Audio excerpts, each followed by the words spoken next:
if he had said it once or twice and then it would have gone away. But he repeated it till the last phase. Probably that's one of the reasons. But I still feel that the BJP and NDA will come to power. It's not that they will not be coming to power, but the Prime Minister's image also has been tainted with this campaign. Right. So he needs to do something to get his image back. So we are in uncharted territories because the Indian Prime Minister, in his long political career, he's been a 3-time Gujarat Chief Minister, he's been a 2-time and 2-time Prime Minister. He's always had a complete majority. He's not worked with a coalition government. So this moment, it's really difficult to predict as to what happens. But as things stand, 295, 223, the BJP on its own is getting about 237. So it'll have to rely on its allies to form the next government. But one question that I want to ask you, Mr. Upadhyay, is this. A lot of people, this is something that is said in Indian politics. If the price of onion goes up, then it brings tears not only into the eyes of the common man, but also into the eyes of the Indian politician. But the Indian Prime Minister in the last 10 years, despite the inflation that we saw and despite the rural distress that we had witnessed, he managed to hold on to his core constituency. But that seems to have changed at this moment. So the question is, has onions prices and unemployment, have they again become relevant in Indian politics? I don't think so. See, this government is able to control the prices well compared to many other economies. And in fact, even the economy has done exceedingly well. Tomatoes have become more expensive than apples just last year. See, tomatoes were selling at 240 rupees a kilo. Yeah, so the 1 or 2 vegetables don't make a difference. But I feel that, in managing the economy, this BJP government has done exceedingly well. And then when it comes to, when all other countries are struggling, it is Indian economy which is, shining this thing. But then probably he has lost the narrative when it came to internal politics. He was trying to go overboard over certain issues. Probably that has really not gone well. Do you think it's a question of narrative, or do you think it's a question of, one of the defining images of Smriti Irani when we talk about in Indian politics was her sitting with that cylinder saying that, look, the price of a gas cylinder, which every housewife relies on, has gone up more than 400. Now, under this government, the price of a gas cylinder is 1,200 rupees if you're not getting the subsidy, because that seems to have hit home, and that's an issue which seems to become relevant again in India. Absolutely, Salim. If you could also focus on the Congress now, right after we got the exit polls over the weekend, Mr. Upadhyay, Congress's Mallikarjun Kharge or be it Shashi Tharoor, they came right out and they bashed the exit polls saying none of this makes sense, all of that. We're not hearing any of that now. Not only that, what happened to their bashing of the Election Commission? Absolutely. Okay, you can bash the exit polls and you can say that, what they've done is wrong and we don't accept it. I mean, you say that we don't accept this figures, let the counting happen, and then, that's the right royal way of doing it. Instead of, claiming that these exit polls were done at the behest of the Prime Minister, the PMO was directing all this, and then saying that the Election Commission but if you look at the exit polls, let me disagree with you. One minute, let me finish. See, the Congress to say the Election Commission has been compromised, I think is the biggest disgrace of this election. They should not have made such comments. I think they need to apologize to the Election Commission, because these kind of results wouldn't have come but for the fact that the Election Commission has done a fantastic job. That's something that the Congress will have to acknowledge. But the fact that the exit polls, when they came out, that took everyone by surprise. For 7 phases of polling, everyone said that this is an election that perhaps lacks the enthusiasm of other elections. But the numbers that were given, 415 for the Bharatiya Janata Party, there were exit polls that were giving 12 seats for the Bharatiya Janata Party in the state of Haryana. How do you even explain that? There are not 10 seats. There are only 10 seats in the state of Haryana. Yeah, and they've gone really messed up things in big states: Uttar Pradesh, West Bengal, and Maharashtra. The numbers have gone for both. So, you see, I don't know where they went wrong, because the last couple of elections they've done well. But to going bad at this level, I think they need to do a lot of introspection as to what really went wrong with their but one state where the Bharatiya Janata Party has managed to actually keep on to a very large part of its numbers is the state of Bihar. Now, there was supposed to be a tight contest here. A lot of people were predicting that this could be 50-50 for the India Alliance and the NDA, that the BJP and the JDU. But it appears that the NDA seems to have gotten almost about 30 seats there. Not only that, I think the allies are saving the BJP in a sense. That TDP is up in about 15 seats out of 25, That's a big plus if they know they come. And then JDU is about 15 in Bihar. And then Shiv Sena is also getting about 7-8 seats in Maharashtra. LJP is leading in 5. And JDS in Karnataka, probably getting them 3 seats. So all this, if it adds up, they will probably be able to form the government. But will they be happy with that kind of alliance, depending on those allies to Let me ask you a question power? that will be asked a lot, provided these numbers stand. Prime Minister Narendra Modi has not run a coalition government. Do you think he has it in him to run a coalition government? Well, I suppose so. And he has to, if he has to be, in that hot seat. So, of course, there will be questions asked, and whether there will be, whether they should look for somebody else from outside, not so much in the I'm pretty BJP. sure the RSS would want to have a lot of say, because once Narendra Modi's campaign fails to get that 272, the magic number on its own, I'm pretty sure the RSS will get involved, will pull the strings, and there could be other names such as Nitin Gadkari, such as Rajnath Singh, which could be floated. Actually, Nitin Gadkari is the blue-eyed boy of the opposition. They believe that Nitin Gadkari should be the Prime Minister. And they, in fact, if these numbers go down to, let us say, 230 or 220 for the BJP, right, may not happen. But if it does, I think Nitin Gadkari's name will come right on top. Because he is acceptable to everybody. I mean, he's the kind of person that, every political party respects, and he's an achiever. And he's an undividing person. I mean, he doesn't, he has such a way of dealing with people. And Nitin Gadkari will be there. And then Rajnath Singh, name will also come up. Amit Shah may not be, because he's too close to Prime Minister. So all kinds of possibilities are there. At this moment, according to the Election Commission of India's website, this is what the Election Commission of India is saying, that the Bharatiya Janata Party on its own is at 236. The Indian National Congress is at 97. The Samajwadi Party is at 33 seats. And the All India Trinamool Congress is at 28. And these are the numbers that have been put out by the Election Commission of India. And when you look at these numbers, the high-octane campaign that the Prime Minister tried to run, 400 plus, nothing less than that. We're looking at some enormous, big decisions. That seems to have fizzled out. At this moment, the Bharatiya Janata Party would be extremely happy the closer it gets to the 272 mark. Absolutely, absolutely. I think even if they get to, let's say, 260, they'll be comfortable. 272 on their own, nothing like it. You remember, after 2019 election, they did not treat their allies well. See, the JDU brought in 18 seats from UP, and they wanted at least 3 ministries. They were not given. They said, we will give you only 1 ministry. And they asked for another second one, and when it was not given, they withdrew the first one also. So JDU never joined the government. Right. So, that kind of a treatment is not possible now. But the JDU is still a part of this alliance. Go ahead. Yeah. Right. You make a fair point, Mr. Padhya. The BJP as well as the NDA has a lot of soul searching to do. But that's one thing, to assess yourself. Do you think NDA as well, of course the BJP being the big chunk of it, do you think it underestimated the India bloc? I think they have underestimated the India bloc, probably even been overconfident as far as their own, performance or being able to do well is concerned. Because all of the parameters were good. The economy was doing well. The industry is very happy. India's stock in the international this thing has gone up. So they were ticking all the boxes. But, this kind of a result probably has surprised them more than anybody else. And that's going to be something that the NDA will be looking at, because the way things were panning out, even the opposition was not very convinced that it would be able to put up a fight till the first phase of the polling happened. Once people saw the first phase of the polling, that is when the opposition suddenly came into its own, thinking that, look, now we perhaps have a sniffing chance. Because till that point, the shoulders of the opposition had flagged. One of the biggest mistakes which the opposition will rue is what it did in Bihar, not getting JDU on board, because it was Nitish Kumar who was talking about opposition unity, but he was left out of the India alliance. Do you think that's a big miss on the part of the India alliance? That is one of the big mistakes they did. In fact, if only they had been able to put up one-to-one candidates against the BJP in, let's say, 250 to 300 seats, this would have been their election to win. They were not able to do that, and that has been the blessing in disguise for the BJP.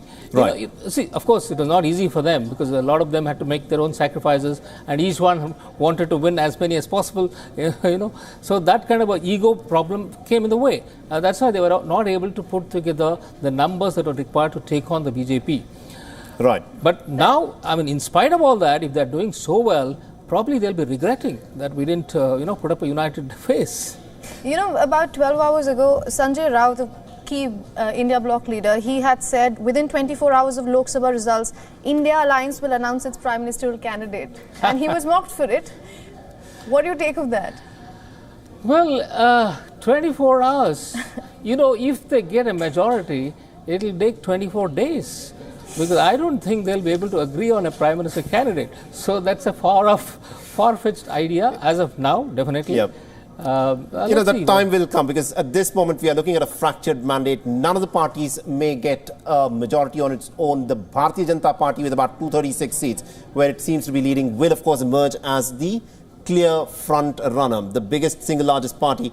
And the procedure is this: in a fractured mandate, the party and the alliance which has the numbers is called to, of course, form the government. But before we get to as to who can form the government, let's in fact take a look as to what is happening in the states. One of the crucial states where the BJP had won 10 out of 10 last time round was Haryana. This time round, look at the numbers. The Congress seems to be leading in 8 seats. The BJP is leading only in 2 seats. It's a complete turnaround of politics here. No, I think the farmers' agitation has played a role there. There is a fractions within the BJP. We don't know why Khattar was removed at the last minute. There must have been some story behind it, but nobody followed it up. So he was changed at the last minute before the elections. I mean, this is something very strange. So that could be one of the reasons why Haryana went against. And there have been many other states. And Rajasthan. We don't know what has happened with the Greenhorn being put as the chief minister. Right. So the seniors in the party did not like it. So we don't know whether they have really worked for the party or against. So Rajasthan has went that way. So there are very many, I think, reasons why the BJP has not done well in places where they were supposed to do well. I just want to quickly intervene there. The fact that you talked about the case of Rajasthan. So last year I had gone to Rajasthan to cover the state elections there, and interestingly I also attended Prime Minister Modi's rally in Jaipur. Now, one of the sentiments I saw there was not so much of connection with the state government and who comes to power, because at that point of time, if you remember, it was the first time that BJP did not even field any chief ministerial candidate. Everyone there was talking about Prime Minister Modi. He's not there in Jaipur. He's there in the centre. But that was one thing. But it's interesting you say that, because voters are saying one thing, but at the same time you are saying that the people on the ground, the senior leaders who you're referring to in Rajasthan, are saying another. Yeah, see, that's precisely the point why, he has a disconnect in various places. For example, in Karnataka, though he campaigned so heavily, in the assembly elections, they did not take him seriously, in the sense that they will vote for him, as they've been doing now in the Lok Sabha elections. But assembly, they know what kind of people are going to represent them. Because the BJP in Karnataka is not a great house. It's not Mr. Upadhyay, you are from the state of Karnataka. I am from the state of Karnataka. The fact is, the Bharatiya Janata Party, as things stand at this moment, is still winning on 17 seats. Along with the JDS, it is 19. So out of the 28, it still has managed to win almost 19 seats, according to the leads. The Congress is leading only in 9. Now, I want to just go back to what DK Shivakumar, day before yesterday, said. In that little chat that he had with Jairam Ramesh. He said, don't worry, sir, we are winning 20 seats. Nothing doing. We are winning 20 seats in the state of Karnataka. That's clearly not happened. No, I don't think it is supposed to happen either, because 20 was far too many to expect. But even 8 to 10, if they do, that is, 900% more, because you won only 1 seat last time. But they are in the government. When the elections were held about 6 odd months ago, they swept the elections like no one's business. Yes, and now they're struggling in a very big way. Yes, you see, parliamentary elections, Karnataka has always backed Prime Minister Modi. And secondly, the Congress government depended too much on those 5 benefits they gave to the people just before the assembly elections. Now you want to milk it again for the second time? People have said, look, we want to see something more. So, that could be one of the reasons. And then I think the Prime Minister's charisma has carried in Karnataka. And also, you see, the Congress, what kind of candidates they put up? It was all family members of politicians. there were at least 12 leading politicians whose children were contesting the elections, which means that you don't have, people outside these families to contest. Right. So that was a, very wrong message they sent to the people. But then all these candidates spent, my information is 100 to 150 crores in these elections. Probably that was one of the reasons why they got the tickets in the first place. Within the Congress party? Yes, obviously. And that did not happen to the BJP and the JDS? BJP also would have happened, but not to that extent. Not to that extent. Because see, these people are Charki Holis, Shamanu Shivshankarappa, who all have hundreds of crores. Right. So Shamanu Shivshankarapa's granddaughter is daughter-in-law is contesting, Charki Holi's daughter is contesting, and so many of them, all the family members. All right, very interesting. But one issue that I'm pretty sure will not go away anytime soon within the state of Karnataka is Prajwal Revanna and the impact that he would have had on the polls. The case of Prajwal Revanna came to light after the first phase of polling. And it is in the second part of the polling stage is when 14 seats out of the 28 went to polling. What do you think would be the impact of Prajwal Revanna's case? If that scandal had broken out, let's say a week or 10 days before the first phase. The first phase was when Hassan went to polls. If it had broken out then, even this other 14 would have been affected. BJP would have felt the heat. So luckily for the BJP-JDS alliance, it broke only a day before that and probably didn't have an impact. And if Prajwal Revanna, you see, I went to Hassan and saw, and there was a lot of resentment against that man. Yeah. This issue had not come out. Before that also, he was not accessible. People found that he's not accessible and he's very arrogant. In fact, I tried to contact him. I called up about 20 times. He picked up the phone only once. And then, I wanted to meet him. I said, I want to see you at Campaign House. Right. And he didn't respond. So whatever it is, so if Prajwal Revanna loses, I think BJP will be happy. All right. But if he wins, you see, there is no provision for asking for his, stepping down. All right. So he's already been suspended by the JDS anyway. He's already been suspended by the JDS anyway. Well, suspension and then becoming an MP is different. Suspension of the party. Whether if he becomes an MP with this criminal record. Absolutely. Of course, you see, you have to be 2 years of jail term should have gone for you to be disqualified. But here is a case which is an ongoing case. So it's a very unique case where somebody who's having an ongoing, such a big scandal against him, and he's in the fray, and he might get elected to the parliament. All right, Mr. Upadhyay, we will be picking on that shortly. For now, let's take a look at some of the headlines that's coming in at this hour. The stage is set for Congress to mark the biggest tally since 2014. The main opposition party is close to 100-point lead. Overall, the BJP-led alliance is nearing 300 seats, while the India bloc is defying exit polls.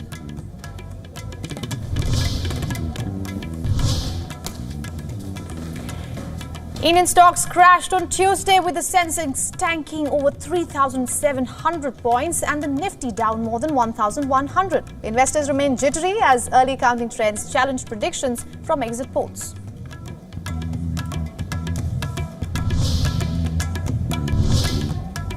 Uttar Pradesh witnesses a reversal from early trends. India bloc is leading the race with Samajwadi party leading in 34 seats. BJP is currently ahead in 35 seats. Rahul Gandhi is ahead from Rai Bareli, interestingly, and Akhilesh Yadav is leading in Kannauj.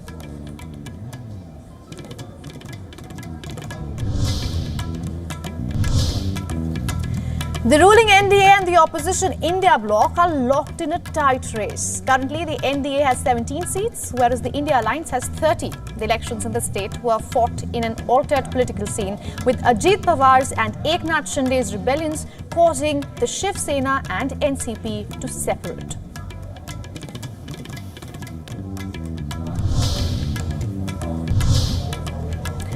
After early scare, Trinamool Congress continues to dominate in West Bengal. Mamata Banerjee-led party takes pole position in 31 seats. Meanwhile, the BJP is ahead in 10 seats and the Congress is ahead in 1 seat so far.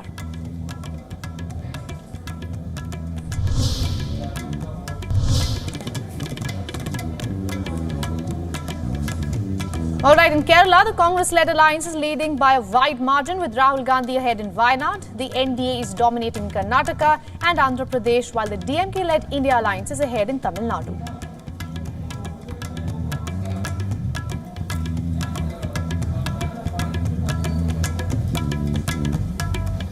All right, let's also now take a quick look as to what else is making headlines at this hour.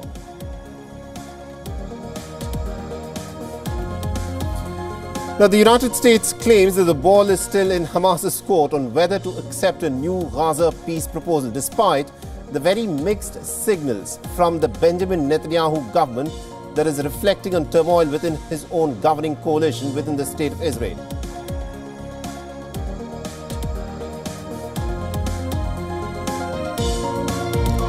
The Israeli Defense Forces confirmed the death of 4 more hostages in Hamas's captivity. The IDF claims that the 4 of them were killed together during an Israeli air raid in Khan Yunis.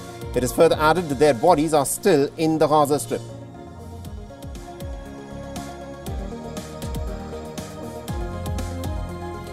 And Taiwan's defense ministry has said on Tuesday that it detected about 23 Chinese aircraft around the island in a window of less than 3 hours.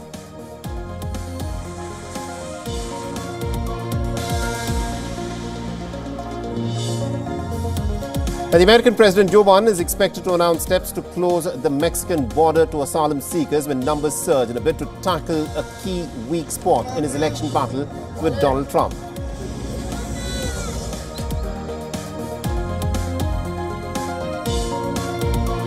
Now, the mayor of a town in western Mexico is killed barely 24 hours after Claudia Sheinbaum was elected the Latin American nation's first woman president.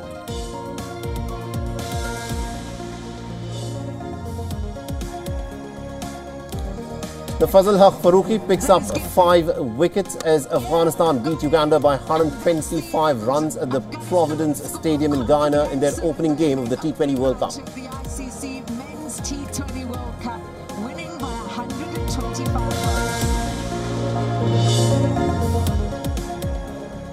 runs. Counting of votes is underway here in India. Let's take a look at some of the celebrities who are faring in these elections. Bollywood star and BJP's Kangana Ranaut is ahead in Himachal Pradesh.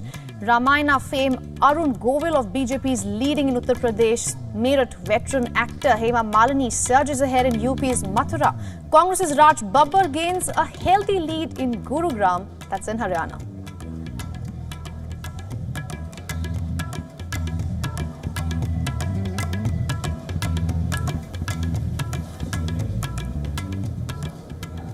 All right, let's also now take a quick listen to what some of the leaders are in fact saying, as the numbers are of course trickling in of how the parties have performed. Let's listen to what is being said. The lead that BJP has received in Mandi is commendable. The shame that the opposition tried to bring to the daughters of the country has not been welcomed in Mandi. This is my birthplace and I will thrive to serve the people here. I will work towards Prime Minister Modi's dream of development for all. If Congress crosses the mark of 100 Lok Sabha seats, India Alliance will come into power. The Congress party could even reach the mark of 150 Lok Sabha seats. If Congress emerges as the biggest party, the Prime Minister will be from the Congress party. It is the wish of the nation that Rahul Gandhi should lead the nation. India Bloc is performing well right now. But like I said, this is only the beginning. The exit polls in the initial picture that was painted earlier is failing 100%. Our motivation and our courage has increased over the results. These numbers show that the public has faith in us. In the next 2 hours, the final count will be clear and we will know the results. There is no close fight. 3 things are clear. Number 1, NDA is forming the government. Number 2, Prime Minister Narendra Modi is scripting history by swearing in as a Prime Minister for the 3rd time. Number 3, Congress will still remain to sit on the opposition benches.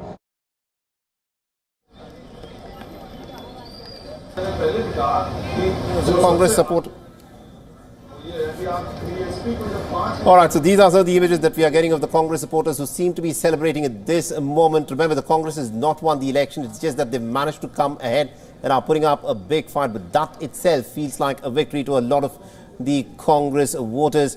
And also on this broadcast, we're being joined by Mr. Harish Bijur, who is, of course, a brand strategist. And he's joining us live on this broadcast. Mr. Bijur, this is an election that none of the pollsters seem to have predicted. The BJP on its own is falling short of a majority, although the NDA can form a government. But we are now, it appears, entering into some uncharted territory for the Bharatiya Janata Party. What is your reaction on the numbers that have come out so far? Well, I think these are still early times because, I'd give it another 45 minutes before saying that, the election is going in someone's way. But the interesting set of points I see are as follows. One, exit polls, not always right. Much of the time, part of the imagination kit flows out. And this imagination kit actually exposes only a small percentage of the electorate. And the silent majority is what never speaks. The second point is that I do believe it looks like the Congress is back in the game. The Congress cannot be wiped out in totality. And I think that's the message that's coming through. The third point, and the last one I'd like to state at this point of time, is the fact that there is a story in the margins. The winning margins are going to tell us what the situation really is. But importantly, we could definitely say at this point of time that, it's first past the post in our elections. And I think that's going to rule. And by that standard, if one looks at trends, the BJP the NDA seems to be ahead, and PM Modi seems to be getting back once again onto the seat at this point of time. Caveat. Right. Mr. Bijur, you said in about 45 minutes there will be a little more clarity. I might take you up on that. But let's talk about the BJP that you were saying. First, BJP had said that they will hit the 400 mark. Then a few weeks into it, they said the NDA will hit the 400 mark, and the Paar slogan that has become famous this time. I want to ask you, all the exit polls gave the NDA government a re-election.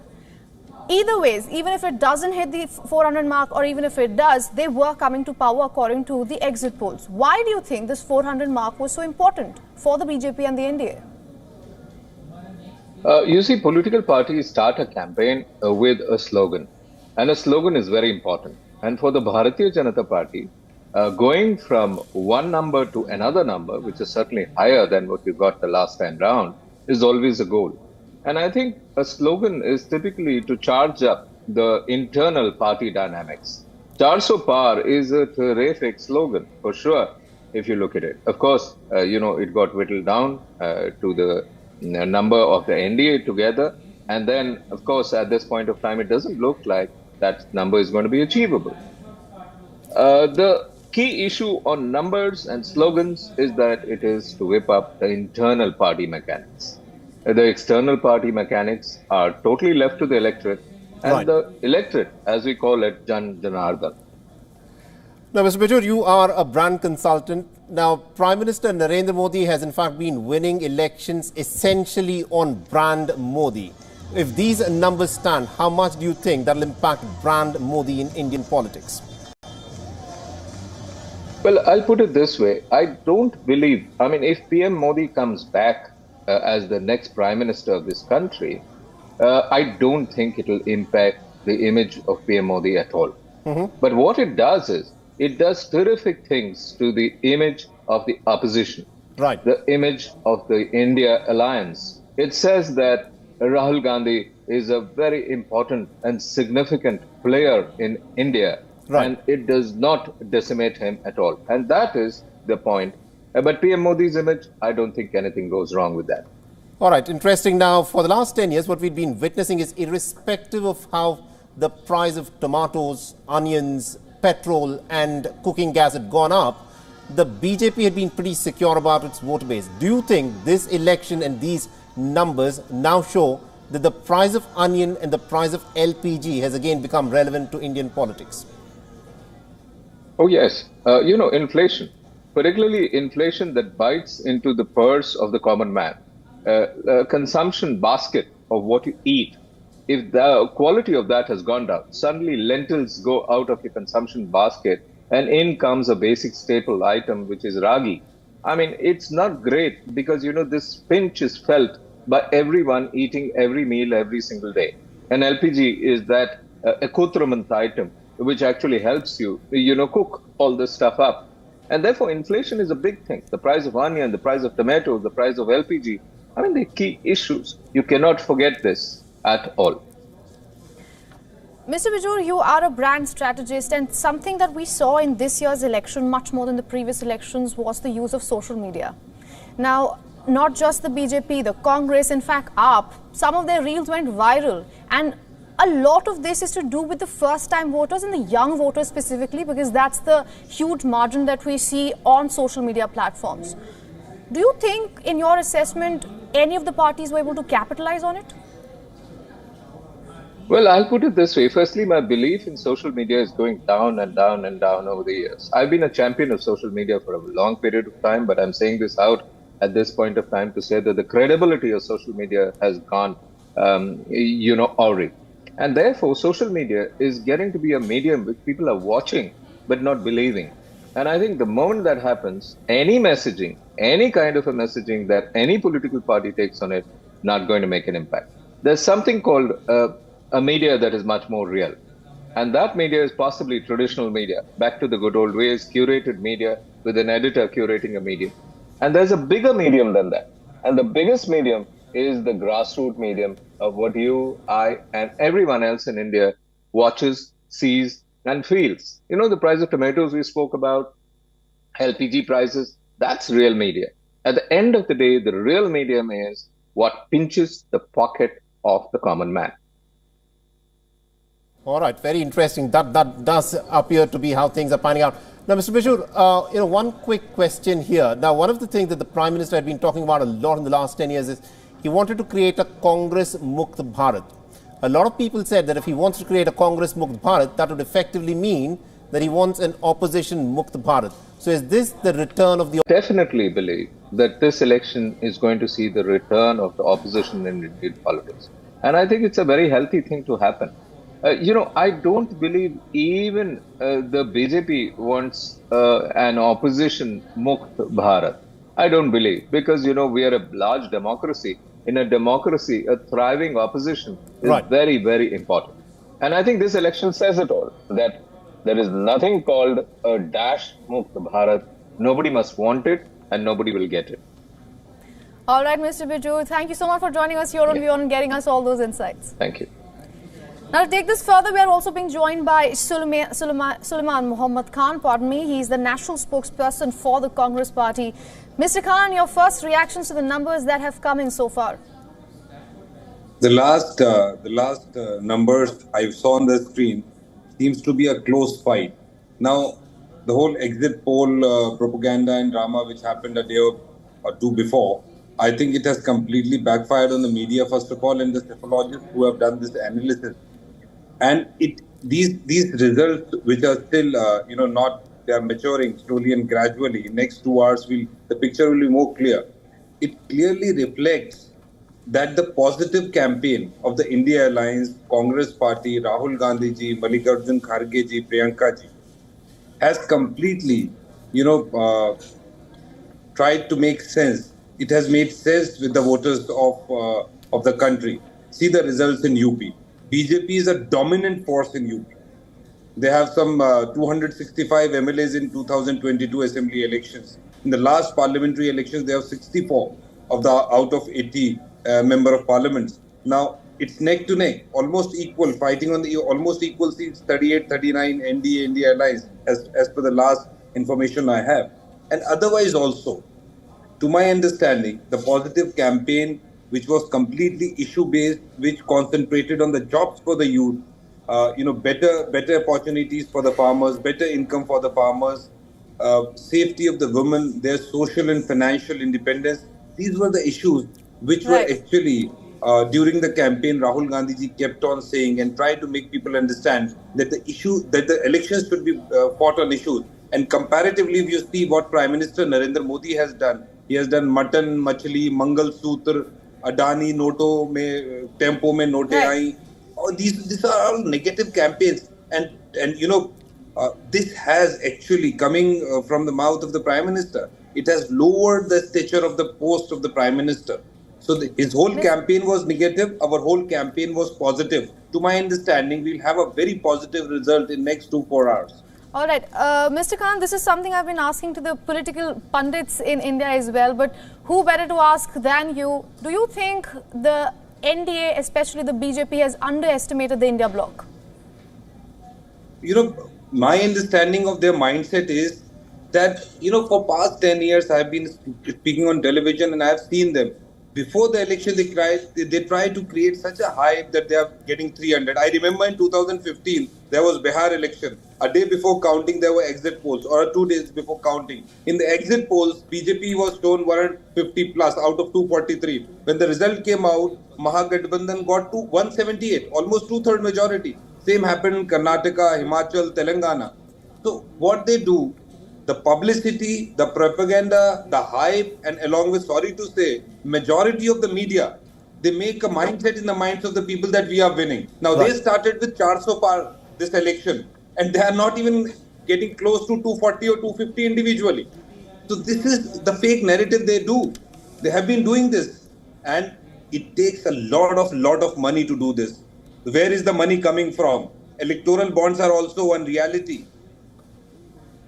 It's interesting that you're bringing up issues such as electoral these bonds. These are the issues which we should Khan, debate. I want to just interject here. Exposed. To my understanding, this is an election that the country is hoping that India Alliance form the government and take the country towards a positive growth, not towards misgovernance of Mr. Modi and the BJP for past 10 years. All right. Now, as things stand, Mr. Khan, the NDA, the National Democratic Alliance, is still in the driver's seat. The BJP on its own may not be getting a majority. It's at about 236, 237. But the NDA is at 290 plus. So with a coalition, the BJP-led coalition can still form the government, and the Congress is nowhere near forming a government. But the question that I want to ask you is this. What do you think the Congress actually did do, or is it just benefiting out of anti-incumbency of the BJP in the northern Hindi heartland states? All right, we seem to have lost the connection with Mr. Khan. We'll try to reconnect with him there. But this, of course, is a moment that the Congress spokesperson seemed to be really, really happy about. And, I mean, credits for them. But look at what they are gaining. I mean, they're not gaining a very big margin. They're just gaining about 30-odd seats. Remember, they wanted to boycott the exit polls. And they announced that they're going to boycott. And then they came back. They came back because they did not want the BJP to completely dominate the narrative. Now, I think the exit poll time is now over. No one is going to be talking about the exit poll because it's now in the history books for being so phenomenally correct or phenomenally wrong. But the question that I want to ask you is this. In the lead up to the election, Revant Reddy, he had said something very interesting. He said that the Congress does not need to win really big. It just needs to win 30 or 40 seats more, and it is in the game. And that is what seems to be happening. Do you think the Congress is already in the game, or is the Congress already counting its chickens before they've hatched? Look, Congress has to get between 120 to 150 seats to dream of coming to power as head of the coalition. Right. See, on their own, they cannot get to 270 because they contested only 300 odd seats. 328 odd seats. Yeah, 328. The lowest seats that they've contested ever. The lowest ever. seat they ever done. So they have to be, leading alliance. So to be able to be in that position, they need to reach about 130. Are they doing that? They seem to be leading in 97 seats. Yeah, that is what the Election Commission's website says. 97 is what they are leading. But, these numbers could change here and there. But I don't see them winning 130, 140 seats. Only then they will be in the game. At this moment, if you look at the numbers there that we've got on our screens, 290 for the NDA, 233 for the India Alliance. The India Alliance seems to be slowly, very marginally inching one seat at a time up. Yeah. The NDA is coming down, but these are things that can change. But the fact is that in the last more than an hour, this number has not changed very dramatically. So this number looks like it may slowly go on to solidify because it's now almost 12:30, and by 1:32 you must have a number of these votes that have been cast, that have been voted, that have been counted, and you would get a much more clearer picture. But the question is this: now the NDA is still the single largest alliance. The other ones will be forming the government. But this is going to be a very different government from the government that we've seen in the last 10 years. What's your take on that? Absolutely. I mean, the BJP will have to take the allies together and they will be part of the government with a big say in the next government. You see, in the last How much of a say do you think Narendra Modi will have in a government where he does not have a full majority? Look, he will definitely have a big say because the prime ministers always have a big say, and even Mr. Narasimha Rao, who led a minority government, he had a big say. He had 44 less, but still, he brought about the biggest changes this country has seen, and of course Modi is a different kind of a personality compared to Narasimha Rao. Exactly, yeah. So, but still Modi will be able to have a big say. The point is, people like Chandrababu Naidu are going to assert themselves. And if he's going to come with, let's say, 18... He will exact his pound of flesh, no question about it. The Telugu Desam party at this moment looks like it is in the role of a kingmaker. And if that does turn out to be true... Then during Vajpayee's time, TDP had done well and they had, I think, about 18 or 20. But he didn't want to get any minister in the cabinet. Because he wanted to be the only one who will deal with the prime minister. So, during those 5 years of Vajpayee's government, he didn't put up any ministers. And he hogged a lot of, funds from the central government. So he's the kind of person who is going to extract his pound of flesh. All right. Mr. Upadhyay, I want to go back to a point we were talking about before in Karnataka, Prajwal Revanna's case, and how Sari also pointed out, like how much of that actually would impact the remaining seats that went to elections after the case came to light, because we know that the Hassan province where Prajwal Revanna is from, the elections had already taken place, and only after that the case come to light. Now that's one state, which is the state of Karnataka. I want to draw a parallel here and go to West Bengal, where Sandesh Khali became a major issue among other issues in West Bengal, scams and corruption and development. But Sandesh Khali became another issue, which was again a TMC leader who has been again suspended, just like JDS's Prajwal Revanna, for the abuses, the accusations of abuse rather. I want to ask you, these two states, even though the case is oddly similar and the timing is similar, the states are very different in terms of voters, because Mamata Banerjee and the TMC banks on the women voters. That's not the case in Karnataka so much. So if you could tell us, like, how does that work and where do the women voters really stand in India? It didn't impact so much in the second phase of elections in Karnataka, because most of the seats were in the north. The northern, the districts don't have so much of affinity with what happens in the southern region. So that was one of the reasons why probably it make impact on the elections. As far as Sandesh Khali is concerned, I thought it will have an impact because that was huge, the kind of response that was coming. But it doesn't seem to have really affected TMC. Right. All right. Now, also on the broadcast, being joined by Mr. Girish Kuber, who is a senior journalist and editor of the Marathi daily Lok Sabha Indian Express group.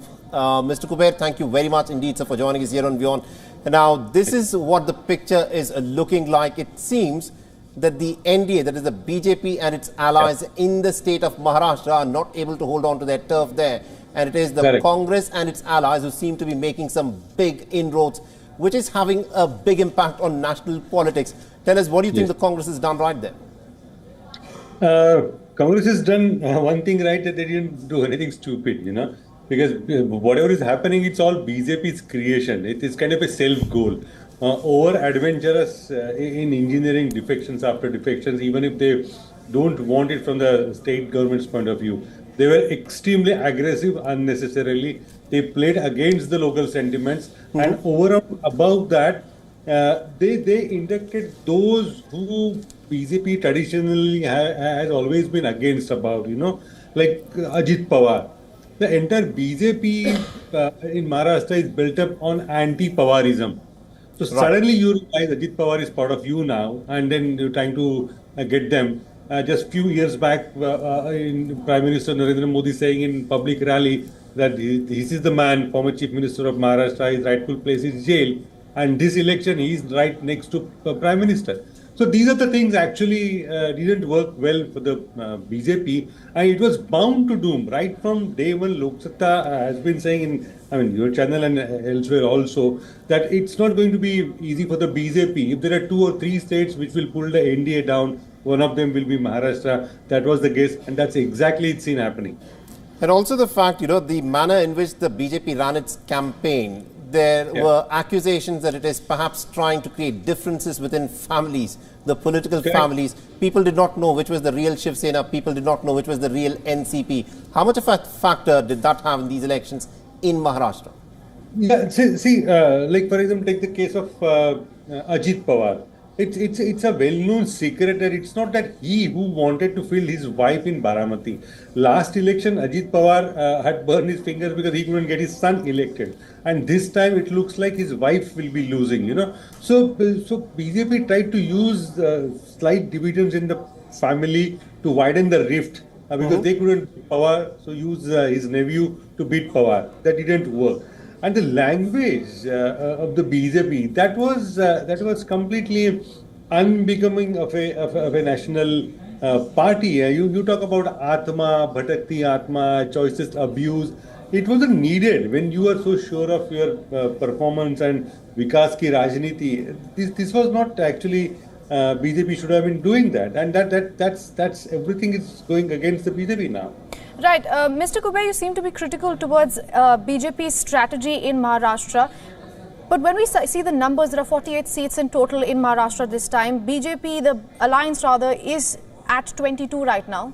The Congress's alliance is at 25 right now. They haven't fared that poorly, have they? No, see, you have to look at the NDA picture. Last time BJP had 42 out of 48. So the problem is that even if you are stronger, you had no basically need to have new members. So what is actually working in Maharashtra, or working rather not working, is this newly acquired or procured allies of the BJP. Eknath Shinde-led Shiv Sena and Ajit Pawar. They are the one who are pulling them down. So that is BJP's creation. I mean, had they allowed this MVA government to survive for whatever time, natural time, it would have collapsed on its own kind of contradictions. BJP would have easy run in 3 months down the line. We have state assembly elections, but right. BJP was over adventurous, and they tried to engineer defections after defections just to show how powerful they are, even if these defections are not needed in whatever number game you take a look at. But the whole game BJP was like, we can do whatever we want. That is exactly his boomerang now. All right, Mr. Kuber, it was honestly, I'll be honest with you, even as a journalist, difficult to track what's happening in Maharashtra this time because there was a lot happening. I wonder what was going on in the minds of the voters. I want to ask you, when they went to the ballots this time, what do you think they made of the entire political conundrum that has been panning out in Maharashtra for months now? See, on the same channel I had said a few days back, Maharashtra, there was no single cohesive state level elections. There are 48 battlefields, and 48 battlefields where battles were fought on 48 themes, 48 kind of the social agenda, and 48 political combinations in a way. So it was localized, and the beauty, if at all we can call, if the trends continue, of the Congress and NCP was to make the entire election localized. Right. BJP especially tried to put it Modi versus who, even in Baramati. BJP leader said Supriya Sule is not a question, it's not a challenge. The battle is between Rahul Gandhi versus Narendra Modi. But local politicians belonging to Congress and NCP, and they successfully defeated this plot, Right. So that's why it was completely localized election, and it is proved time and again in even other states also.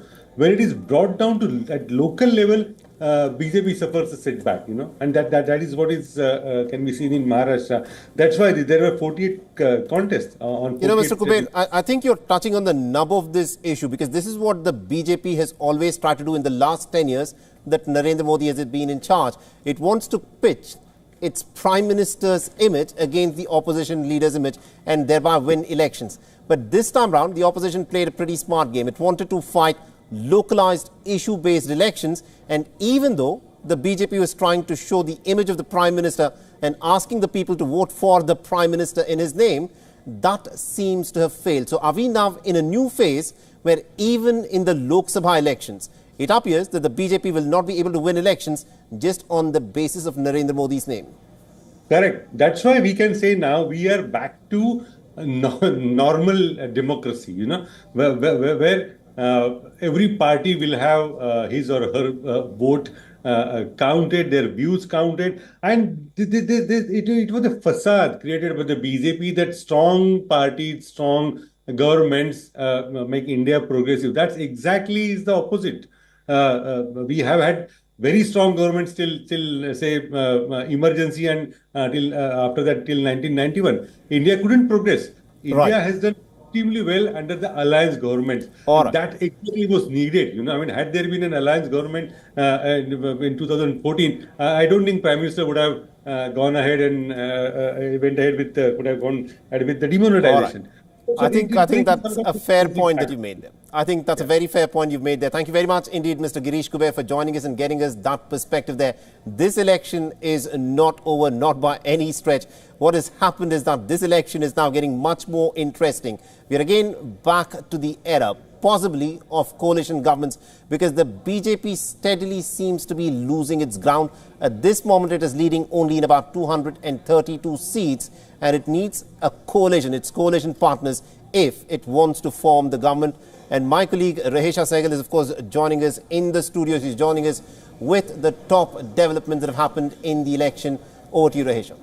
Right, Saleh. On that note, let's decode the trends in the Hindi heartland of Uttar Pradesh. India bloc narrowly leads BJP-led NDA. Meanwhile, Union Minister Smriti Irani trails by 50,000 votes. Rahul Gandhi leads Congress's Bastion Rai Bareli, and SP Chief Akhilesh Yadav ahead in Kannauj. Well, these are the top 5 developments from the Hindi heartland of Uttar Pradesh. I think that's a huge development, Rahesha. This is a big moment. Smriti Irani, someone who said that she was going to win the elections there in Amethi. She had made it very personal. She said that she's defeated Rahul Gandhi in the past and that she would win again. But she seems to be trailing by 50,000 votes. That, of course, is a big development. We'll, of course, continue tracking that story there. This is what it looks like. Smriti Irani, a key member of the Bharatiya Janata Party under the Narendra Modi government, it appears, could potentially end up losing the election. Remember, these are still leads and trails that we are looking at. But let's in fact take a look at artificial intelligence, which seems to be the buzzword that is revolutionizing a galaxy of fields. And it is no different when it comes to the world of politics and the use of AI in exit polls to project the number of seats that parties are likely to win. Because remember, what is interesting is that the exit polls were gotten wrong by literally everyone who did exit polls after the voting ended on the 7th phase. But Zee News, of course, put out an AI-driven exit poll, and that seems to be the closest to the numbers as they stand at this moment. Take a look at this report.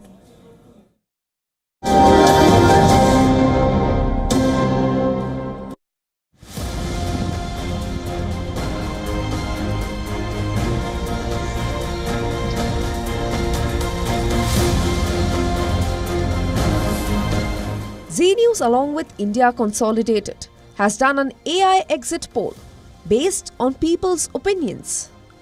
It has used social media, analyzed over 3.2 million posts on Facebook, and tracked the profiles of over 1,000 candidates. The exercise also involved processing the opinions of no less than 100 million people. Besides India, AI technology has been used in exit polls in 5 countries: America, Mexico, Brazil, Argentina, and Cyprus. In 2016 and 2020, exit polls used AI technology in the US. The data was found to have an accuracy of up to 80%. For the state of Uttar Pradesh that holds the key to the political fortunes of parties in India, the Zee News AI exit poll has projected the BJP-led NDA alliance to win 52 to 58 seats. The opposition INDIA bloc is expected to get between 22 and 26 seats. Uttar Pradesh is the state where the ruling NDA stamped its dominance in previous elections, winning 62 seats out of the total 80 seats, and 2 more seats in alliance with other partners. In the state of Bihar that sends 40 representatives to the lower house, the AI exit poll sees a tough competition between the rival alliances. It suggests the NDA alliance and the INDIA bloc will get around 15 to 25 seats apiece in the election. Shifting focus to the state of West Bengal, the NDA alliance is seen to be making gains. The poll suggests 20 to 24 seats for the NDA. But it is also getting stiff competition from the Trinamool Congress that is expected to get 16 to 22 seats. The opposition INDIA bloc is left with just 1 seat in the state. As far as South India is concerned, in Andhra Pradesh, where 25 seats are up for grabs, the NDA alliance is expected to get 12 to 16 seats, while 2 to 4 seats have been forecast for the INDIA bloc, with other partners taking the rest of the seats. The exit polls also indicate a clear edge for the TDP-BJP Jan Sena Party alliance over the ruling YSR Congress Party. The AI exit poll paints a grim picture for the YSR Congress Party that won a record 22 Lok Sabha seats in 2019. In Telangana, that has 17 seats, the INDI alliance is seen to be making gains. The AI exit poll sees the alliance getting 10 to 14 seats and the NDA alliance at 4 to 6 seats. Similar predictions are seen for the two other southern states of Tamil Nadu and Kerala. In Tamil Nadu, the AI exit poll suggests INDIA bloc will get 21 to 27 seats, while it is 10 to 12 seats for the NDA alliance. And in Kerala, INDIA bloc is expected to get 10 to 12 seats, while the NDA alliance is projected to win between 5 and 7 seats. Finally, in Maharashtra, that has 48 Lok Sabha seats and the second highest after Uttar Pradesh, AI exit poll sees the NDA alliance all set to back 26 to 34 seats, while the INDIA bloc can expect seats between 15 and 21. In the final tally, the AI exit poll suggests the NDA alliance is forming the government for a third consecutive time, with 310 seats out of the available 543 seats. The opposition INDIA bloc is expected to get about 188 seats. But remember that exit polls are just predictions and projections of the likely results on the D-Day. And in that respect, the jury is still out to find out how the AI exit poll holds up. All eyes are on the 4th of June, when the election results are counted and the people who will form the government will be revealed. Bureau Report, WION World is One.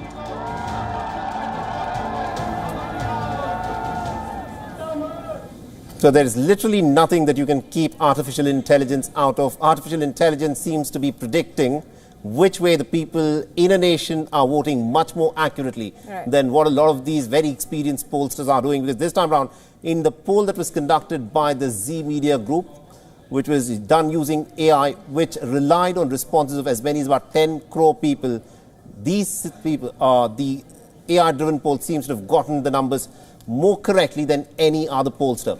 And also to tell us what is happening at this moment in the different states, we're being joined by our reporter Siddharth MP, who's joining us live from Chennai. Siddhant Sibil is joining us from New Delhi. We also have Mr. Sanjay, who's joining us from Kolkata. And we'll also be joined by Ms. Disha Shah, who will be joining us from Mumbai. And Idris Lone will be joining us from Srinagar. But Siddharth MP, let me in fact start off by asking you this question. At this moment, you are, I'm given to understand, at the DMK office, and there are celebrations that are underway. The DMK has quite clearly swept the elections, and the BJP that was hoping to make inroads in the state of Tamil Nadu appears not to be making the kind of inroads that it was hoping for. Absolutely. As you pointed out, it is a setback for the BJP, which kind of bet big on Tamil Nadu and, fielded candidates in all three seats in Chennai, fielded candidates in the southern part of the state, fielded candidates in the western part of the state. Big political capital, former governor Tamilisai Soundararajan being fielded in South Chennai. She is also trailing. And then, of course, K. Annamalai trailing in Coimbatore. So, things not going the BJP way in Tamil Nadu. Clearly, their formula in Tamil Nadu not working. And also important in Tamil Nadu is the fact that even things are not going the AIADMK way. AIADMK, the opposition party in the state, a party that has ruled the state for several decades, the party of MGR and J. Jayalalitha, that party now, staring, at a defeat in many constituencies. They're not even second. They have been overtaken by the BJP, which has come second in some constituencies like Coimbatore. So this is kind of a very strange scenario in Tamil Nadu, and a sort of change in the political landscape itself, where the dominant political parties, the two ones, which DMK is dominating, it continues its victory run with the larger India alliance, but AIADMK being edged out by the BJP in some pockets. This shows a clear shift that it's time for an emergence of BJP in Tamil Nadu. Even if they don't win seats, the vote share that they're getting and the kind of second places that they're getting shows that there is some sort of acceptance for them, even if not the kind of edge that gives them victory. In fact, Saleh, let me tell you that most importantly, in Kerala, there's a very interesting scenario unfolding. Never ever has Kerala elected a BJP MP, but now in Kerala, in central Kerala, in Thrissur, the actor politician Suresh Gopi is leading. He's from the BJP. And in southern Kerala, in Thiruvananthapuram, the southernmost constituency in Kerala, Union Minister Rajiv Chandrasekhar is leading, and he's up against Shashi Tharoor, three-time MP from Thiruvananthapuram, sitting MP as well. He's trailing, and Rajiv Chandrasekhar is leading. So in Tamil Nadu, BJP's formula not working, but in Kerala, surprisingly, 2 seats, BJP is actually doing quite well with the leads at this point in time. You know, that's going to be a very interesting battle to watch out for in Thiruvananthapuram. Shashi Tharoor versus Rajiv Chandrasekhar. The numbers have been going up and down quite a bit, Raisha. That's a seat that we'll have to watch out for. And this is an election that is now wide open. It is anyone's election, even though the BJP has a clear lead. It's a long way to go before any government is formed. Right. INDA block at 233 and NDA 290 coming to you. Siddhant Sibal, you're joining us live from the Congress headquarters. With the margins narrowing between both the blocks, what is the mood like there at the Congress headquarters that you're joining us live from? Well, I was earlier in the morning at the Congress headquarters where celebrations are taking place, but now I've just moved to the BJP headquarters where also celebrations are happening despite, of course, the results. We know that when it comes to the ruling party, the BJP, it hasn't been faring well. We know the India Alliance has been making its moves. It has been getting a lot of numbers, so it looks like a very tough battle. But let me show you the visuals around here at the BJP headquarters where celebrations are underway. The workers, of course, are not letting it go. They're quite optimistic that the BJP will get the halfway mark, even though as of now it looks like a tough battle ahead. It looks like a neck-to-neck between both the Congress and the BJP. But there you have the visuals of what's happening on the ground. The BJP headquarters. In fact, where I am standing just outside the BJP headquarters, barricades have been put up because it is usually expected after any election numbers, the Prime Minister usually comes to the BJP headquarters and makes his comments. Now, the big question is, will Narendra Modi come to the BJP headquarters later today to address the workers, given that how the numbers are faring so far? All right, Siddhant Sibal, do continue to stay on with us. Let's in fact bring in my colleague Sanjay, who's joining us from Kolkata. Mr. Sanjay Bhadra, this is a very crucial election and this is thrown up some numbers that perhaps no one expected, not even the TMC would have expected, the kind of leads that it is looking at. The BJP, which had won 18 seats last time round, now appears to be leading only in 8 seats. Absolutely, BJP has taken a beating, and we could see that the number of TMCs up by another 10 seats. In fact, TMC, which has been fighting against all the odds in the political campaign, during the campaign trail, and all the oppositions were firing all the cylinders against the corruption issues and all against TMC. But TMC is, it seems that TMC is increasing its tally from 22 to a very healthy number. What is very interesting is that in BJP, the present state president Shukanta Majumdar and their former state president Dilip Ghosh, both the MPs, current MPs, they are trailing by a huge number of votes. In fact, what I was saying earlier also, the MOS home Nishit Pramanik, he's also trailing in his home turf Kuch Bihar. So BJP, as far as BJP is concerned, they are stalwart leaders in Bengal. They are all trailing, and whereas if we compare with BJP, the TMC leaders like Abhishek Banerjee, the nephew of Chief Minister Mamata Banerjee, he's leading over 3 lakh votes, and specifically in many seats. What we can see is that the lead of the TMC candidates are like anything up from 1 lakh plus, which is a very healthy margin, and which seems to be very bleak. There seems to be no reason that they will lose those seats from here. So this is very interesting. And one more thing I would like to add is that opposition party leader Adit Chaudhary, he is trailing in his home bastion, a bastion of Congress. This is a very surprise emergence this time. You know, looking at what is unfolding at this moment, Mahua Moitra looks like she's likely to return to the Lok Sabha, into the parliament, and that's going to be a huge, huge development. And this is something where we can expect more fireworks. At this moment, Mr. Bhadra, the Trinamool Congress is leading in 31 seats, and the INC has managed to get 1 seat. Raisha, this is a contest that's really open. You know, state after state, what you're looking at is that it has thrown up surprises.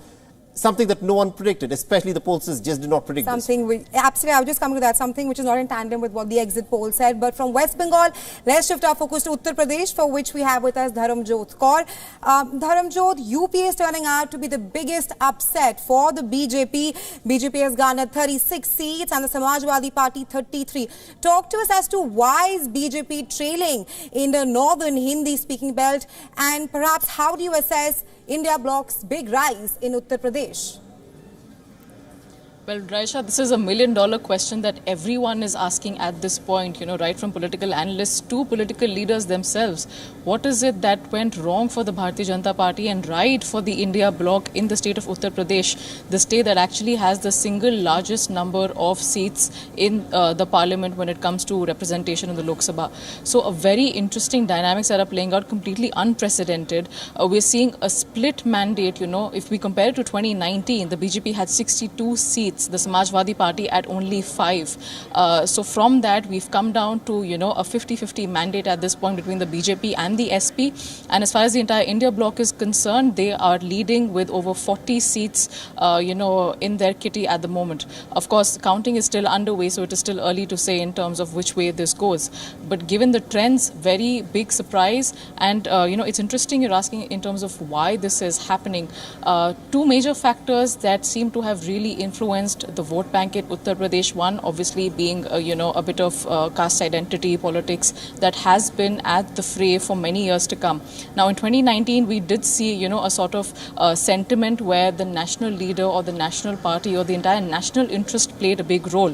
But in this particular election, we're seeing a more state-specific, a more local, you know, sort of outlook in terms of how the voters have cast their franchise. So the issues that are near and dear, you know, to their homes are what have really been at the center of the ballot this time. And it's also important to note that we've been talking about Haryana and Punjab, you know, in terms of the farmer stir and the farmers' agitation that took place first in 2020 and even ongoing now since February. But what we forget is that the farmers in Uttar Pradesh had a very big role and representation during the year-long protests that we saw from 2020 to 2021 as well. So, you know, the aftermath of that stir and the fact that the bills were rolled back, you know, the protest, you know, was massive and it went on for over 365 days.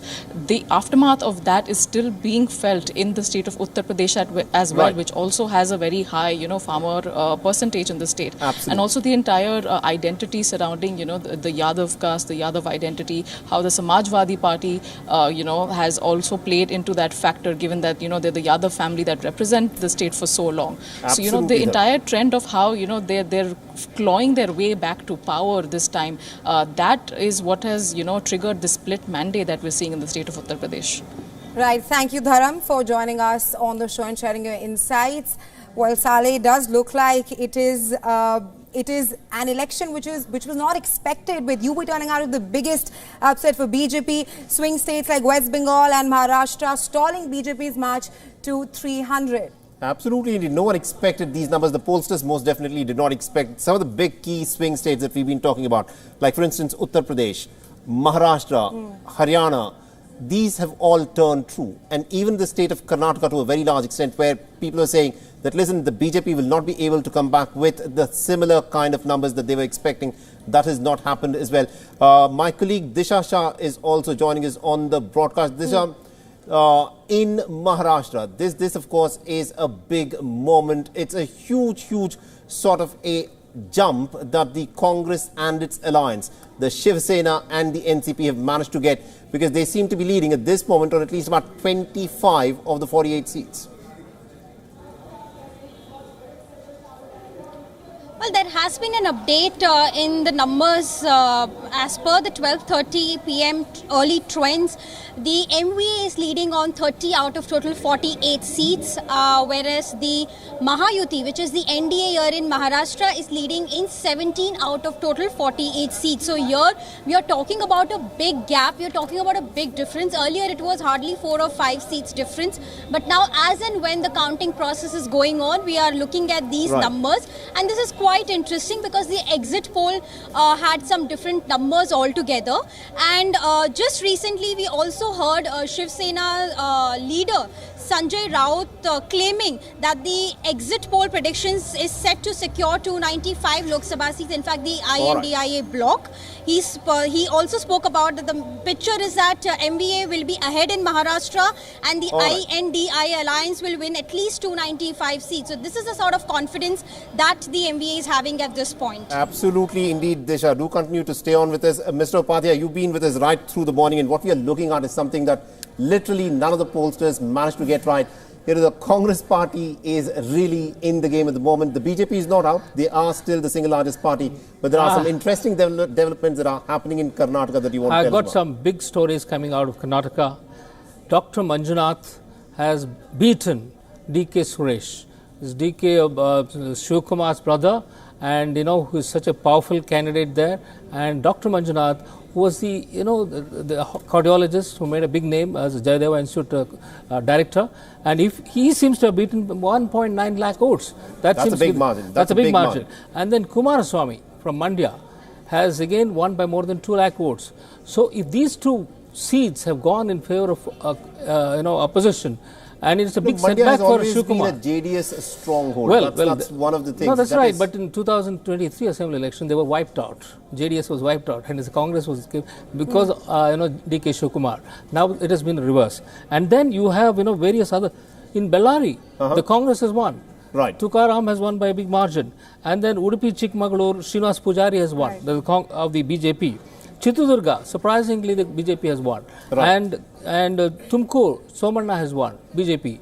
So there has been very mixed reactions, and as of now, BJP is leading in 16, Congress in 10, and JDS 2. That's what the one other state that I'm pretty sure a lot of people are watching what the numbers will be panning out is in the state of Gujarat, where for the BJP in the last 10 years seems to be losing 2 seats. The Congress in the last 10 years for the very first time seems to be gaining 2 seats. This is the home state of the Indian Prime Minister Narendra Modi, and this is something that the Congress will be looking at very, very closely indeed. We'll slip into a short break. Don't go anywhere, because this is an election that is just getting started, and it does not get more exciting than this. At this moment, the numbers are 295 for the NDA, 228 for the Congress-led NDA alliance. More updates will be on the other side. Stay tuned to WION.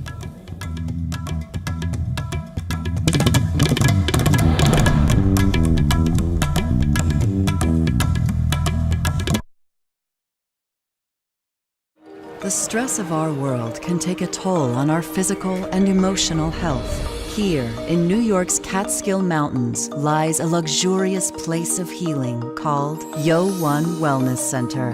The WION Wellness Center provides 500,000 square feet of natural methods to manage diabetes, hypertension, chronic pain, obesity, depression, anxiety, and other conditions. We use the traditions of centuries-old natural science from India, yoga, Ayurveda, acupuncture, and naturopathy in personalized programs that help you take charge of your own health. A minimum 5-day stay is recommended for best results. Book now at yo1.com. WION, India's global voice, the channel that brings you the biggest stories from across the world through India's lens. Now available in more than 190 countries worldwide, because we believe that the world is one. Watch us in Africa, Europe, USA and Canada, South America, Asia Pacific, Middle East and North African regions. Also available on these digital platforms across the world. WION, world is one.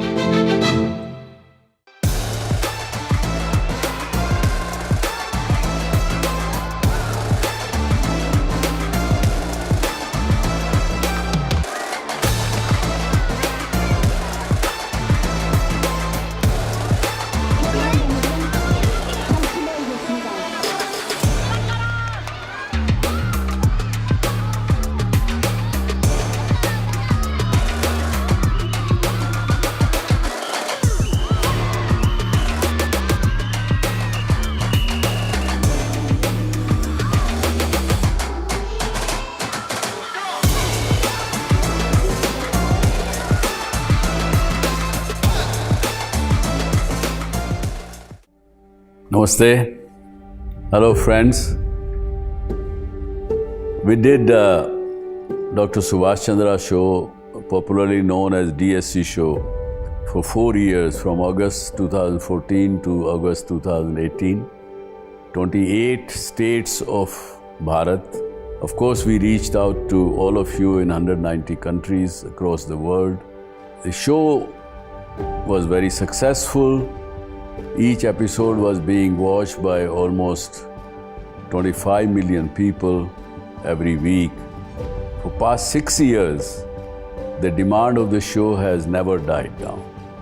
People write to us, people ask for the show to restart again.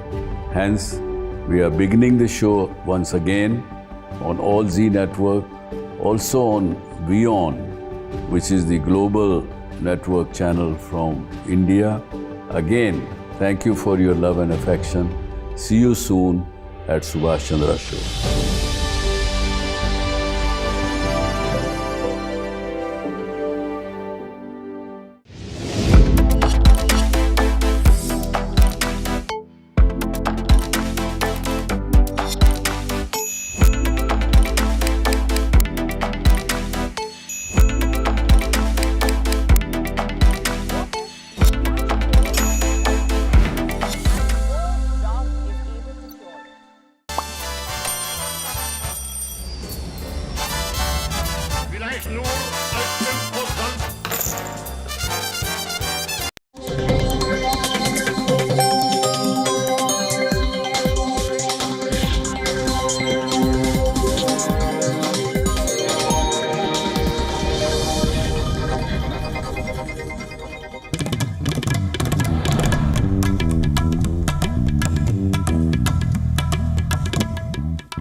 Welcome. Thanks for tuning in. I'm Ananya Datta and with me is Hem Kaur Saroya, my colleague. We are here with our rolling coverage of the India elections that is seeing the vote count today, of course, since 8 a.m. local time. Let's get you the headlines at this hour.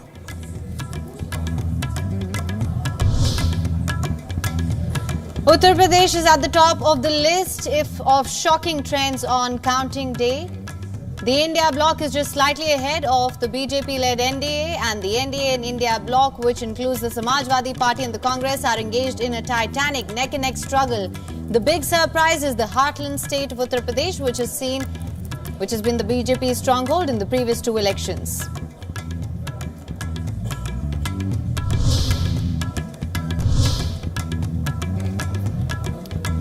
Congressman Kishori Lal Sharma, a supporter of the Gandhi family, has been gaining ground on BJP's Smriti Irani in Uttar Pradesh's Amethi. Rahul Gandhi is leading in Raebareli.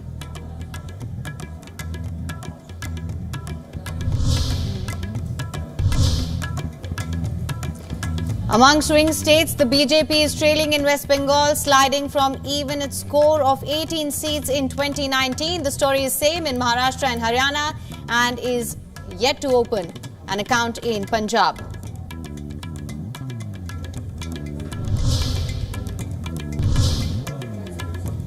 In Andhra Pradesh, the Chandrababu Naidu-led TDP is leading 3 hours into counting of votes for assembly elections. In Odisha, BJP has taken a lead over the ruling BJD in assembly elections.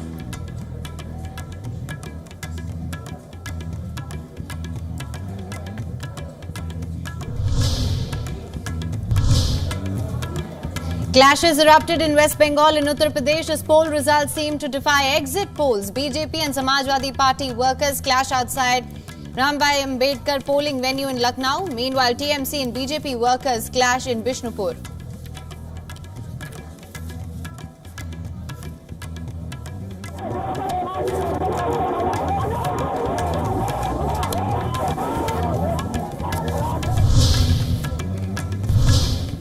It's a bloodbath in the Indian markets. All sectors in the red. Nifty and Sensex break crucial levels, with Nifty taking over 8% and the Sensex crashing as much as 6,000 points. Investors brace for more pain as election outcome enters a decisive leg amid trends defying exit polls.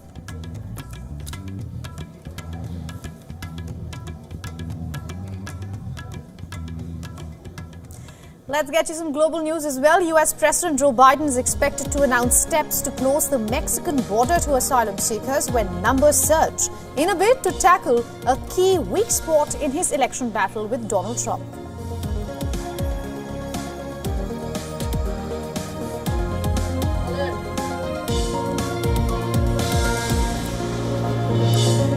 The mayor of a town in western Mexico is killed barely 24 hours after Claudia Sheinbaum was elected the Latin American country's first woman president.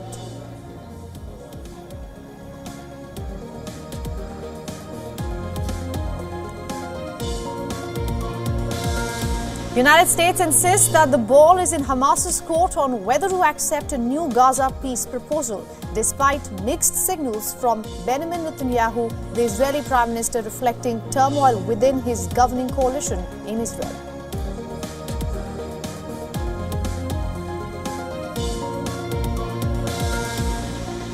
Taiwan's defense ministry said Tuesday it had detected 23 Chinese aircraft around the island in a window of less than 3 hours.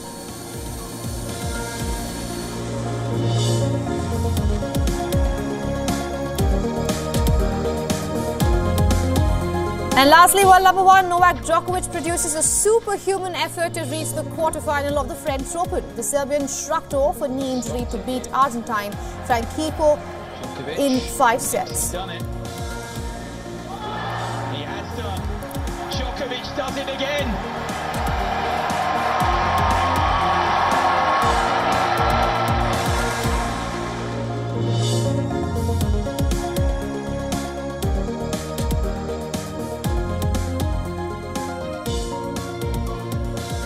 The picture in world's largest democracy, it's now getting a little bit clearer after 6 hours of counting. The state of Uttar Pradesh, it is turning out to be a huge upset for the BJP. The India bloc is ahead of the NDA. The swing states of West Bengal and Maharashtra are turning out to be the thorn in BJP's march to 300. Meanwhile, it's turning out to be a double delight for Chandrababu Naidu's TDP. They are all set to form government in Andhra Pradesh, while have considerable gains in the Lok Sabha set as well. And it seems that Naidu can play the role of the kingmaker. The BJP is on track to end BJD's reign in Odisha. The Saffron Party is ahead in the assembly results and have also surged ahead on the Lok Sabha seat. So these are the top developments at the moment.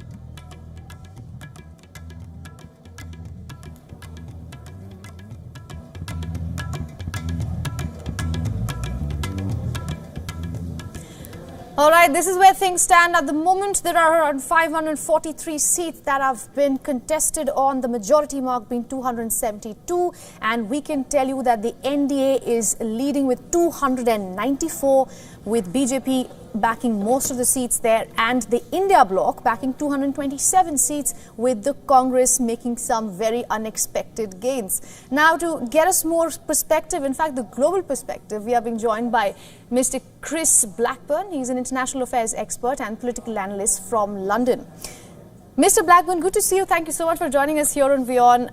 This is something we have been constantly focusing on even before the election started, about how an election in the world's biggest democracy like India is going to have a global ramification.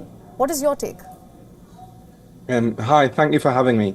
I think from what we've seen, especially when I've been looking at the global press on the Indian elections, is that the majority have been very positive about this. Is seen as a festival of democracy. We've had over, 969 million registered voters participating. Obviously, we don't know the final sort of voter turnout now, but we will see it, and it's been a spectacular display of democracy. So I think on that issue, it's been great. I think that the international media, and I've been quite critical of especially sort of journalists in the Anglosphere, especially the UK and America, being a little bit too pushy in their coverage of these elections.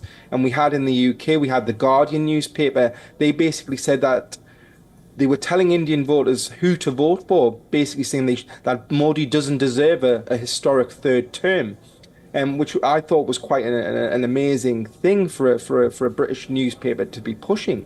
But I think the coverage has been quite balanced on the whole. obviously people of different parties and different political stripes and spots will probably disagree with that, but I actually think the global perspective has been that this has been a celebration of democracy. There's been minimal violence, and hopefully today, as the counts come in, hopefully these sporadic sort of pushes against each other, like parties fighting for positions, hopefully we'll see violence to a very, very low level. But on the whole, it's been a massive display of democracy and how Indians and the voters can choose. Right. Mr. Blackburn, of course, you seem to make a fair point there that the British media has been covering India in a certain light, but how we see it is that at the end of the day, it's the Indian voters who are deciding what's going to happen with the country and no one else. And we are able to see that. What do you think the past 10 years of Prime Minister Modi's government has done to take India at the stand that it has reached today? Well, I think Modi has had he's been a different animal from when he was a politician to being a statesman. And I think over the last sort of the two sort of terms he's had, India's growth has been phenomenal, whether it be on the international stage, whether it be through the economy. India is a rising power, and I think it's a very exciting period in India's history.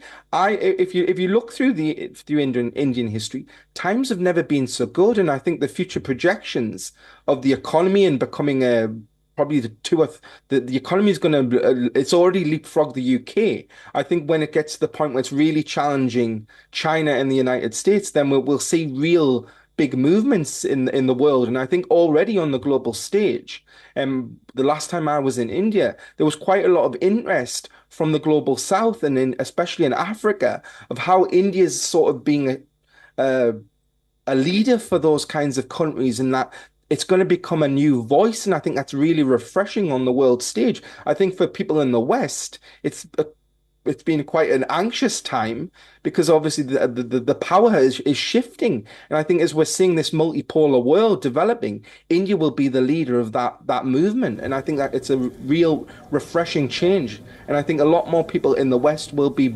welcoming that sort of step up by India.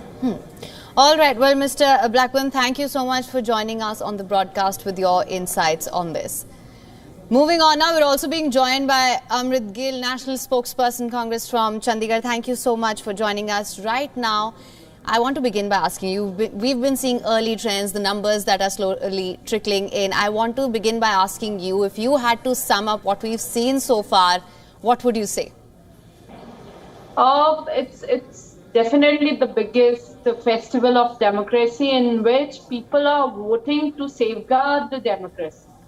It's India versus NDA. India, people are working for the nyay, to get the justice, because it's the people of India who are fighting against the autocratic rule of the regime of NDA government, which was totally pro-capitalist. Few people and a few big business tycoons, and now the people are voting to get for their employment, for their share, for their rights, and India Alliance is doing very well, even in Punjab, in Chandigarh, where I am right now. Congress is doing really good, and it's India, the people of India, my country, versus the capitalist, pro-capitalist government. So that's how the patterns are coming up, and we are quite hopeful that India will surely form the government. All right, Ms. Gill, there are some unexpected gains that the India bloc has been making, of course, and Congress in specific. And we have been speaking to the Congress leaders across India about it, about the reactions. I want to ask you, this is something I've been asking to the Congress leaders as well. Do you think the NDA government underestimated the power and the clout that the India bloc brought with it? I can't comment on what NDA was thinking, but I'm surely saying this is the hard work and the teamwork of India Alliance, as well as the Congress, different teams, different people, and the committed workers.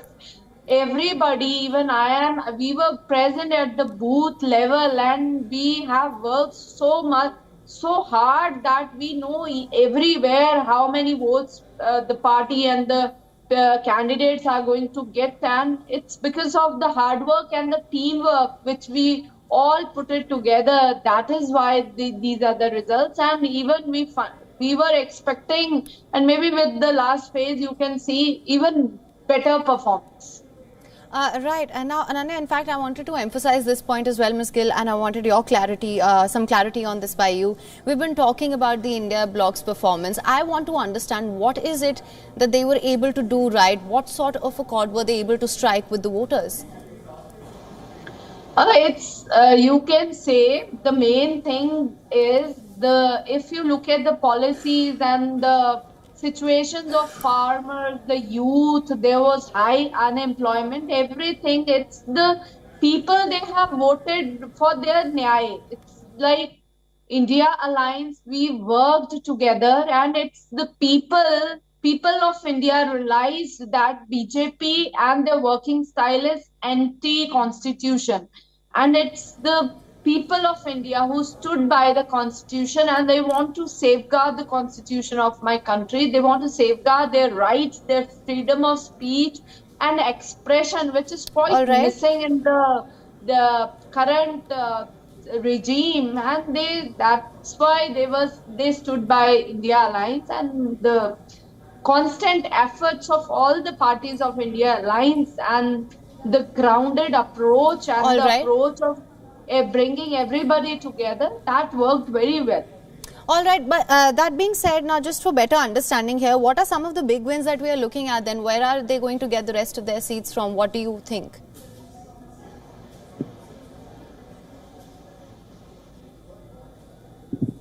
Ma'am, I hope you can hear me. Yes, you're talking to me? Yes, ma'am. Please come again. Yes, ma'am, I was asking you on what you just said. What are some of the big wins that we're looking at then? Where do you hope that the rest of the seats are coming from? We have to watch, like Punjab for sure, Haryana. We are doing very well. Uttar Pradesh, Maharashtra, and South also. So let's Himachal, UP is one of the biggest place we are, and Rajasthan too. So these are the places we are expecting even better, and Punjab performed really well for Congress, and AAP also. Together we will be doing very well. All right, thank you so much for speaking with us, Ms. Gill. Those of you who are just joining in, that is the winning line. Right now, the NDA stands with 297 seats. That's a little above the majority mark that stands at 272, and the India bloc has managed to garner 227 seats. Now, I would want to quickly bring in Haim here, the exit polls that we keep going back to, because that's the comparison we have been making. 227 seats is what the India bloc stands at the moment, but when we see at the exit polls, none of the exit polls actually gave the India bloc even the 200 mark. Absolutely, Ananya. In fact, I feel like the most accurate picture that we got from the exit polls was that for TDP in Andhra Pradesh. I think that is the closest that we've gotten. And in fact, you know, we've been hearing so many of these opposition party bites and sound bites that have been coming as well. Some have called them deeply unscientific, and of course they are hoping to spring in some sort of a big surprise here. We are seeing some big changes and tectonic shifts here, which, I mean, of course, we need to delve deeper into those, and these are just early trends. But you're right, I agree with you on that point. Exactly, and speaking of that, there are surprises on both spectrum, not just the India bloc, but as well as the NDA bloc. Now, we keep going back to this narrative that the BJP and the NDA kind of built about the 400 mark and how they are eyeing for the 400 mark. Now that seems like far-fetched at the moment, but of course it's early to say. I would still say it's only 1 p.m. Absolutely, as we keep saying, it's a little post 1 p.m. and it's still early to say. But yeah, because the exit polls that we had was completely one-sided. Let's face it, we all knew that the exit polls suggested that the NDA government is definitely getting re-elected, and there are no doubts about that even right now, even though the India bloc has been able to make some unexpected gains. I believe the performance has been better than what most expected here, and of course, as the numbers trickle in, so are the reactions. I think we should get our viewers some of the reactions from prominent faces that have been coming in. Listen to this. The expected result only we are getting, but we expected more than 350 seats. All NDA partners we are expected. But in that actually little bit disappointed by Congress. But even after this result also, our responsibility to tell our regards to the entire country, citizens who voted NDA candidates. On one hand, the BJP is set to cross the 250 mark, and on the other hand, Congress is struggling to even reach 100 seats. The gap is huge, and it speaks for itself. Our NDA alliance is way ahead of everyone right now, and that will reflect in the results too. People in Odisha wanted a better government, and BJP has done tremendous work in the state. PM Modi came to Odisha, and so many union ministers came to MP. It will all translate into votes this election. Of course, we will be bringing you all of the developments as and when they come in. It's time to take a look at the top global stories at this hour as well. Rescue teams are battling to douse massive fires that engulfed large swathes of northern Israel. The blazes were set off by rockets launched from neighboring Lebanon by militant group Hezbollah. Firefighters are trying to get the large fire under control. Many houses are on fire here, as I mentioned. Footage released by Israel's Fire and Rescue Agency shows an entire forest burning in Israel's northern Kiryat Shimona city.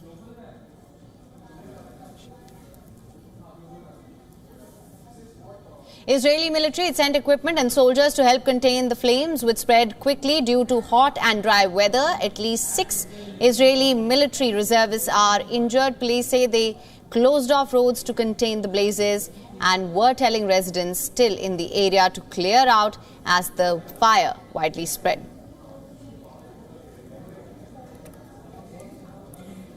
Israeli authorities say that the blazes have already covered hundreds of acres. Country's National Fire Service said that its firefighters were operating late into the night in several spots. Many Israelis who live in towns near the Lebanon border evacuated months ago. Hostilities escalated between the Israeli Defense Forces and Iran-backed militant group Hezbollah. And since Israel launched an offensive in Gaza, wiping out Hamas after the October 7th attack on its territory. In Iran, the registration for the 14th presidential election concluded at the Interior Ministry in the capital of Tehran. 80 politicians have registered as candidates to succeed country's ultra-conservative President Ibrahim Raisi, who unfortunately died last month in a helicopter crash. Iran's provisional government has set the presidential election for June 28th, and last week the prospective candidates were invited to register for candidacy during a 5-day period. They will now be approved by a body of loyalists to the country's supreme leader, Ayatollah Ali Khamenei. The council will announce final names 2 weeks before the vote. More than 20 hopefuls, including some prominent political figures, have filed their nominations. Now, this includes Iran's hardline parliament speaker, Bagher Ghalibaf, who has close ties to Iran's paramilitary Revolutionary Guards. Now, another hardliner, the former Iranian President Mahmoud Ahmadinejad, also registered his candidature, and others include moderates and reformists such as Iran's former parliamentary speaker Ali Larijani and also former first vice president Ishaq Jahangiri. Russia's defense ministry says that its forces repelled Ukrainian attacks in multiple directions and destroyed several Ukrainian weapons and ammunition depots, howitzers, as well as a set of electronic warfare equipment. The attacks come as Ukraine's military declared that it waged 102 battles with Russian troops on the front line and still managed to hold the line of defense to resist strikes. Heavy fighting is underway in the towns of Vovchansk and Kupiansk in the northeast of Kharkiv. Meanwhile, Russia says that for the first time, Ukrainian forces used the American-supplied HIMARS to strike deep into its border city of Belgorod. Now, this comes as last week US President Joe Biden gave Ukraine the go-ahead to use American weaponry to strike Russia for the purpose of self-defense. In a new announcement, Netherlands Minister of Defense has said that Netherlands will provide its first batch of F-16 fighter jets to Ukraine within this year. In a major development, South Korea's military says that it would resume military activities along the demarcation line separating the two Koreas and Northwest Islands. The country suspended the contentious inter-Korean military agreement in an effort to take tougher responses to North Korean provocations in recent weeks. The proposal will formally take effect when it's signed by President Yoon Suk-yeol later today. The move by the South comes after North Korea sent balloons carrying trash over the border. And the animosities between the two Koreas escalated sharply.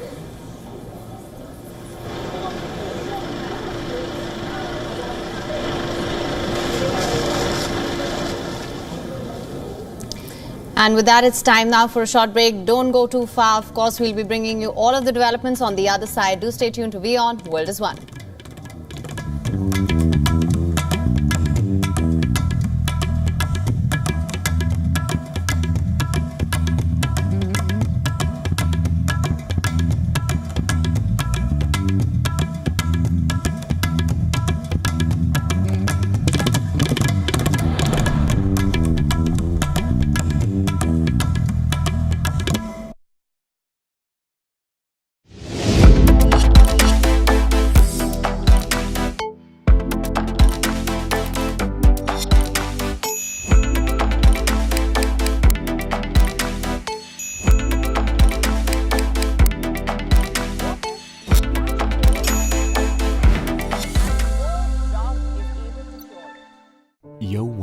Resort is unique, the only one of its kind. Experience the 4 paths of natural wellness: yoga, Ayurveda, acupuncture, and naturopathy. Each uniquely customized program improves the whole person to make every person whole. Come to Yo1 Health Resort. Make your reservation at yo1.com.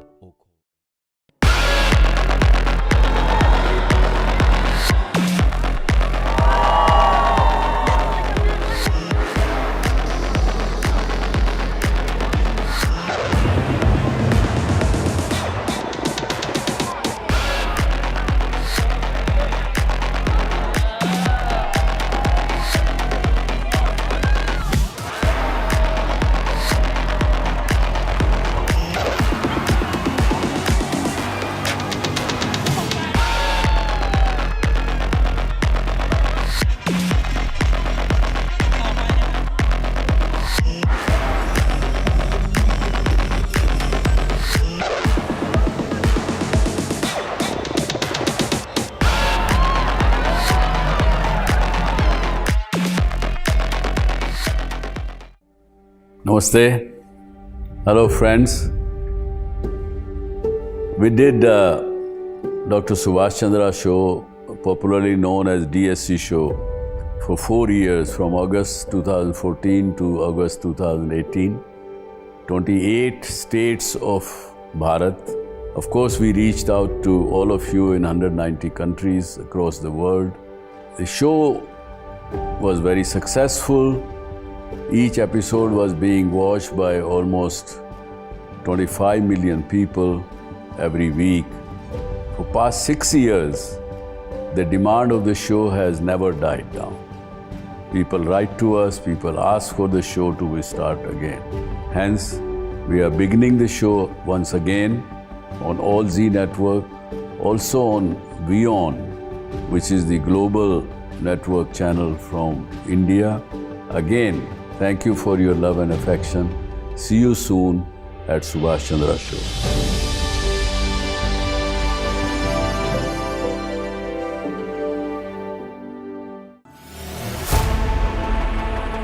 Know more, understand better, think ahead. Hello and a very warm welcome. You are watching Gravitas with me, Molly Gambhir.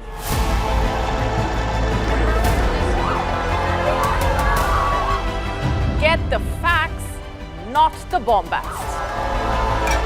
On the 26th of March, dynamic pricing, Baloch separatists, Gravitas cuts out the clutter. Gravitas keeps calm when others scream. Gravitas brings news to life.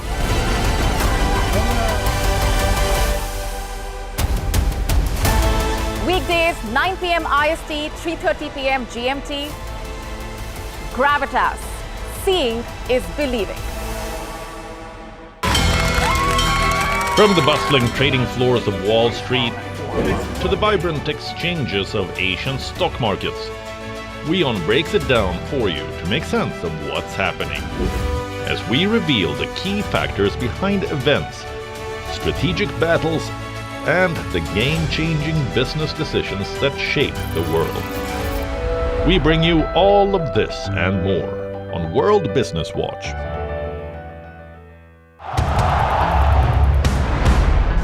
Everyone loves a contest.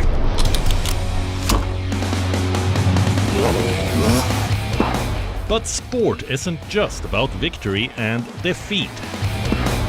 When the GOATs in sport speak, you hear it first on WION.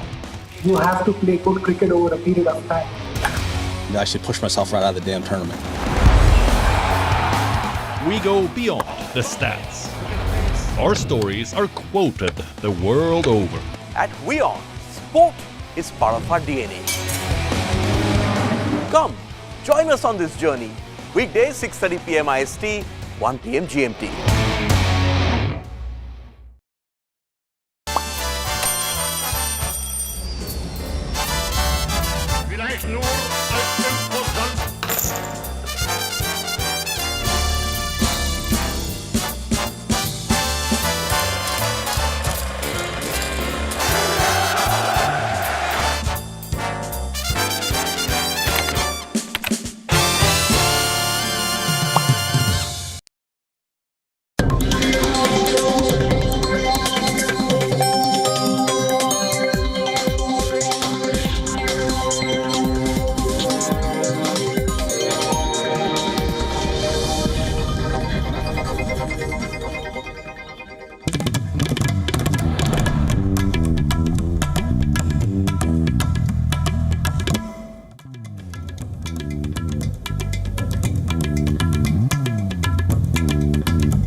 Welcome, you're watching WION World is One with me, Ananya Datta, and with me is Hemkar Saroya, my colleague.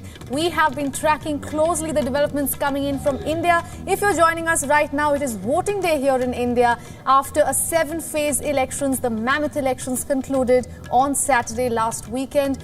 We are in the middle of counting the votes and getting you all the top trends at the moment. Now, this is where it stands at the moment. There are 543 total seats that are being contested on, and the majority mark is the 272 line that you can see on your screens as well, and that is our winning line. Now, NDA at the moment has 296 seats, that's the leads, and India Bloc surprisingly has 228 seats, and that's where things stand at the moment. And there is a specific focus this time on Uttar Pradesh, Hem, and we're just being told that Smriti Irani from Amethi is trailing by a huge margin. At the same time, Menaka Gandhi is also trailing by a huge margin in Uttar Pradesh, Sultanpur. Surprisingly, it's proven to be the big upset this time around. Of course, we're seeing how the battle is playing out there. In fact, Ananya, I would also like to bring our viewers up to date with all that's transpired so far and the top developments that we are looking at. Of course, the picture is only getting clearer. So far, we've only been tracking the numbers that are coming in and the early election trends. As Ananya mentioned, the state of Uttar Pradesh, that's turning out to be the huge upset for BJP. The India Bloc is ahead of the NDA here. Then we also have the swing states of West Bengal and Maharashtra that are turning out to be the thorn in BJP's march to that magic 300 number. Meanwhile, it's turning out to be a double delight for Chandrababu Naidu's TDP. And as we were discussing earlier, that perhaps was the most accurate picture that we got out of the exit polls so far. It does seem like that. Now, we're also being joined by Mr. Kamlesh Sutar. He's the editor of Z24 TOS. Mr. Sutar, thank you so much for joining us here on WION. You have been tracking India elections for as long as I can remember. What is your perspective? How are you reading these numbers, sir? Well, looking at the numbers, especially from the western state of Maharashtra, Maharashtra has thrown up surprising results. This is one state that has given great numbers to BJP in the 2019 and 2014 elections. So this time around, a big setback for the BJP. Almost, if you look at the numbers at this point in time, less than half of the numbers that they had garnered in 2019 elections. So 2019, the numbers stood at 42. At this point of time, as we speak, the numbers are just around 20. So that is how bad the setback is. If you look at the entire picture where BJP had gained last time, it was mostly the northern state and western states. So Maharashtra, Gujarat and Rajasthan were the states where the BJP gained maximum. In Rajasthan and Gujarat, BJP's performance was 100% strike rate, whereas in Maharashtra they had gotten 42 out of 48 seats. So this time, this is considered as a big setback. So the overall number, if you look at the overall numbers, pan-India, the major setback coming in from states like Maharashtra and Uttar Pradesh, with Maharashtra playing a major role, where two factions of two parties, two factions of the Shiv Sena, two factions of the NCP, the Nationalist Congress Party, were in fray. One faction aligned with the BJP, the other faction aligned with the Congress, and it was going to be an interesting fight for the first time in the history of Maharashtra's politics. This was one crucial election that everyone thought that this would go down the wire. And if I can, give you some numbers or some interesting fights in Maharashtra, this is going down to the wire, like local elections where the leads are by 5,086, and one of the constituencies is Mumbai. The lead is the lead was hardly 86 just an hour before. So this election is certainly going down the wire, especially in Maharashtra, which has thrown up some surprising results. Right. Sir, I believe it would be safe to say right now that the state is set for some tectonic shifts here. I just wanted to get your perspective on that. What sort of overhaul are we looking at here, if at all? In Maharashtra? Right, sir. Or the entire... Yeah, see, Maharashtra, as I said, there are two factions of two different parties were in fray. But if you look at the local issues in Maharashtra, more than the national issues, the local issues in Maharashtra, the issues of two parties being split, the issue of use of central agencies against leaders, because most of the leaders were shifted. Remember, in 2014, what were the election issues that BJP came to power with for the first time? It was the Aadhar scam and the irrigation scam that the BJP fought on. But this time around, leaders who were accused in the scam, like somebody like Ajit Pawar, who stood accused in the 70,000 crore irrigation scam, is now with the BJP. Ashok Chavan, who was in the line of fire for the Aadhar scam, he is with the BJP now. He's joined BJP and is being made the Rajya Sabha MP by the Bharatiya Janata Party. So the issue of corruption, good governance was in question in Maharashtra. Of course, allied with the issue of Shiv Sena being split into two parties and a section of Shiv Sena joining the BJP or aligning with the BJP only due to the fear of agencies acting against them, ED, CBI and income tax, as Supriya Sule oftenly used to quote during the elections. ICE, income tax, CBI and ED. The use of ICE against the opponents, the politics of vendetta was made the election issue, and somewhere it seems that it has percolated down to the voters, and that is perhaps showing in the results at this point. Right, Mr. Sudhir, you put it perfectly. It is going down the wire in Maharashtra, and as you pointed out, there are two factions of Shiv Sena, there's two factions of NCP. I want to ask you, this political conundrum we've been seeing in Maharashtra pan out over weeks and months before elections. Who do you think it benefited? Who do you think it came at a cost? And what about the voters? Aren't they perplexed? See, as far as the voters are concerned, I'll tell you, the urban voter and the rural voters, we have to talk about them separately. One, rural distress was an important issue in Maharashtra. At least 4 constituencies that I know, onion was the issue in these 4 constituencies. Constituencies like Nasik, Dindori, Shirur and Dhule. These 4 constituencies had onion at the core of the issue. So agrarian distress, remember the onion import crisis had become such a big political issue, but in these 4 constituencies and in parts of Maharashtra, it was an issue. Also coupled with the MSP, the issue of minimum support price for farm produce was another issue. The prices for soybean and farmer suicides obviously was an issue. It has been an issue, but this time around it was well used by the opposition. It was percolated down in the rural areas. It was a campaigning issue.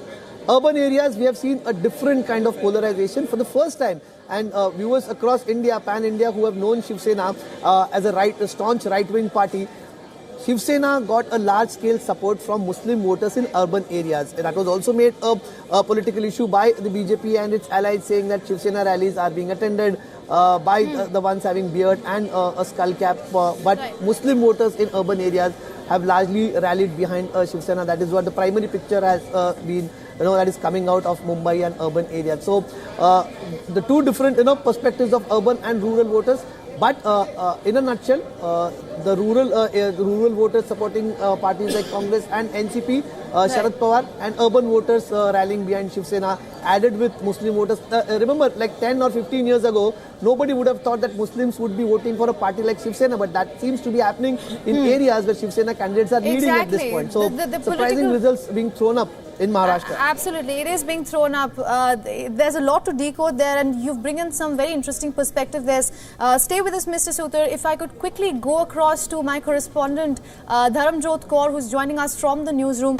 Dharamjot, we have been talking about the issues in Maharashtra and how it has gone down the wire. When we come to Delhi, it is the opposite. Right now, according to the Election Commission of India's website, as I can see, all 7 parties are going to the BJP.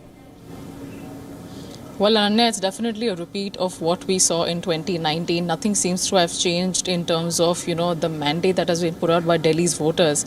And this is very surprising because we've seen the political landscape of Delhi shift, over the past couple of months in terms of how the entire arrest and custody of sitting Chief Minister Arvind Kejriwal played out. We saw him come out of jail on bail. We saw him campaign for the Aam Aadmi Party. We've seen a lot of narratives that were built in the national capital in terms of, an intense political climate between the Bharatiya Janata Party, the Congress and the Aam Aadmi Party. But all of that, has seemingly gone redundant as far as, the Aam Aadmi Party is concerned, even though they are in power in the state. As far as the voter psychology and the voter mandate is concerned in New Delhi, they have voted in terms of, what the national mandate is. They voted with a mindset of, what the outlook of the general elections would look like, and not issues or not problems that are specific to the national capital. So a more nationalistic outlook over here in terms of how the Delhi, voters have cast their ballot, and very much in tandem with, how it went down in 2019 as well. So no surprise over there in terms of voter psychology, but definitely a surprise for the Aam Aadmi Party because all the narratives, all the campaigning, and, the entire case of Arvind Kejriwal, Aam Aadmi Party's top leaders, and the excise policy, it didn't really play out the way they wanted it to. Right. In fact, Dharamjot, I want to ask you about the entire North Belt as well. We've seen how Uttar Pradesh, that's emerged as a big upset as well. That has come as a surprise. When we talk about the Hindi heartland, what sort of shifts are we noticing here as per the trends that we've seen so far? Well, it's definitely a very unprecedented trend, as far as Uttar Pradesh is concerned. Again, we've been talking about it since morning when we saw, early trends indicate a tectonic shift in terms of how the voters have cast their franchise. So we're seeing a split right down the middle in terms of, the early trends and what they're telling us. 34, 35 seats for the BJP, 36 for the Samajwadi Party, numbers fluctuating between 7 or 8 for the Congress, which takes the India bloc, to over 40 seats out of 80 as of now. So a very interesting outlook in terms of how the vote bank in Uttar Pradesh has voted out, in a sense, the ruling party that has always in the past decade had a very strong hold over that particular state. But ever since 2019, we've seen a lot of issues emerge, which has also centered around the state of Uttar Pradesh. We've been talking about how Haryana and Punjab were at the center of the farmers' agitation in 2020 and 2021. But it's equally important to know that the agriculture belt in Uttar Pradesh was also a massive part of that movement. We've seen farmers from the sugarcane belt of this state actively taking part in that protest, voicing their dissent against laws that are obviously now repealed. But the after effects of that are still felt in the sugarcane belt of Uttar Pradesh. And it's also important to note here that the Samajwadi Party, which had a dismal of 5 seats in 2019 and are now standing at about 36 seats and still counting, that party, with its stronghold over the Yadav household name that it has been, they kind of diversified into ensuring that they dip their toes into also luring in the other non-Yadav vote bank, the other backward classes, and the entire diversification that they went for, that seems to be paying off for them. So how this pans out, I mean, we still have a lot of votes to be counted, but so far the early split mandate is coming as a shock to everybody alike. Absolutely, Dharamjot. Stay with us. Mr. Sutar, if I could quickly go back to you. I know you've been extensively talking about Maharashtra and how the politics has changed, what could come, really covering all the doors that you can cover. But I want to ask about India overall, now, because we have seen some very unexpected seats being flipped. That's what we're expecting according to the Election Commission of India.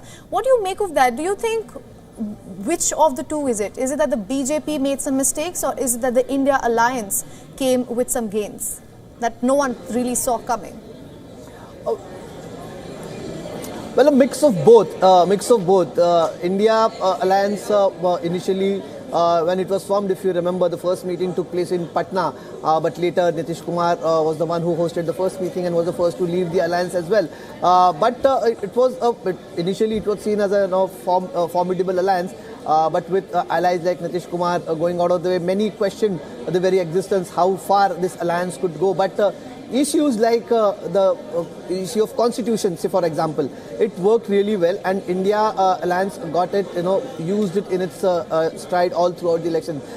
Again, in states like Maharashtra or even states, other states, the issue was raised time and again that the constitution would be changed, and the Prime Minister himself in almost all of his rallies had to go on and on explaining how the BJP is working for the betterment of Constitution A and how it will not change, and on the contrary how it is the Congress that has changed the Constitution time and again in the past. The biggest difference that I see in this election was in 2014 and 19. It was the BJP that was setting the narrative for the opposition, and the opposition was falling into the trap. But this time around, the issue raised by the opposition, that of constitution, that constitution would be changed, reservations would be compromised. This issue was put up by the opposition and followed up by the BJP giving explanations, and that is where I think largely the elections, the number game changed. This is what I feel. That's my personal opinion. BJP for the first time was seen falling into the trap that was laid by the opposition. The Prime Minister, the Home Minister, constantly explaining on an explanation mode rather on how they would be working for the constitution rather than focusing more on the development agenda or their core issues that they wanted to focus on. Right, Mr. Sudhir, sorry to interject, but we are being joined by Ghanshyam Tiwari. He's the Samajwadi Party leader and also the national spokesperson. Mr. Tiwari, so far so good for your party. In fact, if I can quote from the numbers that the Election Commission of India has just posted, Samajwadi Party is leading. It's 37 seats and the BJP is 32, and the Congress has bagged 8 seats so far. What is your reaction? Good afternoon to you, the viewers and the fellow co-panelists, and I congratulate every voter in India that together from Uttar Pradesh to Bengal to Maharashtra to across the country, in one voice voters are saying bugger off dictatorship. This is a thumping vote against the dreams and nightmarish dreams of dictatorship that Mr. Narendra Modi and Mr. Amit Shah had, that were furthered by corrupted exit polls, which were channeled by hijacked media, and a narrative that was peddled for 10 years. This is a vote by when the youth are saying that we want to speak about jobs, that voters are saying to the Prime Minister that election is not a mujra. You can't go from one message of hate to another message of hate, going from Mangal Sutra, meat, machli, mutton. And the daughters of India are saying that especially Uttar Pradesh, when you empower people like Braj Bhushan Sharan Singh, we are going to stop you and put all your dictatorial dreams down the drain. So this is that message. In Uttar Pradesh specifically, we spoke the language that voters wanted to hear. The poor of India don't depend on share market to find their prosperity. They want better governance to find their prosperity. So when an alliance says that we will ensure the first job to everyone, every youth, an alliance says that we will ensure that the poor women get 1 lakh rupees, when we say that caste census will be done to enable better redistribution and better targeting of policy, when we say that farmers will get MSP, this is nothing to do with share market. This is just good policies for the poor. Okay. And in return, BJP said, mujra, meat, mutton, led by the Prime Minister himself. So my final point is that BJP may think that it is going to return to power, but it is clear the last 10 years that any handshake with BJP is a kiss of death, where any alliance partner will be signing off their own death certificate to the dictatorship of BJP.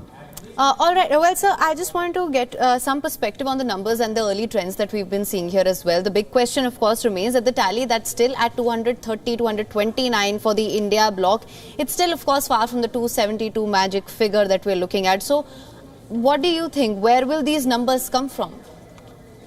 There is absolutely no doubt in any political party's mind that a handshake with BJP is a kiss of death. It's a viper's kiss. That they will destroy your party, dismantle your leadership, take away your symbol, as they did to their own allies. Shiv Sena was their strongest and longest ally.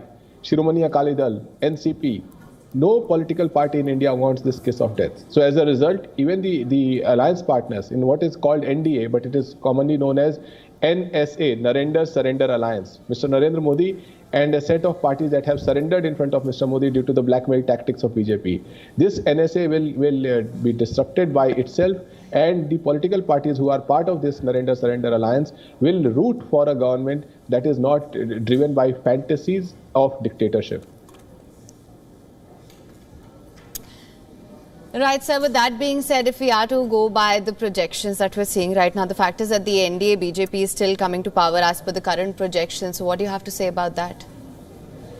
Yes, I think that if with abuse and misuse of machinery and hijacking of all public expression, if this is what the BJP can muster, people can read through the verdict. The verdict is that even if Mr. Modi in the hypothetical case comes back as Prime Minister for the third term, every day we will see youth of India protesting against them. Every day we will see farmers of India protesting against him. Every day we will see women of India protesting against him.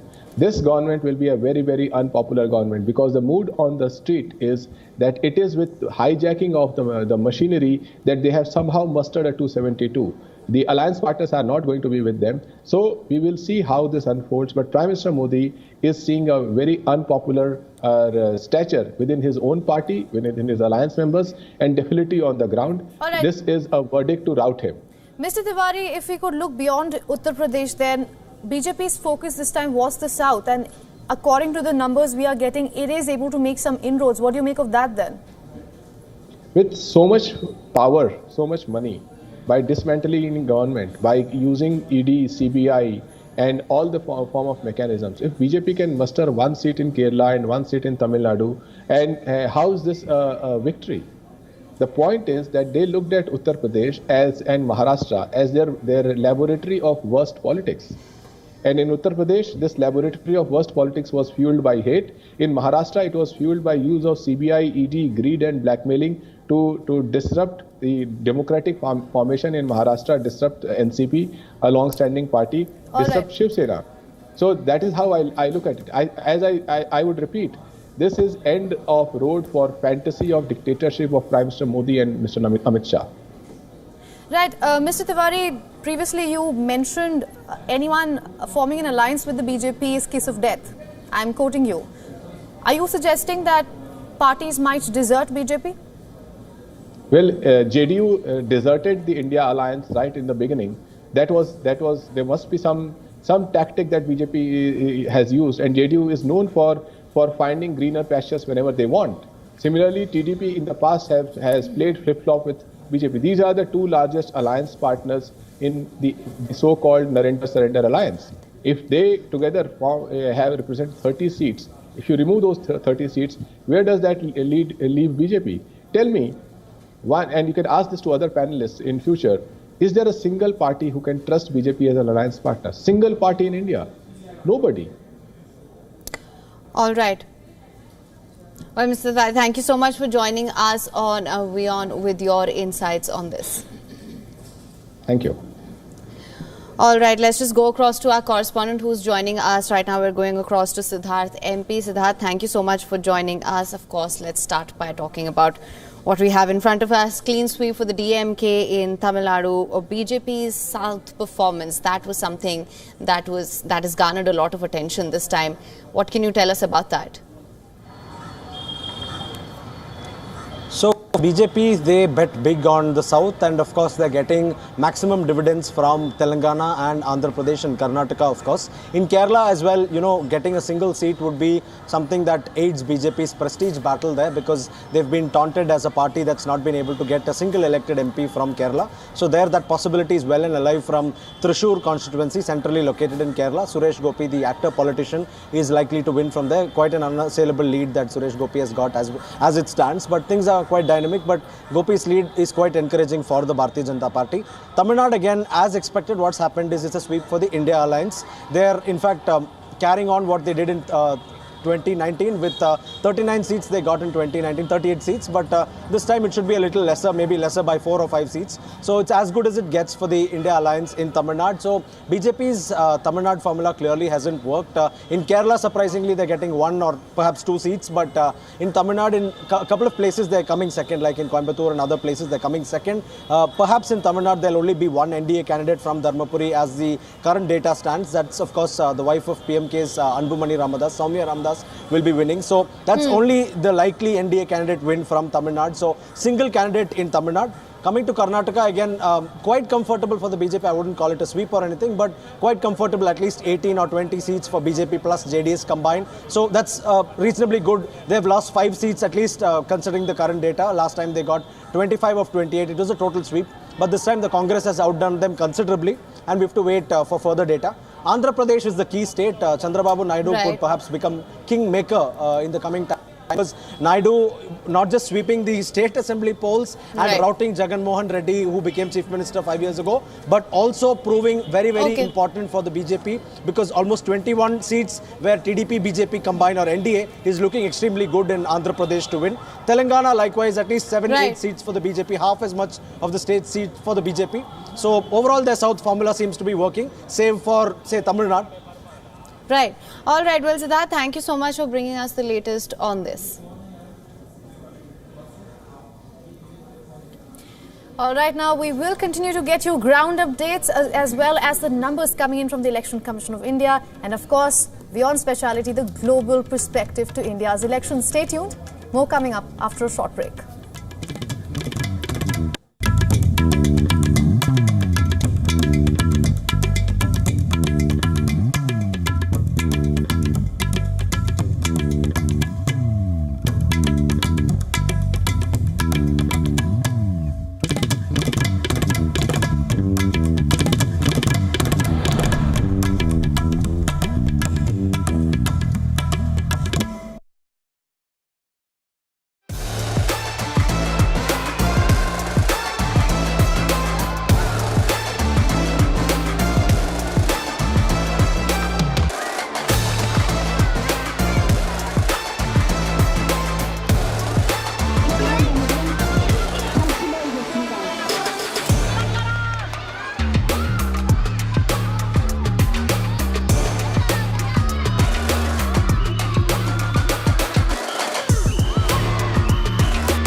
The stress of our world can take a toll on our physical and emotional health.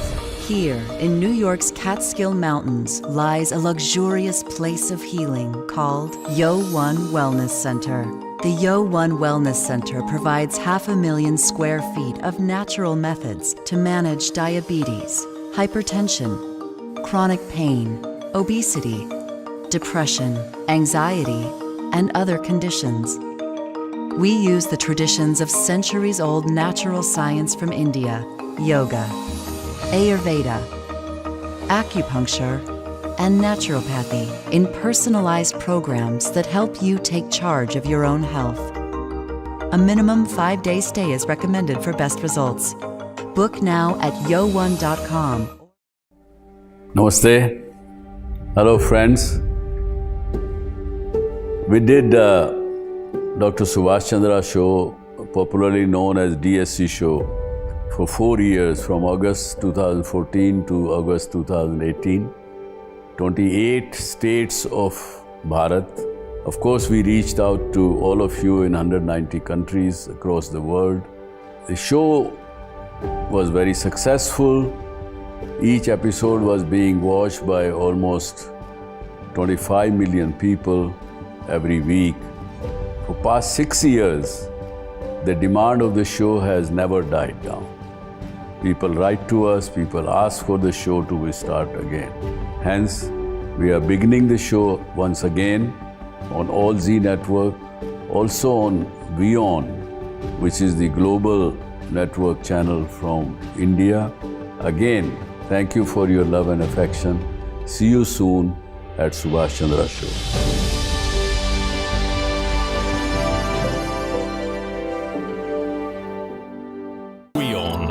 India's global voice, the channel that brings you the biggest stories from across the world through India's lens. Now available in more than 190 countries worldwide. Because we believe that the world is one. Watch us in Africa, Europe, USA and Canada, South America, Asia Pacific, Middle East and North African regions. Also available on these digital platforms across the world. WION. World is one.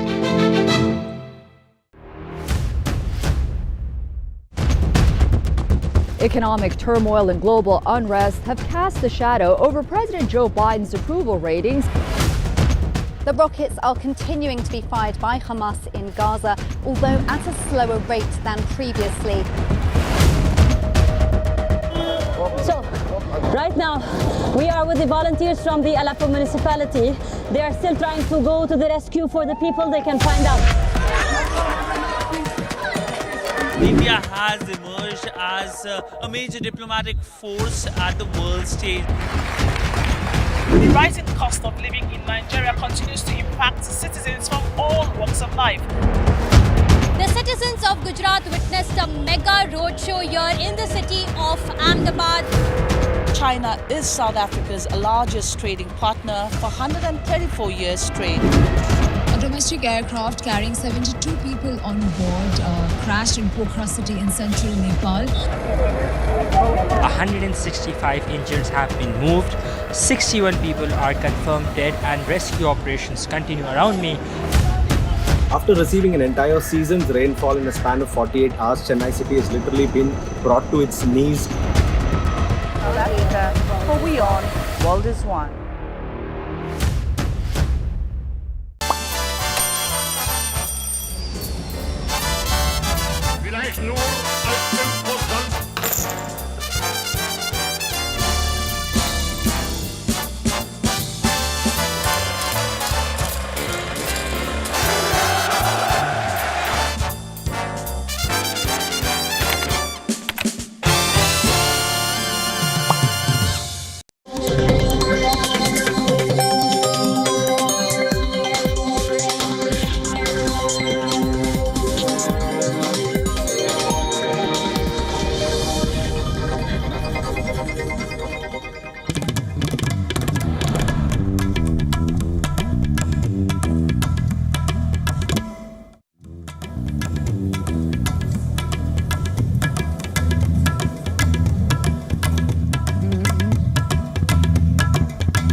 Hello and welcome. You're watching WION World is One, and the elections, the curtains are drawing on it, and it is certainly going down to the wire. We are getting you all the details and the statewide breakup. Shivan and I will be getting you the latest. Let's get you the headlines first.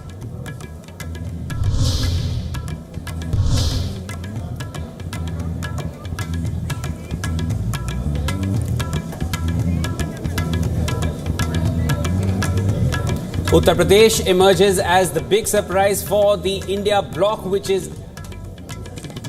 ahead now. The state marks the biggest upset for the BJP-led NDA, which won most of the seats in 2014 and kept most of them in 2019.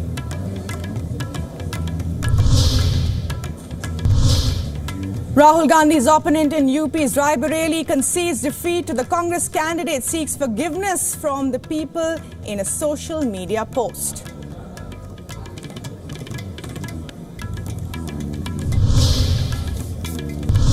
In Uttar Pradesh, Amethi Congress candidate Kishori Lal is ahead of Union Minister Smriti Irani by over 44,000 votes. Irani has been a minister from this district twice. Separately, BJP's Menka Gandhi, the sitting MP from Sultanpur in Uttar Pradesh, is trailing.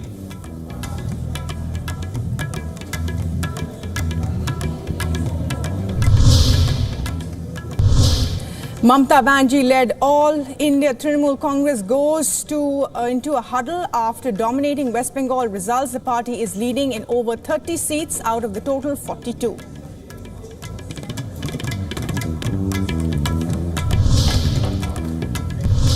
BJP-led alliance is nearing 300 seats with Odisha, Karnataka, Andhra Pradesh and to some extent Telangana making up for the party's losses elsewhere.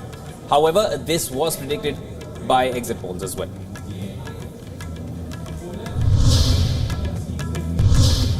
K. Chandrasekhar Rao's party, the Bharatiya Rashtra Samiti or the BRS, is not even close to winning one of the 17 seats in the parliamentary race. The state seems evenly divided between the BJP and the Congress.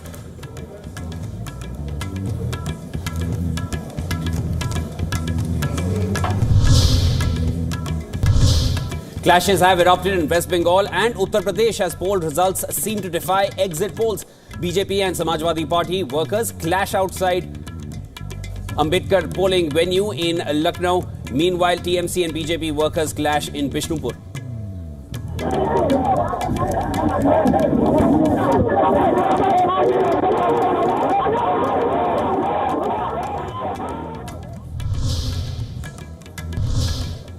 It's a bloodbath in the Indian markets. All sectors in the red. Nifty and the Sensex break crucial levels, with the Nifty tanking over 5%. The Sensex crashing nearly 4,000 points. Investors brace for more pain as election outcome enters a decisive leg amid trends defying exit polls.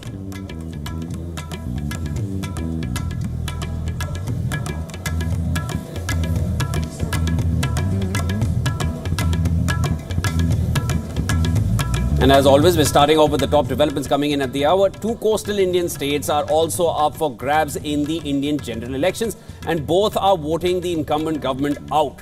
The Biju Janata Dal, the BJD, or BJD's 24-year reign in Odisha is on shaky grounds. The BJP is in pole position to form the government as things stand, with leads in 74 of the 147 constituencies. Now, the majority mark is 147, and the BJP is poised to take power for the first time on its own. It was in alliance with the BJD from 2000 to 2009. The BJD is suffering extensive losses in its bastion of coastal Odisha, with the BJP making gains in southern and northern Odisha. India's longest-serving Chief Minister Naveen Patnaik is leading in Kantabhanji in western Odisha by just over 1,300 votes, while leads his traditional Hindley seat by close to 4,000. Now, the BJP is sweeping the parliamentary seats in the state and leads in 19 of the 21 seats. The face of the BJP in Odisha, Union Minister Dharmendra Pradhan, is leading in Sambalpur by over 60,000 votes. Now, there's the next state that we like to speak about. Shifting focus to Andhra Pradesh, it's a double delight for Chandrababu Naidu's TDP, the Telugu Desam party. And they are sweeping the Andhra Pradesh Assembly as well as state's Lok Sabha seats.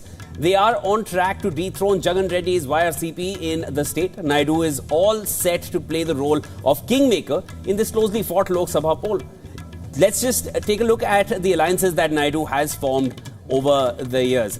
Naidu was part of the NDA government between 2014 and 2019, so this is definitely not the first time. He's very much familiar with the BJP. He then left the NDA before 2019 Lok Sabha polls and joined the Congress-led UPA alliance to lose in both Lok Sabha and Assembly polls. Soon after the loss, he distanced himself from the Congress and became part of NDA in March 2024, shortly before the election season began and just a few days before the national elections were announced. And here we are all these weeks later, with Chandrababu Naidu being crowned as the kingmaker in the state.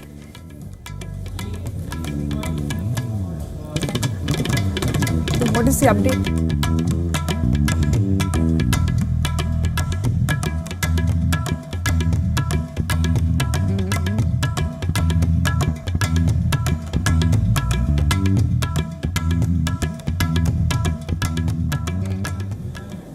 All right, now Idris Sloan is joining us live from Jammu and Kashmir, and big developments coming in from there. Both former chief ministers, Mehbooba Mufti and Omar Abdullah, seem to have lost on their seats. So huge development there. Idris, take us through what's happening there and what are the leads suggesting now? Otherwise, well, absolutely, it's a big surprise. I'm sure for both the former chief ministers of Jammu and Kashmir. They've just tweeted and accepted their defeat. Omar Abdullah came out first and said that he has accepted the defeat to Engineer Rashid, who's been languishing in the jail from the last many years. He's in Tihar jail at the moment as well. He was booked under a case by the NIA of terror funding, and since then he has been languishing in the jail. He was an MLA in the previous assembly when Jammu and Kashmir had the elected government. and now Engineer Rashid does seem to have a huge lead ahead of both People's Conference candidate Sajjad Ghani Lone as well as the former Chief Minister of Jammu and Kashmir, Umar Abdullah. On the other hand, if we talk about the second seat, which is the Anantnag constituency, Mehbooba Mufti has also just now tweeted and accepted her defeat to the National Conference candidate Mia Altaf. There is a huge gap there as well. So that is one of the reasons that Mehbooba has accepted her defeat. So it's something that was not predicted by the even the exit polls. They were giving all the seats to the National Conference, including the Baramulla seat, which Umar Abdullah seems to have lost at the moment because there is a huge margin. In Jammu, if we talk about the two seats, at both the seats, BJP is still leading. Although if we talk about Udhampur seat, there seems to be a very less difference between Dr. Jitendra Singh of the BJP and the Congress India Alliance candidate Lal Singh. So there we need to keep an eye definitely on. While as if we talk about Ladakh Union Territory, the independent candidate seems to be way ahead of the candidate that was put up by the Congress party there. So independent candidate winning there as well. So two seats in Jammu and Kashmir and Ladakh seem to have gone to the independent candidates, while as National Congress will retain two seats, one in Srinagar and one in South Kashmir, while as two seats in Jammu at the moment both of them are being led by the Bharatiya Janata Party. It is hugely significant, the fact that two independents are leading. The Ladakh seat, earlier I believe the exit polls had given to the Congress, so that's a major setback to them. The National Conference also, huge setback. What does this do to state, the Union Territory politics there in Jammu and Kashmir? And this of course comes after the abrogation of Article 370. That's in play as well in these elections. Well, absolutely. It was definitely a litmus test for the political parties in Jammu and Kashmir, as this was the first election taking place after the abrogation of Article 370. If we talk about Ladakh region, the independent candidate is basically a former member of the National Conference who decided to go on his own to fight this election. However, Umar Abdullah a while ago was asked the same question, that he was a former National Conference candidate and now he's fighting independently in Ladakh and is leading there.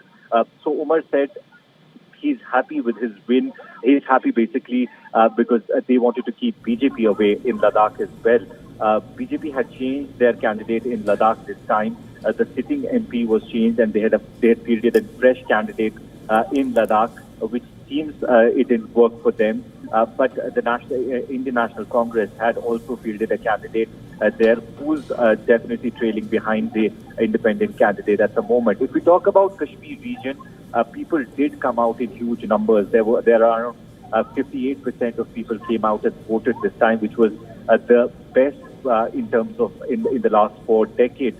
So which also meant that people wanted some change on the ground, and the change is visible. Both the chief ministers of Jammu and Kashmir, former chief ministers of Jammu and Kashmir, seems to have lost the election. Yes. All right. Thanks, Idris, for getting us those updates. Of course, we'll be coming back to you as the day progresses further. We're nearing the end of, reaching the results now.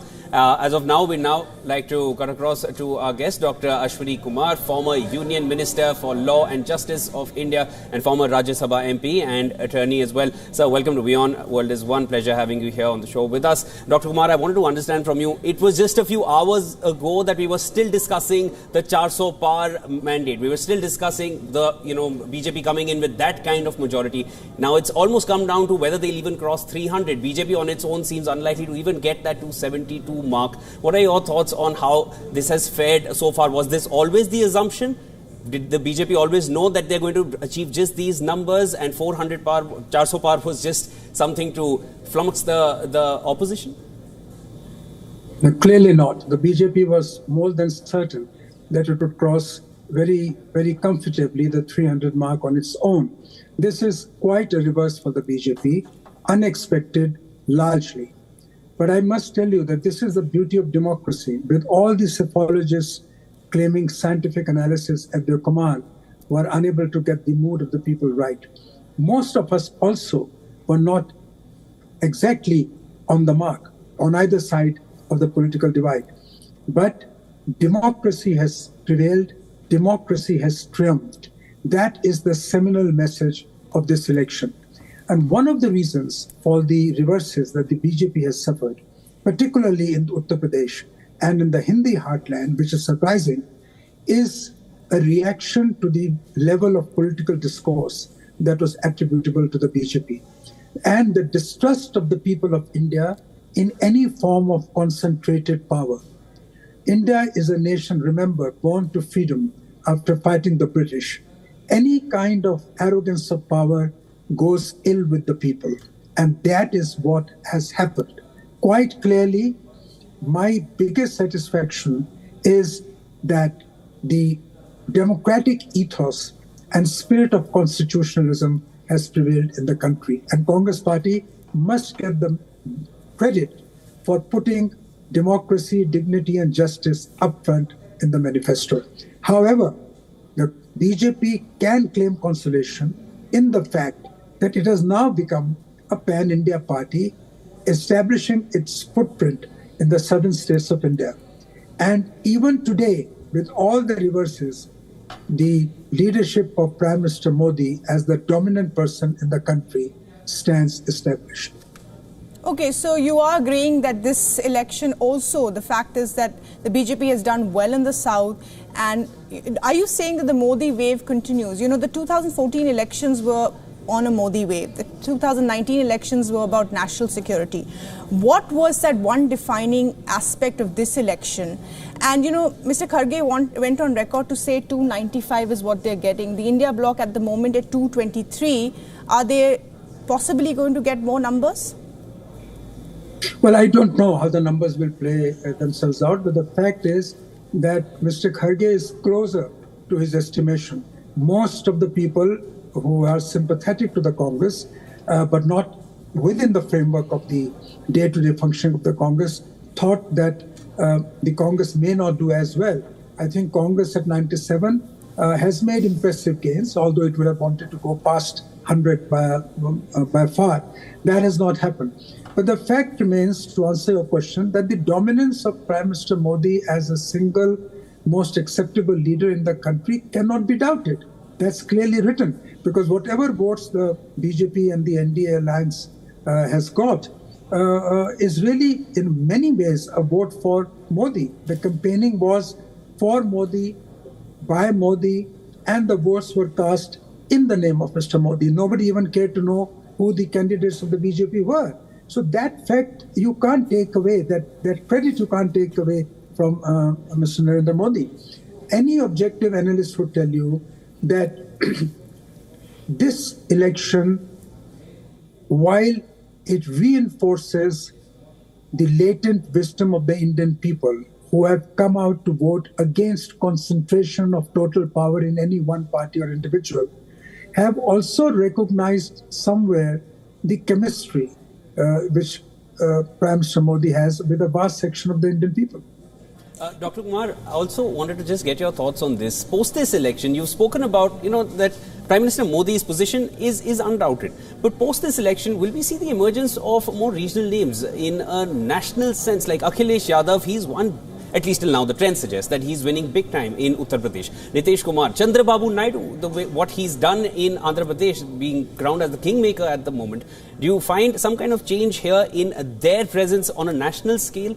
And will that have an effect on Prime Minister Modi's position as the de facto leader?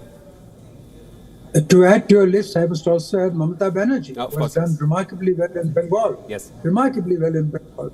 The persistence of these leaders in espousing regional sentiments and aspirations has paid off.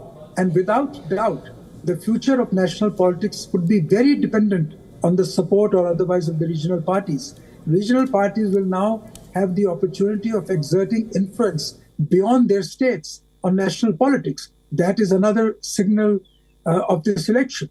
And therefore, whoever will be the incumbent Prime Minister, and in all likelihood, it would be Prime Minister Modi who would be the incoming Prime Minister, but he would be at the Prime Minister at the head of a coalition with its inherent limitations. However, depending upon the degree of support he can enlist of the parliamentarians in the coming days, there is a possibility of the NDA ranks swelling further because there are a large number of independents and large number of smaller parties, at least 40 or 50 of such people, who normally, it has been seen, tend to go with the ruling dispensation at the center. So even with the reduced numbers and significantly reduced numbers of the BJP, I don't see much of a problem in government formation and in the conduct of government at the central level headed by the BJP. Okay, fair enough. That's an important point you're making. But Ashwini Kumar, what exactly do you think happened in Uttar Pradesh? Now, many believe that the social engineering experiment of the Congress and the SP really worked in their favor, at least what the numbers are suggesting so far. What kind of introspection will the BJP need here in Uttar Pradesh, given that Uttar Pradesh has been one of their strongest states in the Hindi heartland? Well, I certainly think there would be deep introspection within the BJP on what went wrong. There would be now a question mark on Mr. Yogi Adityanath's leadership of the party. But how they will resolve this, I can't say. BJP is normally quite good at social engineering. But on the other side, I think Akhilesh Yadav and the persistence of Priyanka Gandhi and Rahul Gandhi has paid off. I think the emotional appeals made by Priyanka Gandhi and Rahul Gandhi espousing the cause of the constitution, democracy and dignity have had a resonance. I was worried, I was afraid that this might not be so. But thankfully, I think that insistence of the core issues before the nation have paid off. And certainly Akhilesh Yadav's connect on the ground, the work of the SP cadres and the caste combinations that they were able to work out along with Congress has definitely had an impact. And as I said, somewhere people of this country are distrustful of concentrated power. I think they wanted to give a shake-up to Yogi Adityanath's dominance in UP. All right, Dr. Kumar, thank you so much for joining in, and sharing all your insights. Of course, the day is not over yet, and we will get to know in, I think, just a matter of hours now, the government will be formed. At least the numbers are going to be out. Thank you so much for coming in and sharing all your insights. Thank you very much. Thank you. I'd just like to shift focus to Dr. Upadhyay. Yes. You want to start?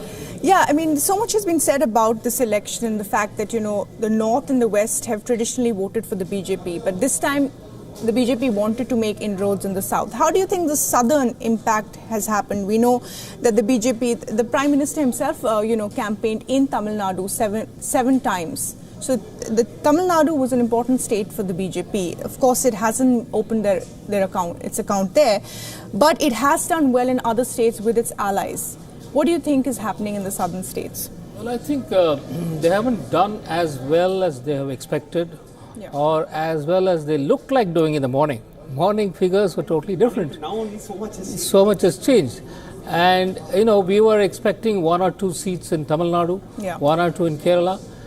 Probably that is not happening. Maybe just they will increase their vote share, which is good enough as far as the states are concerned. But they need crucial seats now. Do you think that Tamil Nadu would have worked better for them had they gone with the AIDMK? I suppose so. They should have had an ally, because in Tamil Nadu you can't be on your own. You can't be a northern party in a southern state Hindi party, is not acceptable in Tamil Nadu, which everybody knew. I don't know why they broke their alliance with AIDMK. Annamalai alone was not enough. They needed another proper regional party to make that inroad. No, I'm told that Annamalai was the one who insisted that we should go alone. I mean, he was looking ahead. I mean, maybe 10 years ahead. AIDMK is as corrupt as DMK, and we should break alliance, and we should be on our own. But it's going to take a long time. But they should have piggybacked on AIDMK. Probably they would have got a couple of seats, and AIDMK also would have benefited. And to that extent, they would have dented DMK Congress alliance. So that has not happened. So as far as the Kerala is concerned, they made a lot of noise.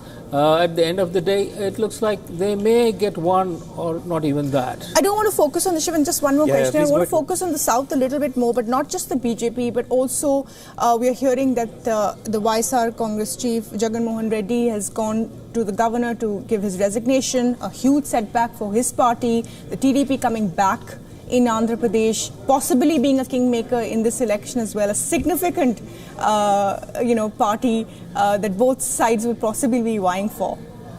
I wouldn't call him a kingmaker because I think he'd be a key 30 player. seats? A key player. No, he's not getting 30 seats. I mean, he's getting about 16 seats in the Lok Sabha. You see, he's winning the assembly as well, which is a good thing. And in terms of the Lok Sabha, he will have about 16 seats. So he will have a say, especially if the BJP falls short of the majority mark of 272. So then the question of who will be the Prime Minister will come. So unlike earlier, when BJP could decide on its own and everybody agreed on Modi, this time probably the outside voices will have to be heard. Yeah. It's not that the BJP leaders alone can decide. It's not that Modi, Amit Shah, Rajnath Singh can decide. So probably he will have a say. And then also our Nitish Kumar. Yes. See, Nitish Kumar is also coming with some 10 or 12 seats from Bihar. So these two are veterans. Yes. And they have played games earlier. They know. And switching parties has really not impacted the JDU's core voter. That's the real story here. That has been one of the biggest stories of this election. One of the biggest, because Bihar, everybody thought that Nitish Kumar might have his stock might have gone down because he's done so much salt, but he seems to have come back. So that is one of the plus points for BJP. In fact, stitching an alliance with the JDU at the last minute and then getting Chandrababu Naidu, imagine without them, where would they have been? So those two have made a difference what now. I wanted to come to next, given the reliance that the BJP has on its alliance partners, how do you feel, even if this government is formed now with the BJP at the helm of affairs, how do you feel parliamentary affairs are going to be handled with more names having significant roles in getting the BJP to form the next government? You see, it will not be one-man show anymore. You see, Modi has had a one-man show in 2014 and 2019. This time, I think he will have to listen to a few other people. So that is one big change. Getting bills passed and other proceedings? No, I think more than that, sharing the power. Yes. Sharing the power and who should get which portfolio. See, he could decide on his own who would be where. So now probably the allies will ask for a good cabinet posts, which probably Modi would have given it to his own partyman earlier. So now he will have to share them. Secondly, even in terms of the policy decisions, in terms of the decisions taken by the government, they will have a say. So it is not going to be Modi alone, which has been the case for the last 10 years. I want to start with what we began this broadcast with, this bulletin with the Odisha factor.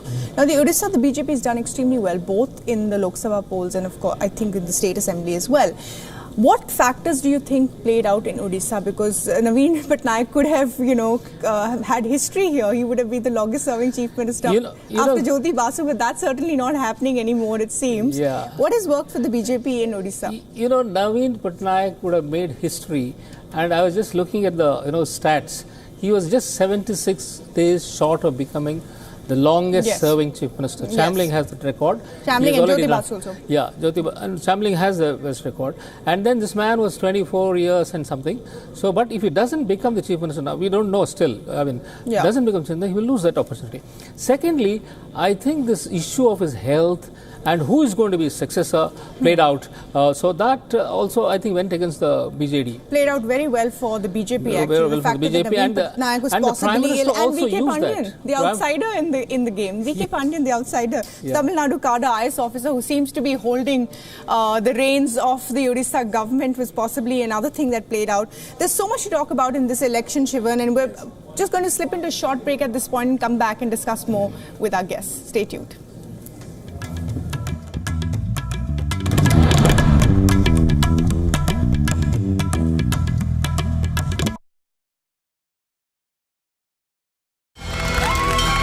From the bustling trading floors of Wall Street to the vibrant exchanges of Asian stock markets, WION breaks it down for you to make sense of what's happening. As we reveal the key factors behind events, strategic battles, and the game-changing business decisions that shape the world. We bring you all of this and more on World Business Watch.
Welcome back to our continued coverage of election 2024, which was considered to be a foregone conclusion according to the exit polls, but has turned out to be a surprising and exciting election. We're getting you all the highlights between me and Shivan here.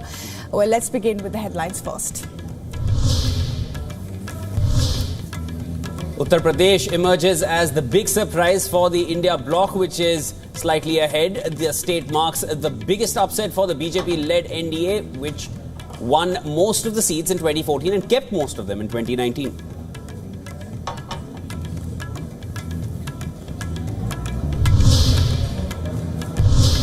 Rahul Gandhi's opponent in UP's Raebareli concedes defeat to the Congress candidate, seeks forgiveness from the people in a social media post.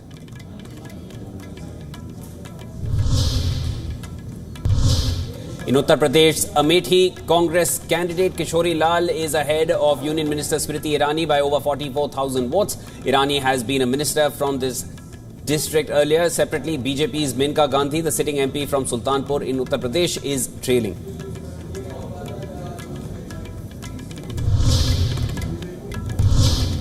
Mamata Banerjee-led Trinamool Congress goes into a huddle after dominating West Bengal results. The party is leading in over 30 seats out of the 42 seats.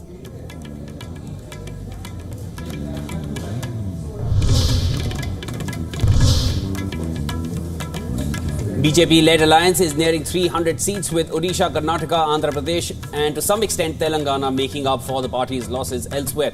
However, this was predicted by exit polls as well.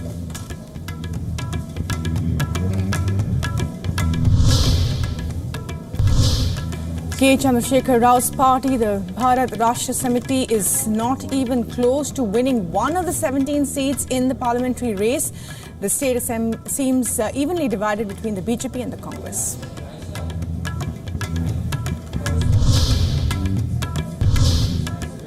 Clashes have erupted in West Bengal and Uttar Pradesh as poll results seem to defy exit polls. BJP and Samajwadi Party workers clash outside Ramabai Ambedkar polling venue in Lucknow. Meanwhile, TMC and BJP workers clash in Bishnupur.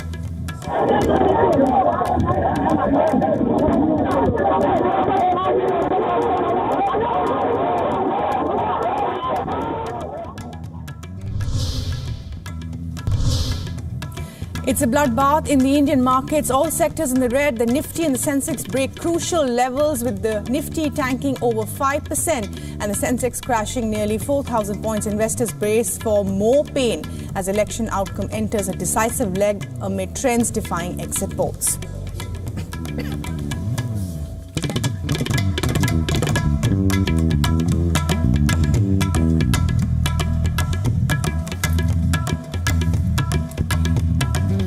All right, the big picture at this point, 2:30 p.m. local time, is that the NDA is at 294, the India bloc at 231, and in a few hours from now, we will know the exact numbers of what the BJP-led NDA has got and what the India bloc has got. This is an exciting election. Some setbacks for the BJP in the Hindi heartland, but it's done very well in Odisha, in both the state assembly as well as the Lok Sabha. My colleague Shivan has the details for Odisha. Yes, Bharvi, of course, these are two states. There is a lot to talk about here, and there has been major action coming in with developments happening by the hour. Let's start with Odisha. Two coastal Indian states are also up for grabs in the Indian general elections, and both are voting the incumbent government out.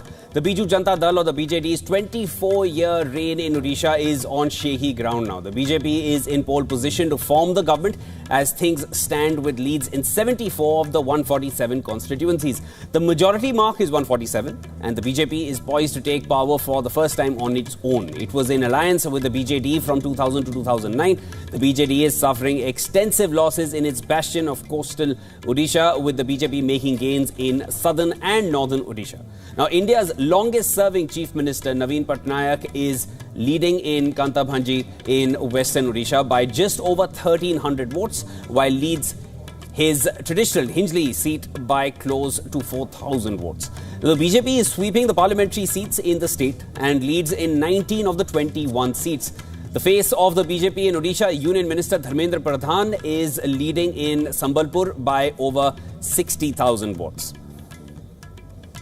Shifting focus to Andhra Pradesh. Now, it's a double delight for Chandrababu Naidu's TDP, the Telugu Desam party. They're sweeping the Andhra Pradesh Assembly as well as the state's Lok Sabha seats. They are on track to dethrone Jagan Reddy's YRCP in the state. Naidu is all set to play the role of, he's a key player, of course, is being touted as a kingmaker in the state as well. And in this closely fought Lok Sabha poll, he has played a major role. Let's just take a look at the alliances that Naidu has formed over the years.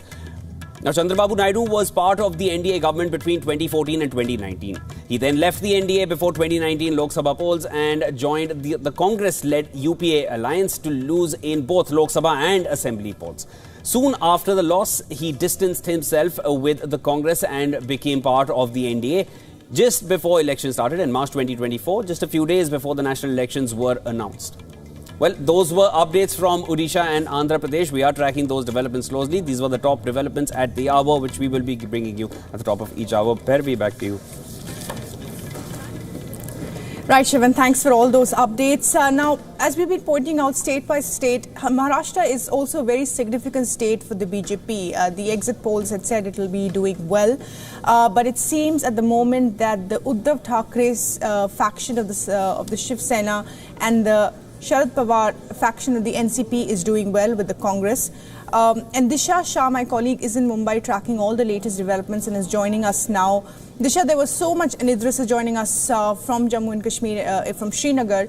Disha, there was so much talk about, the factional fights between the two sides. Who's the real Shiv Sena? Who's the real, NCP? What really played out in this election? There were also a lot of local issues at play as well. Take us through some of those aspects. Well, absolutely. It certainly looks like the voters have decided, as per the early trends, that who the real Shiv Sena and the NCP is. Remember, if you talk about the early trends, the MVA is leading in about 29 seats as we speak, and the NDA is leading in the other 17 seats. So there's a huge gap if you talk about as per the early trends is concerned. And like you rightly pointed out, yes, local issues did have an importance in this election, because most of the candidates that were fielded were from key constituencies where local issues really mattered. For example, the BJP, as per the early trends, faced a major setback in the Vidarbha region today. So they won only 3 out of 10 seats, if you talk about, as per the early trends. And that's because of the farmer issues, the agrarian issues, which, of course, the candidates that have been fielded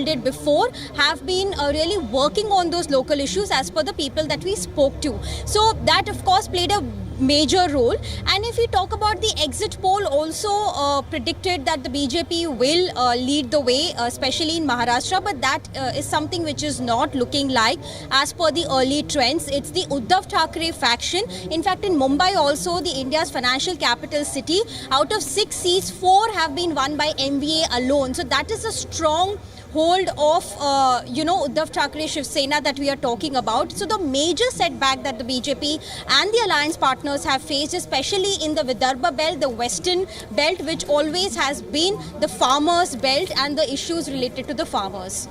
Thanks, Disha, for getting all those updates. Of course, Maharashtra is one state which has got everyone's attention ever since the morning, with the developments coming in on an hourly basis. I'd like to now shift focus to Siddhant Sibal, who is joining us from the BJP headquarters in New Delhi. Siddhant, you have to tell us, what's the mood like at the BJP headquarters? Because most exit pollsters, they've all been surprised with the figures that are coming out and how far they are from what the exit polls are suggesting.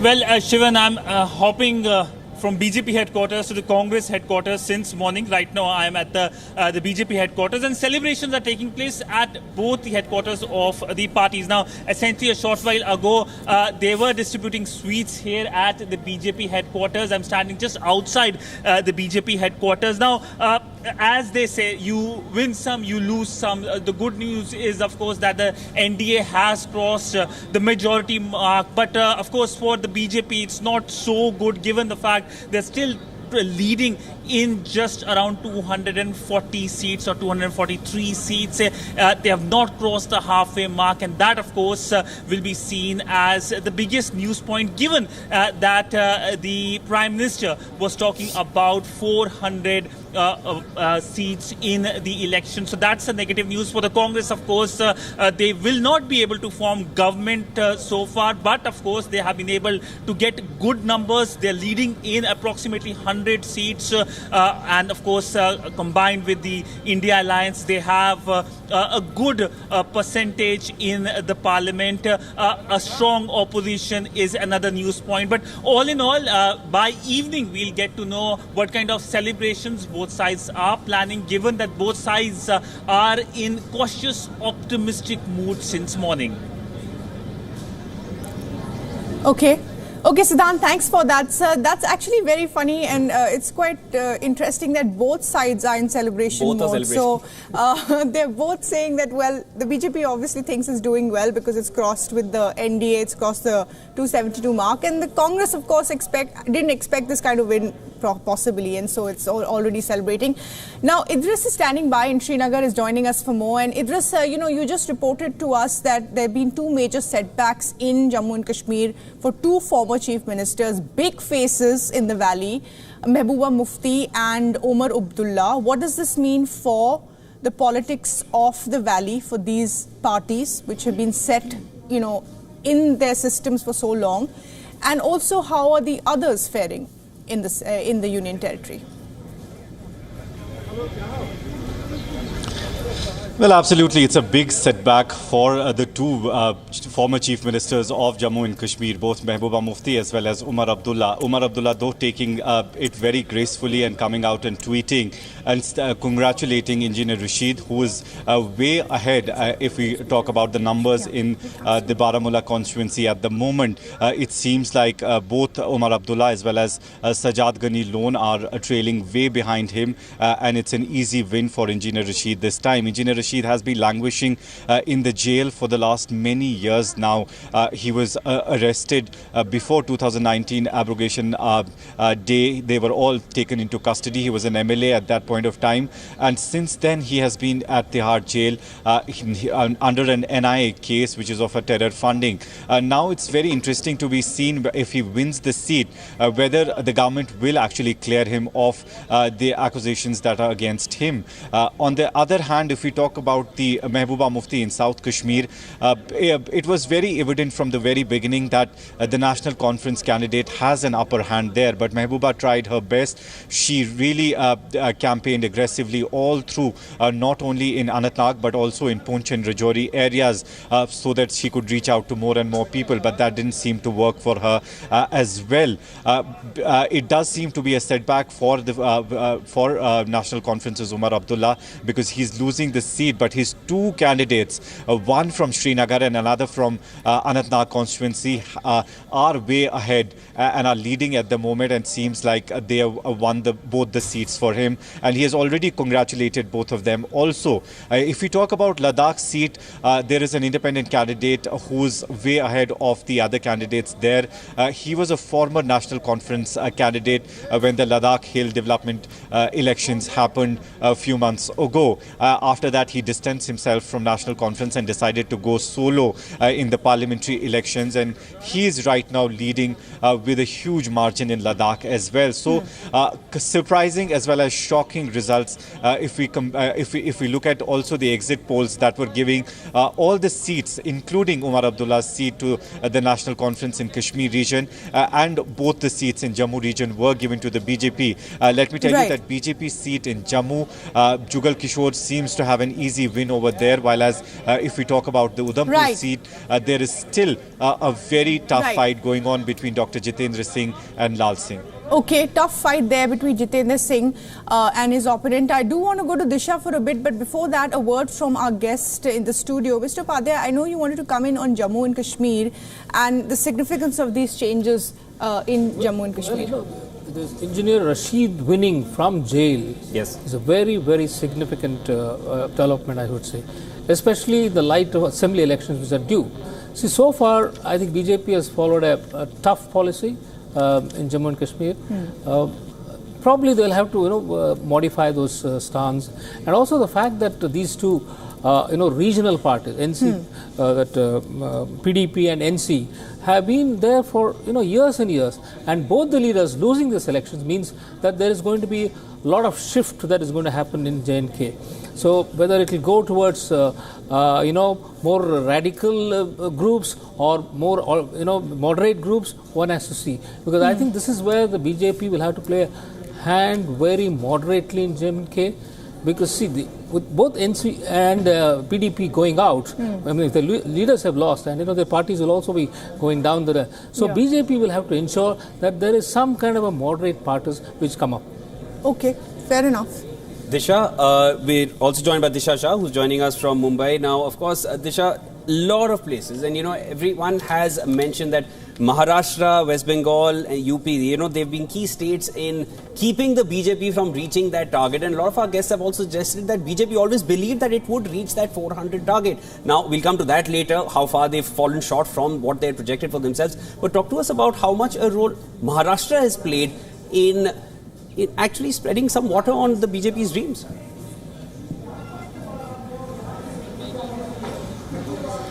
Well, absolutely. Whatever BJP had predicted for Maharashtra is turning out to be completely opposite, because remember, even till last minute, Shivan, we also were reporting about how there was no clarity on the candidates that the BJP as well as the NDA alliance were supposed to field for elections against the MVA in concern. So there was a lot of uncertainty till the last moment, because the BJP very well knew that in certain pockets of the state, including Mumbai, the Shiv Sena, which is led by Uddhav Thackeray, has a very strong hold, and even Congress for that matter. And that is the reason today when we talk about Vidarbha and the entire western Maharashtra, that is where the BJP has fallen short of in the number of seats. And that is what the MVA alliance has really continued their legacy in those seats as per the early trends that I spoke about. And Shivan, we've just received an update that Sharad Pawar will be addressing the media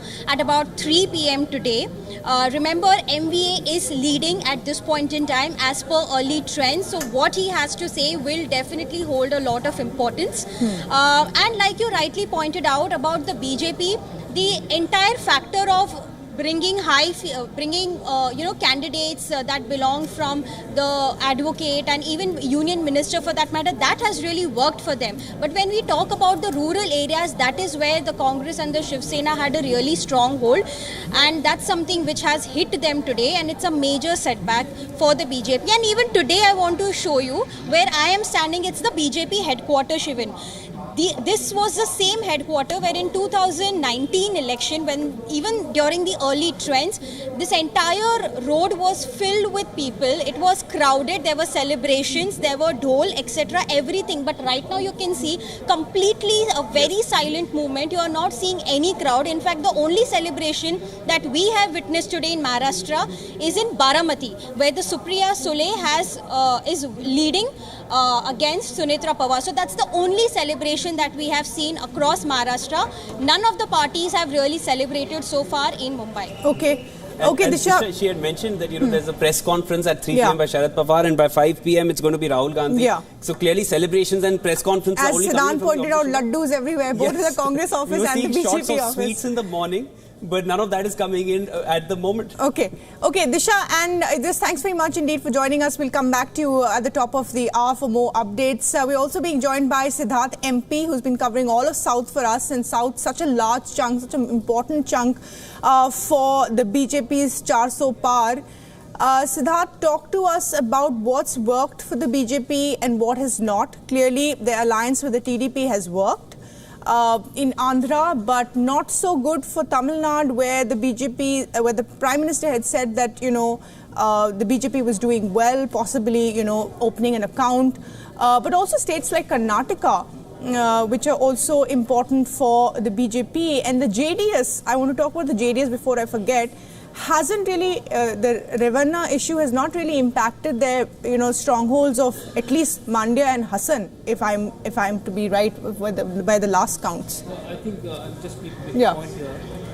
Revanna has lost. Yeah, so quite a mixed bag South has been for BJP. Some predictions going right and some predictions going completely wrong. To start with, Kerala is in fact a new territory that BJP has breached in the history of Kerala's politics. BJP has never had an MP there, but now they have one assured MP from there, from Thrissur, the actor politician Suresh Gopi. So Kerala, at least the BJP can take consolation in the fact that in Trivandrum as well, there's a close fight between Shashi Tharoor and Rajiv, but Rajiv Chandrasekhar is trailing now. Tharoor has taken a lead. So that's again closely being watched. And Artingal also, there's V. Muralidharan, the MOS MEA Minister of External Affairs, Junior Minister. So he's also there, but he's third and there's a considerable lead there as well. So at least in two places they could come second, and in one place they've won so far. In Tamil Nadu, no BJP candidate has won so far. They're neither leading, neither they've won. But of course the NDA can take solace that one of their candidates is leading and has a considerable lead. So that's Tamil Nadu to sum up the two deep south states. But just heading to Karnataka, like you pointed out, the Revanna issue is something that came up after Karnataka's first phase of polling, where all the strongholds of the JDS went to polls. So all three were done and dusted, and then only this Revanna issue actually exploded before the second phase of polls in northern Karnataka. So in northern Karnataka, generally the JDS does not have influence, but of course the influence against the BJP is what was being predicted, that this issue will boomerang against the BJP, because this man fled the country, a sitting MP fled the country, and the ruling government at the center did not do much about it. So this is one thing that is being watched, and of course as far as Andhra and Telangana are concerned, Telangana too, very good show by the BJP, given that BJP and Congress are almost equally placed in terms of the number of seats, and a state party there, that is the BRS, which ruled the state until end of last year, they've been sort of decimated. So this sort of shows that in many places where there is a possible vacuum-like scenario, the BJP is emerging. Andhra, again, like you pointed out, Chandrababu Naidu is king, and he could soon play kingmaker. Right, Siddharth, soon play kingmaker, and of course the Delhi offices will be buzzing about what next steps to take. Siddharth, thanks for that. Let's go across to our guest in the studio. And what do you make of what's happening in South? Now, Kerala, they've opened their account from what we know, but I think Rajiv Chandrasekhar has not really been able to dent Tharoor's legacy in at least Trivandrum. Yeah. And Annamalai seems to have lost. Yeah, so that's a huge thing in itself. Because, State he was projected as the face of we discussed that earlier, but they needed a regional party to bank on. Absolutely. I mean, see, for all said and done, Annamalai is an import from Bangalore. I mean, he might have been born in Tamil Nadu, but all he had his career in Bangalore, and then he was posted there. Anyway, I think if they had gone with AIDMK, probably they would have done better, which we discussed earlier. As far as the southern reach is concerned, it's been a mixed bag for the BJP. Karnataka, they were losing badly, but they seem to have done okay. That is because of alliance with JDS. JDS has not only won 2 seats, I mean, out of 3 that they were given, they've also helped the BJP. From the figures that I'm gathering, the BJP would have won about 5 or 6 seats because of the support from JDS. See, in all these other constituencies, JDS always had about 20,000, 30,000 votes. So if they voted for the BJP, which looks possible, that is the reason why some BJP has been able to do much better than I think they would have done otherwise. The JDS and the BJP are far more natural partners than the JDS and the Congress, because they don't cross each other's vote banks. There's the Lingayat and the Vokalika that go well I think together. Lingayat and Vokalika as well.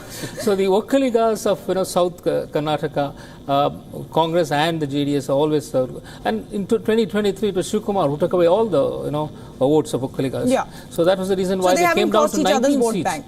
So they had to depend on BJP to get back to the mainstream. Absolutely. So those are the important trends that are coming in. Still, I mean, there's an hour or so left before we can actually say exactly what the results are. But at the moment, the NDA 295 and India at 230, others at 18.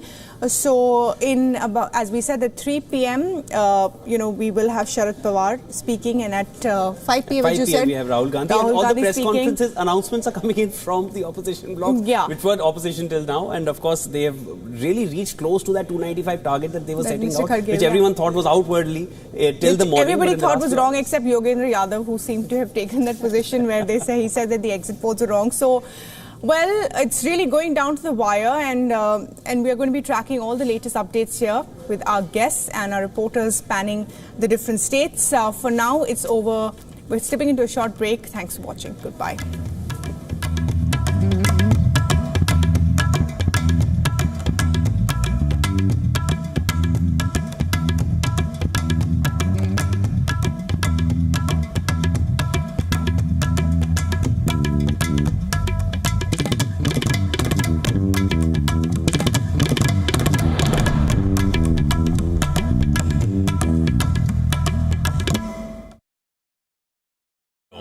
India's Global Voice, the channel that brings you the biggest stories from across the world through India's lens. Now available in more than 190 countries worldwide. Because we believe that the world is one. Watch us in Africa, Europe, USA and Canada, South America, Asia Pacific, Middle East and North African regions. Also available on these digital platforms across the world. WION. World is one.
Know more, understand better, think ahead.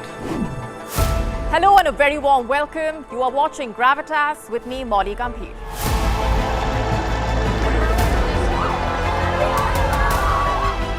Get the facts, not the bombast. On the 26th of March, dynamic pricing, Baloch separatists, Gravitas cuts out the clutter. Gravitas keeps calm when others scream. Gravitas brings news to life.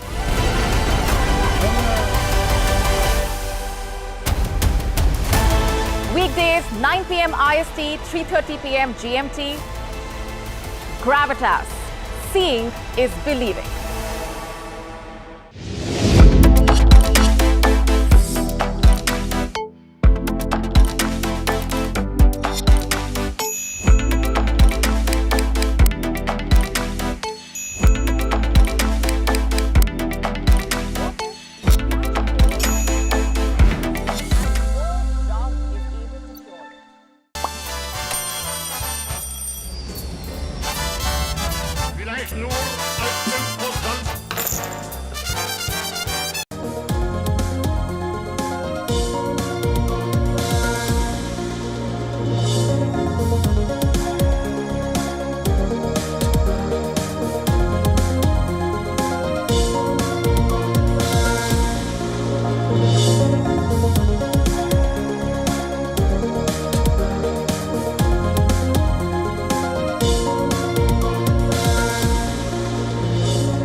warm welcome to our continuing coverage here on WION World is One. I am Molly Gampir and with me is my colleague Ananya Datta, and we are getting you the minute-by-minute developments, looking at the way the numbers are stacking up and what the key takeaways are looking like. But before we dive into all of that, a quick look at the headlines.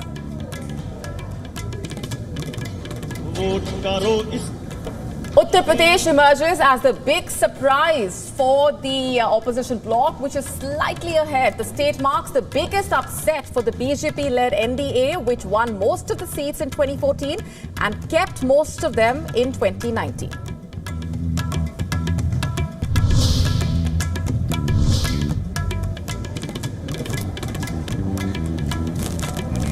In Uttar Pradesh's Amethi, Congress's giant slayer Kishori Lal is ahead of Union Minister Smriti Irani, who unseated Congress's Rahul Gandhi from his family bastion Amethi, is trailing and is the biggest upset in the massive prestige battle raging this year.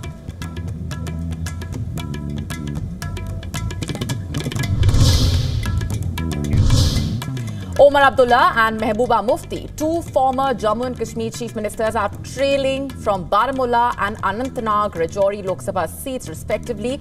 In fact, the National Conference, the BJP and Independents lead on 2 seats each out of the total 6 seats.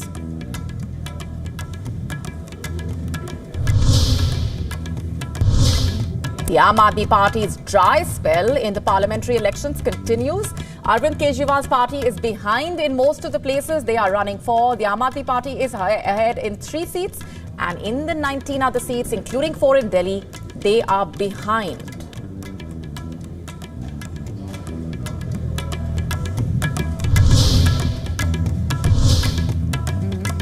Mamata Banerjee-led All India Trinamool Congress goes into a huddle after dominating West Bengal results. The party is leading in over 30 seats out of the total 42 seats.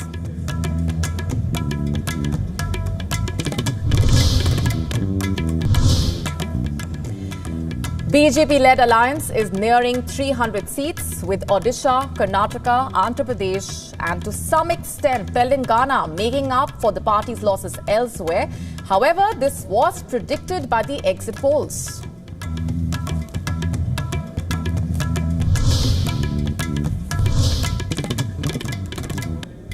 K. Chandrasekhar Rao, KCR's party at the Bharat Rashtra Samiti, is not even close to winning one of the 17 seats in the parliamentary race. In fact, the state seems evenly divided between the BJP and the Congress.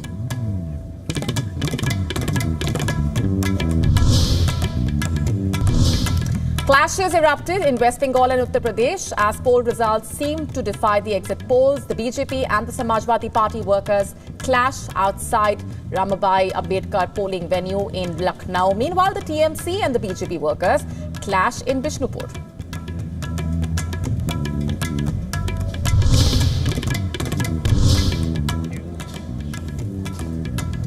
It's a bloodbath at the Indian markets. Meanwhile, all sectors in the red, with the Nifty tanking over 5% and the Sensex crashing nearly 4,000 points. Investors brace for more pain as the election outcome enters a decisive leg amid the trends defying the exit polls.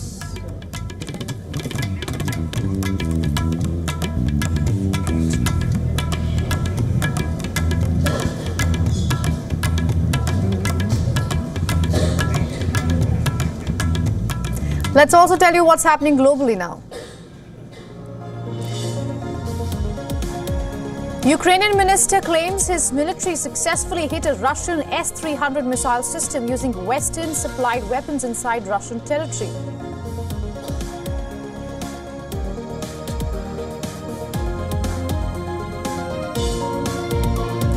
Iran vows strong response if the IAEA approves a new censure resolution proposed by 3 European governments. Britain, France and Germany had submitted a draft resolution condemning Iraq for not cooperating with the nuclear watchdog.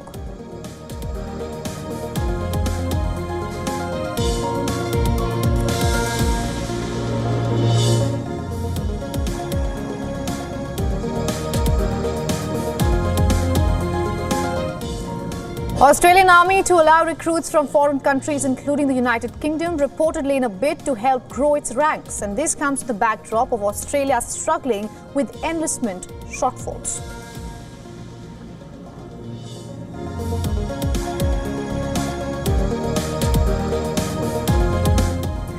China's spacecraft carrying rock and soil samples from the far side of the moon takes off from the lunar surface, begins its journey back to Earth.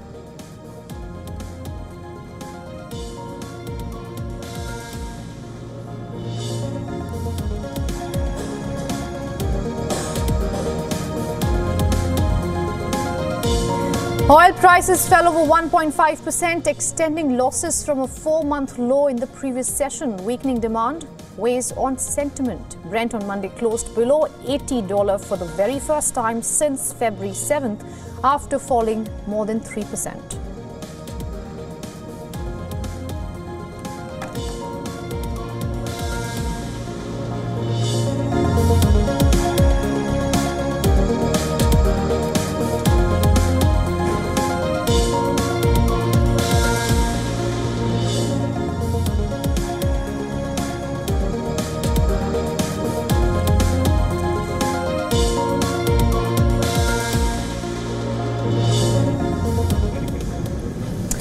So while there are several aspects to really delve into, first of all, let's just get you a quick breakdown of what the numbers are looking like for the BJP as far as the strike rate is concerned. My colleague Rahisha Sehgal is standing by with those numbers. Rahisha, over to you.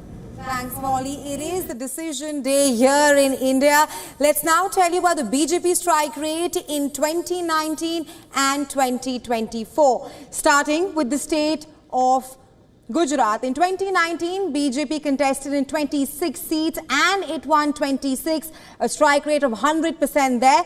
In 2024, BJP again contested on 26 seats and it is leading in 25, a strike rate of 96.15%. Gujarat has been a stronghold of the BJP. Moving on to Rajasthan. Now, in 2019, BJP contested in 25 seats and won 25, again a strike rate of 100%.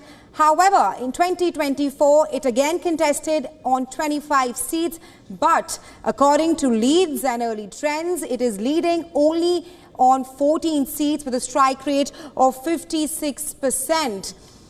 And these are the strike rates of the BJP. Meanwhile, Rajasthan has been a stronghold for the BJP, but the numbers this time in 2024, that shows a dismal picture for the Bharatiya Janata Party. Moving on to the state of Haryana.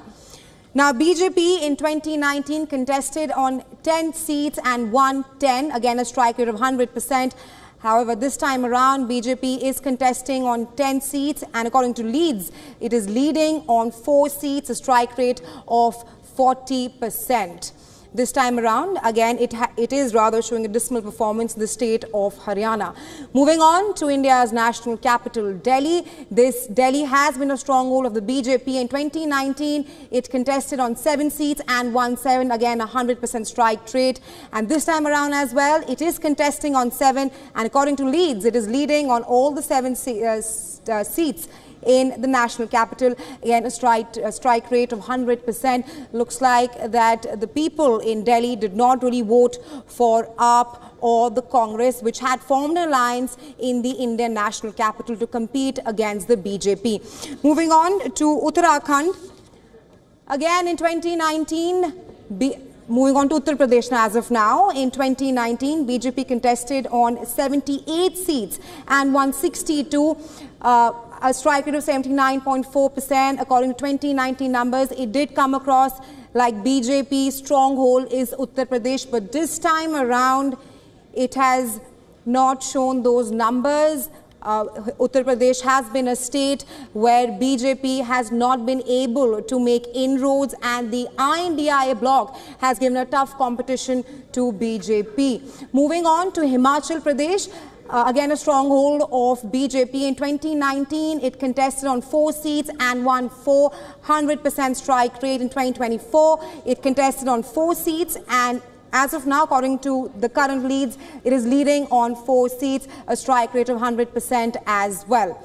Let's move on to another state And we are talking about Arunachal Pradesh. This is a state where BJP has made inroads in the northeastern state of Arunachal Pradesh. Again, 2019, it contested on 2 seats, won to 100% strike rate. Again, quite a similar performance this year as well, with 2 seats on which BJP is contesting, and it is leading on 2 seats, a strike rate of 100% in 2024 as well. Let's now look at another state where we are talking about Bihar. In 2019, BJP contested on 40 seats and won 39, a marvelous strike rate of 97.5%. And this time around, it has contested on 17 seats and is leading on 13 seats, this strike rate of 76.47%. This after Nitish Kumar's JDU formed an alliance with the NDA. Let's move on to another state. And we're talking about Madhya Pradesh now. This is again a bastion of BJP. In 2019, it contested on 29 seats and won 28, a strike rate of 96.5%. In 2024, it contested on 29 seats, and according to leads, it is leading on 29 seats with a strike rate again of 100%. Madhya Pradesh is a Hindi-speaking belt in India where BJP has been dominant for years. Moving on to Karnataka now, this is one state where BJP has made inroads in order to unlock its South India performance. And in 2019, BJP contested on 28 seats and won 25 in a strike rate of 89.2%. And this time around as well, BJP has managed to make inroads in Karnataka, contesting on 25 seats and leading, according to early leads and trends, on 16 seats, a strike rate of 64%. Well, let's tell you about Uttar Pradesh, Karnataka, like I mentioned. Let's just take you through the numbers again. In 2019, BJP contested on 28 seats and won 25. And in 2024, it contested on 72 seats. Moving on to Uttarakhand, in 2019, BJP contested on 5 seats and won 5, a strike rate of 100%. And in 2024, it contested on 72, and according to leads, it is leading on 34 seats with a strike rate of 47.22%. Well, those are the strike rate of BJP as of now. Back to you, Molly and Ananya. Thanks for that, Rahesha. Of course, these are some key indicators while we continue to look at several aspects of what these numbers are really telling us. Let's just also get in our correspondents at this minute. Joining us on the broadcast, Siddharth MP and Idris Lone. Thanks very much for being here. Siddharth, let me just come to you first.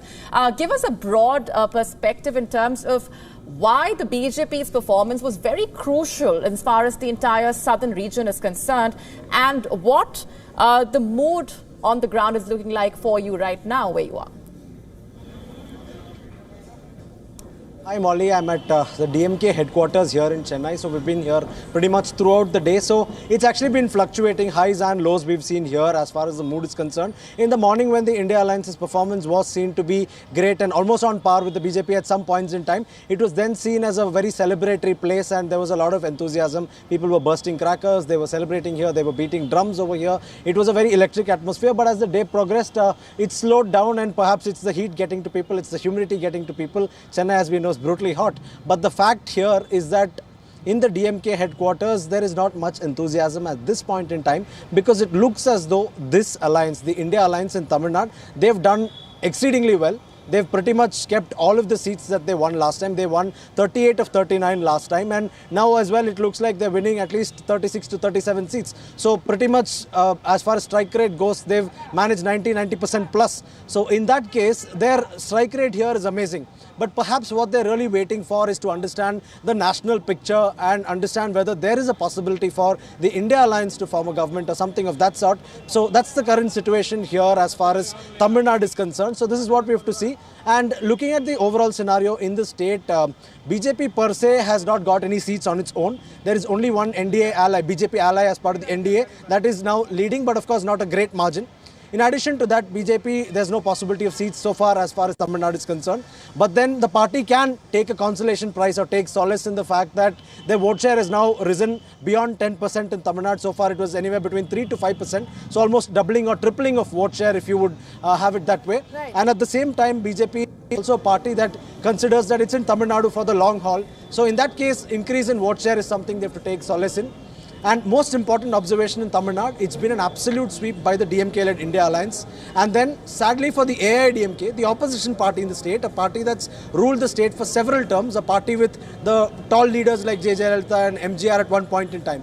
They have almost not won any seats at this point in time, perhaps leads in 1 or 2, but so far nothing concrete. All right. So this goes on to show that the DMK is completely swept. Right. Siddharth, I want to go back to a point you briefly mentioned and touched upon, that the TDP, of course, is seeing a big win in the state of Tamil Nadu, but it's also eyeing at the national picture, as you said, about the possibility of what will happen there, because the BJP is looking at some of the unexpected defeats, which is obviously playing out in the favor of the India Alliance. What is your assessment? How big of a role can Chandrababu Naidu actually play in this? See, Chandrababu Naidu has a very crucial role to play as kingmaker, because he, as part of the NDA, has decimated completely Jagan Mohan Reddy's party, be it the assembly polls or the parliamentary polls. So this was a sort of shock defeat on both fronts for Jagan Mohan Reddy and YSRCP. They're completely devastated by what has struck them. It's almost like a sort of force of nature that has struck them, and the results are clean. The numbers are clean for everyone to see in Andhra Pradesh. But what remains to be seen is which way will Naidu go.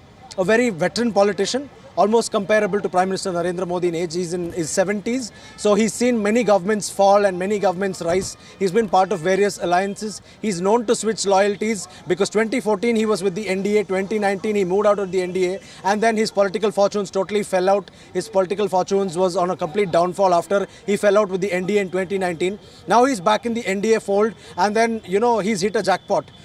There's a possibility of his son becoming chief minister, and what are his ambitions we don't know, because he's in his early 70s. So does he want to be chief minister? Does he have bigger ambitions? What will be his bargaining chips? But of course the kind of seats that he's got in Andhra Pradesh are crucial, because be it the Lok Sabha or, you know, the assembly seats and what it would mean in the Rajya Sabha, all of this are very, very significant for the TDP. This is a very shock result from the south per se, because in most other states, you know, the results have been pretty much on expected lines, but this has been the biggest surprise. And as far as the BJP is concerned, this is also one state where they can claim that their alliance dynamics have worked perfectly well, and, you know, they've been able to muster up the numbers like never before, because even if a state government is formed there in Andhra, they'll be part of the ruling alliance there. So that's something that the BJP can also take solace in. But of course, Naidu will play his cards very close to his chest, and he'll have to, take every move with a lot of caution hereafter. And of course, the BJP also should be watching that very closely, given that their entire political survival in power rests on Chandrababu Naidu and people like that. Yeah, it does seem so that Naidu will hold his cards very close to his chest. At the same time, it seems like he'll have a lot of bargaining chips on his end, and it'll be interesting how that pans out in Andhra Pradesh, not just for the state but nationally as well. If I could quickly go to Idris Lone, who has been reporting for us from Kashmir and covering that belt.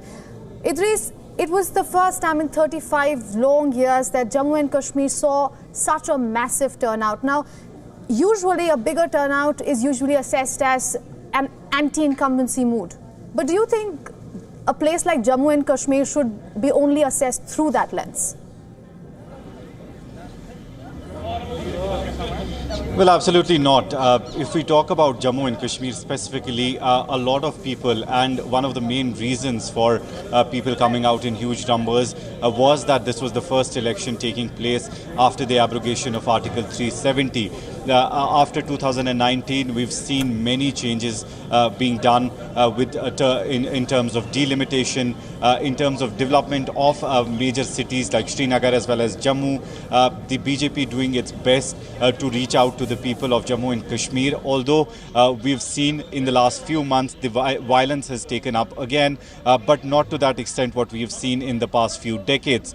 So overall, if we talk about the situation in Jammu and Kashmir, it has gone towards towards peace and development for sure. But at the moment, it seemed like people came out in huge numbers because at least in the Kashmir region, a lot of them were disappointed with the decision that was taken in 2019. If we talk about the candidates in these 5 seats, in North Kashmir, Umar Abdullah losing, and in South Kashmir, Mehbooba Mufti also losing is a big setback for both the former chief ministers. It was not expected. None of the exit polls also gave an indication that at least Umar Abdullah will lose the Baramulla seat, but he seems to be losing that to Engineer Rashid, who's an independent candidate and has been languishing in the jail from the last many years before the Article 370 was revoked. And a lot of people have come out. It seems like a sympathy vote, but in huge numbers. He's ahead of Umar Abdullah as well as People's Conference's candidate Sajjad Lone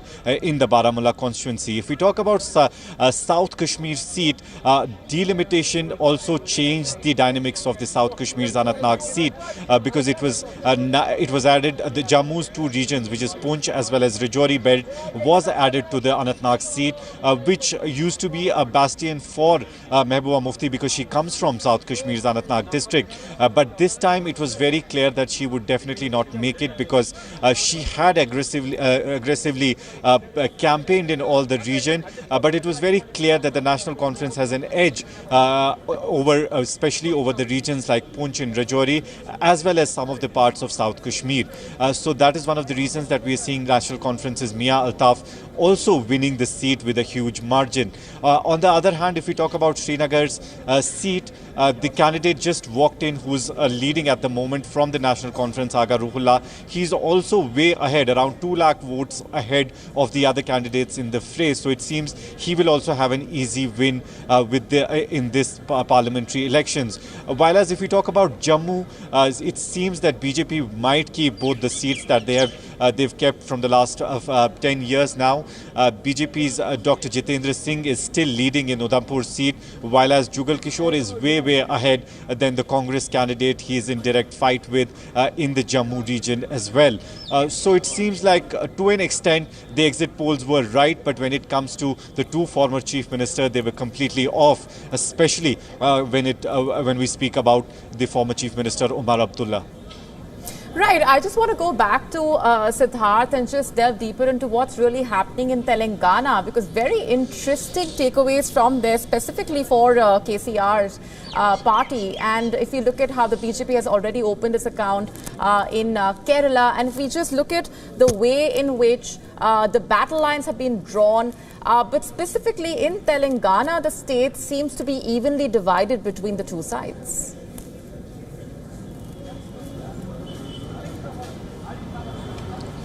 So yes, as you pointed out, Kerala, very interesting battle playing out there.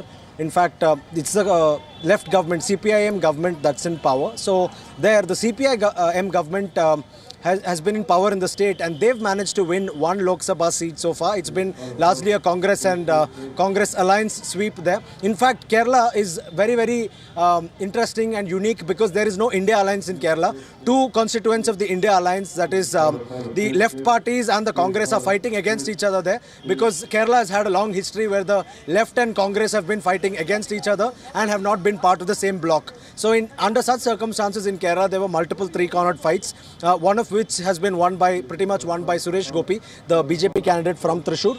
Rajiv Chandrasekhar, of course, is trailing behind Shashi Tharoor right now in Thiruvananthapuram. And overall, looking at the south, in many places, it looks as though it's a direct contest between the BJP and Congress increasingly, because earlier there were strong regional parties, but this time the footprint of some regional parties has gone low, and BJP is able to come second in more seats. Although they're able to win more seats, they're also able to come second in more seats, indicating the growing clout of the party in otherwise territories that they did not have a great deal of clout. Telangana, case in point, because they're almost doubling their seats in Telangana. They had about 4 seats last time in the Lok Sabha from Telangana, but this time around they seem to be doubling it. Those are the leads that we last checked. In addition to that, even in Karnataka, they're able to retain pretty much at least 70% of the seats that they won last time. They're able to retain it. And even in Tamil Nadu, in some places, they're able to come second, which is showing something that the party is having some sort of green roots in this part of the country where they've not seen any success so far. 2014 was the last time that the BJP had an MP from here. After that, 2019, it was a rout. And then here also this time it's a rout. It's only one of their allies who is likely to win. So this is the kind of situation we're seeing prevailing down south, where in more of locations you're seeing a direct fight between the BJP and Congress, and some of the footprint and the sort of impact of large regional parties who have played a big role, including the BRS in Telangana and the AIADMK in Tamil Nadu. Their role is being diminished now for various reasons, leadership issues, because they've been out of power for quite some time, charismatic leadership being absent in the case of AIADMK. So now AIADMK in most seats is second, in some seats they've even been pushed to third, which is kind of surprising in Tamil Nadu, because this is a party that's in the state opposition. This is a party that's ruled the state for decades. Absolutely, so this is also and one of the, which is why, like we discussed right at the outset, what happens in the southern region carries a lot of ramifications, especially when it comes to the solidification of the opposition alliance, and also talking about the BJP's prospects overall. We're leaving it there for the moment. Siddharth, MP and Idris, thanks very much for joining us with those updates. For now, we're taking a very short breather. We'll be right back. Stay with us.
India's global voice, the channel that brings you the biggest stories from across the world through India's lens.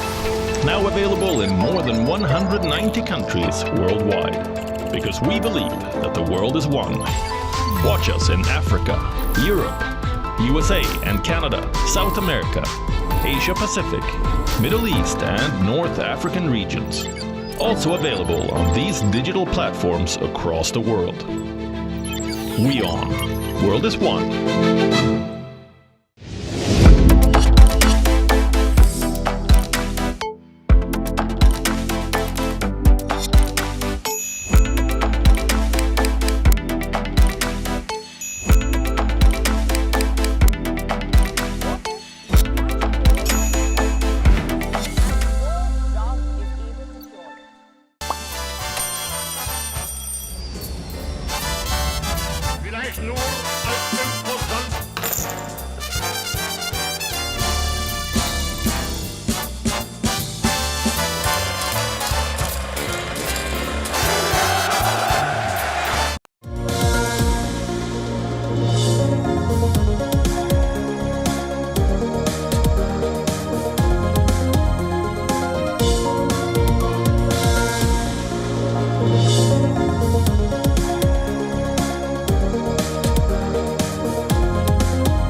welcome. You're watching WION World is One with me, Ananya Datta, and with me is my colleague Molly Gambhir. Of course, we have been covering what has been happening since morning here in India. It is the voting day of the 7-phase general election that concluded over the weekend.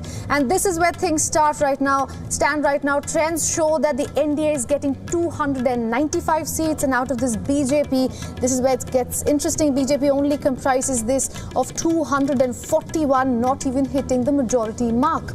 And our India bloc has exceeded expectations and defied the exit polls as well by getting 229 seats. These are the trends coming in, not the declared seats. And it still seems to be too early to call in. Too early to say, but let's just look at the key takeaways coming in at this hour for now.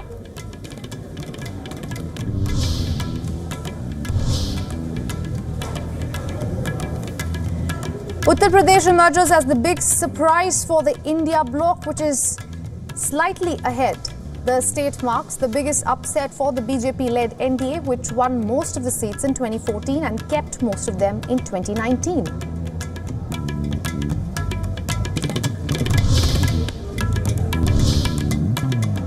In Uttar Pradesh, Amethi, Congress's giant slayer Kishori Lal is ahead of Union Minister Smriti Irani, who unseated Congress's Rahul Gandhi from his family bastion. Amethi is trailing and is the biggest upset in the massive prestige battle raging this year.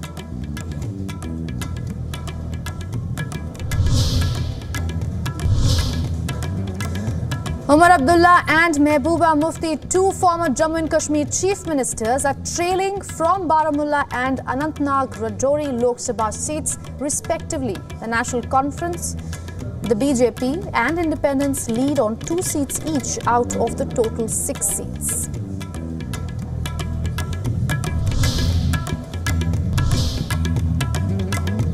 The Aam Aadmi Party's dry spell in parliamentary elections continues. Arvind Kejriwal's party is behind in most of the places they are running for, and AAP is ahead in 3 seats.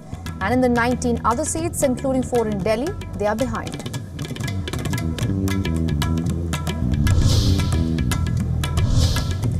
Mamata Banerjee-led All India Trinamool Congress goes into huddle after dominating West Bengal results. The party is leading in over 30 seats out of the total 42 seats.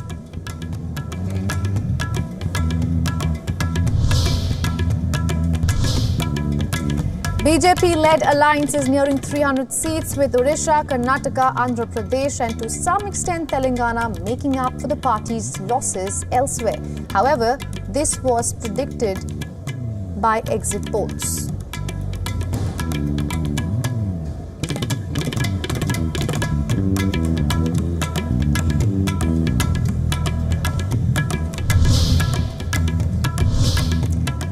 K. Chandrasekhar Rao party, the Bharat Rashtriya Samiti or BRS, is not even close to winning one of the 17 seats in parliamentary race. The state seems evenly divided between the BJP and the Congress.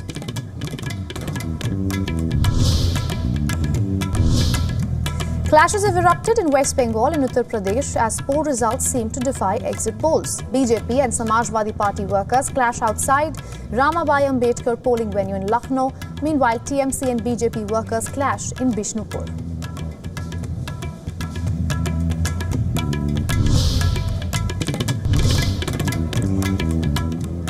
It's a bloodbath in the Indian markets, all sectors in the red, with the Nifty tanking over 5% and the Sensex crashing nearly 4,000 points. Investors brace for more pain as election outcome enters a decisive leg amid trends defying exit polls.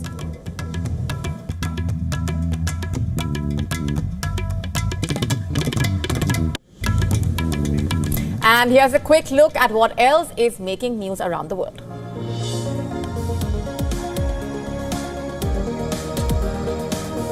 Ukrainian minister claims his military successfully hit a Russian S-300 missile system using Western-supplied weapons inside Russian territory.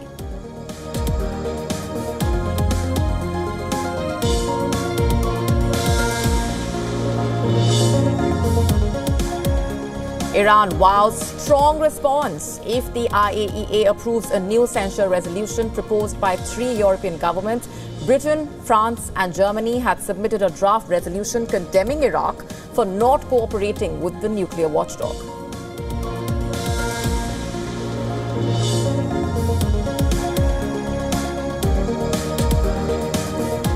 Australian Army to allow recruits from foreign countries, including the UK, reportedly in a bid to help grow its ranks. This comes in the backdrop of Australia struggling with enlistment shortfalls.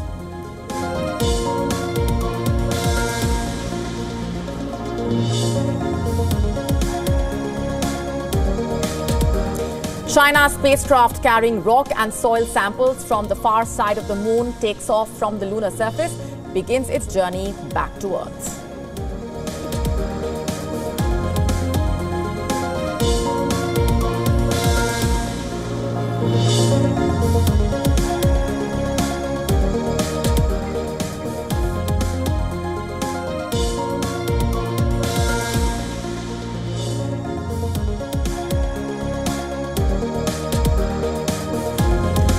Oil prices fell over 1.5%, extending losses from a 4-month low in the previous session, weakening demand, weighing on the sentiment. Brent on Monday closed below $80 for the first time since February 7, after falling more than 3%.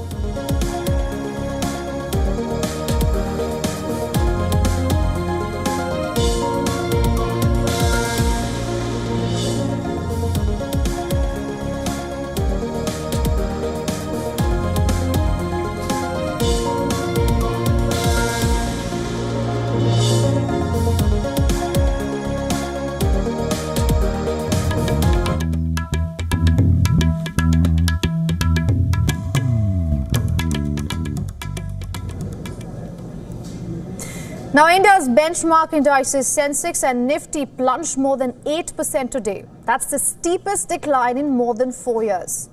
As vote counts from the nation's marathon elections indicated that the incumbent Bharatiya Janata Party might be reliant on alliance partners to return to power for a third time.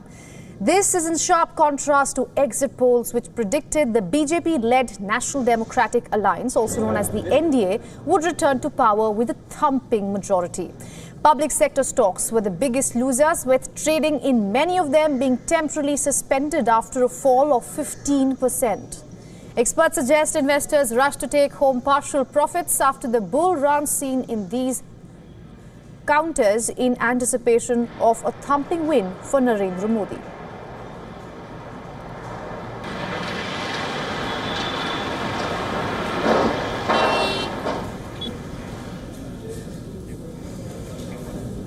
And for more on this, we are being joined by Mitali Nikor, economist and founder of Nikor Associates, live from New Delhi. Thanks very much, Mitali, for being here on the broadcast. Just to first take a closer look at what the markets have really gone through today, a bloodbath.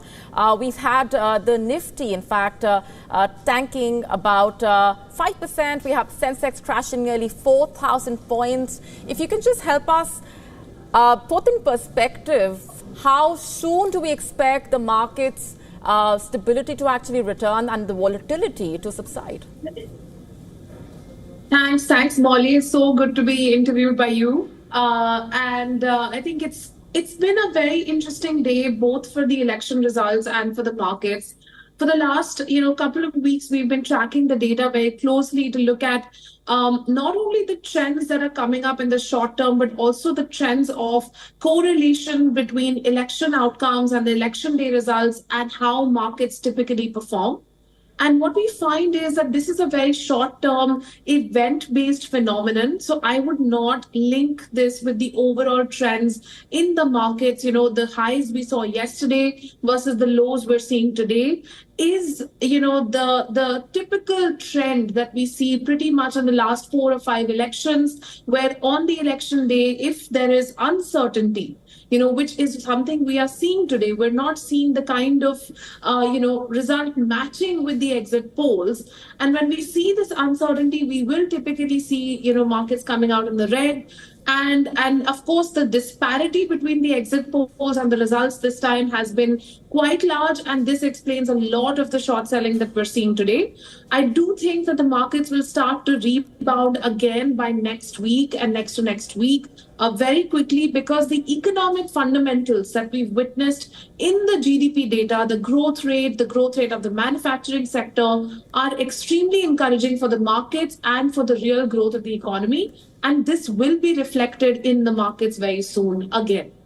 So, Ms. Mithali, are you saying that in a way the volatility we are seeing is in a way limited to the election outcome that might come, and because of that, and that begs the question, in the long term India growth story, does that stay intact? Absolutely. I mean, at this point in time, when we're seeing the election results, it is clear that, while it may not be a very strong majority for the NDA, there will be a majority for the NDA. The NDA is set to return to power. So the policy continuity which the markets were expecting and in fact aspiring for is something that will be coming through. So that is the first thing that will give calm and will give, sort of that aspiration to the market that yes, there is going to be policy continuity. We are going to start seeing the similar sectors getting the boost that we wanted to see, and that's something that's going to help in the market recovery. So definitely we're going to start seeing that sentiment go back, up again, as soon as there's a little bit more clarity on, okay, now this is the final look of the government formation. Right. Mithali, also your comments on to what extent will the fundamentals actually change because of the political outcome? That's the immediate concern that arises when one looks at what really transpired today at the markets. I think what is evident when we look at the economic policy making in India today is that there is, of course, and rightly so, in the last 10 years, we've seen a huge focus on the infrastructure sectors and the logistics sector. But there are certain areas of discontent in the economy which are now coming out in the election results. For example, employment generation. It's still a challenge. We have to look at the threat of climate change and how that's impacting, and it's already starting to impact labor productivity. It's starting to impact agricultural productivity. So I think as we start to see the new government realize that these areas, of employment generation, social protection, and climate resilience also need to be prioritized, we will definitely start to see a policy focus towards these areas. While, of course, the policy focus in core sectors like infrastructure and logistics continues. But these new areas which are coming out as areas of some discontent are likely to be addressed by the new government. Yes, you mentioned the areas of discontent, but I also want to get a sense from you of what message you really have for our viewers who are tuning in right now and, of course, are quite concerned or worried looking at the way things have gone down today at the markets. No, I would definitely say that this is an event-based phenomenon. This is not a shift in the trajectory of our markets. Our markets are very sound. The India growth story is very sound. The foreign investor interest in coming to India, especially for, manufacturing, with the production-linked incentive schemes, with the, focus on investment in logistics, it's very, very sound. So I would say that, in the short term, in the next 5 years, what economists say short term is 5 years, right? Which is quite different from what markets believe is short term is the next hour. So definitely I would say that for the next few days, hold on, hold tight, and there is no reason for any panic, and the fundamentals of our economy are extremely strong, and those are going to dictate the future of the markets as well.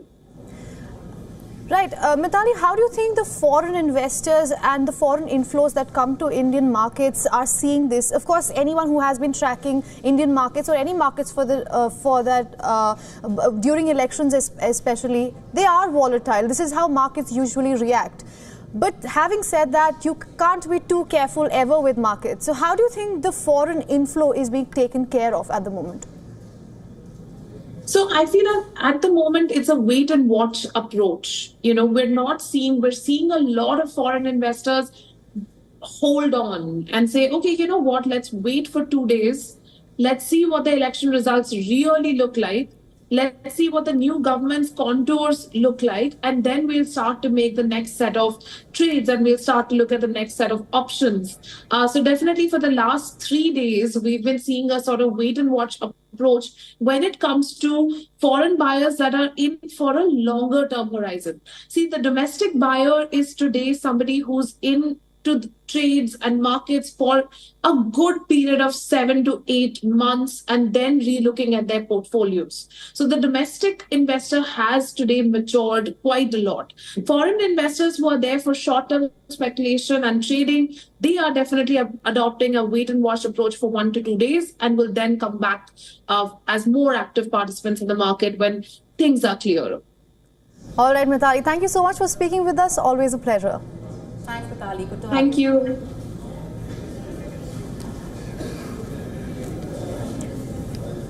All right, now to take that further, we are being joined by our correspondent Siddharth MP live from Chennai. Siddharth, just briefly, about 20 minutes back, we were all talking about what's happening in Telangana, in Andhra Pradesh, and not just the state-wise, but also nationally, how that could pan out. Let's talk about Karnataka. Now, this state, it was widely expected, not just in exit polls, but even before that, that BJP might sweep this state. Now, the current numbers, according to the Election Commission of India, suggest that the BJP has 16 seats there and the JDS has 2 and the Congress is at 10. So it was not really a swipe. Like you pointed out, yes, it's not the sweep that was predicted. So many factors could have played out in this particular case. So BJP last time got 25 out of 28. That's almost like 90% of the seats. This time, including their alliance, they're getting 18, so short by 10 seats. So this is what we have to first look at. What would have been the difference, the 10 seats that Congress gained? Firstly, Congress is now in power in the state. That gives them an edge. BJP was voted out last year and Congress is now in power. And in the 1 year in power, they've been able to, roll out certain welfare schemes targeted at very, specific sections of society, women. So free bus rides for women, monthly financial aid for women. So all of these are targeted schemes that impact a great chunk of voters in each constituency. And of course, there are also other emotive issues and so on. So this is something that can clearly, impact voters. Other thing is that there was also some disgruntlement within the BJP camp in Karnataka. All was not well. There were issues over the leadership of BJP Karnataka because it was alleged by some in the party that, it is Yediyurappa's family that's running the entire show, and there were disgruntled elements. There were some who said that they are not happy with the line that the party is taking. They're not happy with the way candidates are being replaced, by the way, successful and possibly winning candidates are being replaced. So there were so many other issues within the BJP camp as well. It was not all smooth sailing, and, the possibility of sweeping all 25 or all 28 again was very low. But of course, nobody expected that they'd lose 10 seats to the Congress. So this is something that has to be studied in the coming times. But as far as southern Karnataka is concerned, largely, they've been able to maintain their strongholds. But the northern parts, yes, of course, there's been some damage done. So this is what we'll have to wait and watch as far as Karnataka is concerned. Another thing to note about Karnataka is this is one state that also sort of mirrors the national scene, right? It's one of those states in South India, the only one in South India, where there's a direct BJP-Congress battle, either state election or parliamentary election. So what we're seeing in Karnataka also, if you scale up the numbers, it's sort of, is comparable to the kind of numbers we're seeing on the national stage, because BJP alliance is at 18 and Congress alliance at 10. So this is somewhat comparable to what you're seeing on the national level as well, with the India alliance versus the NDA alliance performance. Over to you. All right, Siddharth, continue to track those updates for us. We're also coming back to you for further reactions that you might have.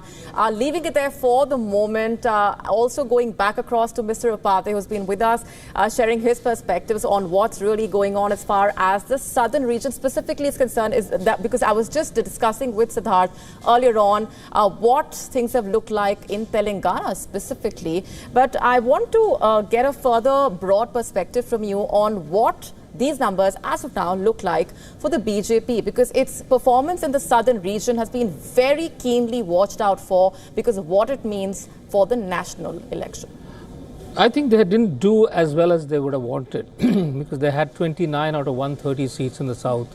Probably they were looking at more seats from Tamil Nadu and more from Kerala, which doesn't seem to be happening. Probably they're getting one seat in Tamil Nadu or one in Kerala. So their expectation was 3 to 4 in Tamil Nadu and 1 or 2 in Kerala. And then Karnataka, of course, they're down by 10 seats. So as you were just mentioning. And Andhra Pradesh, they've depended very much on Chandrababu Naidu, and so they're getting only their share. So, probably they wanted another 20-25 from South. That doesn't seem to be happening.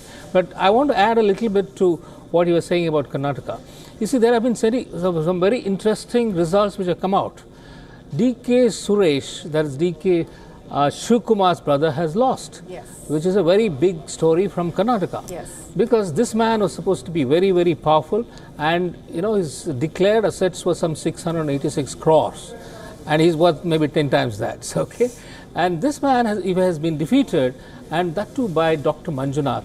He's a well-known cardiologist who's made name as a director of the Jayadeva Institute of Cardiology, and he was the director for 18 years, and he has treated lakhs of people. So, all the people whom, he contested from Bangalore rural. So, all these people from rural areas, at some time or the other, or their family members would have gone to Jayadeva, because that's a government institution, and there they were performing heart operations at 1/10 the cost of the private thing. And and Dr. Manjunath was greatly responsible for creating that environment, because he got the donors to give money. So he was not just depending on the government funds. So he created a fund of 150 crores. Through that he was able to help these poor people. So I think that reward has gone to him now in terms of winning this election. And then you also see Kumar Swamy winning from Mandya, and he has won by more than 2 lakh votes. It's a huge victory for him, considering that just 2023 the JDS was wiped out in Mandya. So all the seats had gone to the Congress. Yes, and I want to take that further and talk about the various setbacks and the key winners and losers as they are emerging as of now. Of course, too early to say. These are not the final results. We've been reminding our viewers of that. But for now, we're completely out of time. We're taking a very short break at this point. But stay tuned to WION World is One, as our continuing coverage is right here.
more, understand better, think ahead.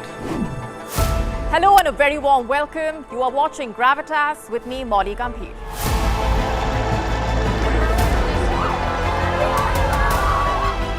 Get the facts, not the bombast. On the 26th of March, dynamic pricing, Baloch separatists, Gravitas cuts out the clutter. Gravitas keeps calm when others scream. Gravitas brings news to life.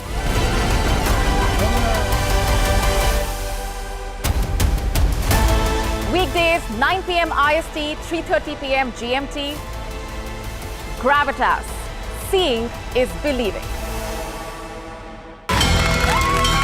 From the bustling trading floors of Wall Street to the vibrant exchanges of Asian stock markets, WION breaks it down for you to make sense of what's happening. As we reveal the key factors behind events, strategic battles, and the game-changing business decisions that shape the world. We bring you all of this and more on World Business Watch.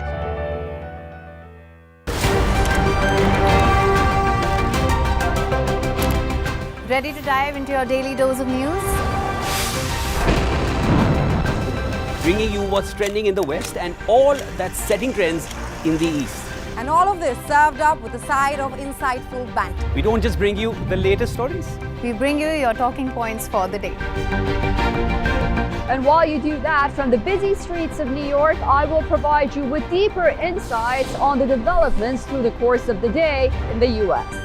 And I will be here at the WION headquarters, getting you all the action from the universe of sport. All that you need to know about your favorite teams and players. Right here. The show that keeps you ahead of the global curve. A conversation you'd want to be a part of. A place where news becomes an engaging exchange. We bring you stories that impact your present. This is World DNA. Join the conversation.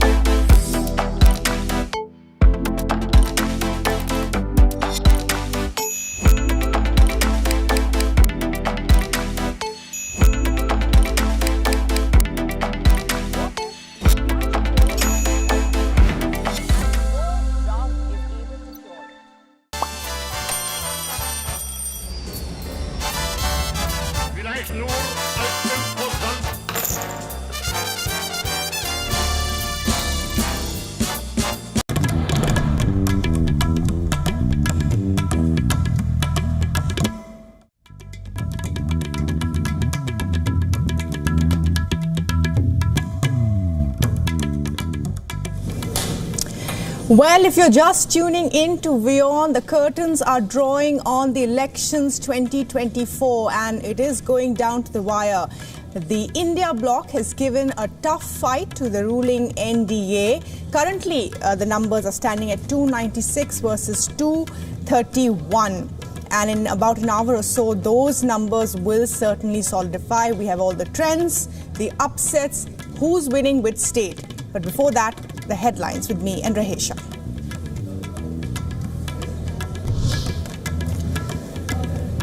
Uttar Pradesh surprises BJP as India bloc gains comfortable edge. Leads till now mark biggest upset for BJP, led NDA 2024 polls.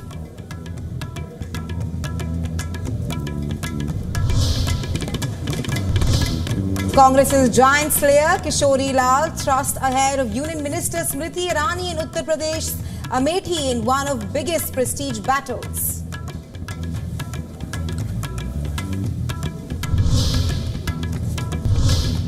Former Jammu and Kashmir Chief Ministers Omar Abdullah and Mehbooba Mufti concede defeat from Baramulla and Anantnag Rajouri Lok Sabha seats.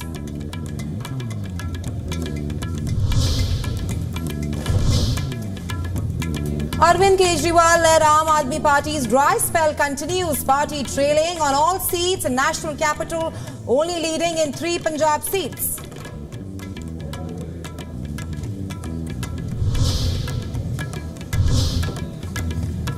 Mamata Banerjee-led All India Trinamool Congress goes into huddle after dominating West Bengal leads.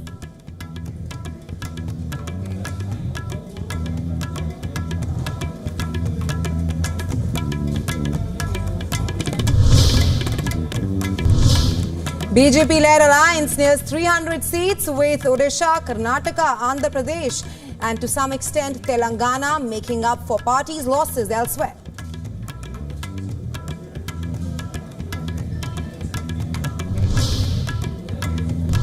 K. Chandrasekhar Rao's party, the Bharat Rashtra Samiti BRS, is not even close to winning one of the 17 seats in parliamentary race. The state seems evenly divided between the BJP and the Congress.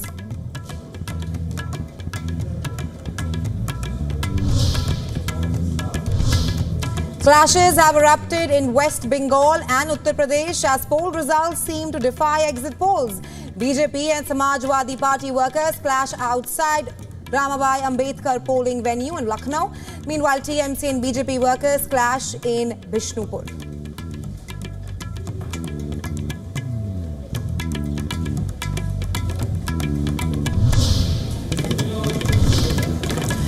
It's a bloodbath in the Indian markets, all sectors in the red, with the Nifty taking over 5%, tanking 5% and the Sensex crashing nearly 4,000 points. Investors brace for more pain as election outcome enters a decisive leg amid trends defying exit polls.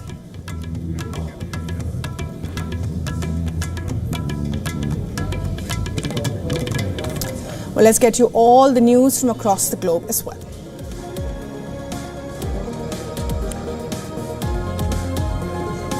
The Ukrainian minister claims his military successfully hit a Russian S-300 missile system using Western-supplied weapons inside Russian territory.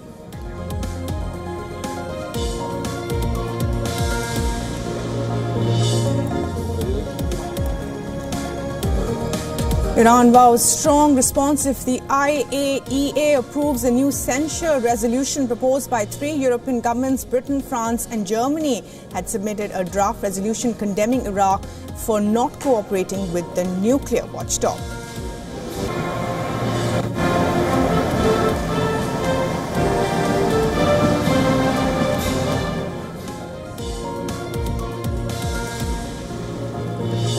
The Australian Army to allow recruits from foreign countries, including the UK, reportedly in a bid to help grow its ranks. This comes in the backdrop of Australia struggling with enlistment shortfalls.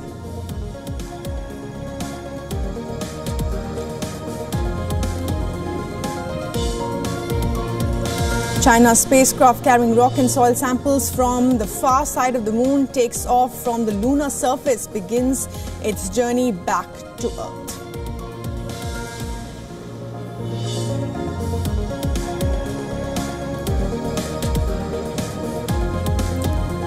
Oil prices fell over 1.5%, extending losses from a 4-month low in the previous session, weakening demand weighing on sentiment. The Brent on Monday closed below $80 a barrel for the first time since February 7th, after falling more than 3%.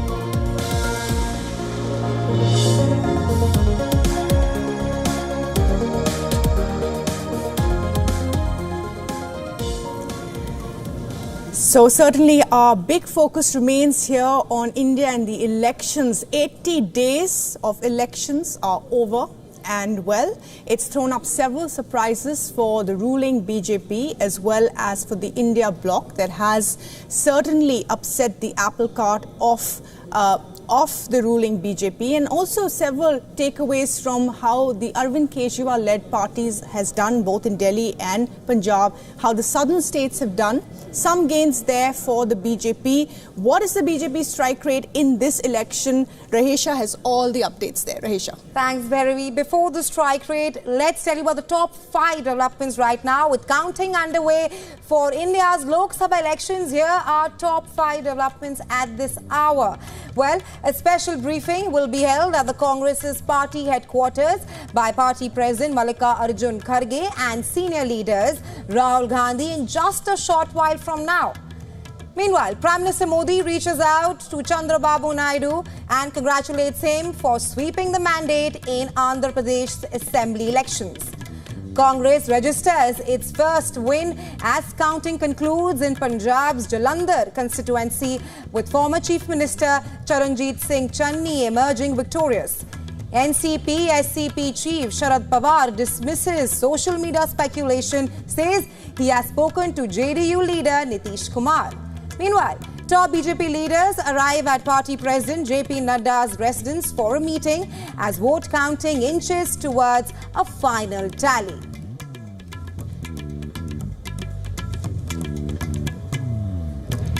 Well, let's now tell you about the BJP strike rate in 2019 and 2024, starting with the state of Gujarat.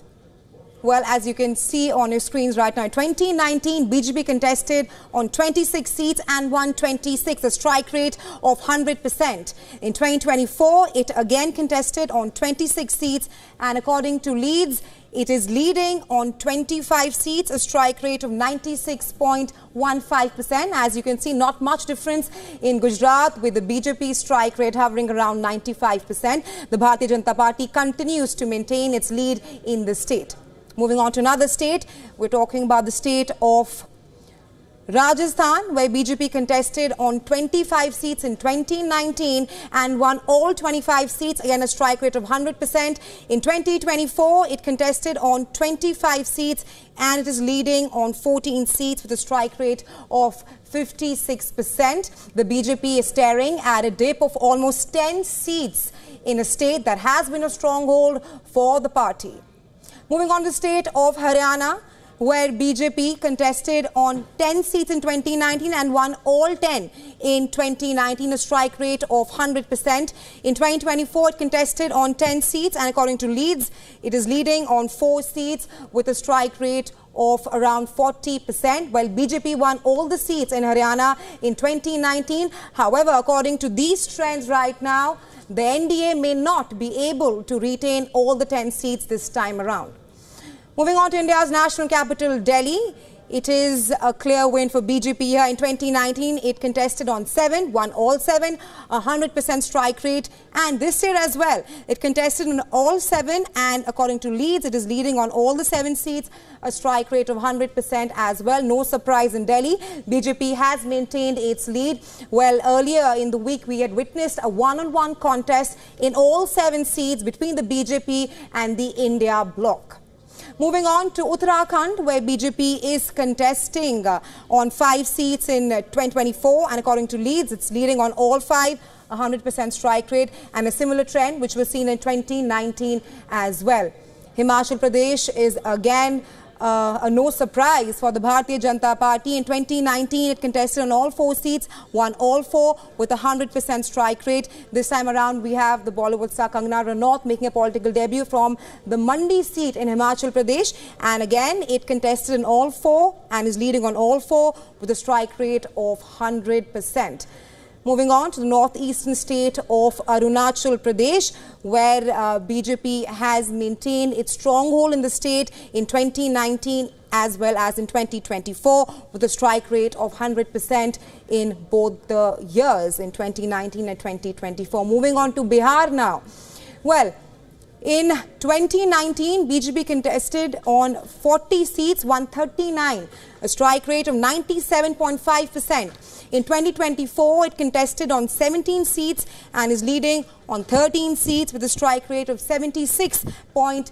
0.47%. Well, Bihar is a state to watch out for. It's a swing state this time around, the Lok Sabha elections. It had a strike rate of 97.5% and it has dipped down to 76.4%, as you can see. This comes after Nitish Kumar's JDU formed an alliance with the BJP. Moving on to Madhya Pradesh now. Madhya Pradesh has been a stronghold for the BJP. It's Hindi-speaking belt in northern India. In 2019, it contested on 29 seats, won 28 with a strike rate of 96.5%. In 2024, it contested on 29, and according to leads, it's leading on all 29 seats this time around with a strike rate of 100%.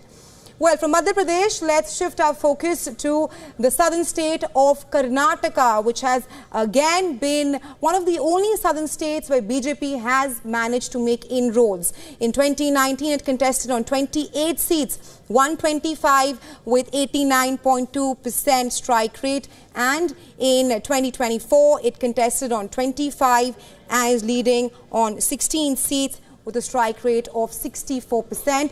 Well, Karnataka, like I mentioned, is a state to look out for. It is one of the strongholds for the NDA and very, very important and essential for its target of 400 plus. Well, moving on to the state of Uttar Pradesh now, which has it has been a state with surprises this time around. In 2019, BJP had contested on 78 seats, 162 with a strike rate of 79.4%. However, this time around, it contested on 72 and is leading only on 34 seats. Uttar Pradesh has turned out to be a big upset for the NDA. The state marks the biggest upset for the BJP-led NDA, which won most of the seats in 2014 and kept most of them in 2019. However, that is not the scenario this time around. Well, those were the strike rates of the BJP in 2019-2024. Back to you, Bhairavi. Right, Rahesha. So some 100% strike rate there, but of course some major upsets in states like UP, as you pointed out, and in Rajasthan as well. We'll be tracking all of that and the numbers as well. But some political reactions already coming in. Let's listen into Sanjay Raut of the Shiv Sena UBT, as well as Rajiv Chandrasekhar, who was the BJP candidate from Thiruvananthapuram in Kerala against Shashi Tharoor. Let's listen into those bites. देश की जनता ने नरेंद्र मोदी जी को नकारा है, मोदी को farewell दिया है, मोदी जी को बस हो गया। 35.7% as I understand today's numbers, which is again a record percentage of votes. And yes, we did come short by about a percentage or percentage and a half of votes, but that is something that we will look into, and we will look to increasing our support. It was not for want of trying, not want of a vision for Thiruvananthapuram. We campaigned extremely positively. As you know, there are dynamics of certain minority communities and certain narratives that were put out there by the parties that maybe we were not able to break through and we were not able to expose. All right, so those are some initial reactions that are coming in from Rajiv Chandrasekhar, and before that Sanjay Raut of the Shiv Sena UBT. We're also being joined by my colleague Disha Shah, who is in Mumbai tracking all the latest developments. Maharashtra is the second largest state in terms of the number of seats, but a major setback nonetheless for the BJP. And who's the real Shiv Sena, who's the real NCP, those were real factors here. Clearly, Disha, this was also a fight for the Bala Saheb legacy, and that clearly has done better for Uddhav Thackeray than it has for the other faction. Disha. Well, absolutely. And like how you were talking about who is the real Shiv Sena and who is the real NCP, I guess Uddhav Thackeray has made this very clear by this post and the hoarding that he has put up just about an hour ago. And in Marathi it is written, Khari Shiv Sena Konti He Jantecha दाखवून दिलं. Ata Laksha Vidhan Sabha, which essentially in English means that who is the real Shiv Sena, we will show the voters, and our aim is Vidhan Sabha. So this is the poster and the hoarding that he has put up just an hour ago, because the early trends have indicated, and even the current trends, that MVA is leading in big numbers, 28 seats, whereas NDA is trailing behind in 19 seats. So this is the sort of equation that has come in, and you can see that the celebrations have already begun here at the Shiv Sena Bhavan, which is the home to the Bala Sahib Thackeray and Uddhav Thackeray and also Aditya Thackeray for decades now. And as we can see, the people here have decked themselves up with the orange color, which is the Shiv Sena color, the flag of Shiv Sena as well. And as you can see, just a short while ago, we also saw a lot of Dole celebrations that is being done.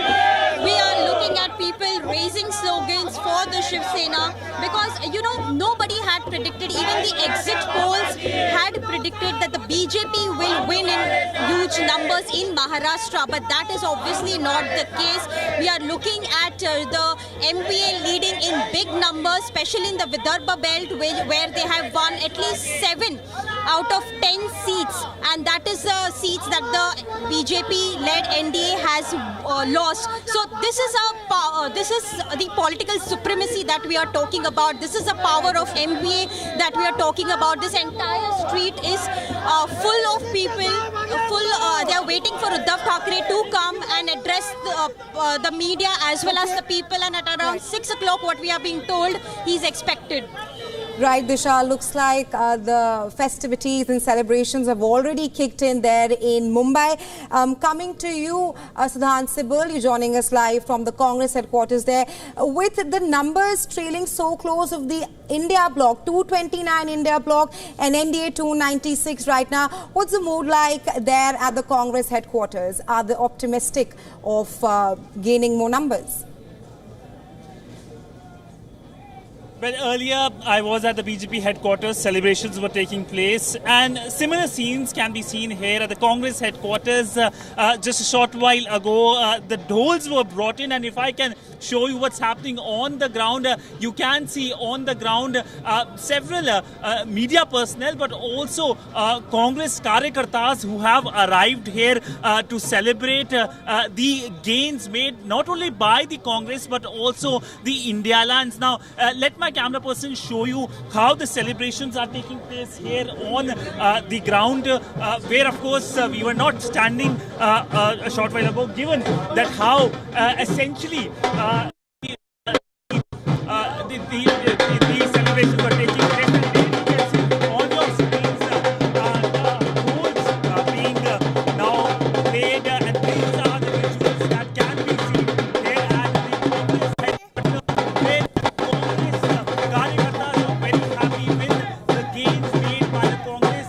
Almost 100 seats for the Congress itself is a revival for the party, and that is something that was surprise for many. Siddhan, I'm afraid we can't hear you much. Okay, Siddhan. Right, Siddhan. So you've been, of course, hopping between the BJP office and the Congress office, and we've been seeing laddus everywhere and celebrations everywhere. A short while ago, we also saw shots of Chandrababu Naidu. He's the real newsmaker today. He's celebrating a major comeback for him. Cake-cutting celebrations already for the TDP there. Chandrababu Naidu has, of course, allied with the BJP, and this is a time where the Congress will be introspecting on why they did not go with the TDP. We're going to be talking about all of that, but before that, we just want to play up a soundbite by Pawan Khera of the Congress. Let's hear what he has to say about the election so far. We have a target of 295, and if everything goes well, we will reach there. Why is the Election Commission not uploading the results in time? We are getting there, we can form the government. Okay, so Pawan Khera there clearly saying we can form the government. We're also joined by Suman C. Raman, political analyst, who's joining us at this point. Suman C. Raman, there are rumors flying all over that Sharad Pawar may have reached out to the JDU chief. Now, these are all speculations. Pawan Khera going on record to say that they can form the government. What do you think is happening at the moment? Look, at the moment, it boils down to Chandrababu Naidu and Nitish Kumar, because between them they control 30, and without them the government, an NDA government, cannot be formed. So the fact that two things: one, we are looking at a coalition government. Whoever forms the government, whether it is an NDA government or an India Alliance government, we are looking at a coalition government, which is actually great news. The second part is that, look, at this point of time, I would still pick the BJP to keep the flock together and stake a claim to form the government. The President of India is the nominee of the BJP in any case, and therefore it is a fact that as a pre-poll alliance, as the results stand today at this moment, they do have the numbers. So I think that it's only fair that President Murmu would invite the leader of the BJP legislature party, or the NDA parliamentary party leader, as it were, to form a government. So I don't see that as a stumbling block now. Long term or even medium term, there will be a lot of challenges, because there have got to be a lot of compromises which such a government will have to make. But at the moment, do I see the India Alliance reaching 295? I don't think so. I think the BJP will end up somewhere around 235, 240, 245, thereabouts. Right. And the NDA together maybe around 285, 290, thereabouts. Right. Mr. Raman, you speak of the numbers, with the numbers trickling in and a close fight between the NDA and the India bloc, something which was not expected. Do you think that at this point of time, these numbers perhaps take precedence over the Modi charm in the country? Oh, absolutely. I think this was a referendum on the Prime Minister. This was a referendum on 10 years of his rule, and the people have spoken. So I think that, irrespective of the fact that the NDA has got a majority, the fact that the BJP has lost the parliamentary majority that it had is itself a telling statement that of the record of the Prime Minister. So I believe that this is good for a democracy, that different voices will have to be heard, different representations will have to be taken on board. Bills cannot be passed in 3 minutes using a voice vote. And the my way or the highway approach has to end, all of which is good for India as a country. Never mind the fact that the BJP may still form the government. I think that the fact that this has happened is very good news. And one more issue is the fact that voices within the BJP itself. Now, today we think that जो आंकड़े आते हैं, उनको update वो तब करते हैं जब एक असेंबली सेगमेंट अगर साथ हैं एक संसदीय क्षेत्र में, वहाँ पहले आता है तो वो पहले हो जाता है, जहाँ बाद में आता है वहाँ बाद में होता है, इसलिए दोनों में समय का थोड़ा अंतर रहता है। इस बात को उन्होंने बड़े विस्तार से समझाया कि किसी रूप से वो विलंब नहीं होने देंगे, वो आदेश भी देंगे कि जो असेंबली सेगमेंट के अनुसार उसके आधार पर जो अपडेशन होना चाहिए वो जल्द से जल्द हो। और मैं समझता हूँ कि अगर ये आदेश तुरंत चला जाए, क्योंकि कुछ घंटे बचे हैं गणना में, तो ये एक प्रकार से हल होगा। बड़े एक सौहार्द के साथ ये बातचीत हुई और हमने उनको धन्यवाद किया हमको जल्द से जल्द अपॉइंटमेंट देने के लिए। एक और मुद्दा है जिसके बारे में मेरे दोस्त बोलेंगे, मैं अंग्रेजी में संक्षेप में बोल दूँ। We went to the election commission at short notice to convey a concern of ours. It was more a concern, less a complaint. We are very happy that they gave us time at very short notice. They heard us patiently. The main issue was about not updating parliamentary constituency data round by round in terms of votes counted and the results of that round. However, it was clarified that it is done assembly segment wise. As you know, these are not assembly elections, but the statistics are counted and updated assembly segment wise. So the parliamentary all right, that is the Congress's Abhishek Manu Singhvi saying that they went to the election commission again with another concern. He said not a complaint. This is the second time in the last 48 hours that the Congress has gone to the election commission. However, as you can see, celebrations are already underway in both the Congress office and the BJP office as well. And also hectic parleys will begin now for government formation. Know that Prime Minister Modi has already spoken to TDP Chief Chandrababu Naidu, congratulated him. First mover advantage is always the case, but of course at the moment the numbers suggesting clearly that the BJP is making the power. We're taking a short break, me and Resha here. Coming back to our senior journalist, our guest here, R.K. Upadhyay. I know he has a lot to tell us about this election, how it's unfolding. We're slipping into a short break, a lot more on the other side. Stay with us.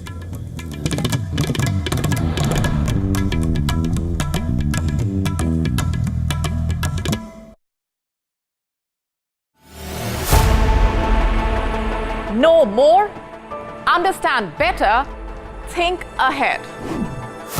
Hello and a very warm welcome. You are watching Gravitas with me, Molly Gambhir.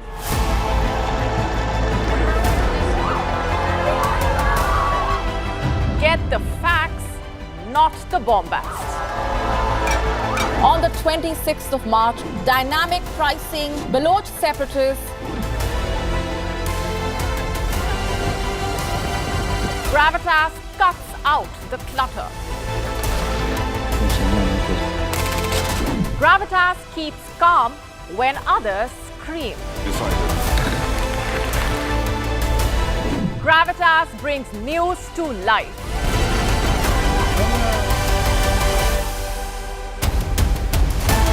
Weekdays 9 p.m. IST, 3:30 p.m. GMT. Gravitas.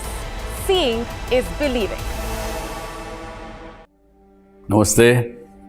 Hello, friends.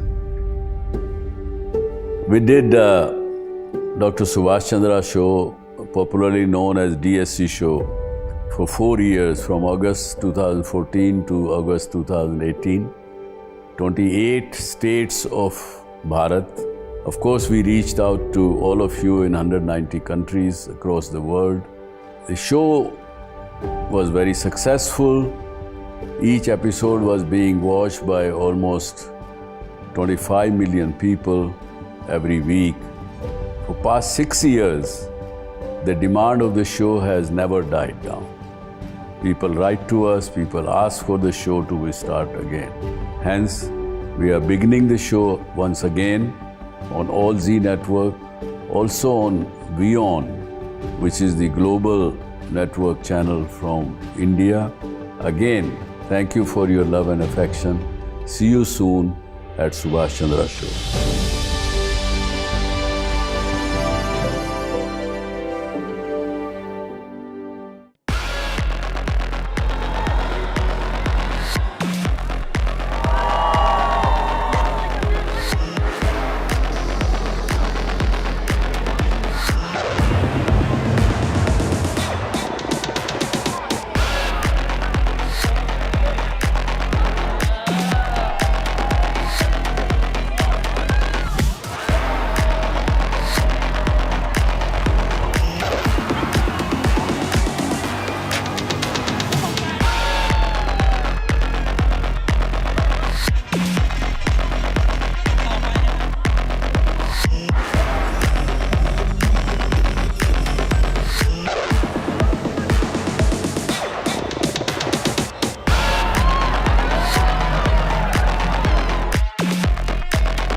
India's global voice, the channel that brings you the biggest stories from across the world through India's lens. Now available in more than 190 countries worldwide. Because we believe that the world is one. Watch us in Africa, Europe, USA and Canada, South America, Asia Pacific, Middle East and North African regions. Also available on these digital platforms across the world. WION. World is one. From the bustling trading floors of Wall Street to the vibrant exchanges of Asian stock markets, WION breaks it down for you to make sense of what's happening. As we reveal the key factors behind events, strategic battles, and the game-changing business decisions that shape the world. We bring you all of this and more on World Business Watch.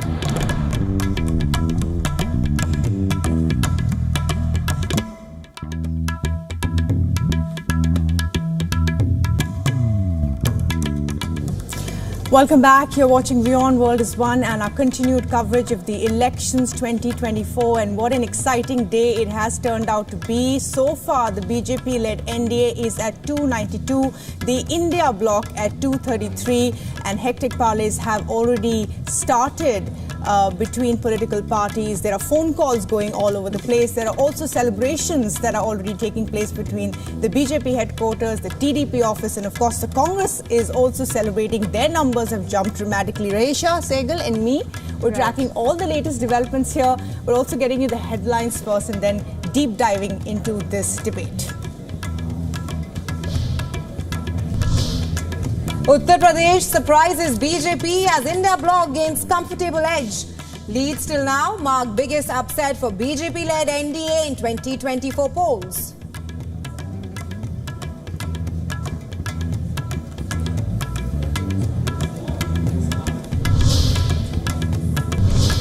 The Congress's giant slayer Kishori Lal thrusts ahead of the Union Minister Smriti Irani in Uttar Pradesh's Amethi in one of the biggest prestige battles.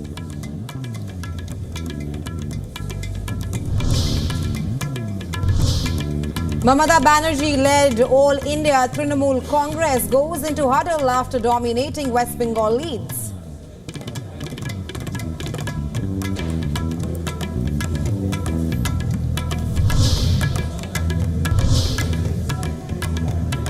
BJP-led alliance nears 300 seats with Odisha, Karnataka, Andhra Pradesh and to some extent Telangana, making up for party's losses elsewhere.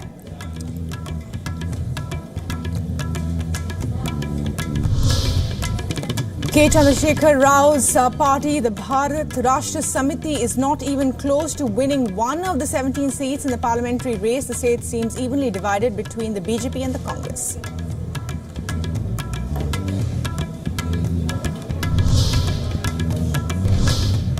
Clashes have erupted in West Bengal and Uttar Pradesh as poll results seem to defy exit polls. BJP and Samajwadi party workers clash outside Ramabai Ambedkar polling venue in Lucknow. Meanwhile, TMC and BJP workers clash in Bishnupur.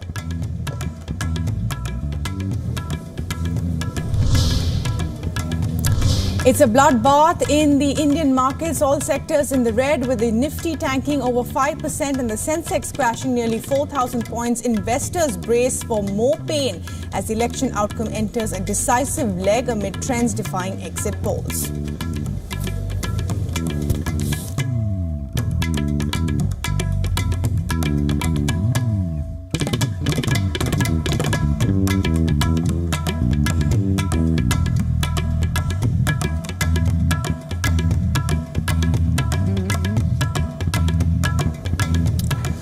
Well, as Rahesh and I have been pointing out, a lot to talk about certainly in this election, and we have guests with us here, R.K. Upadhyay in the studio, senior journalist, and we also have Sumant C. Raman, political analyst, joining us as well. Sumant C. Raman, sorry, we disrupted you at that point when you were speaking. We had that bite running of Abhishek Manu Singhvi. But before I come to you, R.K. Upadhyay here has been waiting very patiently, so I'll have him have the first word. I wanted to make a point.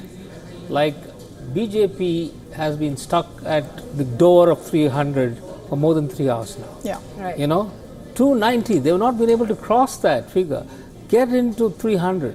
So, but still it's good enough in the sense that they, along with NDA partners, are far ahead of the India Alliance, and they're good for forming the government. Because see, a lot of efforts are being made from the India Alliance as well. There are stalwarts like Sharad Pawar. I mean, we had reports that he has called Naidu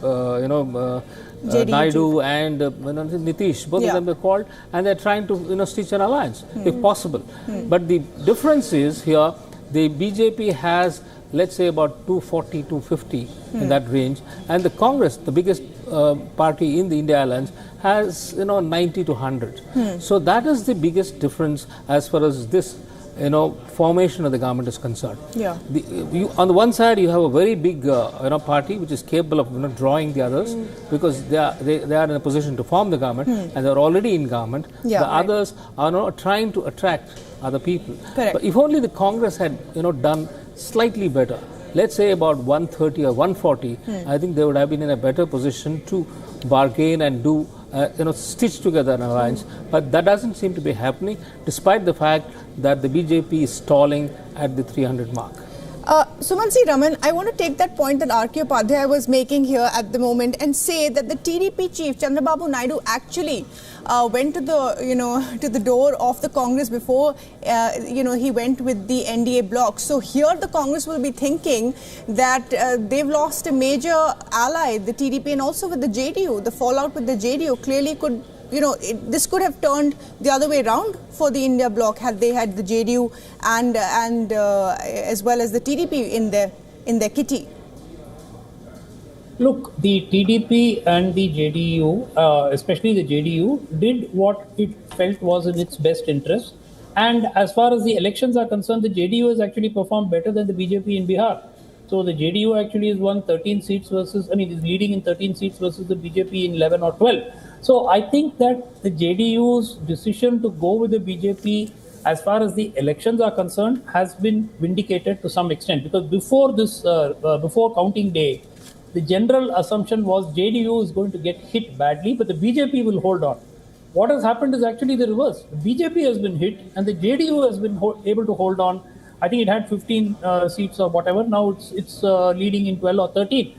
So they have managed to hold on. So the equations between Nitish Kumar and the BJP, yesterday you saw that there was a meeting with the Prime Minister where the rumors where Nitish Kumar was going to be told that he has to step down as Bihar Chief Minister, he would be accommodated in the Union Cabinet and all that. I think 24 hours later that situation has dramatically changed. It is Nitish who now holds the upper hand. BJP cannot form a government without Nitish Kumar and Chandrababu Naidu. And I think that is something, neither of them are dependable allies, by the way. And let's face it, at the end of the day, one of the reasons Naidu went to jail was the Enforcement Directorate sending material to the Jagan Mohan Reddy government. So let's be very clear, there are no permanent friends or enemies. Naidu would be very well within his rights if he jumped ship and went to the India alliance as well. Who knows, maybe they offer him the Prime Minister's post. I'm just speculating. He's a seasoned administrator. He's been a chief minister for more than 10 years. So he knows, the nuts and bolts of administration.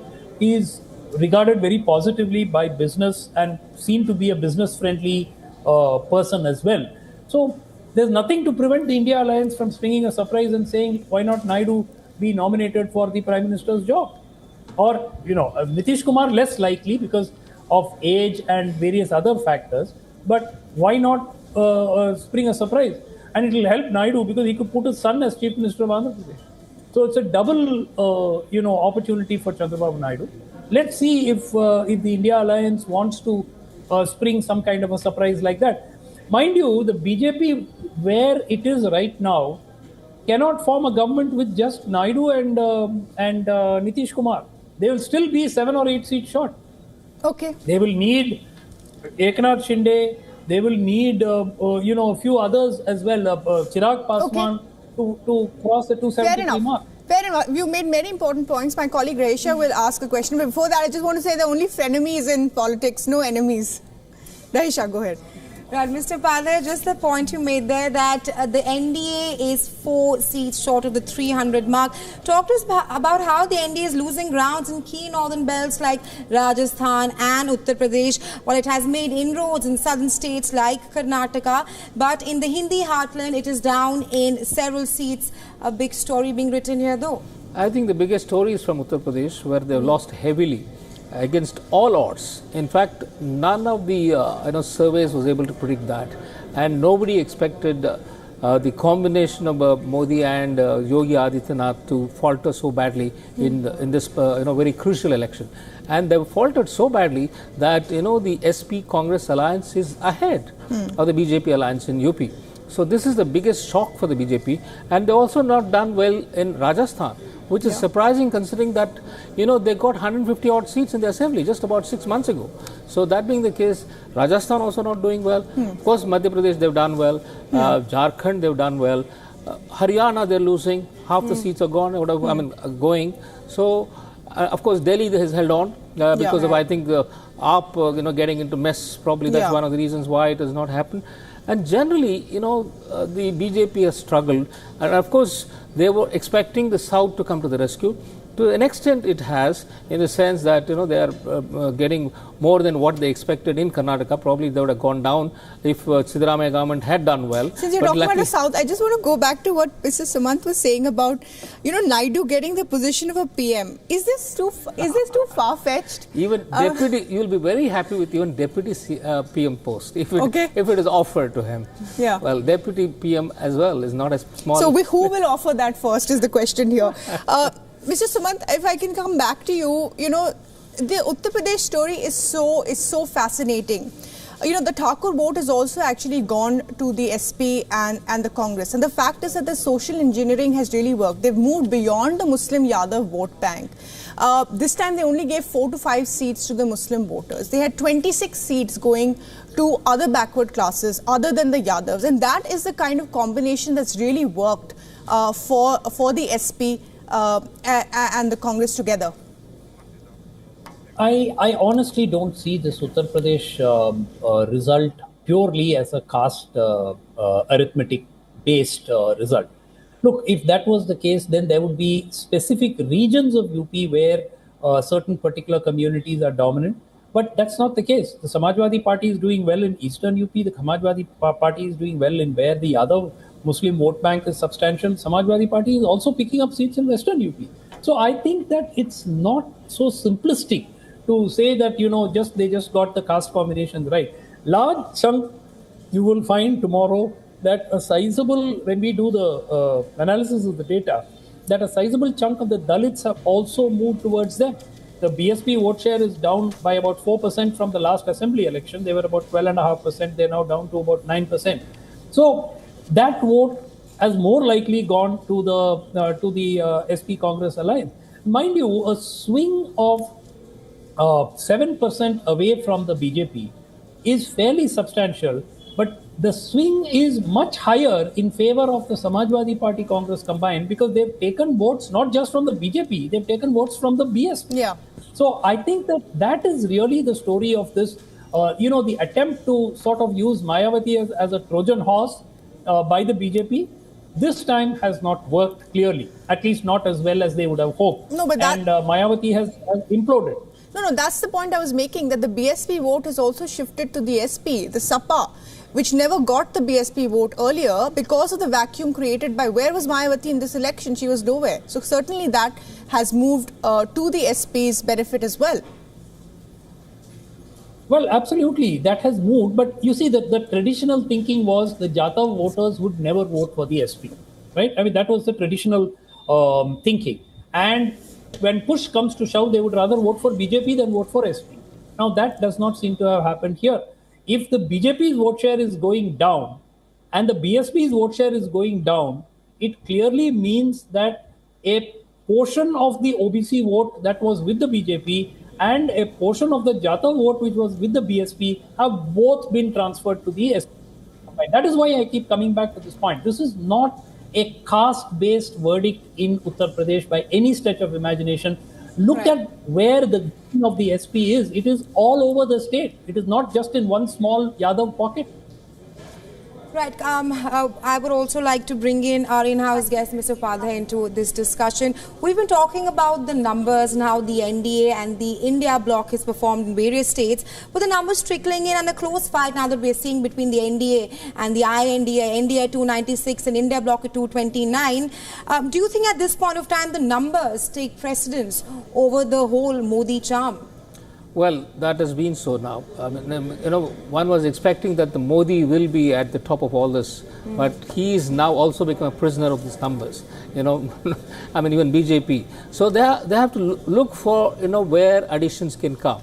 See, apart from the allies they already have, probably they'll look outside too. To get the support. There will be, other people, small parties, one seat or 2 seats, that kind of a thing. So they also might, be supporting the government if required. But as of now, I think they will be able to get 272 on their own, meaning NDA. So that being the case, the problem will be of, dividing the power.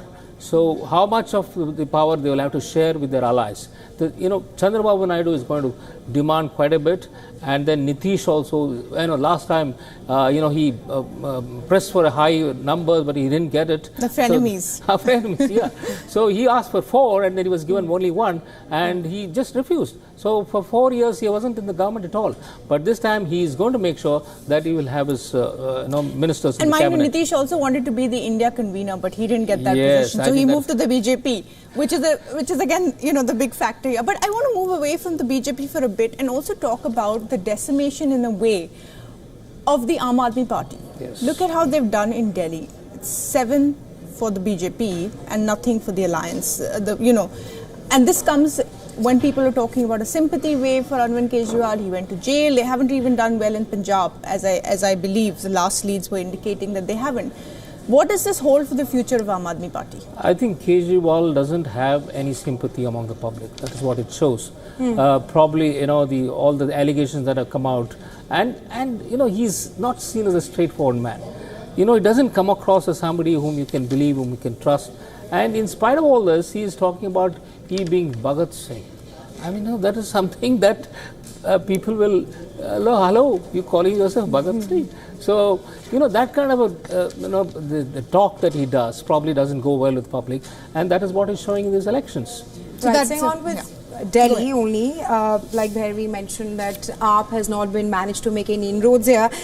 In that scenario, do you think that Delhi is a case point where it votes differently when it comes to state elections and when it comes to general elections? Absolutely, absolutely. That's what happened in 2015. In fact, first time when AAP came to Paar, nobody predicted, not even one agency said they'll be getting so many. And they got 67 out of 70 seats, right. At that time. They'd lost the 2014 Lok Sabha elections, but, they swept. And the same thing they repeated for the second time when they were able to get, 72. So BJP was able to get only 8. So that being the case, of course, the elections are coming up again next year.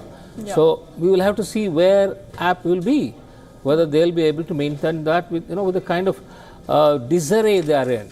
Many of their ministers are in jail. They're all facing all kinds of charges. Chief ministers in jail. What happens to their organizational strength after this ahead of the assembly elections will be a big question mark. But I just want to talk about the giant slayers here. Kishori Lal taking on, leading in Amethi. It's a big factor. Of course, Kishori Lal is an old name in this area in Uttar Pradesh. But having said that, the fact that Smriti Irani is trailing. Smriti Irani trailing and possibly losing. I think she was, last we heard, was some 50,000. So possibly she's going to lose. So this is a big story. Yeah. And, it's all because the BJP itself is going down, and its stalwarts also are going to go down when the big tree falls. I mean, all this, the smaller twigs also will fall. I think that's kind of a scenario. Right. Now let's also take a look at the big political faces who have either conceded defeat or are trailing in their constituencies. Well, BJP's Smriti Irani is trailing behind Congress contestant Kishori Lal Sharma in Uttar Pradesh, Amethi, with a huge margin. In the 2019 Lok Sabha elections, Smriti Irani secured victory in Amethi, which is considered a bastion of the Gandhi family, by defeating Rahul Gandhi, who held the seat for 15 years. Well, BJP's MP Menka Gandhi is trailing from Uttar Pradesh Sultanpur.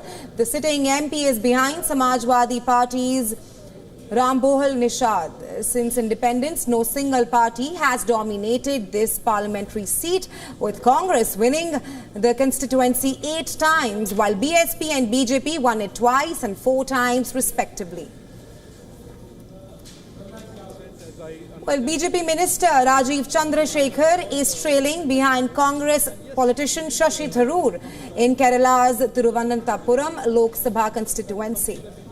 Tharoor has won 3 straight terms from this seat earlier. However, BJP contestant Chandrasekhar is still hopeful. National Conference Vice President Omar Abdullah has conceded defeat from the Baramulla Lok Sabha seat after he was trailing by over 1.25 lakh votes to jail former MLA Sheikh Abdul Rashid.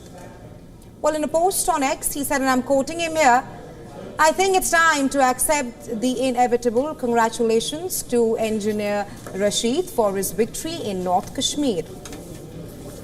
Well, Jammu and Kashmir's former Chief Minister Mehbooba Mufti has also conceded defeat from the Anantnag Rajouri Lok Sabha seat as National Conference leader Mian Altaf is leading from the seat by over 2.29 lakh votes. Well, taking to X, she wrote, and I'm quoting her here, "Respecting the verdict of the people, I thank my PDP workers and leaders for their hard work and support despite all the odds." Jammu and Kashmir, I think, can we talk about? Yeah, you want to talk about Jammu and Kashmir? You see, Umar Abdullah and Muhammad Mufti, both of them losing these elections in a year when assembly elections are around the corner. I think in another 3-4 months, the assembly elections will be called because already due, and the BJP government has given assurance to the Supreme Court that they will hold the election as soon as possible. So it's going to come. And the two stalwarts of these parties, major parties, losing this election in a big way, I think it will have changed the scenario in the entire Kashmir region. So we will have to see how the assembly elections will pan out and whether Congress can make a comeback, because that has already, I mean, they were a strong party until these regional parties came along. So will the BJP be able to make some get the independents together and whether they'll be able to put up a fight.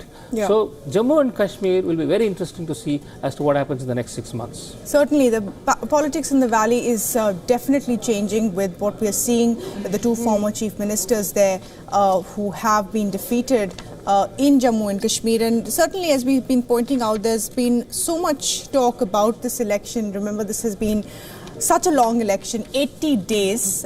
It's gone over 7 phases, campaigns after campaigns, and in the middle of the heat.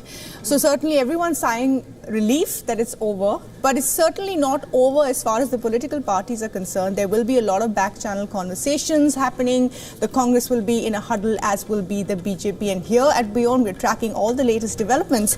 But at this point, we're slipping into a short break. A lot more on the other side when we come back. Stay with us.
Namaste. Hello, friends. We did Dr. Subash Chandra show, popularly known as DSC show, for 4 years, from August 2014 to August 2018. 28 states of Bharat. Of course, we reached out to all of you in 190 countries across the world. The show was very successful. Each episode was being watched by almost 25 million people every week. For past 6 years, the demand of the show has never died down. People write to us, people ask for the show to start again. Hence, we are beginning the show once again on All Z Network, also on WION, which is the global network channel from India. Again, thank you for your love and affection. See you soon at Subash Chandra Show.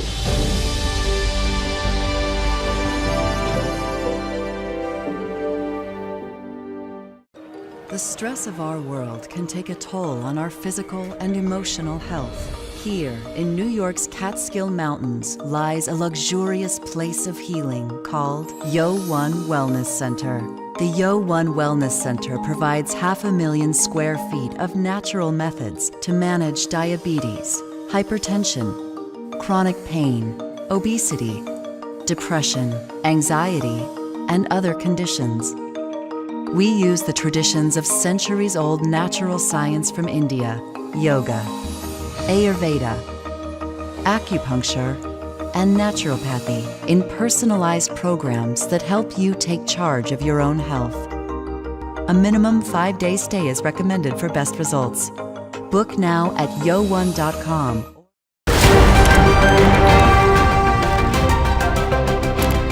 Ready to dive into your daily dose of news? Bringing you what's trending in the West and all that's setting trends in the East. And all of this served up with a side of insightful banter. We don't just bring you the latest stories. We bring you your talking points for the day. And while you do that, from the busy streets of New York, I will provide you with deeper insights on the developments through the course of the day in the U.S. And I will be here at the WION headquarters, getting you all the action from the universe of sport. All that you need to know about your favorite teams and players, right here. The show that keeps you ahead of the global curve. A conversation you'd want to be a part of. A place where news becomes an engaging exchange. We bring you stories that impact your present. This is World DNA.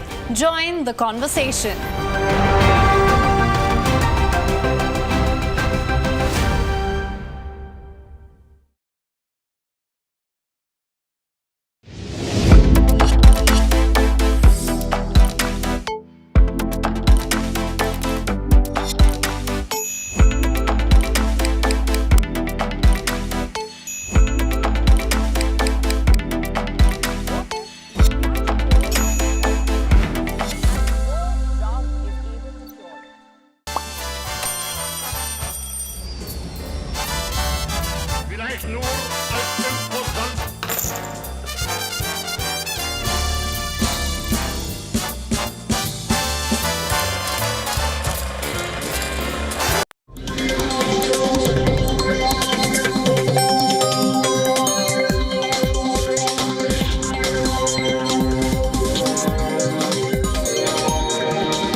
Hello and welcome. You're watching WION World is One. I'm Bhairavi Singh, and if you're just joining in and tuning in, let me just update you with the numbers. Well, the BJP-led NDA has reached the psychological 300 mark.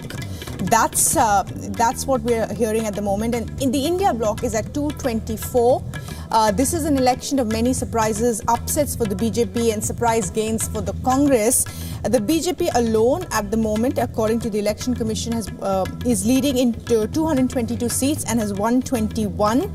And the Congress is at 94, leading in 94 and has won 4. So this election is really exciting. The numbers will be shaping up in the next hour or so. We'll be getting you all the latest.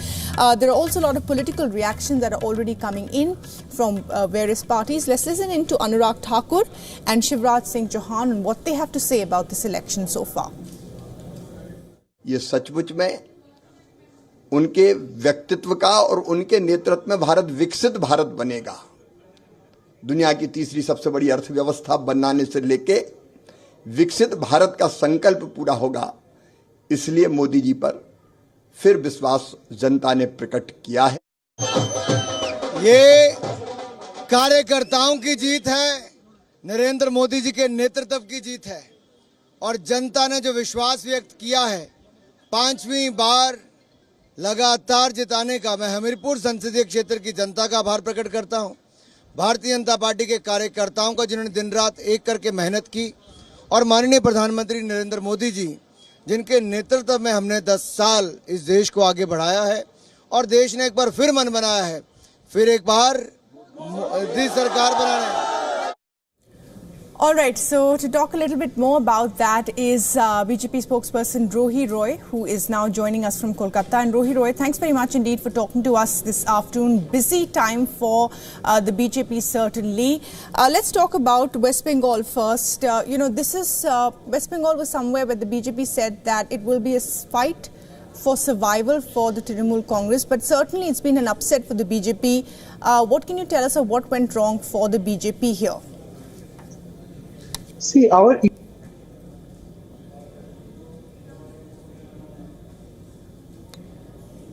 definitely all the other issues regarding the corruption that TMC has been constantly doing is something that we will be raising in future also. We are also standing beside the teachers who wrongfully lost their jobs and who did not get appointment because of the illegal appointments done by TMC. So our fight for the right will continue, but somewhat we have probably missed the nerves. Also, in Bengal, there are regions in Ghata, like in Keshpur, you have seen literally the TMC goons were dancing on the road naked. And also in various areas, especially in the 6th and 7th phase, our leaders have also raised these issues. Like BJP people were being beaten at night in Sandesh Khali, just the day before elections. The women were molested with the help of the TMC and the state administration. So somewhat the fear that the TMC was trying to put in the minds has worked. But at this point in time, let us not make excuses. We also gave our best. But definitely certain things went wrong. And in the forthcoming elections in Bengal, we will definitely do better. And as of now, what is really confirmed is that NDA is forming the government and Modi ji is again becoming the Prime Minister for the 3rd time. Maybe we expected a lot better result. But we will introspect and we will do much better for the people. And the Vikas Ka Yajna, which we started for the entire nation, will not stop. Okay, you're saying that you've done fairly well, but the TMC is at 29, the BJP is at 12 in West Bengal. And talking about the Sandesh Khali incident, actually, how it was discussed during the election, clearly that hasn't really benefited you because it hasn't shifted the vote pace of the Trinamool to you in West Bengal. See, that's what I exactly said, that maybe as far as the voting calls are concerned, we maybe did not hit the right calls. But our issues were never wrong. In Sanskrit, it is said that Yatra Naryasti Pujante Tatre Ramante Devata. That is where Nari is worshipped, their Devatas also stay. But sadly in West Bengal, that's not the case. TMC won in this election with a lot of force, with a lot of violence, hooliganism, rigging. And but still, at the end of the day, they won. But our fight for the rights of the people of Sandesh Khali continues. Even today, we have received updates after 12 p.m. When TMC started getting leads. Some of the women and men of Sandesh Khali, they have been hit on their head. They have been taken to hospital by the BJP leadership, and they are currently at Boshirat Hospital at this point of time. Our candidate Rekha Patru is with them. So this clearly proves that TMC has used certain tactics to win. And these tactics, at the end of the day, the people will bear once, twice, but not ever. They did this in 2021 to win the elections. This time we have stopped their manipulations to a huge extent, but somewhat we failed. But in the upcoming elections, we will definitely put the issues on a larger ground, because you know what happened in Bengal. So TMC did certain wrong calculations also. They did certain right calculations, and we failed to understand their mischievous intentions. So when Kolkata High Court gave a verdict regarding the OBC reservation, very clearly out of the 67 OBC cards that were included, 61 were from a particular community, and which is the reason why Kolkata High Court actually nullified the judgment. TMC, to an extent. No, go ahead, Mr. Roy, go ahead. Yeah, so basically TMC to an extent manipulated the people into believing that BJP is anti-OBC, whereas that's not the reality. It's actually TMC which is anti-OBC, TMC which has cut the reservation from the Hindu OBC and the people who really deserves it. So somewhat maybe we failed to connect the people about the truth that is going on ground. And that is what the result reflects today, but our fight will continue. Okay, fight will continue. No, obviously, it's still, for the BJP, the fact that you have made substantial inroads into the state, which was, shared between the TMC and the left and the Congress so far. The left seems to be decimated. The Congress has one seat, and you are now, the alternative to the TMC. So that is significant in itself, Mr. Upadhyay. Well, they have been for a while, and they're going up and down. See, they come up to 18 last time, and this time they were hoping to be, 28, 30. Yeah. That doesn't seem to have happened, and that's one of the big setbacks of this election. And they were hoping that they'll be able to do much better on the, on the riding over this Sandesh Kali issue and all that. So, and Prime Minister and Amit Shah made umpteen visits. And they had, very good, big, large, public gatherings. But, that doesn't translate into votes. So, Mamata Banerjee being able to hold on to her, this thing. And, she was very clear when it came to alliance as well. She didn't want to share any seats to the Congress because she didn't want to lose them. She knew that she was the only one capable of taking on BJP. She didn't want to split the vote.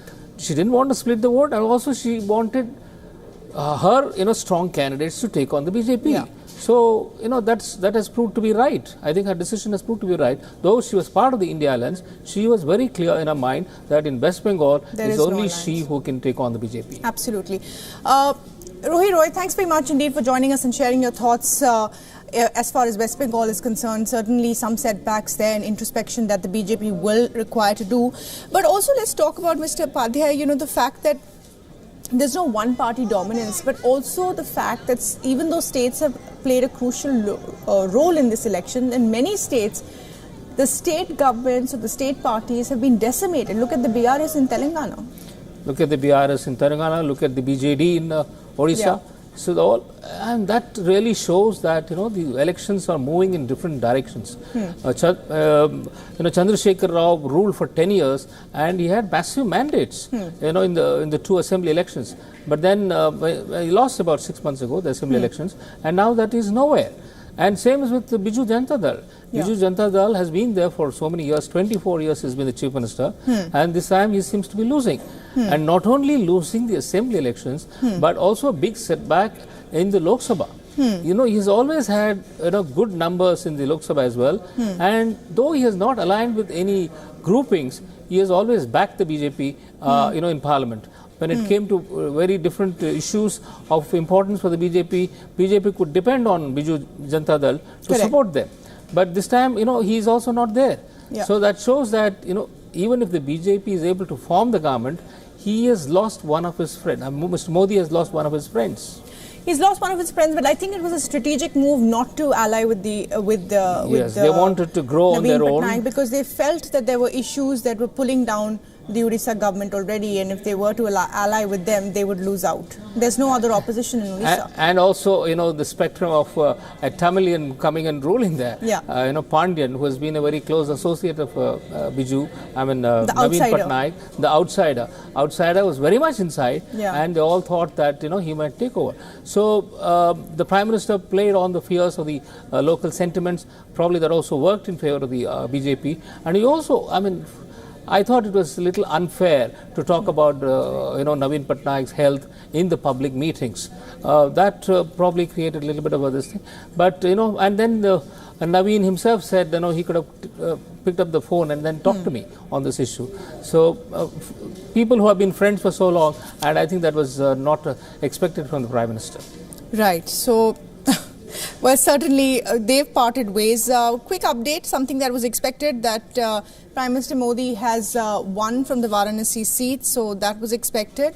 And also, shots are coming in from the Delhi headquarters of the BJP, I believe, where celebration shots are also underway.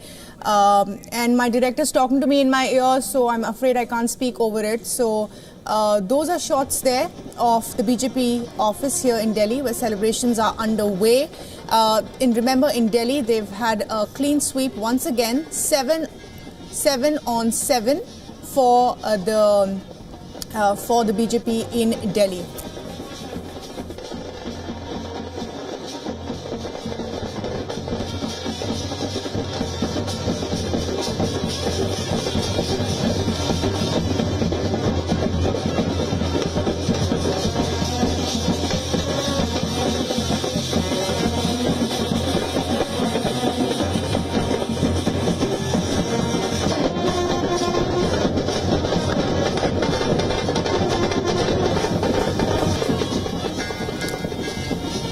And these are the latest visuals coming in from the BJP office, where Shivraj Singh Chauhan is also there. Celebrations underway. I just want to know if these are shots from Delhi, of the Delhi BJP headquarters, or is it Madhya Pradesh? That we need to find out. But nonetheless, celebrations. Oh, he hasn't reached Delhi. He's likely to reach Delhi. I feel he could be one of the central ministers. He will be, because he has to be. He's been waiting for a long time. Yes. He's been waiting for a long time. The fact that he was, replaced as the chief minister. Yes. But he was possibly, promised a position in the union government, and yes. Obviously he's on his underway. And those were visuals earlier from Bhopal, as we said. Obviously they can't be from Delhi, and now also visuals playing out from Delhi as well a short while ago. So celebrations all over from Delhi to Bhopal. BJP would like to say, look, we have won. They don't want the public or the opposition to get a feeling that, oh, they're down and out. No, they want to say, yes, we have won. We have won. You see, otherwise they will send out a message to the opposition, look, we don't know where we stand. Yeah. So, I mean, they're very close to power, and they would like to grab that opportunity. And they would not like to give an inch to the opposition. That's the reason why I think they're going to have the same drill of the Prime Minister coming and talking at the party office at 7 o'clock. And I'm sure he's going to make a rousing speech like he has done earlier. Right. So they want to show that they are in control, though they may not have done as well as they expected. Right. They should control the narrative at least. Idris Sloan is joining us from Srinagar. Idris, what's the mood like in Jammu and Kashmir?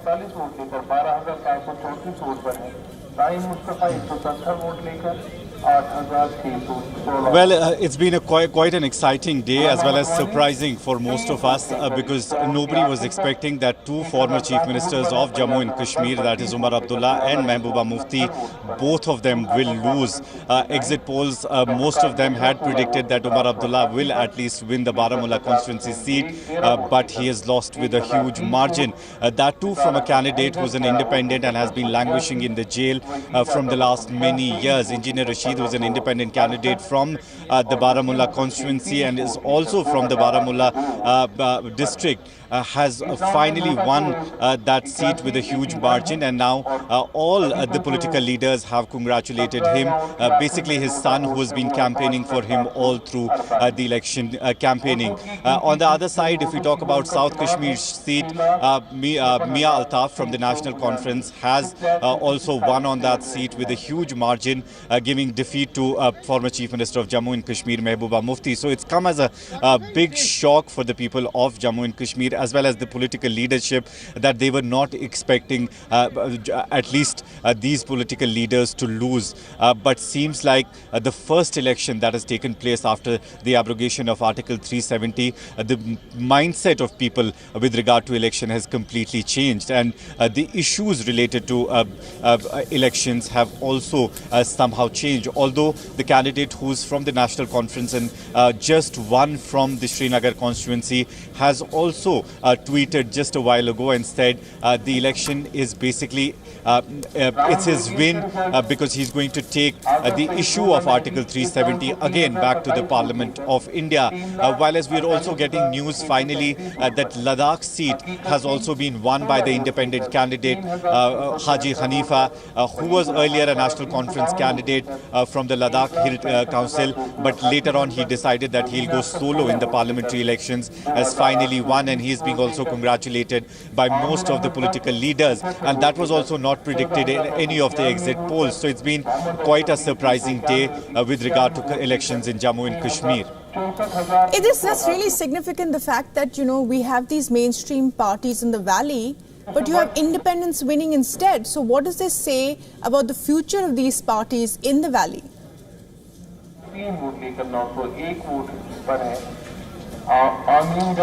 See, it's very interesting that Engineer Rashid, who's been in the jail for a long time, has won the election, that too against two of the most powerful candidates. One was Umar Abdullah from the National Conference, and another candidate was People's Conference Chief Sajjad Ghani Lone, who's also been supported by parties like Apni Party, which is a regional political party, as well as the BJP, not officially though, but BJP was supporting Apni Party as well as People's Conference from a long time.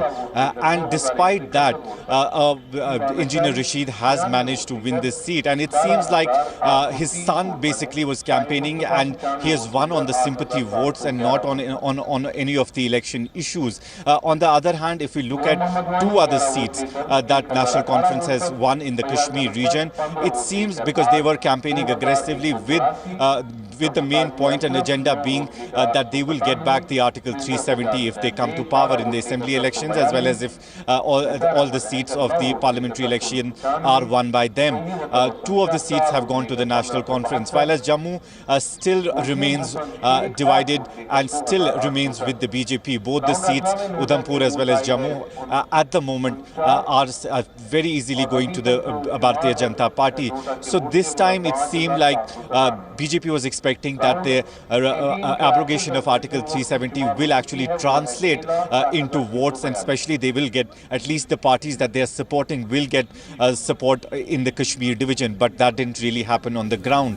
In a case of Ladakh also, we have seen they've been protesting from a long time now with regard to statehood, with regard to the domicile, but those issues were also, it seemed, ignored by the Bharatiya Janata Party, and that's one of the reasons that they have listed third in the race today. It's the Indian National Congress who's trailing with this independent candidate who has just won the election in Ladakh. Okay, thanks Idris for joining us with the very latest updates. There's significant developments there in the Jammu and Kashmir Union Territory. Also an update coming in from Odisha, where in the assembly elections it seems that Naveen Patnaik is trailing. Mr. Upadhyay.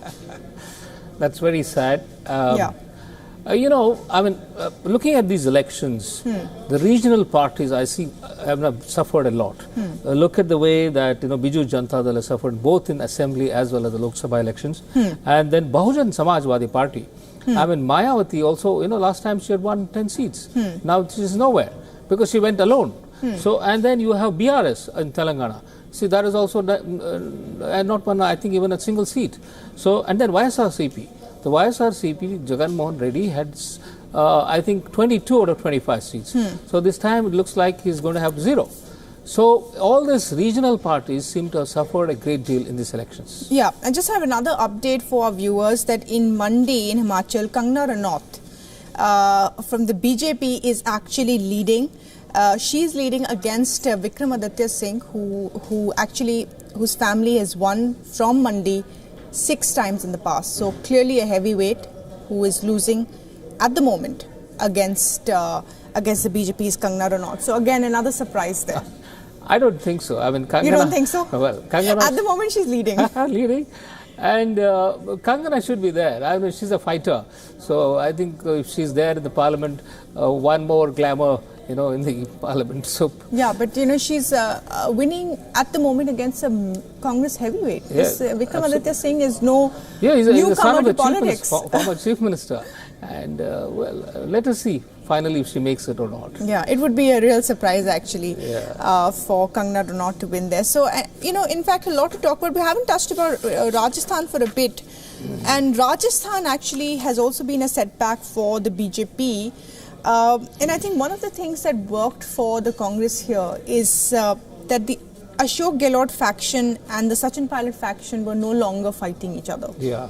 That they were one team, because Mr. Gehlot had of course been moved to another state to manage it. Yeah, but I don't know how far I think Gehlot's son was contesting, was trailing. So to what extent that has worked. But again, out of 26 seats in this thing, half of it was with Congress was leading, which is a big thing considering that they were 0 last time, 2019, they had not won anything. So this Rajasthan, Gujarat, Madhya Pradesh, the BJP had swept. Yeah. So this time, Rajasthan, Congress is able to make that kind of impact. That is what I think has been the difference between 2019 and 2024.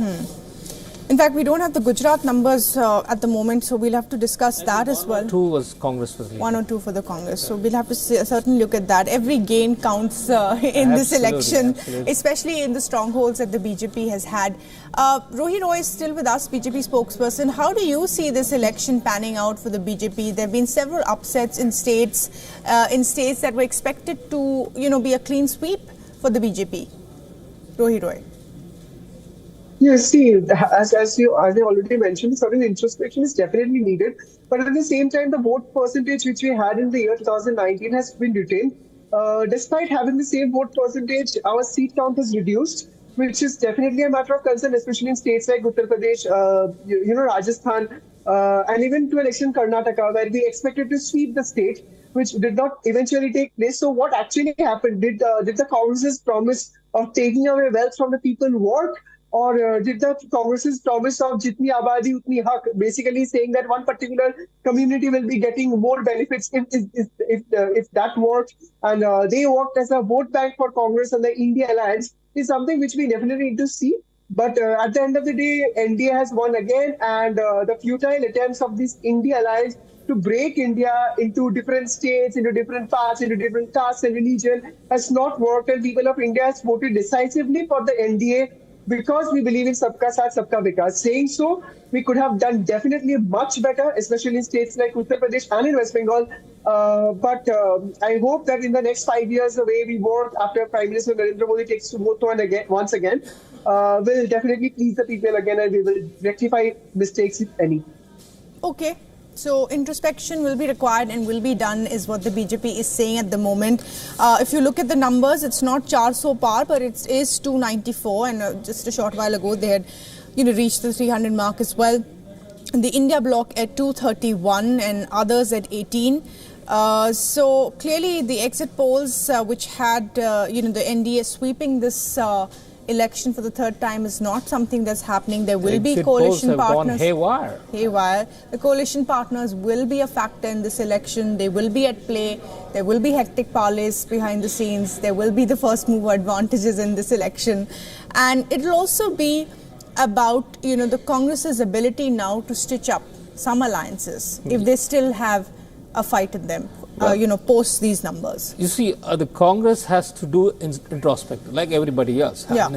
And it has been long overdue for them. And see, they seem to be making a comeback.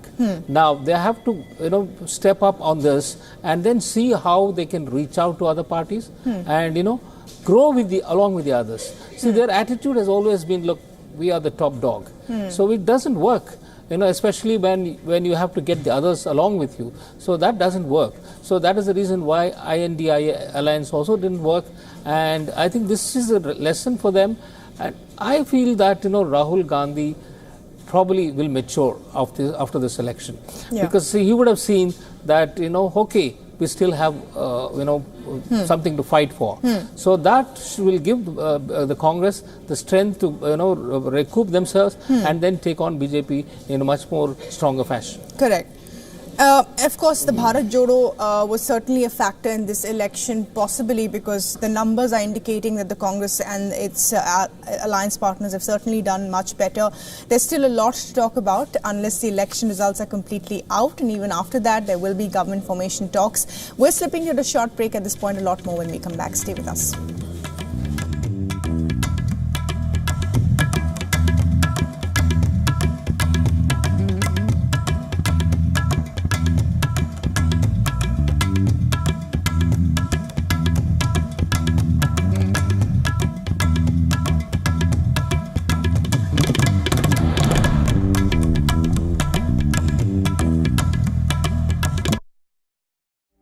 Namaste. Hello friends. We did Dr. Subash Chandra show, popularly known as DSC show, for 4 years, from August 2014 to August 2018. 28 states of Bharat. Of course, we reached out to all of you in 190 countries across the world. The show was very successful. Each episode was being watched by almost 25 million people every week. For past 6 years, the demand of the show has never died down. People write to us, people ask for the show to restart again. Hence, we are beginning the show once again on All Z Network, also on WION, which is the global network channel from India. Again, thank you for your love and affection. See you soon at Subash Chandra Show.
YO1 Health Resort is unique, the only one of its kind. Experience the 4 paths of natural wellness: yoga, Ayurveda, acupuncture, and naturopathy.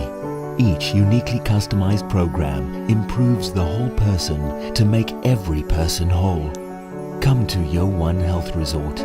Make your reservation at yo1.com.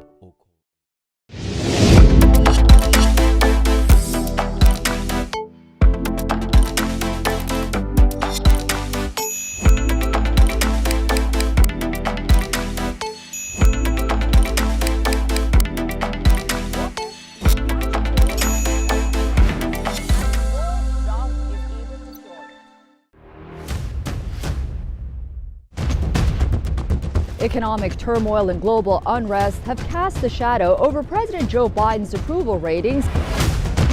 The rockets are continuing to be fired by Hamas in Gaza, although at a slower rate than previously. So, right now, we are with the volunteers from the Aleppo municipality. They are still trying to go to the rescue for the people they can find out. India has emerged as a major diplomatic force at the world stage. The rising cost of living in Nigeria continues to impact citizens from all walks of life. The citizens of Gujarat witnessed a mega roadshow here in the city of Ahmedabad. China is South Africa's largest trading partner for 134 years straight. domestic aircraft carrying 72 people on board crashed in Pokhara city in central Nepal. 165 injured have been moved. 61 people are confirmed dead and rescue operations continue around me. After receiving an entire season's rainfall in a span of 48 hours, Chennai city has literally been brought to its knees. For WION, World is One.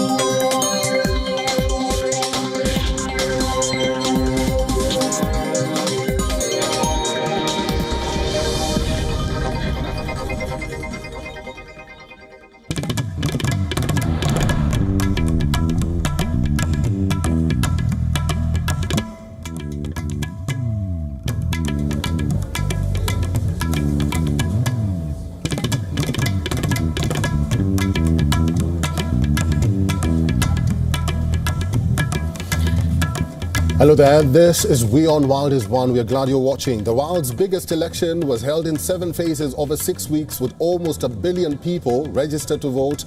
It's now down to the counting, which is currently underway in 28 states and 543 constituencies.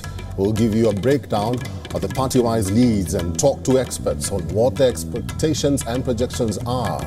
American Joker, welcome and thank you very much for joining us. The headlines.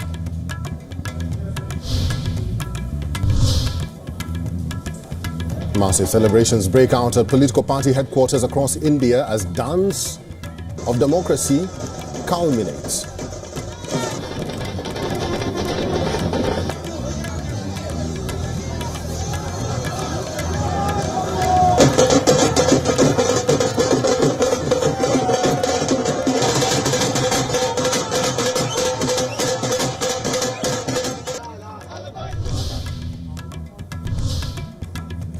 Prime Minister Narendra Modi retains Uttar Pradesh's Varanasi seat by 152,513 votes. However, winning margin witnesses massive dip.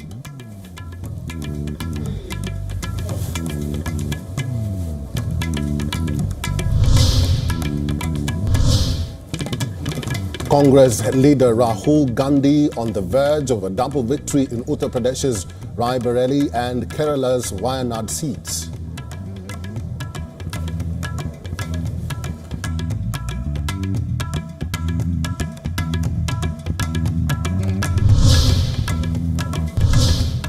Celebrations break out at Chandrababu Naidu's residence after Telugu Desam, script's mother of all comebacks in Andhra Pradesh's assembly polls.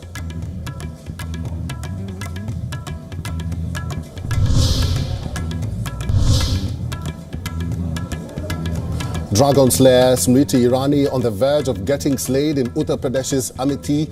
Congress's Kishori Lal cements leads with over 150,000 votes.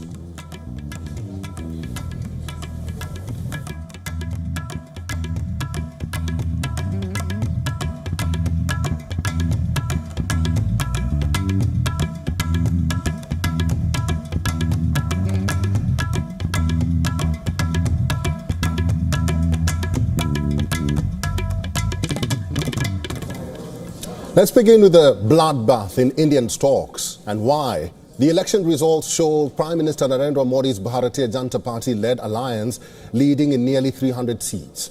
However, the lead is narrower than what exit polls had predicted. Here's a look at the markets and how they performed.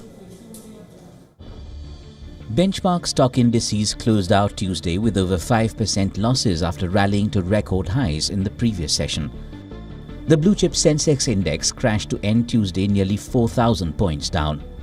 The index opened deep in the red, down over 2,000 points, but tumbled over 6,000 points at one point during the day. Both the indices marked the biggest single-day fall since the onset of the COVID-19 pandemic. The sell-off in Indian stocks weighed on the broader Asian market. The 10 biggest losers on the MSCI Asia Pacific Index are all from India. A slim victory for the Modi-led coalition raises questions on the new government's ability to push through reforms.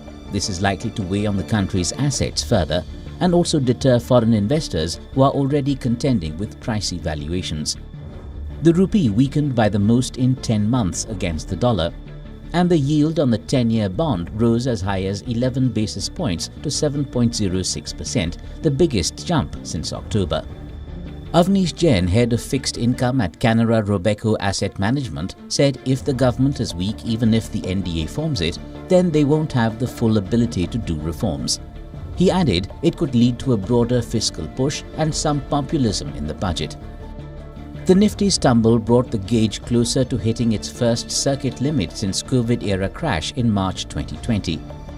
The sell-off in Indian stocks has echoes from the 2004 elections when the BJP's unexpected defeat triggered a market crash. Trading was suspended twice when the S&P BSE Sensex fell more than the 10% limit, the first time in the exchange's history. Nonetheless, some investors are banking on continuity. I mean, at this point in time, when we're seeing the election results, it is clear that, while it may not be a very strong majority for the NDA, there will be a majority for the NDA. The NDA is set to return to power. So the policy continuity which the markets were expecting and in fact aspiring for is something that will be coming through.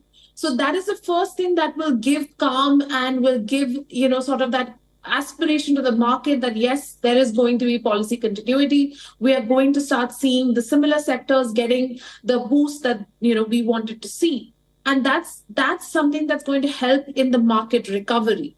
So definitely we're going to start seeing that sentiment go back, up again as soon as there's a little bit more clarity on, okay, now this is the final look of the government formation. Analysts say the government's infrastructure and manufacture-led drive will be boosted. Dong Chen, Chief Asia Strategist at Bong Pictet, said, "I still think the policy direction of Modi will likely stay, which should support India's economy in the longer term."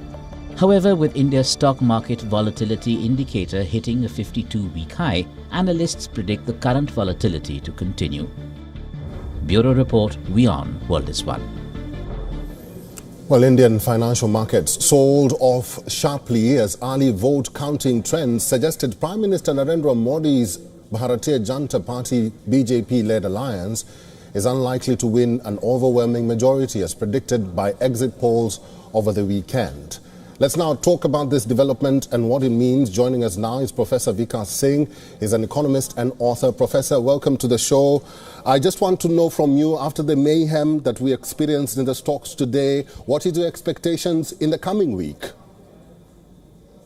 It's very difficult to predict what's going to happen in the next 1 week, but it all depends on tomorrow. I think if there is a fall, there could be some kind of a panic. My advice to the retail investors would be to sit tight, wait for about a month or so, watch what the government does next. I think the signals will come within a month or so. I think they should also wait for the corporate earnings to start kicking in from the next month onwards. It's very, very clear that everybody doesn't have to buy every day. So wait and watch would be the best idea. In the long run, my belief is that the market will go, not because of market has not been going up or the economy has not been going only because of the government, but it also depends on the kind of demography we have. India has got a very, very robust demography, and the economy is looking robust and healthy. There will be opportunity to make money. It may not happen in the next 3 months, it may not happen in the next couple of quarters, but in the long run, investors will make money. They don't need to go and buy something tomorrow or the day after. Professor, investors are jittery. We can understand that. We saw that after this announcement was made. Do you think investors will bet on policy continuity or worry about the narrow victory margin for the BJP NDA-led alliance? I think there will be some kind of a hesitancy in bringing in radical reforms. That's given. The Prime Minister will watch that this new government doesn't have the brute majority it had for the first 2 terms. So there will be some kind of a slowdown in terms of what kind of policy reforms they will bring. The agriculture reforms is definitely out. But it also depends on what kind of partners do they get? Maybe in the next couple of quarters, they should be able to get in other fence-sitters, other political parties who may want to be part of the government. And if they're able to get a couple of more political parties, maybe another 15, 20 more MPs, their passage to the Lok Sabha would be easy.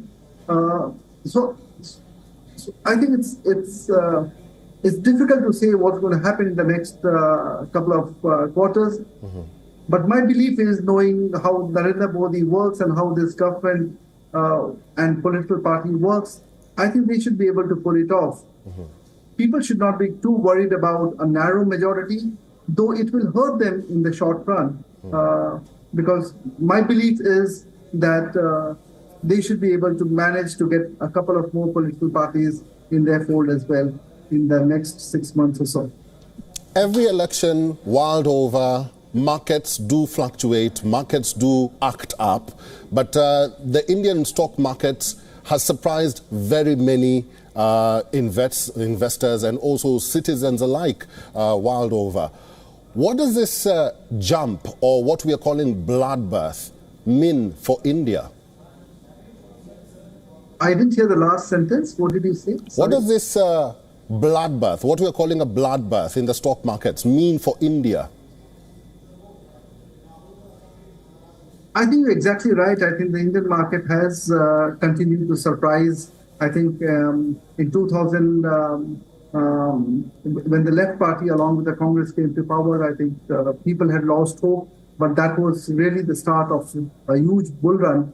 So the stock market is largely dependent on how the economy does. And the economy is largely dependent, of course, it's dependent on the governance, it's dependent on the reforms, but it's also dependent on the strength, the inherent strength of the Indian economy. And that largely comes from the number of consumers. It has 65% of all growth is led by domestic consumption. It's dependent on the demography that India enjoys, which it will continue to enjoy for the next 15, 20 years.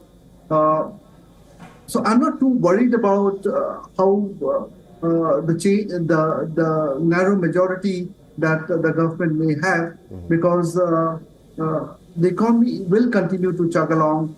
I just hope that the Prime Minister, the new Prime Minister, or Mr. Narendra Modi doesn't cave in to the pressure of his other partners and stop the reform process that he has so well carried out in his first 2 terms.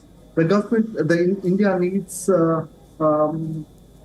investment in infrastructure. India needs investment in the capital goods. India needs jobs, and the only way to get jobs, to create jobs, is to make sure that the economy does well. That's my view, that people should not get worried about what's happened today. I think in the next 4 or 5 years, they will make money. I'm still on your last point there, Professor, and I want to get your take about the results so far, very quickly. About what? Sorry, say it again. Your take about the results so far. I think the result is really unexpected. I don't think there's anybody in this country who would have ever expected that the government may not be able to, the BJP may not be able to get a majority on its own. So in that sense, it's been disappointing. I think many people would be disappointed, especially the market watchers would be disappointed. But kudos to the Congress government, kudos to the kind of fight that they put in, and I think they have done well. India also, we must also not forget that for a good democracy, the opposition, the strength of the opposition is equally important. I hope the opposition plays a responsible role, and by doing so, the government will do better, and the Indian public will benefit from it all. All right, I've been talking to Professor Vikas Singh. He's an economist and also an author. We've been talking about how the Indian stock markets are performing after the results were announced. And thank you, Professor, for talking to us today.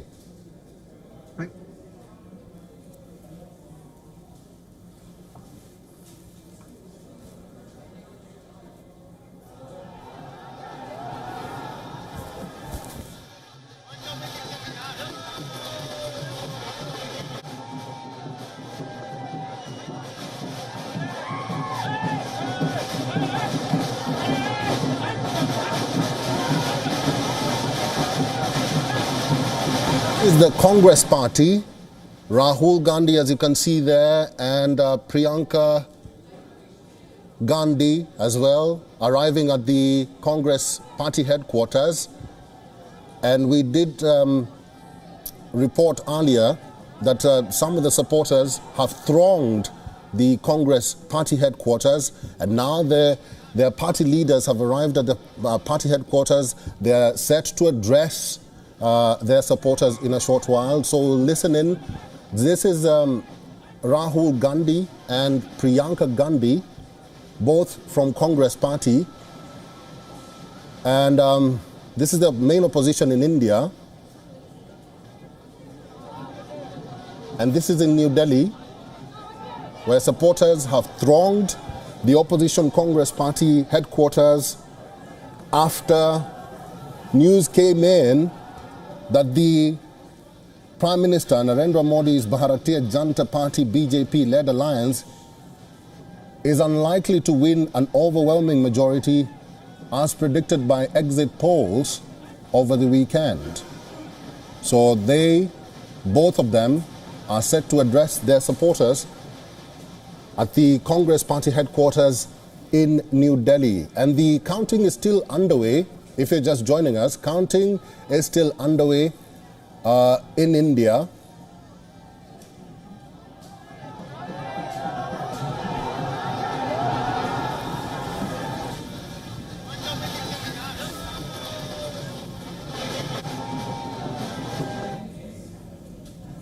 Well, we'll go back to New Delhi, where the Congress party leaders are currently there in New Delhi, where at their headquarters, where their supporters had currently thronged the headquarters, and now they're waiting to hear what their party leaders are going to tell them. Let's just listen in to some of the politicians and what they think about the election results so far. कुछ में उनके व्यक्तित्व का और उनके नेतृत्व में भारत विकसित भारत बनेगा। दुनिया की तीसरी सबसे बड़ी अर्थव्यवस्था बनाने से लेके विकसित भारत का संकल्प पूरा होगा। इसलिए मोदी जी पर फिर विश्वास जनता ने प्रकट किया है। मीडिया के लोगों को यहां पे स्पेस बना के दीजिए प्लीज। सर आइए sir. You're watching WION World is One. This is live in New Delhi. This is the press conference that we've been waiting for by the Congress party. That is the party leader, Mallikarjun Kharge, and also Sonia Gandhi there, and Rahul Gandhi is also present. Let's just wait to hear from what the leaders have to say as the counting continues in India. Congress अध्यक्ष जी मल्लिकार्जुन खड़गे जी आपको संबोधित करेंगे। उसके बाद में हमारे पूर्व अध्यक्ष राहुल जी आपसे बातचीत करेंगे और हमारे बीच में कांग्रेस संसदीय दल के अध्यक्ष सोनिया गांधी जी भी मौजूद हैं। मैं उनका भी स्वागत करता हूं। कांग्रेस अध्यक्ष मल्लिकार्जुन खड़गे जी।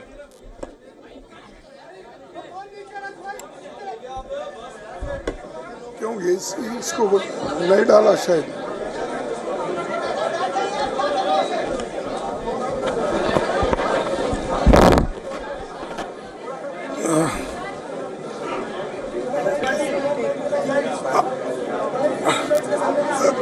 Respected Madam Sonia Gandhi ji, Rahul Gandhi ji, Priyanka Gandhi ji, और इस मंच पे बैठे हुए हमारे पार्टी के सभी नेतागण, आज जो देश में चुनाव के रिजल्ट आए हैं, ये मैं तो पहले कहूँगा, ये जो रिजल्ट है जनता की रिजल्ट है और ये जनता की जीत है और लोकतंत्र की जीत है। हम पहले से यही कह रहे थे कि ये लड़ाई हमारी मोदी वर्सेस जनता है, लोग हैं। तो 18वीं लोकसभा के चुनाव में हम विनम्रता से जनमत को स्वीकार करते हैं। इस बार जनता ने किसी एक दल को पूर्ण बहुमत नहीं दिया, खासकर सत्ताधारी दल भाजपा ने एक व्यक्ति एक चेहरे के नाम पर वोट मांगा। अब ये स्पष्ट हो गया है कि ये मैंडेट मोदी जी के खिलाफ गया है। ये उनकी राजनीतिक और नैतिक हार है। जो व्यक्ति बार बार अपने नाम से ही हर जगह वोट मांगते थे, उनकी ये बहुत बड़ी हार है और नैतिक दृष्टि से ये तो उनको बहुत बड़ा नुकसान हुआ है। आप जानते हैं कि कांग्रेस पार्टी और हमारे इंडिया गठबंधन से बहुत प्रतिकूल माहौल में चुनाव लड़ा। सरकारी मशीनरी ने कदम कदम पर अवरोध डाला, बैंक खाते सीज करने से लेकर तमाम नेताओं के खिलाफ अभियान चलाया। फिर भी शुरू से आखिर तक कांग्रेस पार्टी का कैंपेन सकारात्मक था, पॉजिटिव था।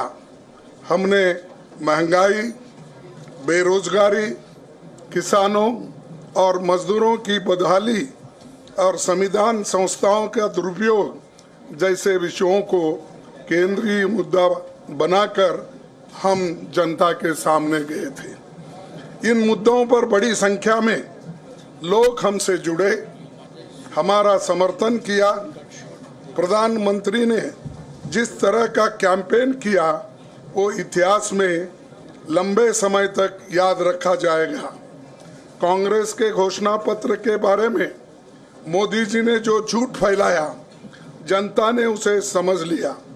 मैं इस मौके पर कहना चाहूँगा कि श्री राहुल गांधी जी की दोनों यात्राएं, भारत जोड़ो यात्रा और भारत जोड़ो न्याय यात्रा के दौरान लाखों करोड़ों लोगों को मिलना, लोगों की समस्याओं को सुनना और आगे चलकर उन समस्याओं का हल ढूंढना हमारे कैंपेन का आधार बना। हमने इसी को 5 न्याय और 25 गारंटी का नाम दिया और इसी के आधार पर हमने गारंटी कार्ड बनाया। हमारे कार्यकर्ता उसे लेकर घर घर पहुंचे और लोगों को संपर्क करें। इसके अलावा जो एक महत्वपूर्ण बात है वो भाजपा नेतृत्व की अहंकार की वजह से हुई। उन्होंने धीरे धीरे सारे संवैधानिक संस्थाओं के ऊपर गैर कानूनी तरीके से कब्जा करने की कोशिश की। फिर इनका उपयोग विरोधी दल के खिलाफ करने लगे। जो दब गया उसे दबा के अपने तरफ लिया, जो नहीं दबे उसकी पार्टी को तोड़ दिया, नहीं तो फिर जेल में डाल दिया। लोगों को ये विश्वास हो गया था कि मोदी जी को एक मौका और मिला तो अगला हमला संविधान पर सीधा होगा और लोकतंत्र पर होगा। इसीलिए लोगों को इसके प्रमाण नए संसद सत्र के साथ ही दिखेंगे। खुशी इस बात की है कि भाजपा इस षड्यंत्र में अब सफल नहीं हो पाएगी।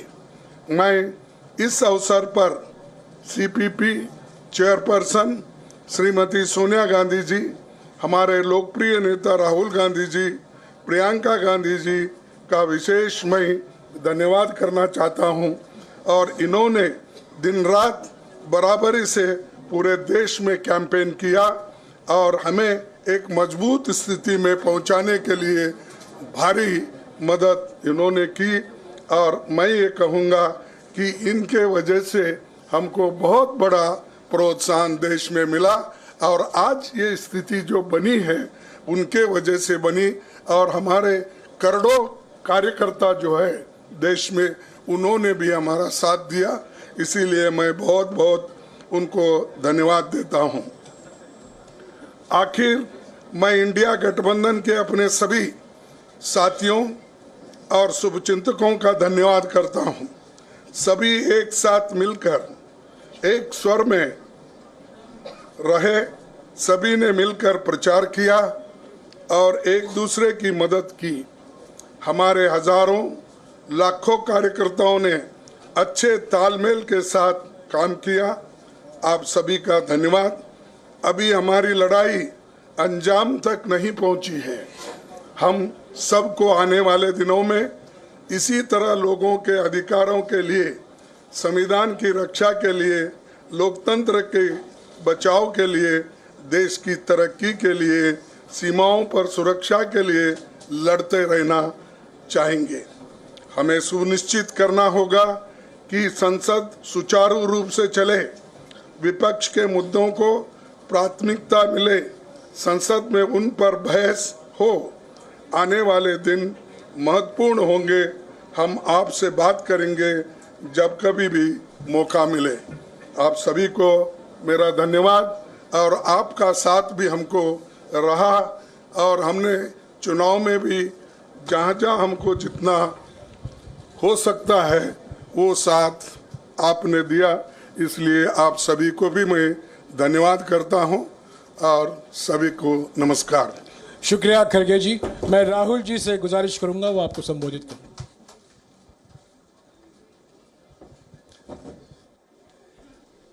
नहीं, खड़गे जी आपने बड़ी सही बात बोली। जहां तक आप हमारी मदद कर सकते थे उसी लेवल तक मदद की। देखिए, ये चुनाव इंडिया गठबंधन और कांग्रेस पार्टी सिर्फ एक राजनीतिक दल के खिलाफ नहीं लड़ी थी। ये चुनाव हम बीजेपी एक राजनीतिक दल, हिंदुस्तान के इंस्टीट्यूशंस, हिंदुस्तान का जो पूरा गवर्नेंस का स्ट्रक्चर है, इंटेलिजेंस एजेंसीज, सीबीआई, ईडी, ये सब, आधी जुडिशरी, इन सब के खिलाफ हम लड़े थे। क्योंकि इन सब संस्थाओं को, इन सब इंस्टीट्यूशंस को नरेंद्र मोदी जी ने और अमित शाह जी ने कैप्चर करा, धमकाया, डराया। प्रेस की तो मैं बात करता रहता हूं। आपको मतलब काफी बार कहा है कि आपका भी रोल रहना चाहिए और उस रोल को काफी लोगों ने किया, काफी लोगों ने खुल के किया, काफी लोगों ने छुप के किया। और आपके इमोशंस कहां थे हमें मालूम है। लड़ाई संविधान को बचाने की थी, कॉन्स्टिट्यूशन को बचाने की थी। और मैं आपको सच बताऊं तो मेरे माइंड में था पहले से, जब इन्होंने हमारा बैंक अकाउंट कैंसिल किया, जब चीफ मिनिस्टर्स को जेल में डाला, पार्टियां तोड़ी, मेरे माइंड में था कि हिंदुस्तान की जनता अपने संविधान के लिए एक साथ खड़ी होकर लड़ जाएगी। और यह सच साबित हुआ। मुझ में भरोसा था और मैं हिंदुस्तान की जनता से, इंडिया गठबंधन के पार्टनर्स से, कांग्रेस पार्टी के हमारे सब नेताओं और बब्बर शेर कार्यकर्ताओं से दिल से धन्यवाद करना चाहता हूं। आपने संविधान को बचाने का पहला और सबसे बड़ा कदम ले लिया है। कांग्रेस पार्टी ने इस चुनाव में, कांग्रेस पार्टी के सब नेताओं ने 2-3 चीजें की। सबसे पहले हमने इंडिया गठबंधन के पार्टनर्स की रिस्पेक्ट की, उनकी जो विशेष थी उनको हमने साथ लिया, और आपने देखा होगा कि जहां भी गठबंधन लड़ा हम एक होकर लड़े। दूसरी बात, कांग्रेस पार्टी ने क्लैरिटी से हिंदुस्तान को एक नया विजन दे दिया है।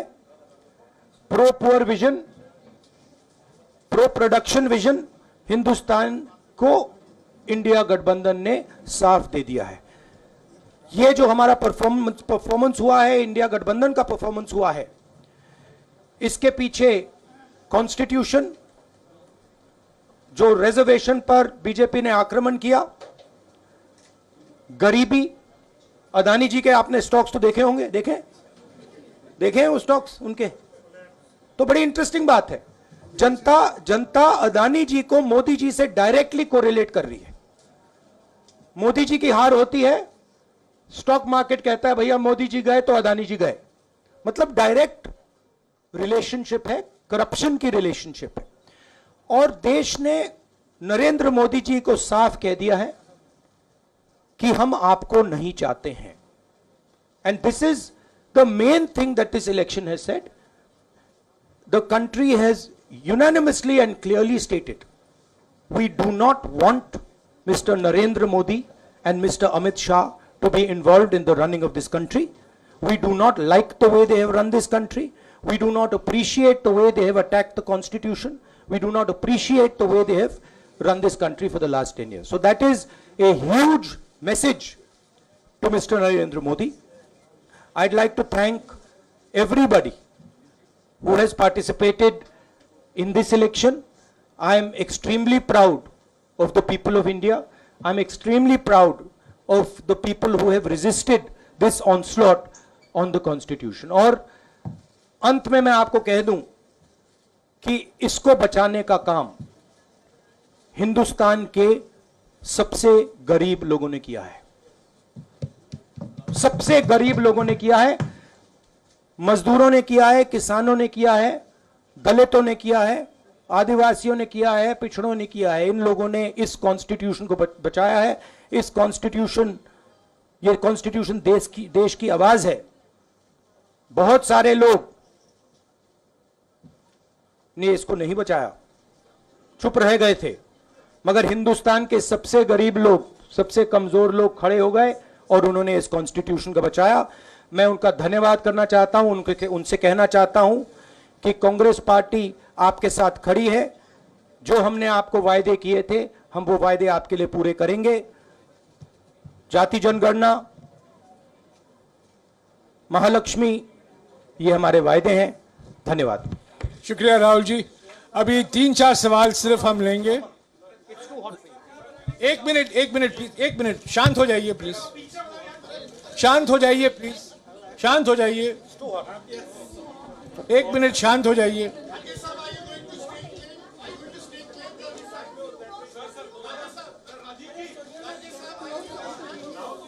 एक मिनट शांत हो जाइए।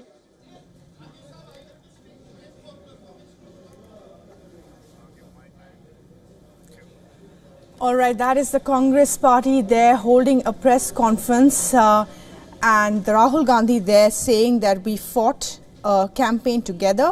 Rahul Gandhi said that the issues of this election were clearly unemployment, reservation, the attack on the constitution.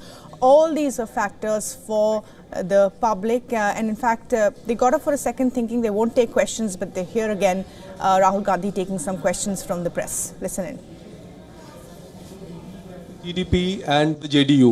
So have you decided to sit in the opposition or there are chances of government formation by the India government? We, as we have said earlier, we're going to have a meeting with our partners, the India Alliance partners. I believe that meeting is tomorrow and these questions will be raised there and they will be answered there. we respect our alliance partners, and we are not going to make statements in the press without asking them their opinion.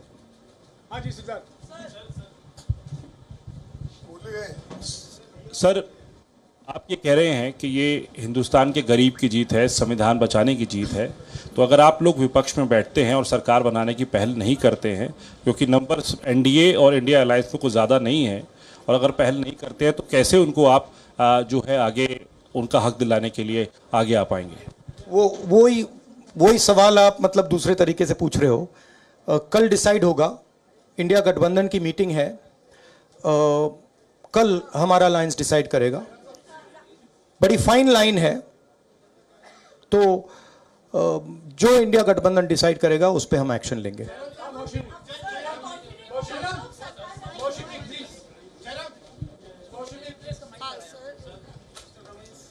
Sir, Kharge साहब ये आपसे पूछना चाहते थे कि यहाँ पे BJP में जश्न हो रहा है और उनके हिसाब से एनडीए को मेजॉरिटी मार्क से ऊपर मिला है, तो एनडीए सरकार बना रही है। तो यहाँ पे क्या आपको लगता है कि आपने कहा नैतिक आधार पे प्रधानमंत्री नरेंद्र मोदी को नहीं बने रहना चाहिए, क्या आपको लगता है कि बीजेपी में भी खेमेबंदी होगी इसको लेके, और क्या खुद नरेंद्र मोदी को ये फैसला लेना चाहिए? देखिए, अभी राहुल गांधी जी ने आपके सामने स्पष्ट किया, जब तक हम अपने अलायंस पार्टनर से बात नहीं करेंगे और जो नए पार्टनर हमको जुड़ने वाले हैं उनसे भी किस तरीके से हम बात करके अपने को मेजॉरिटी बना सकते हैं वो देखेंगे। सारे स्ट्रैटेजीज अगर यही मैं बोलूँगा फिर मोदी जी होशियार हो जाएंगे, इसलिए हाँ, जयराम जी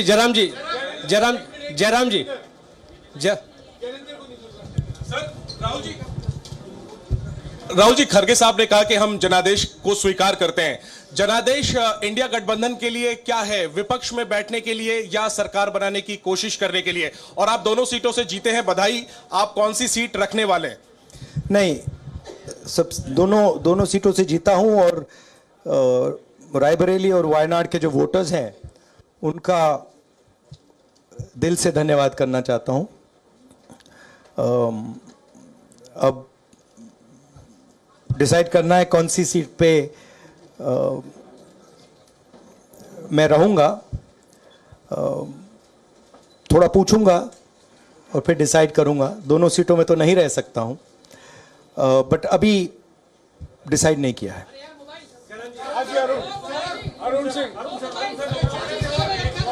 राहुल जी, भारत जोड़ो यात्रा के लिए जब आप निकले थे तब से लेके अब तक काफी लंबी यात्रा रही, काफी बीच में उतार चढ़ाव आए। अब 100 का आंकड़ा आपने छुआ है। 2009 में जब इसी तरह का मैंडेट आया था तो पार्टी के अंदर दो राय थी, एक हम विपक्ष में रहें, पार्टी मजबूत करें, या सरकार के साथ जाएं। आप सरकार के 2009 में 2009 में हाँ नहीं, 2009 में तो क्या बात नहीं 2009 में दोबारा जब बहुमत मिला था तब एक राय थी कि आप विपक्ष की पॉलिटिक्स करके पार्टी को मजबूत करें। ऐसी कोई राय नहीं थी, ये आपकी रॉन्ग इन्फॉर्मेशन है। अब मैं पूछ रहा हूं, अब आपसे पूछ रहा हूं, दो चीज है। ये जो मैंडेट मिला है, आप अपोजिशन में रह के आप और पार्टी मजबूत करना चाहते हैं या सरकार बनाना चाहते हैं? आप चाहते क्या है? नहीं, देखिए, हम एक कोalition के भाग हैं, ठीक है। कांग्रेस पार्टी है, बाकी पार्टियां हैं, और उनके साथ अभी हमारा डिस्कशन नहीं हुआ है। हमने, भैया शांत हो जाए, हमने उनसे कहा था, इंडिया पार्टनर से कहा था कि चुनाव के बाद 5 तारीख को हमारी मीटिंग होगी और उस मीटिंग में हम ये जो सवाल है इसको डिसाइड करेंगे। तो सचमुच में इस सवाल का जवाब आज हमारे पास है नहीं, कल होगा।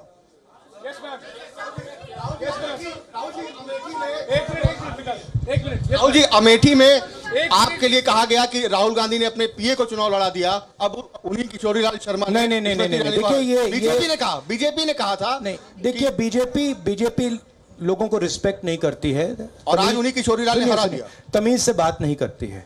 मगर किशोरीलाल शर्मा जी जो हैं वो 40 साल से अमेठी में कांग्रेस पार्टी के लिए काम कर रहे हैं, और उनका अमेठी की जनता के साथ रिश्ता है।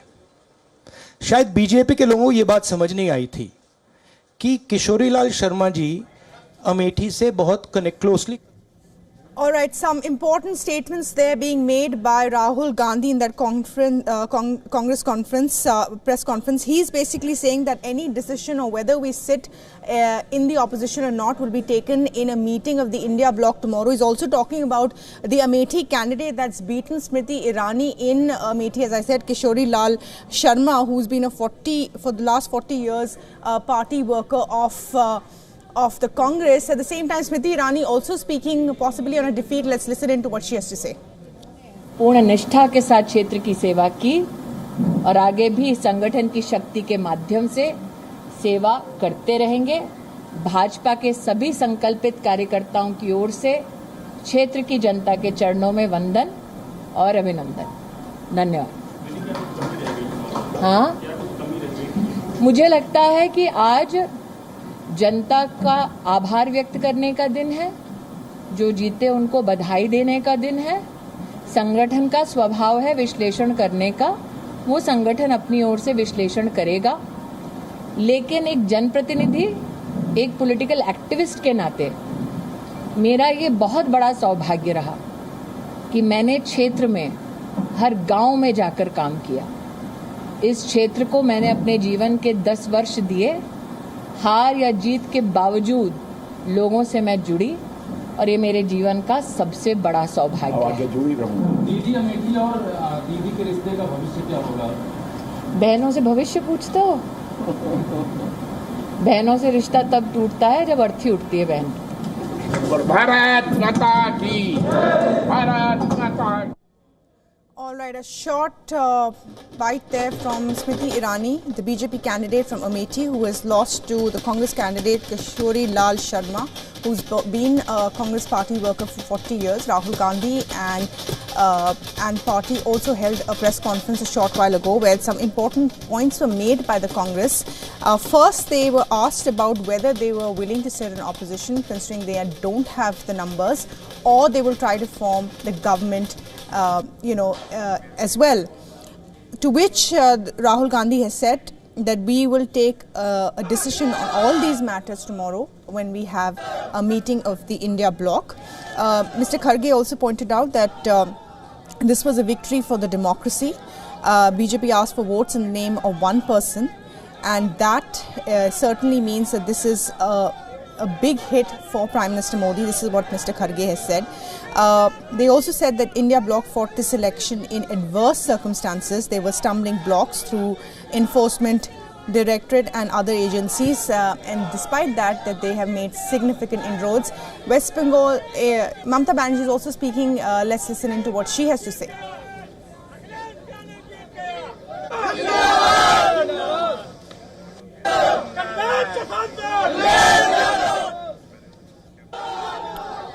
Okay, so we will tell you what Trinamool Congress chief has said in a short while from now. But let's go across to my colleague Dharamjot at the moment, who's joining us from the newsroom.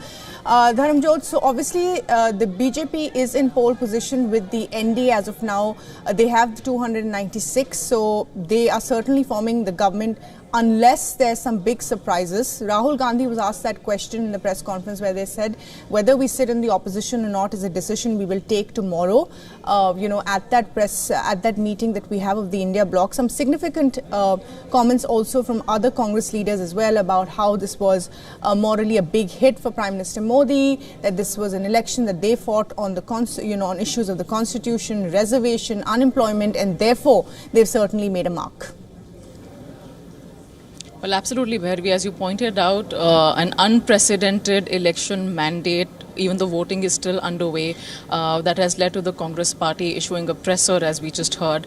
Very dramatic visuals where we saw, the leader, Congress leader Rahul Gandhi holding up the maroon book, the Indian Constitution, and talking about how the voters' mandate was essentially to save the Indian Constitution, how some of the poorest of India's vote bank have made this possible for the Congress party to be in the position that they're in right now.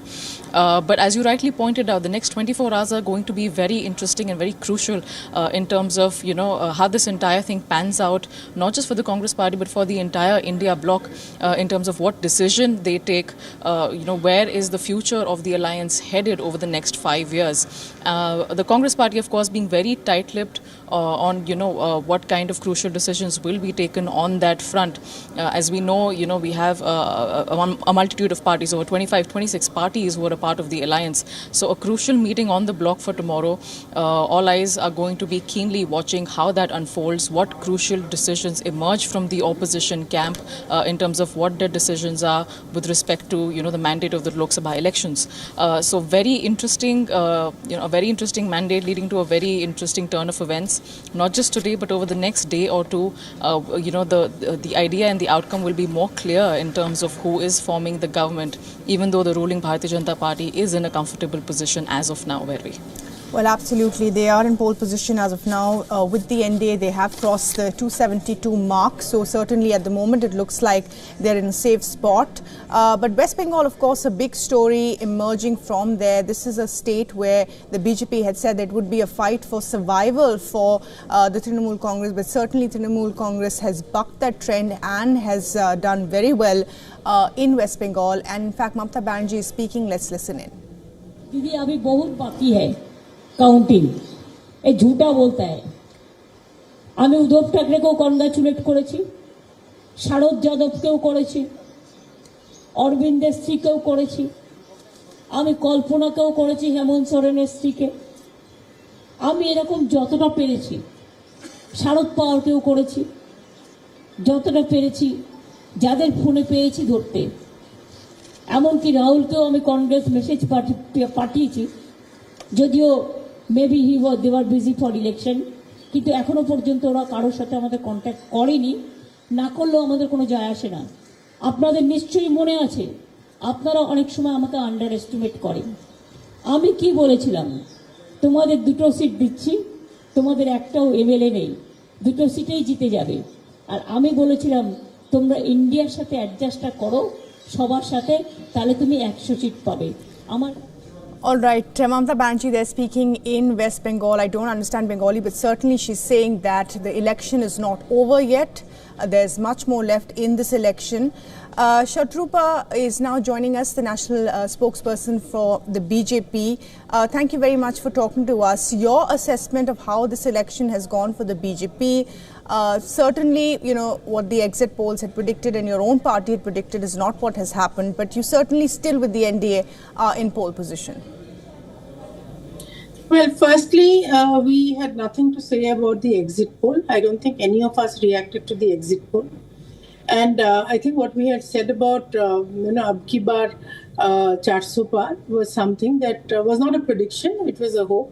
It was an anticipation, considering the amount of work which was done for the last 10 years. And Modi ji kept on saying, the Honorable Prime Minister kept on saying, wo sirf trailer tha, aage aage dekho kya hota hai. But having said that, whatever results we have right now, you have to agree that we are in government. We will be forming the government on our own terms. We've crossed the magic figure on just BJP alone. And of course, NDA is with us, so we have higher numbers. We are going to form a government for the third time. And this itself is incredible because that obviously there was an anti-incumbency factor. Despite being in power for 10 years, people have chosen us again for the third time. So we are grateful to the people's mandate. We are also grateful for the fact that people of Odisha, Andhra and Kerala have chosen us. Coming to Bengal, Bengal has always been a very challenging situation for us, not only because this is, Trinamool itself is a very powerful contender, and Trinamool has been, I know maybe all this sounds excuses, but we had to call in central forces, and Election Commission also took cognizance of the fact there is an incredible fear psychosis, so maximum amount of central forces was deployed here.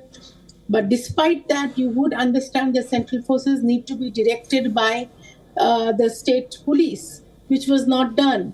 And most often you have heard during the 7 phases of polls, from the 5th, 6th and 7th phase, we've been facing increasing number of violence. And our candidates have complained that the central forces just turned the other way, and they had absolutely no idea of what was going on because the state police kind of took over.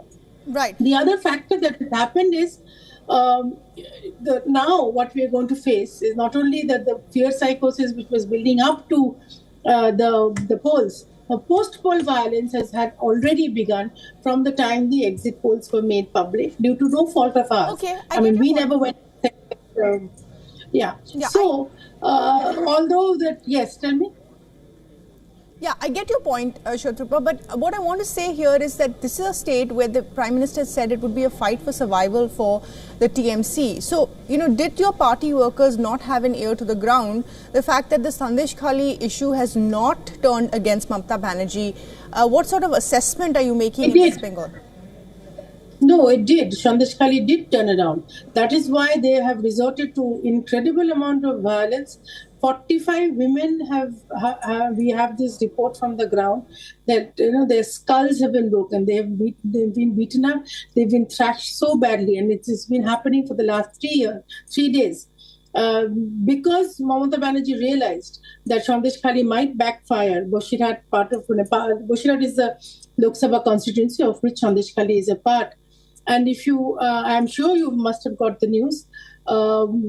Firstly, there was a report that Haji Nurul, the Trinamool candidate, was leading by some 4 lakhs.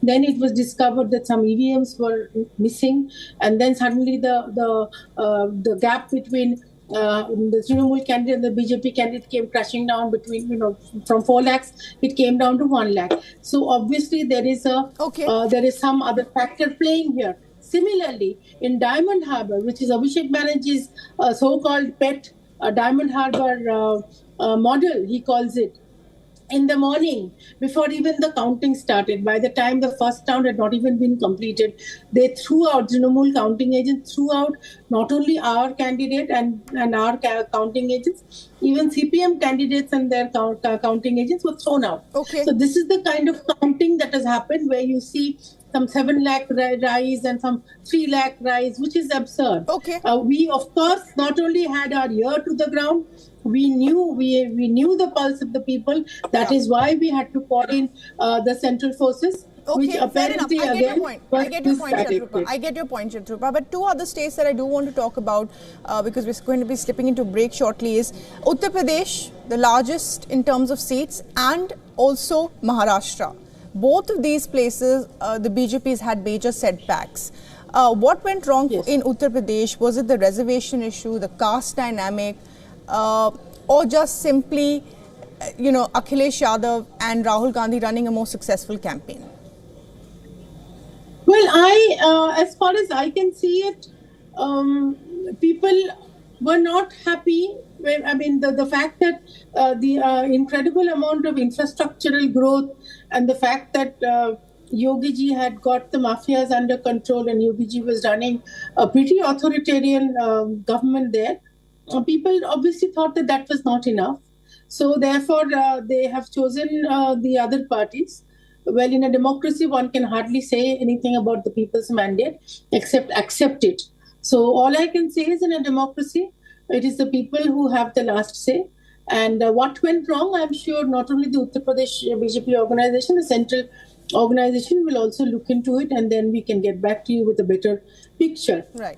As far as Maharashtra is concerned, I have a feeling, this is my gut feeling, possibly the people were getting confused, because Maharashtra state government there has been a lot of coming in and coming out and joining and rejoining and changing, and probably that sent a wrong message to the people of Maharashtra. Once again, it is the people's mandate, and one has to just go by it, and one can only look inside one's organization and one's thought process, where we are going wrong, or if at all we are going wrong. Have we done maximum? Have we as a party, you will have to agree that we do not resort to violence to get votes. We go to the people and tell them that this is what we've done. Right. People realize that this is what we've done, and we ask for another chance to serve them. Right. Now, if people do not want our service for another term, then we respectfully back out and we let somebody else run the government, like it has happened in Karnataka, like it has happened in several other states, and then people eventually come back to us. Right. So I certainly take your point that there was a lot going on with the NCP split and the Shiv Sena split, and that's probably played up as well in Maharashtra. We're completely out of time at this point. We're slipping into a short break. A lot more on the other side. Thanks for joining us.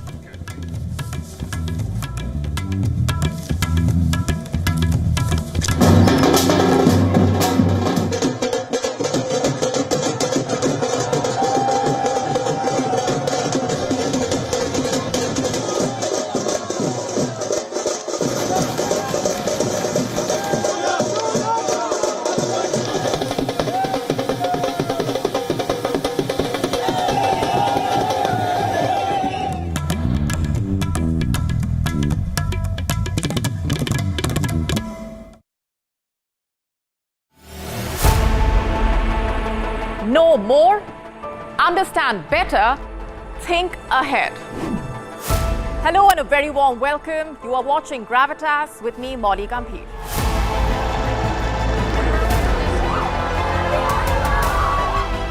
Get the facts, not the bombast. On the 26th of March, dynamic pricing, Baloch separatists, Gravitas cuts out the clutter. Gravitas keeps calm when others scream. Gravitas brings news to life.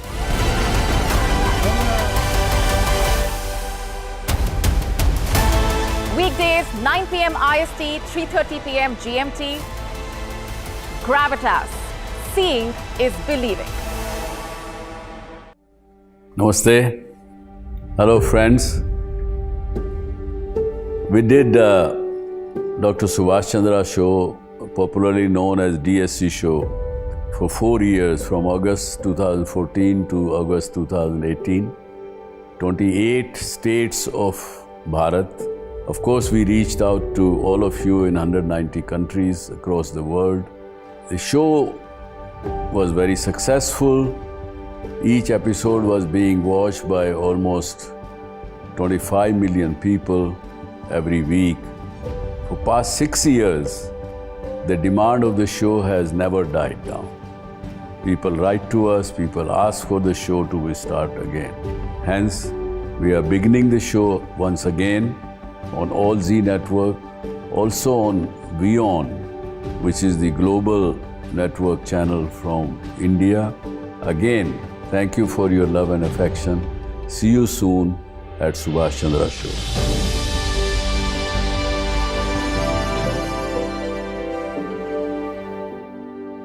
YO1 Health Resort is unique, the only one of its kind.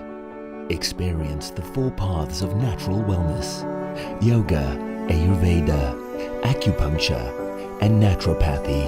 Each uniquely customized program improves the whole person to make every person whole. Come to YO1 Health Resort. Make your reservation at yo1.com.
Hello and welcome. You're watching WION World is One. Celebrations underway at the BJP office as well as the Congress office.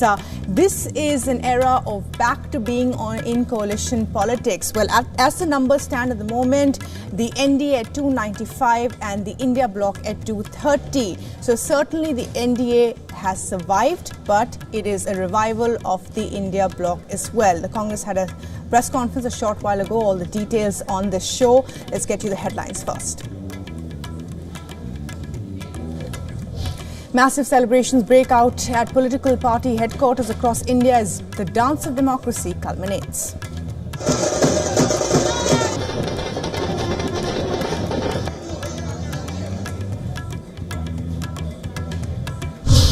Prime Minister Modi retains Uttar Pradesh's Varanasi seat by 150,000 votes. However, winning margin witnesses a massive dip.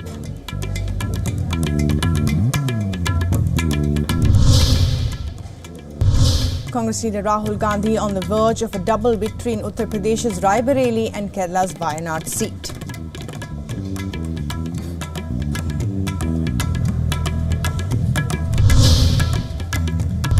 Celebrations break out at Chandrababu Naidu's residence after Telugu Desam scripts the mother of all comebacks in Andhra Pradesh's assembly polls.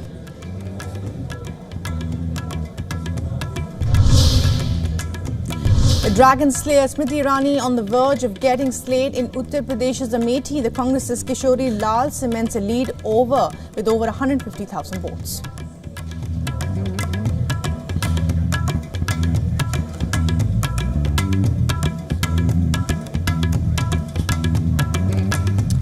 All right, as we are saying, counting is still underway in India's Lok Sabha elections. It seems that the NDA is comfortably positioned at 295, so they're in pole position. They can form the government, but it will be an era of coalition politics. Certainly, for the India bloc, they are at 230. Now, just to remind our viewers, in 2019, the NDA was 352, so they're down a significant number of 67 seats.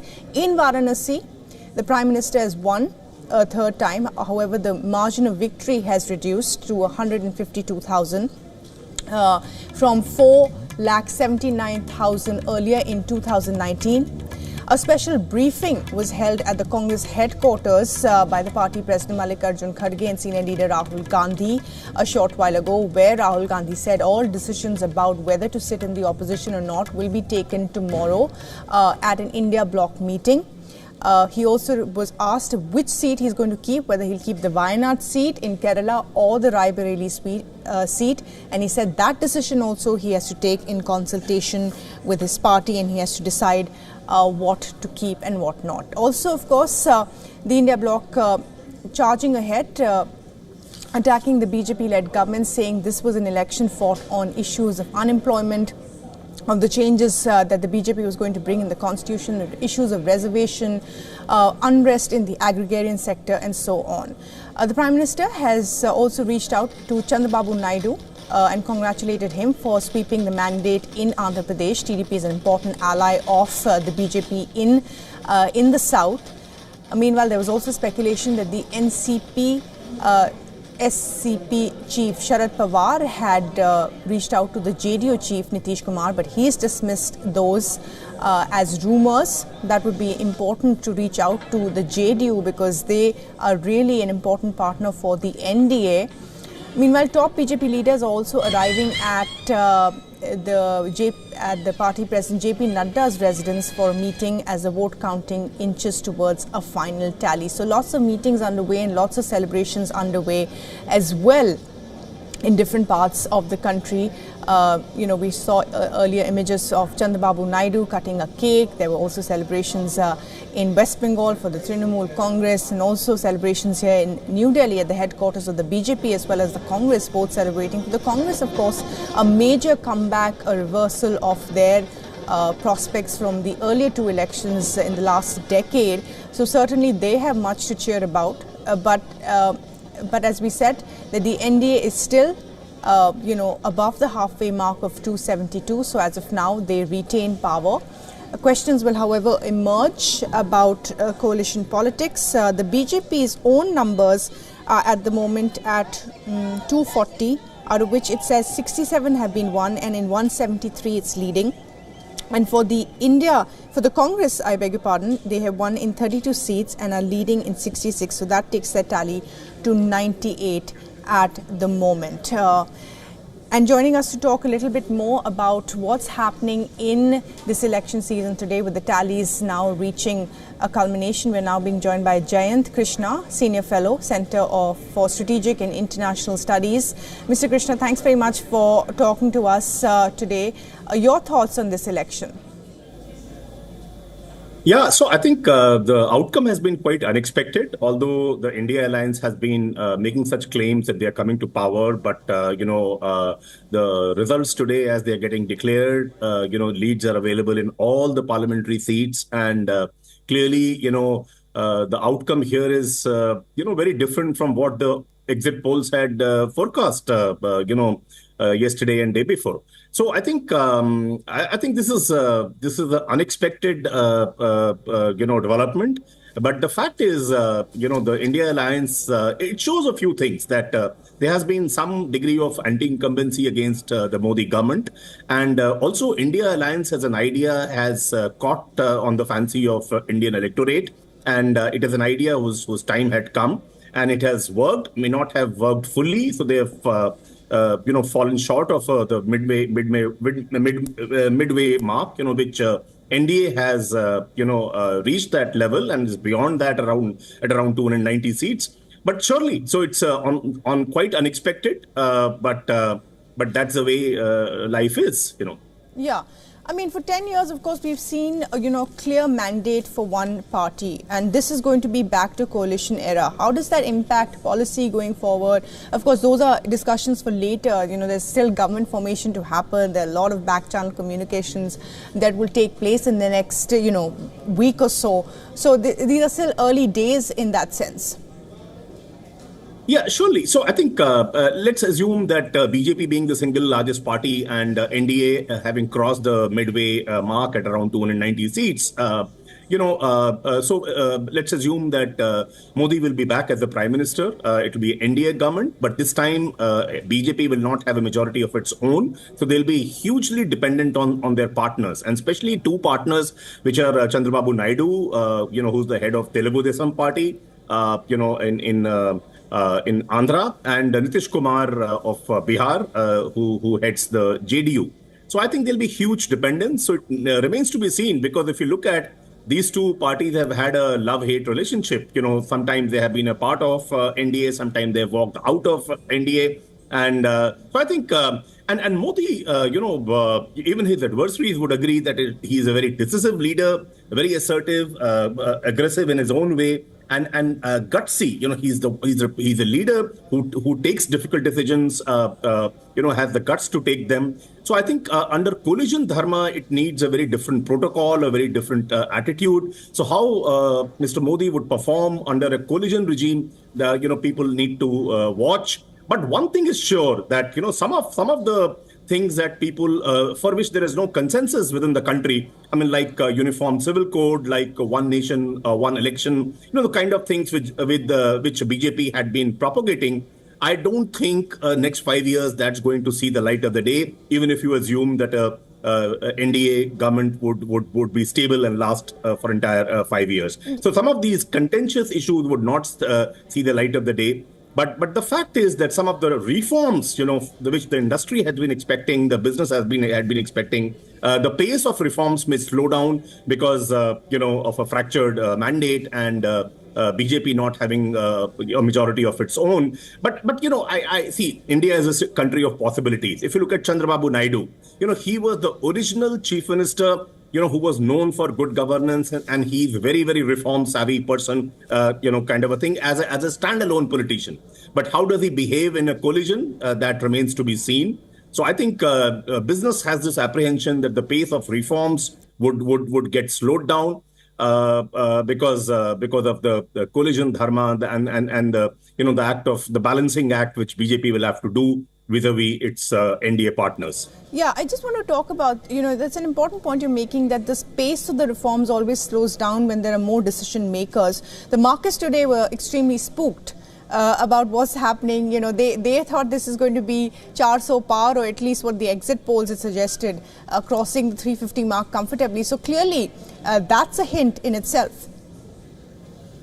So I think, 400 Paar was more of a political posturing by BJP, and also, like in the corporate sector, you set a target. The target has a degree of stretch. And to excite and people and the workers. So I think even BJP and NDA internally knew that they will not cross 400 number, the magic. But the fact is that what they have, they have not even crossed 300. So I think market. You all saw that both Bombay Stock Exchange and National Stock Exchange. You had jitters today. I would expect that after a new government is formed, likelihood is it will be led by NDA and Prime Minister Modi. So I would really feel that people, one thing small investors should avoid is they should not do any distress selling at all. Wait for stabilization as the new government gets formed. And, I am no expert on stock market, but I also don't rule out, a correction happening sometime down the line. Okay. So I think it's as I said earlier on your channel as well, that, stock markets are very, very impatient to react. When the exit poll results came, they were very, very quick to react. Both the indices had jumped substantially. There was a rally in major shares in lots of sectors.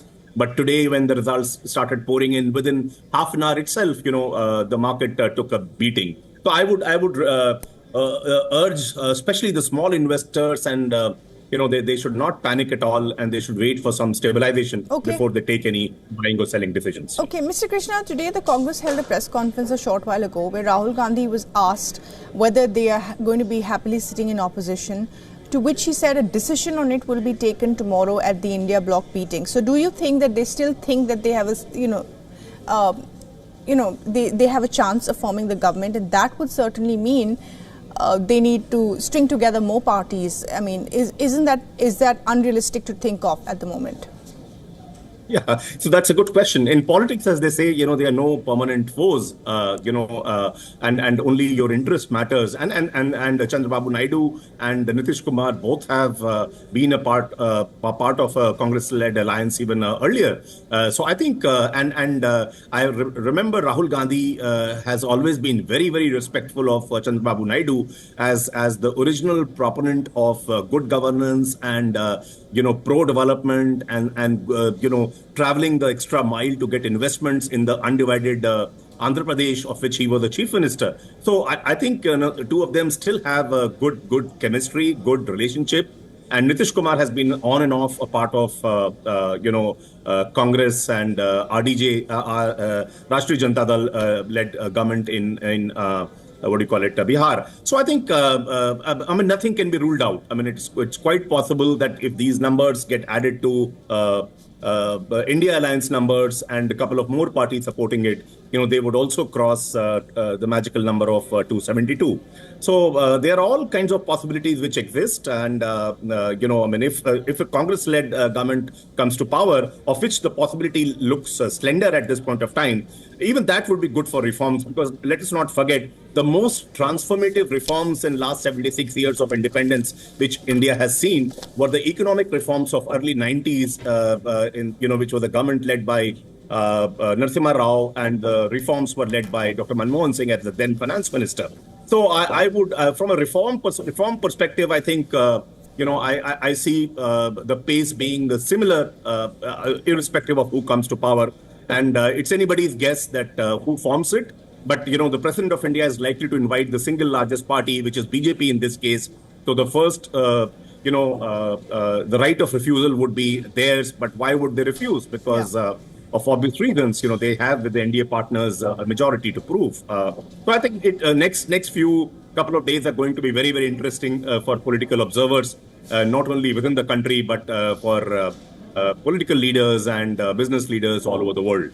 Yeah, political pundits certainly got it wrong as far as the exit polls are concerned. But, the Congress really fought this election, they said, on local issues of agrarian distress, on rural issues, on issues of unemployment, reservation, caste issues. issues that weren't exactly national but state-wise. Do you think that really struck a chord with, at least in states that they have, positioned themselves as a strong, opposition, or at least they've got more numbers than the BJP? Yeah, so I think one thing is clear that, this time national issues were few and far between. Largely elections were run at the state level based on the local factors. And you're right, unemployment and farmers' distress, farmers committing suicide, their income not getting augmented, those kind of things were very, very quite there. But I think one turning point, if you really ask me who's the one hero of Lok Sabha Election 2024, I would think that Akhilesh Yadav, the president of Samajwadi party in UP, he needs to be given a lot of credit because they are the single largest party in UP, and they were in alliance with Congress and a couple of other smaller parties. But the fact is, the kind of the way Akhilesh Yadav and Rahul Gandhi campaigned, in UP, very, very, in a very, very mature manner, I think that has made a lot of difference. So I would really feel the most unexpected hero of elections, Lok Sabha elections in India in 2024, other than India Alliance and Congress, is actually Akhilesh Yadav, because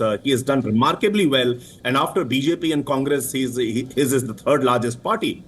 Yeah, I do take your point on that Akhilesh Yadav really was a star campaigner along with Rahul Gandhi. But, the point that was made earlier was that even in 2019, Akhilesh and Rahul did pull the crowds together, but they did not translate into votes. This time it actually did translate into votes. The absence of Mayawati possibly shifted those votes also to the SP Congress, which has not happened in the past. And of course the UP ke ladkon ka slogan, the fact that they went on the Yadav vote together, all of these played a factor in the success of the SP and the Congress in Uttar Pradesh, certainly denting the dominance of Yogi Adityanath in Uttar Pradesh. Mr. Krishna. So I completely, in 2019, you are right, they came together as, 2014 they came together. 2019, BSP and Samajwadi party were together. Yes, you're right. Yeah, so 2014, they were still early days. Congress had ruled this country for 10 years. And, they came together. But I thought in 2014, Congress and Samajwadi party, they lacked the strategy to fight elections. This time, the strategy was in place. Even in 2019, the BSP and SP, they were the arch rivals, and some people would have thought that they are foes of the highest order. They would never come together, but they did come together. They campaigned together. People like the late Mulayam Singh, Mayawati and Akhilesh Yadav being on the same platform addressing election rallies, that did ring the bell, and they did bag 15 seats. So one is this. And in 2019, people's honeymoon with the BJP was still intact. It didn't get over. It's not over either. But, the traction the BJP had with the electorate surely slowed down this time. And that's the reason the kind of results that you see. But this time I saw a lot of strategy and a lot of statesmanship, which both Rahul Gandhi and Akhilesh Yadav showed in UP. And that is the single biggest factor for BJP's dreams getting shattered. Certainly, Mr. Krishnan. Thanks very much indeed. Appreciate you joining us at the moment and discussing all these issues that have led to this result as far as the elections 2024 are concerned. Pleasure. Well, the exit polls predicted a major surprise in the state of West Bengal for the ruling Trinamool Congress, but the results came as a big surprise. The ruling party in the state, led by Chief Minister Mamata Banerjee, went on to lead in 31 seats. The BJP's performance dipped in 2024. Our next report has the details on what exactly happened.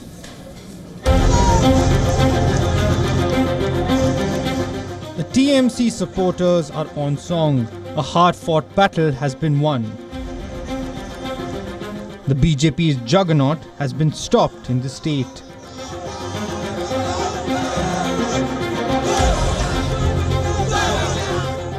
Before the elections began, pollsters predicted an invincible Bharatiya Janata Party, seemingly unstoppable in West Bengal. The BJP, led by PM Narendra Modi, led a spirited campaign. The party was poised to build on its previous sterling campaign. But on June 4th, the people of Bengal have reposed their faith in the Trinamool Congress. Led by Chief Minister Mamata Banerjee, the ruling party in the state managed to beat the predictions and win the lion's share. The BJP made Sandesh Khali a pivotal issue in the elections, but there too the Saffron Brigade failed to sway the voters. TMC is bagging the Basirath constituency. West Bengal polling took place in 7 phases to elect 42 members of parliament from the state, with the 7th phase on June 1st. The TMC, which is a part of the India bloc, refused to go in a tie-up with Congress or the left parties. In the 2019 general elections, the TMC had clinched 22 seats, while the BJP had made huge gains by clinching 18 seats. All eyes now would be on the next assembly election scheduled next year, where the BJP would have an uphill task. Bureau Report, WION World is One. And now let's take a look at the big political faces who have either conceded defeat or are trailing in their constituencies. BJP Smriti Irani is trailing behind the Congress candidate Kishori Lal Sharma in Uttar Pradesh's Amethi with a huge margin.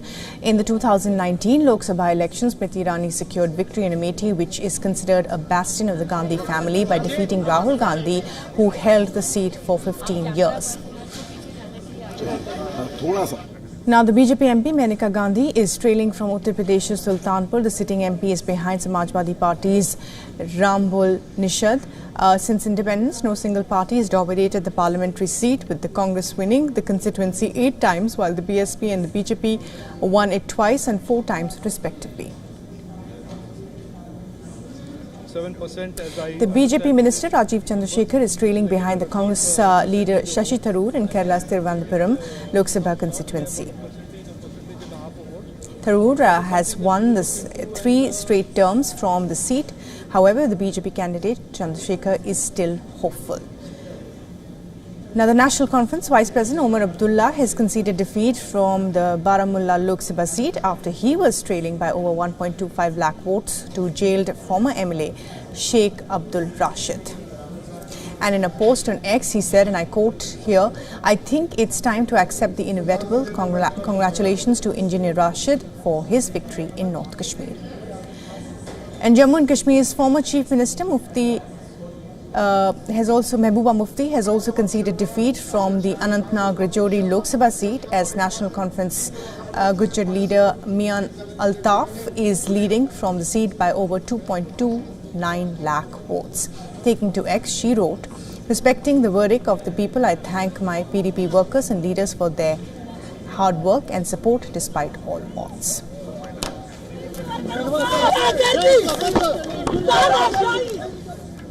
All right, but that's a wrap on this news bulletin. But the news and updates continue on the elections on the other side of this break. Stay with us.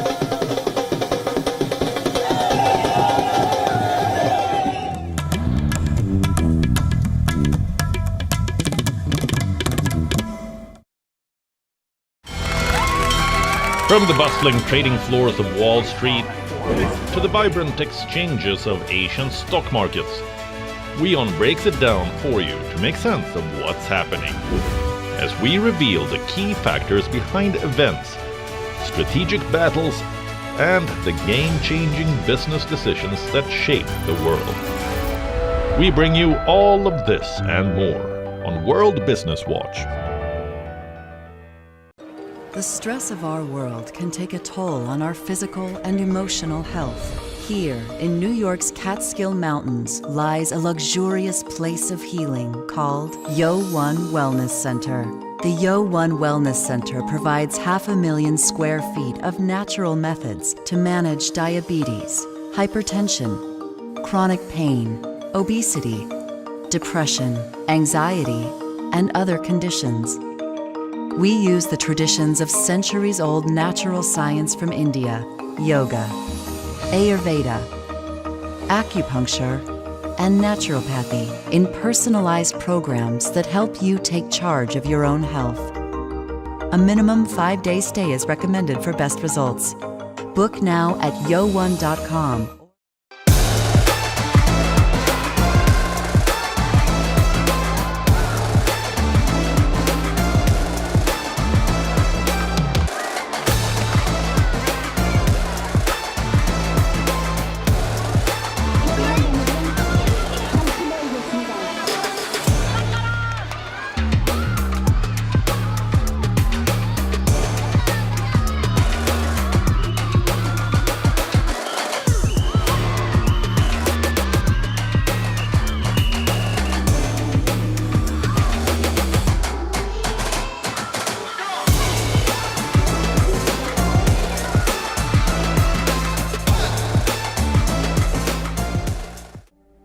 Namaste.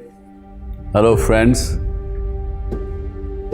We did Dr. Subash Chandra show, popularly known as DSC show, for 4 years from August 2014 to August 2018. 28 states of Bharat. Of course, we reached out to all of you in 190 countries across the world. The show was very successful. Each episode was being watched by almost 25 million people every week. For past 6 years, the demand of the show has never died down. People write to us, people ask for the show to start again. Hence, we are beginning the show once again on All Z Network, also on WION, which is the global network channel from India. Again, thank you for your love and affection. See you soon at Subash Chandra Show.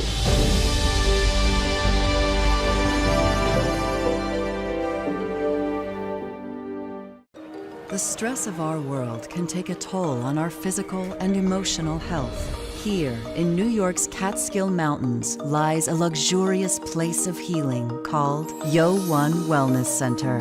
The WION Wellness Center provides 500,000 square feet of natural methods to manage diabetes, hypertension, chronic pain, obesity, depression, anxiety, and other conditions. We use the traditions of centuries-old natural science from India, yoga, Ayurveda, acupuncture, and naturopathy in personalized programs that help you take charge of your own health. A minimum 5-day stay is recommended for best results. Book now at yo1.com. Everyone loves a contest.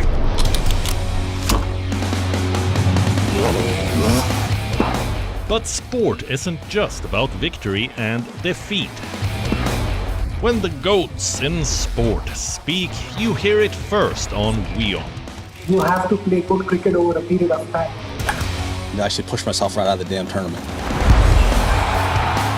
We go beyond the stats. Our stories are quoted the world over.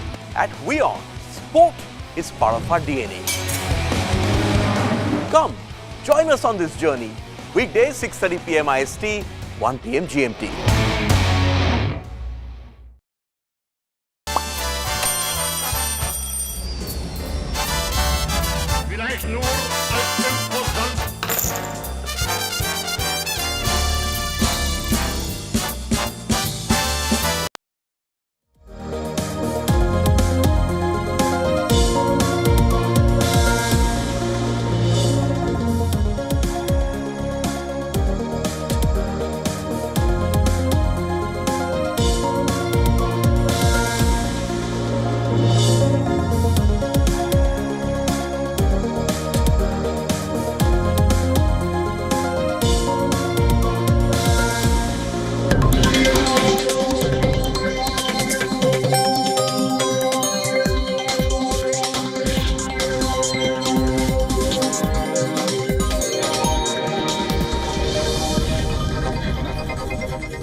Well, this is WION World is One. We are glad you're watching. I'm American Joker. The counting of votes in the world's biggest election, which was held in 7 phases over 6 weeks, with almost 1 billion people registered to vote, is almost over.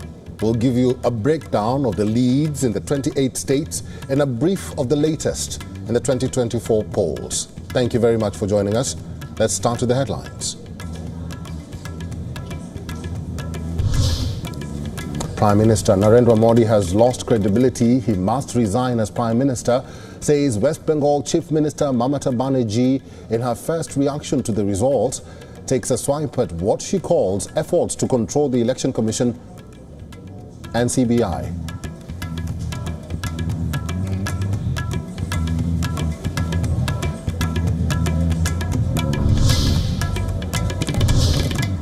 Rahul Gandhi hails election results, says they reflect that the people do not want Modi and Shah to run the country.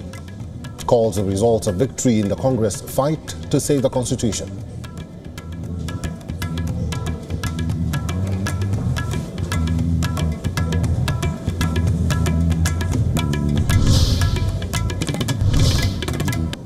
DI and DIA block to discuss road ahead in tomorrow's big meeting, says Rahul Gandhi.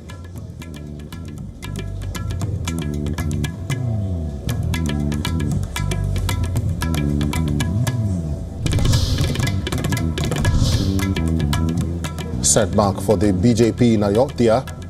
The party loses the key Faizabad constituency with candidate Lalu Singh conceding defeats. This comes 4 months after consecration of the Ram Mandir.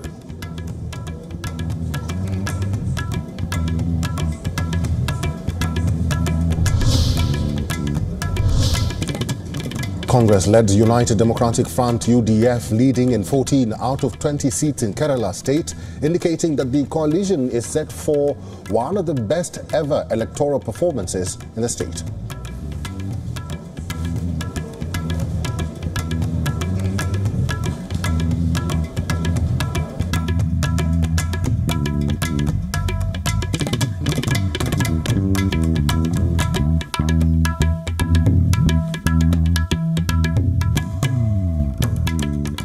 Well, the highlight of this mandate is the story of political leaders who have shrugged off years of being written off and emerged strong after near oblivion.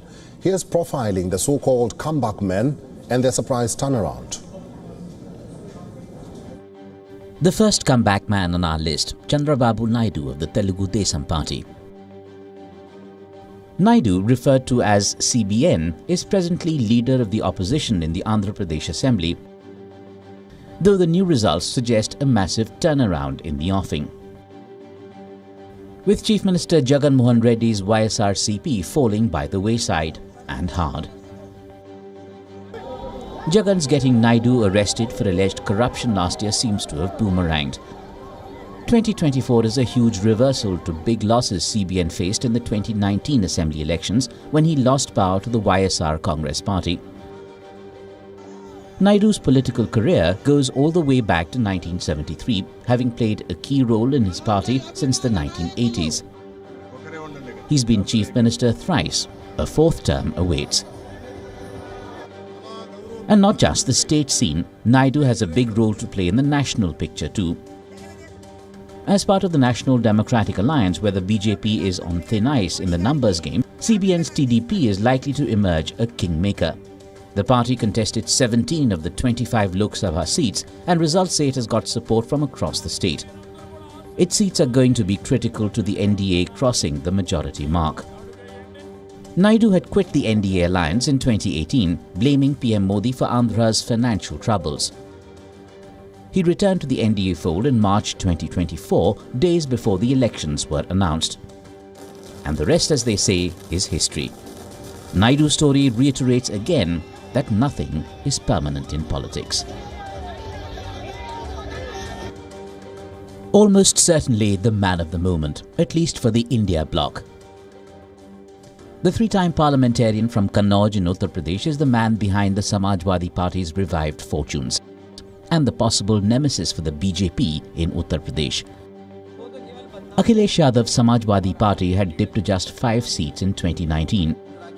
Many termed it the end of the road, both for Yadav and his party. The 2024 outcome turns all that around, stressing again that there's no such thing as a last word in politics. Numbers clearly say he had it in him to bring about the turnaround. There were signals that he had started to come across as an unflamboyantly serious and sober politician. Realpolitik calculations and lessons from the past served him well this time. He expanded his MY or Muslim Yadav vote to PDA, backwards, Dalits and minorities. SP tickets for seats worked out to be well calculated. Only 4 Yadavs, members of his own family, got tickets. Tickets to only 4 Muslims, knowing full well that Muslims would vote for the SP in any case in direct fights with the BJP. This made it easier for the SP to divide votes of other castes. His campaign focused on showing the BSP as a vote cutter that helped the BJP. Unlike in 2019, he did not tie up with the BSP. He did not shy away from giving tickets to sons and daughters of prominent leaders on many seats in Purvanchal. As Akhilesh emerged out of the shadow of his uncle Shivpal Yadav over the last few years, the Samajwadis under Akhilesh put up a spirited fight against the combined might of the Narendra Modi-Yogi Adityanath machine. He waged open attacks against the Yogi government. It's come to fruition for him in 2024. And third, there can be no refusing Rahul Gandhi due kudos and credit. Few politicians would have had the kind of fun poked at them as Rahul Gandhi over the last decade. The National Democratic Alliance almost made that part of policy to ensure against his rise. But Gandhi has continued to chip away at the old bloc, keeping up the offensive against Prime Minister Modi, outreaches in areas of strength and longer-term political calculations. And it's paid dividends. For one, in the numbers, taking the Congress parliamentary tally from the 52 it had hit in 2019 to close to double that this time. Gandhi is close to registering outright victories in 2 constituencies, Raebareli and Wayanad, from where he's contesting. In Uttar Pradesh's Raebareli, an old family bastion, Gandhi nears a gigantic victory. The victory margin over BJP's Dinesh Pratap Singh is nearly 300,000 votes. That's the highest in the state's history and also nearly double his mother Sonia Gandhi's victory margin in 2019. In his other Lok Sabha seat, Wayanad in Kerala, Rahul Gandhi is the incumbent. Despite that, he held a margin of over 200,000 votes.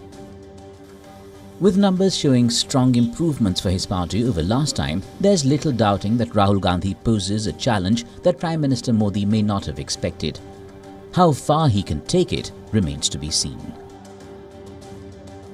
Bureau Report, WION World is One. Let's now talk to our reporters and correspondents on the latest in their states and constituencies. We have Siddharth MP from Chennai, Disha Shah from Mumbai, Idris Lone in Srinagar, and Sanjay Badro from Z24 Ganta in Kolkata. Siddharth, I'll start with you. Early trends show that the Telugu Desam Party, or the TDP, has crossed the halfway mark in Andhra Pradesh Assembly polls. Can you tell us more about that?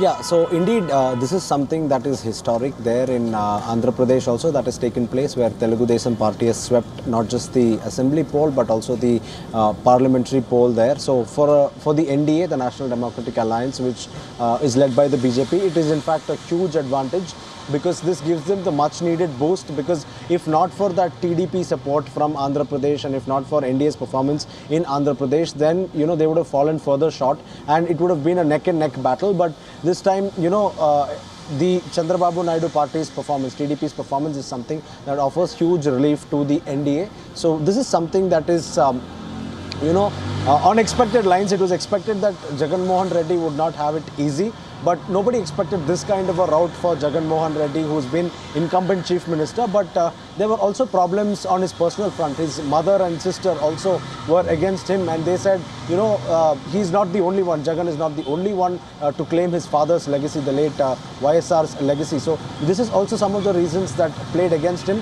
But of course, there's also the emotional aspect, because N. Chandrababu Naidu was jailed earlier, and then there were allegations against Chandrababu Naidu, and then some called it a political witch hunt. Some called it that it was overreach by Jagan's government to actually go after a 70-year-old politician, 73-year-old politician and a former chief minister and jail him and so on. So there are so many factors at play that have led to what is unfolded in Andhra Pradesh, Eric. So that's the kind of result that we're looking at. It's sort of a serious storm that has hit the YSR Congress party, and it's the performance of TDP that is actually now helping the BJP on a national stage also. That's the kind of seats that they've got from Andhra Pradesh. Usually South is known as a region where BJP does not have great performance, but this time Andhra Pradesh has taken their numbers higher. In addition to that, there's also Telangana, adjoining Telangana, where BJP and Congress have got almost equal number of seats. So BJP's mantra to target the South and also reap more reward from the South has indeed worked in many cases than one. So there is also this hope that BJP can get that perhaps if they focus more on the South, there could be more returns that they could get. But one large outlier is Tamil Nadu, where I am standing in Chennai. So in Tamil Nadu, overall 39 seats, nothing for the NDA, complete sweep by the BJP, by the DMK-led India Alliance, DMK Congress India Alliance, all 39 swept by them. Last time they got 38 out of 39, but this time 39 out of 39. So that gives you a sort of perspective of how the South has voted this time around. And for BJP as well, Kerala offers good hope because one seat they've got, first time in the history of Kerala's politics, BJP has got one parliamentarian from there, another one coming second.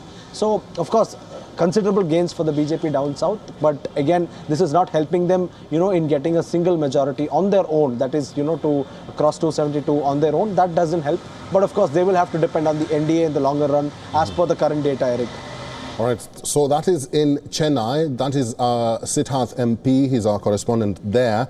Let's listen into some of the other areas and states. I'll go to Sanjay. And just a few minutes ago, we heard from West Bengal Chief Minister Mamata Banerjee. She says the Prime Minister has lost credibility and should resign. What more do we know from her speech?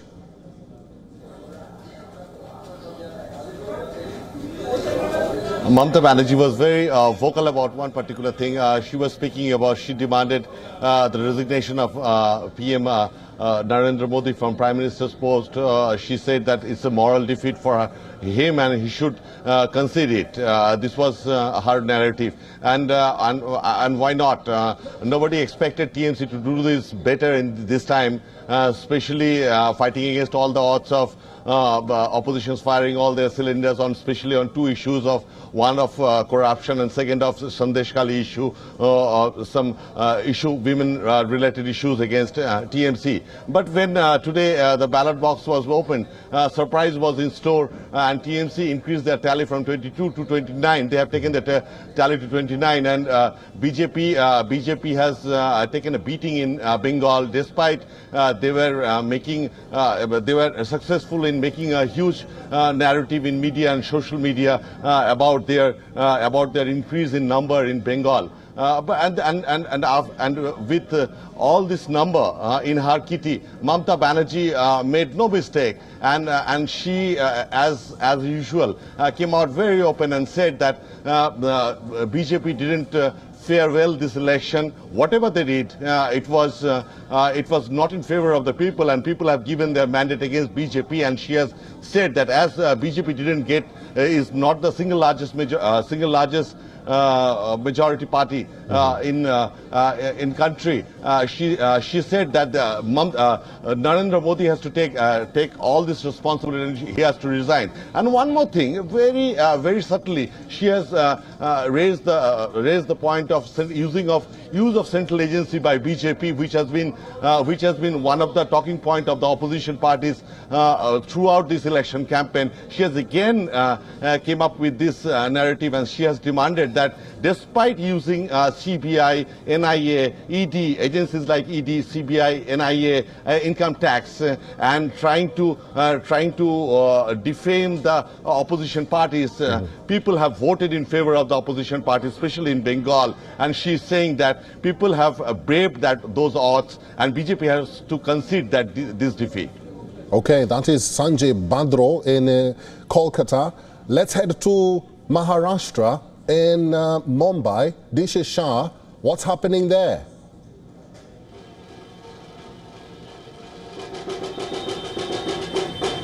Well, we are right right outside Shiv Sena Bhavan, which is in India's financial capital city, Mumbai, and the celebrations are continuing here because the MPA is leading with 29 seats and the NDA is with 18 number of seats. So this was a totally unexpected decision coming in today. Of course, most of the exit polls had predicted that the BJP will make a strong comeback here in Maharashtra, but the results, the voters have decided, and you can see the celebration here right outside the Shiv Sena Bhavan.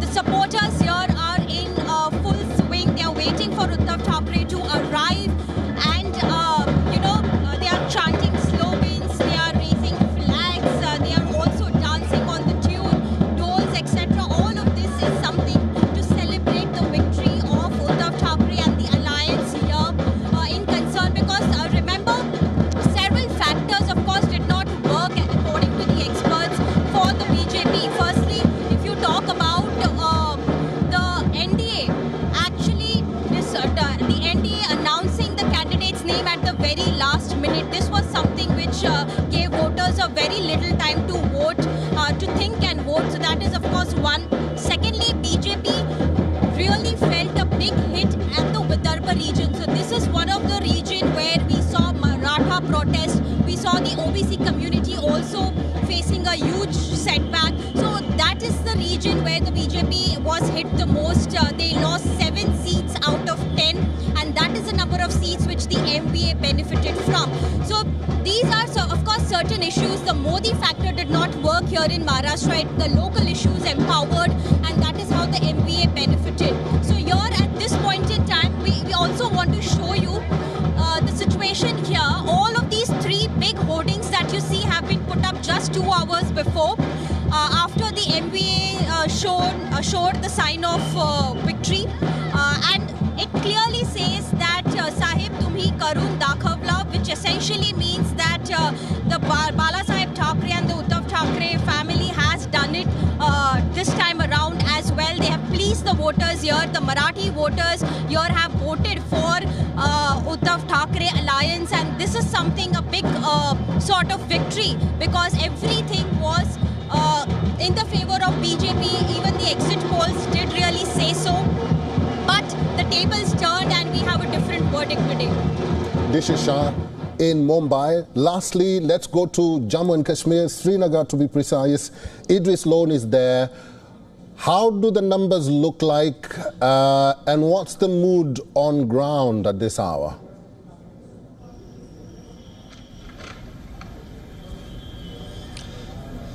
Well, Eric, it's been a day of surprises as well as setbacks. 2 former chief ministers of Jammu and Kashmir, that is Umar Abdullah as well as Mehbooba Mufti, both have lost today.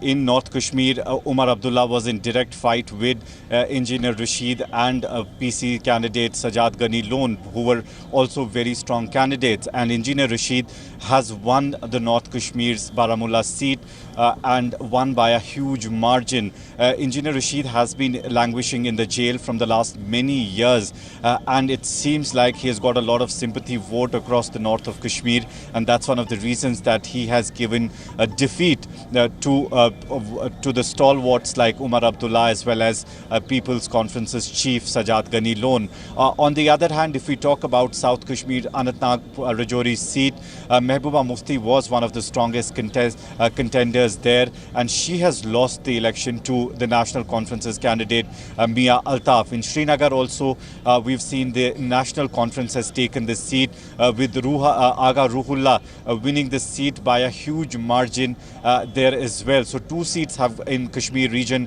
gone to the National Conference, while 1 seat has been won by the Independent. If we talk about the Jammu region, BJP is still leading at both the places and now with a huge margin, and it seems that it's going to be an easy win for the BJP in Jammu region. region, and they're going to retain both the seats that Jugal Kishore and Dr. Jitendra Singh have been holding from the last election as well. There was election in Ladakh region as well, counting in Ladakh region as well, where an independent candidate who was earlier from the National Conference, who had quit recently and decided to go solo in the parliamentary election in Ladakh region, has also won. He has defeated the India Alliance candidate there, who was one of the stronger contenders, and the exit polls were completely defied here, because they were clearly showing that Umar Abdullah as well as the India Alliance candidate in Ladakh would win the seat, but that didn't really happen on the ground. It was the first election after the abrogation of Article 370, so a lot of hopes, a lot of excitement among the people, and this was after around 40 years that we saw such a huge number of people coming out and voting. Around 58% of people came out and voted this election, and it seems they voted for a change. Well, counting is drawing to a close, and we are waiting for the final declaration. I've been talking to our correspondents in all these states. In Chennai, we had Siddharth MP. In Jammu and Kashmir, Srinagar to be precise, we had Idris Lone. We had Mumbai, Disha Shah, and Sanjay Badro in Kolkata. Thank you all. You are watching WION The World is One. Time now for a short break. We'll be right back.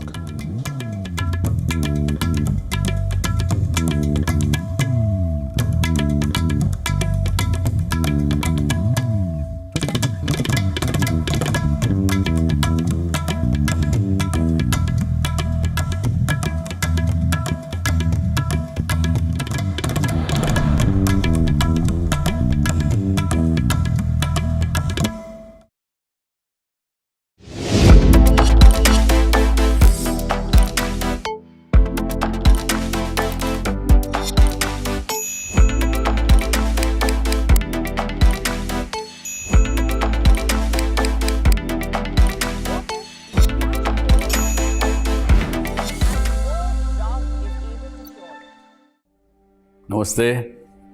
Hello friends. We did Dr. Subash Chandra show, popularly known as DSC show, for 4 years, from August 2014 to August 2018.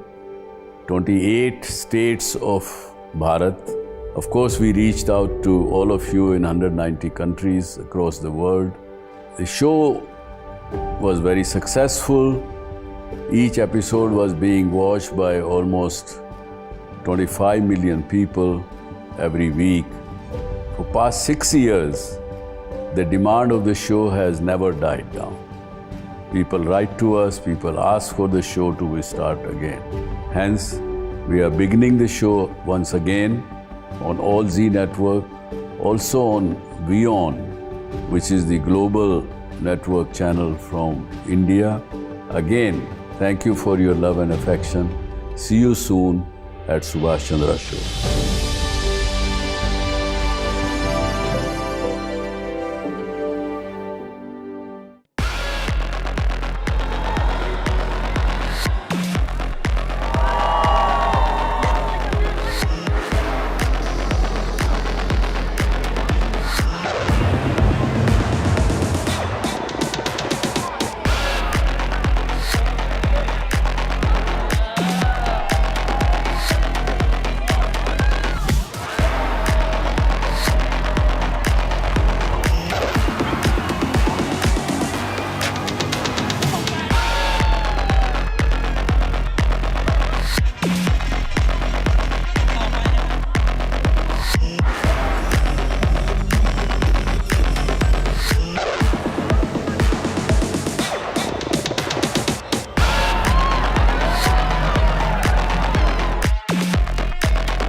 Know more, understand better, think ahead.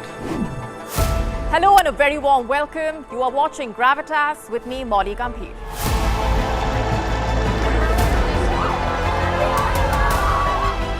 Get the facts, not the bombast.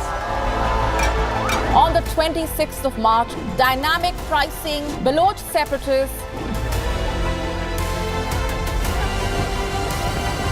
Gravitas cuts out the clutter. Gravitas keeps calm when others scream. Gravitas brings news to life.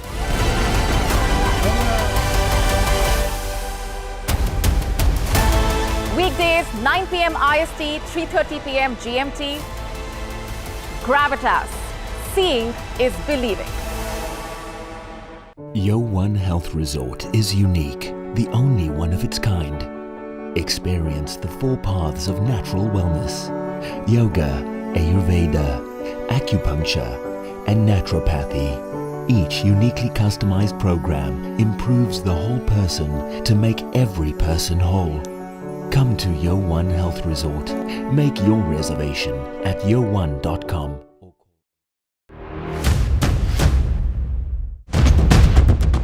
Economic turmoil and global unrest have cast a shadow over President Joe Biden's approval ratings. The rockets are continuing to be fired by Hamas in Gaza, although at a slower rate than previously. So, right now, we are with the volunteers from the Aleppo municipality. They are still trying to go to the rescue for the people they can find out. India has emerged as a major diplomatic force at the world stage. The rising cost of living in Nigeria continues to impact citizens from all walks of life. The citizens of Gujarat witnessed a mega roadshow here in the city of Ahmedabad.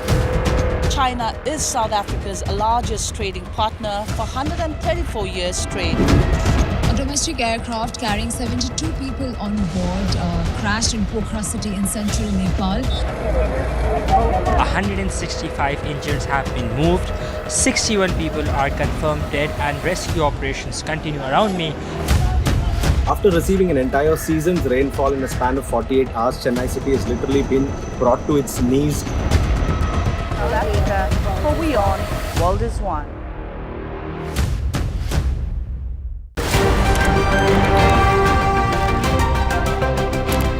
Ready to dive into your daily dose of news? Bringing you what's trending in the West and all that's setting trends in the East.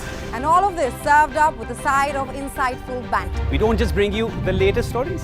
We bring you your talking points for the day.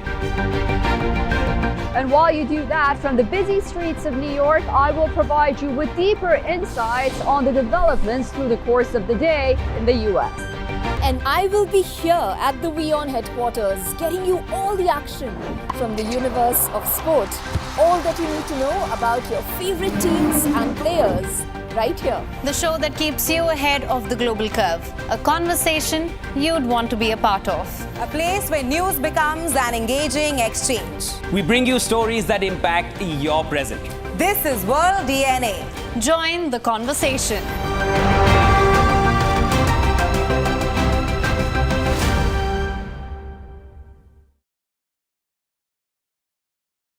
WION, India's global voice. The channel that brings you the biggest stories from across the world through India's lens. Now available in more than 190 countries worldwide. Because we believe that the world is one. Watch us in Africa, Europe, USA and Canada, South America, Asia Pacific, Middle East and North African regions. Also available on these digital platforms across the world. WION. World is one.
Welcome back. You're watching WION World is One. Thank you very much for staying with us. I'm Eric Njoka. The headlines at this hour. The INDIA bloc to discuss road ahead in tomorrow's big meeting, says Rahul Gandhi.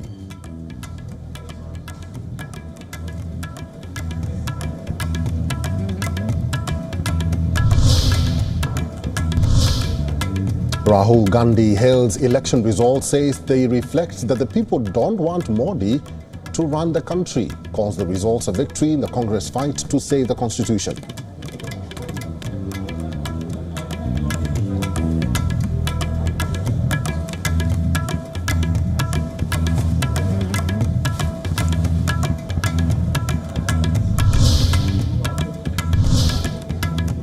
Prime Minister Modi has lost credibility. He must resign as Prime Minister, says West Bengal Chief Minister Mamata Banerjee in her first reaction to the results.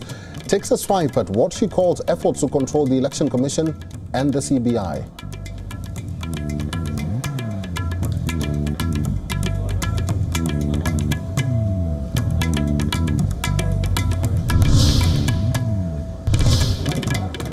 Setback for the BJP in Ayodhya. The party loses the key Faizabad constituency with candidate Lalu Singh conceding defeat. This comes 4 months after consecration of the Ram Mandir.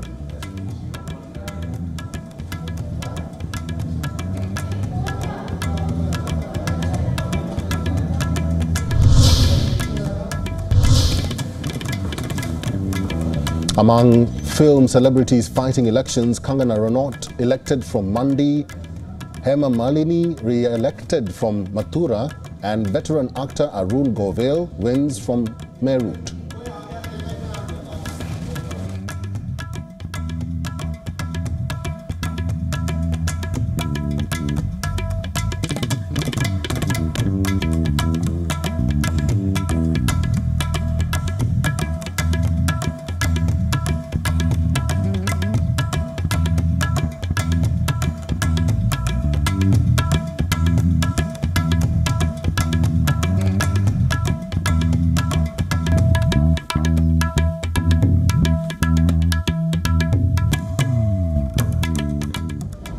All right, we begin this broadcast with a tweet from the Indian Prime Minister Narendra Modi, his first reaction to the election results. The Prime Minister has tweeted, and I am quoting him, "People have placed their faith in NDA for a third consecutive time. This is a historic feat in India's history. A bow to the Janta Janardan for this affection and assure them that we will continue the good work done in the last decade to keep fulfilling the aspirations of people.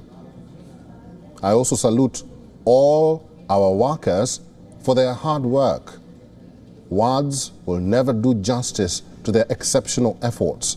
So this is the first reaction from the Indian Prime Minister as we await the counting of the results. And this is BJP headquarters in Delhi. They are awaiting the Prime Minister to arrive there at the BJP headquarters, and he had already tweeted. I'm just going to read it again, what the Prime Minister had tweeted. He says, "People have placed their faith in NDA for a third consecutive time. This is a historical feat in India's history. I bow to the Janta Janardan for this affection and assure them that we will continue the good work done in the last decade to keep fulfilling the aspirations of people. I also salute all our workers for their hard work. Words will never do justice to their exceptional efforts." And on your screens, just a moment ago, those are images from the BJP's headquarters in New Delhi. Hundreds of BJP workers and supporters have gathered, and they are awaiting the Prime Minister Narendra Modi to arrive at the headquarters and address them.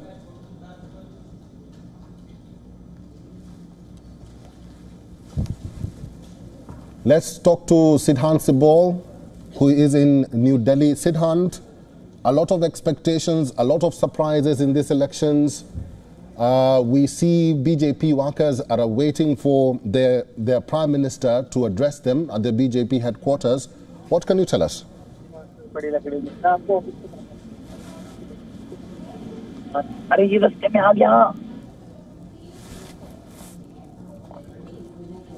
We'll go back to our correspondent, Siddharth. All right, we'll just go back to our correspondent, Siddharth Sibol. We will ask him what is happening in New Delhi, and what you see on your screen right now are BJP party workers and members who have thronged the BJP headquarters. They are waiting for Indian Prime Minister Narendra Modi to reach the headquarters and address them. And he had tweeted earlier and thanked the workers and saluted them for their hard work. And he says that words will never do justice to their exceptional efforts. He also says that I bow to the Janta Janardan for this affection and assure them that we will continue the good work done in the last decade to keep fulfilling the aspirations of people. Siddharth Sibol is our correspondent in New Delhi. Siddharth Sibol, these elections have proven to be a surprise for many people, including Indians themselves. What can you tell us from New Delhi?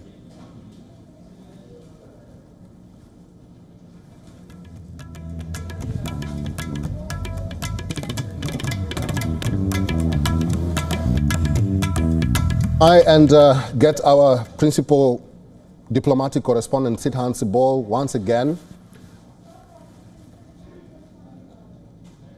We're now being joined by our correspondent, Dharamjot Kaur, in the newsroom. Uttar Pradesh was the state that pulled a surprise in this election. It is one of the biggest vote bank states in the country. What impact has UP created in the future of Indian politics, DJ?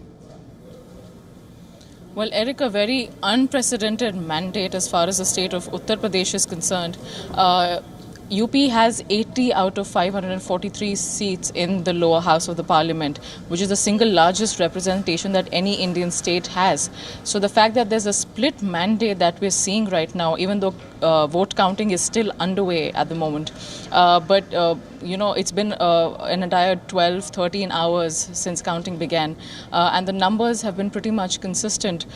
We have the Bharatiya Janata Party at around 32, 33 seats, flipping between those two numbers. And we have the Samajwadi Party, which is part of the India bloc, the opposition alliance, standing at 38 seats, as compared to the 5 seats that they had in 2019. So a massive, victory in terms of how the Samajwadi Party has clawed back its way into power and ensured that the party sees its old glorious days of, the other family maintaining its stronghold in what used to be Samajwadi Party bastions in the state of Uttar Pradesh. Interestingly, when the numbers are clubbed with the Indian National Congress, who has 6 seats, leading at 6 seats at the moment, the numbers go way above 41 and 42, which crosses the halfway mark for the opposition and not for the ruling party. And this pattern, this trend emerging from Uttar Pradesh has it's got everybody looking at the entire overall mandate as a surprise, because this was least expected overall, least of all from Uttar Pradesh for that matter. So very interesting numbers coming out from one of the states that is considered a key part of the Hindi heartland, and a state that the ruling Bharatiya Janata Party was very sure that they have a good stronghold over, given the past numbers. 2019 BJP had 62 seats alone. This time they're not even at the halfway mark. So a big shocker for the ruling party over there, Eric. Dharamjot, how do the other states of Delhi and Haryana look like as the counting draws to a close? Will they pull a surprise as well? Well, Delhi is very much in line with its past trends, Eric. In 2019, the Bharatiya Janata Party made a clean sweep, 7 out of 7 seats. Similar trends emerging this time as well. The party is leading massively on all 7 seats in the national capital. So no surprises over there, given how the voters in Delhi vote in a very, they vote in terms of a more nationalistic outlook, in terms of who's at the center and what party will they be seeing in majority in the government. So it's been a bellwether constituency in that sense. It votes in the direction that the majority votes, which is a surprise for the Aam Aadmi Party that is at the state government level at the moment. But of course, we saw how New Delhi witnessed a very intense political landscape over the past couple of months. That, however, did not work out in favor of the Aam Aadmi Party. Rather, it just helped the Bharatiya Janata Party cement its position and carry on the trend from 2019. Haryana, on the other hand, is again a big surprise and not a good one for the Bharatiya Janata Party because in 2019, again, they made a clean sweep, 10 out of 10 seats. This time, again, it is a split mandate in the state as of now. Counting, of course, still being underway. We still have a long way to go. But the INC, the Indian National Congress, and the Bharatiya Janata Party are tied at 5 and 5 each. Congress, has won a state and it's leading in 4. The Bharatiya Janata Party is leading in 5 at the moment. Again, Haryana being at the epicenter of farmers' agitations, having a very caste-specific vote bank, the Jat versus non-Jat identity that has been a big factor in terms of which way the mandate sways. This time, however, they seem to have, a split vote. There is no clear mandate. Anti-incumbency also seems to be trickling in, which seems to be one of the key reasons why the BJP has not been able to sweep all 10 seats in the state of Haryana, Eric. That is our correspondent, Dharamjot Kaur. Dharamjot, thank you. The dust is yet to settle and the results are still trickling in. The BJP looks poised to form the next government. But the victory is not sweet. The poll has left the BJP stalwarts battered and bruised. The opposition is jubilant. The India or the INDIA bloc has made a stunning comeback. So how did the voters defy the pollsters? Well, according to the opposition, it was the arrogance of Prime Minister Narendra Modi which was punished by the voters. Voters are saying to the Prime Minister that election is not a mujra. You can't go from one message of hate to another message of hate, going from Mangal Sutra, meat, machli, mutton. And the Daughters of India are saying that especially Uttar Pradesh, when you empower people like Braj Bhushan Sharan Singh, we are going to stop you and put all your dictatorial dreams down the drain.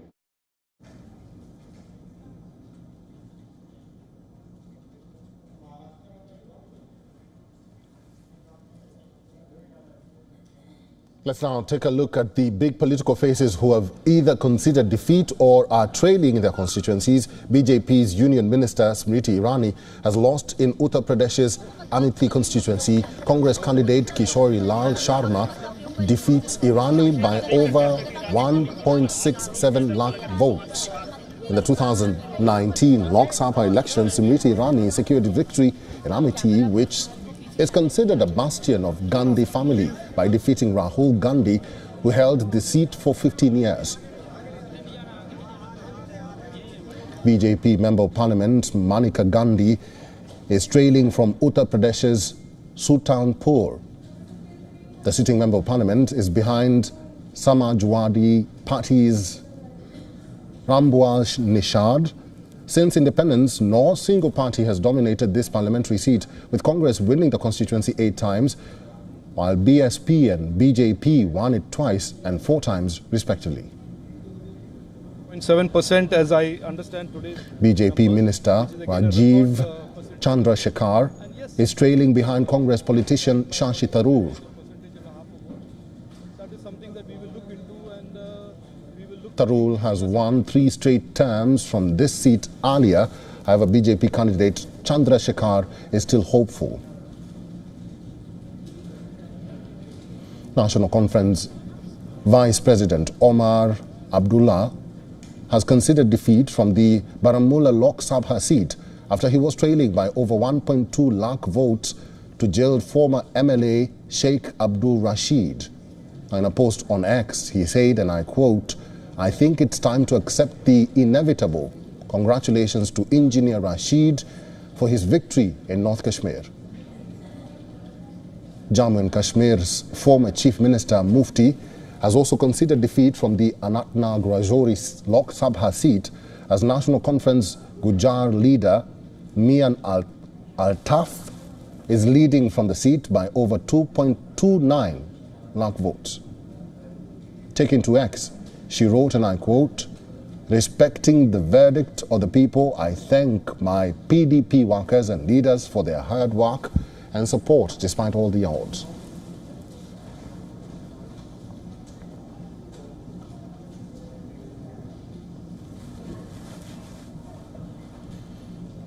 Uttar Pradesh, the state with the highest number of Lok Sabha seats, is proving a big upset for the Bharatiya Janata Party. The most populated state of the country, which has proved to be BJP's big bastion in the past two general elections, is becoming a major problem for them. With 80 Lok Sabha seats, UP is currently witnessing a neck-and-neck battle between the NDA and the INDIA bloc, which comprises of Akhilesh Yadav-led Samajwadi Party and Rahul Gandhi-led Congress. Prime Minister Narendra Modi may have won from the temple town of Varanasi, but his victory margin stands at about 1,50,000 votes, which is much below his 2019 margin of over 4,79,000 votes. But trouble clouds loom over other candidates fighting from various UP constituencies. At least 4 union ministers fighting from various constituencies in the state are trailing.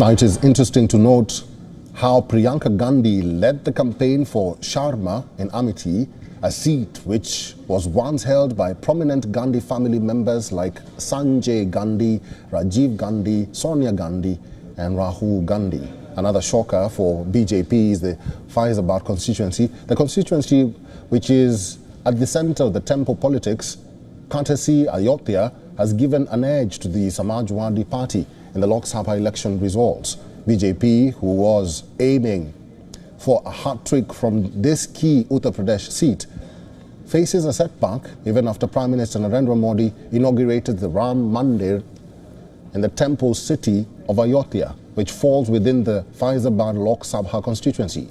The strong resurgence of the Akhilesh Yadav-led Samajwadi Party is also a major problem for the Bharatiya Janata Party in Uttar Pradesh. 4 of the 5 members of the Yadav family are leading from their respective seats: Akhilesh Yadav, Akshay Yadav, Damendra Yadav and Dimpo Yadav. And lastly, the magic of Rahul Gandhi in the Rai Bareli constituency. The senior Congress leader has passed his mother Sonia Gandhi's 2019 victory margin in that constituency.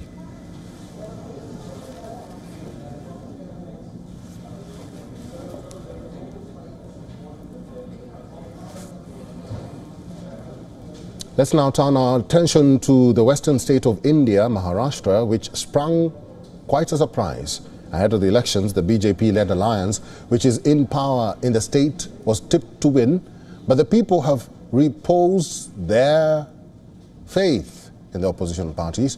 How the political fortune swung is up for debate. Here's a report.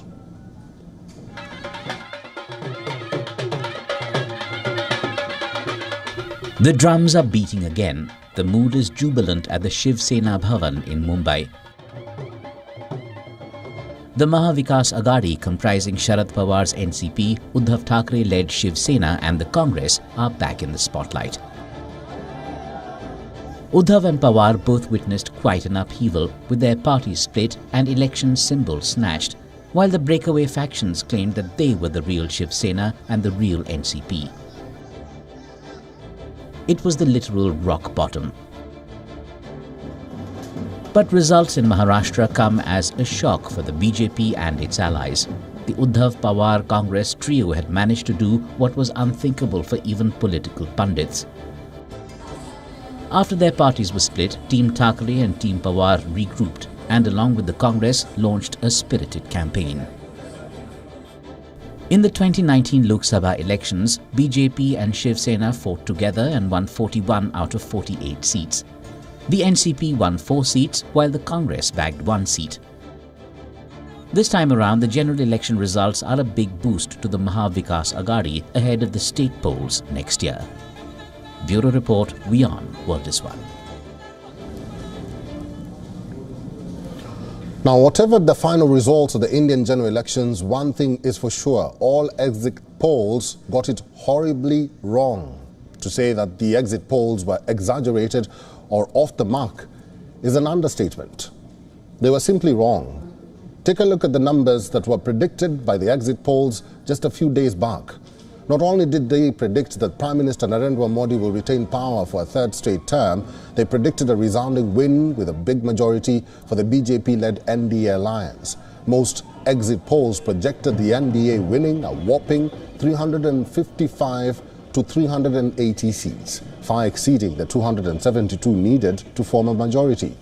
In 2019, the NDA won 352 seats. The opposition's INDIA was put at a poor second, with most pollsters placing them anywhere between 125 and 165 seats.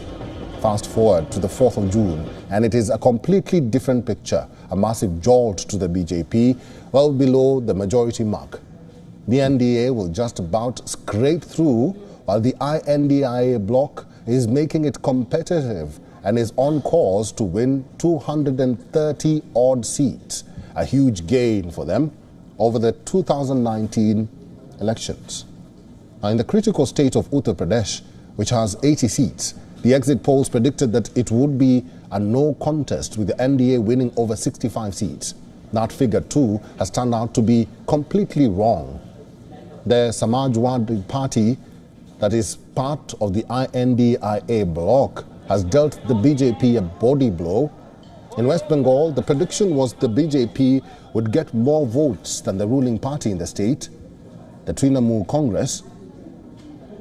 But the TMC has gone on to prove predictions wrong. Mamata Banerjee's party has won the lion's share of the vote in that state.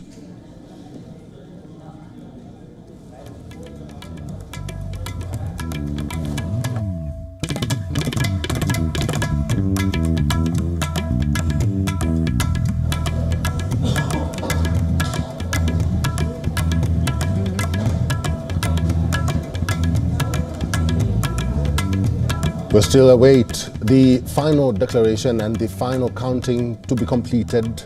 You are watching WION World is One. Stay with us.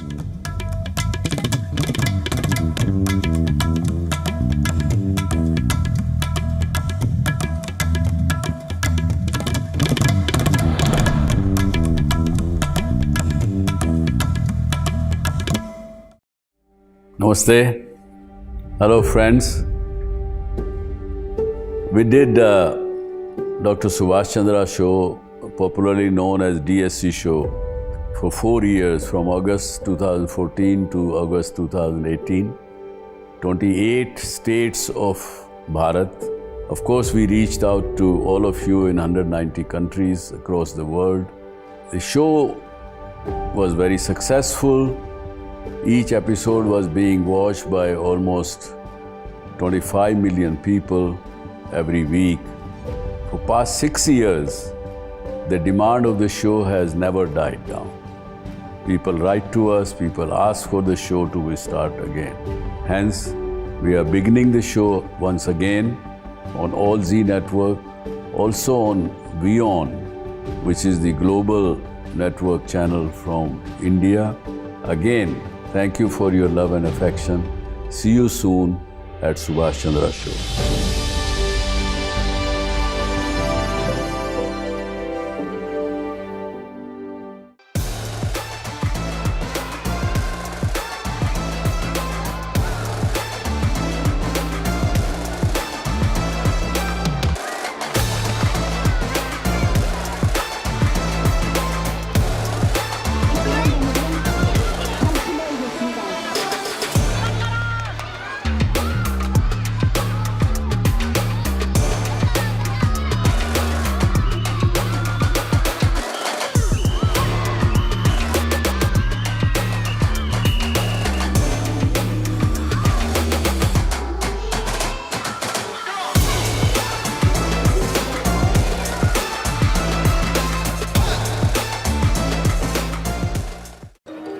stress of our world can take a toll on our physical and emotional health. Here, in New York's Catskill Mountains, lies a luxurious place of healing called WION Wellness Center.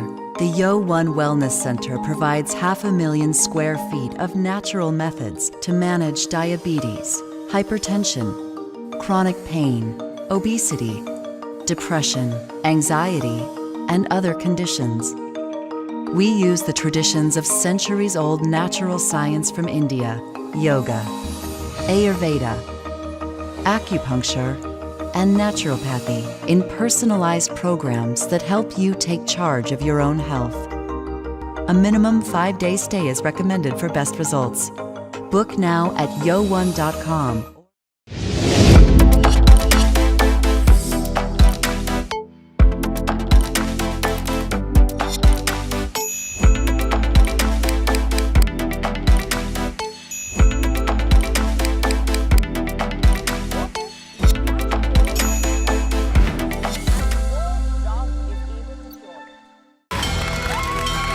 From the bustling trading floors of Wall Street to the vibrant exchanges of Asian stock markets, WION breaks it down for you to make sense of what's happening.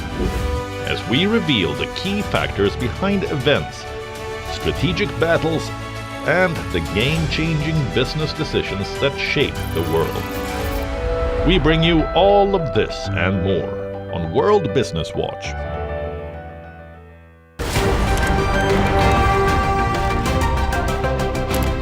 Ready to dive into your daily dose of news? Bringing you what's trending in the West and all that's setting trends in the East. And all of this served up with a side of insightful banter. We don't just bring you the latest stories. We bring you your talking points for the day. And while you do that, from the busy streets of New York, I will provide you with deeper insights on the developments through the course of the day in the U.S. And I will be here at the WION headquarters, getting you all the action from the universe of sport. All that you need to know about your favorite teams and players, right here. The show that keeps you ahead of the global curve. A conversation you'd want to be a part of. A place where news becomes an engaging exchange. We bring you stories that impact your present. This is World DNA. Join the conversation.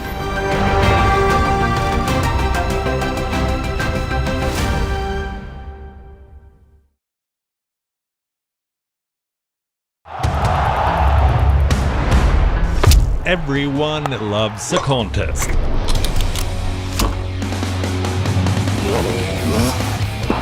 But sport isn't just about victory and defeat. When the GOATs in sport speak, you hear it first on WION. You have to play good cricket over a period of time. I should push myself right out of the damn tournament. We go beyond the stats. Our stories are quoted the world over. At WION, sport is part of our DNA. Come, join us on this journey. Weekdays 6:30 p.m. IST, 1 p.m. GMT. WION, India's global voice. The channel that brings you the biggest stories from across the world through India's lens. Now available in more than 190 countries worldwide. Because we believe that the world is one. Watch us in Africa, Europe, USA and Canada, South America, Asia Pacific, Middle East and North African regions. Also available on these digital platforms across the world. WION. World is one.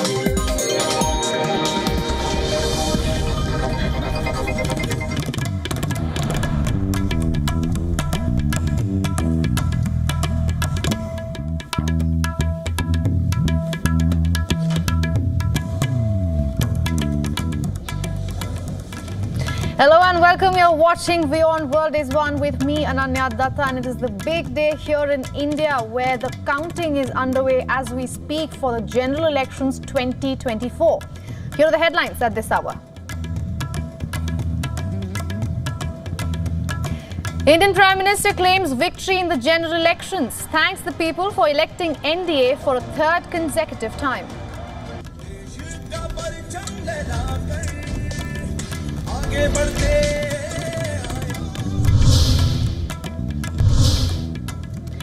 India bloc to discuss road ahead in tomorrow's big meeting, says Rahul Gandhi.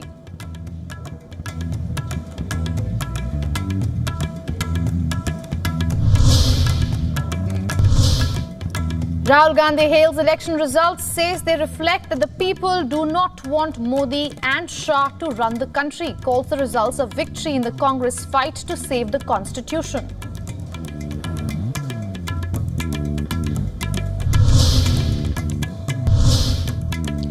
Prime Minister Modi has lost credibility. He must resign as Prime Minister, says West Bengal Chief Minister Mamata Banerjee in her first reaction to the results. Takes a swipe at what she calls efforts to control the Election Commission and the CBI.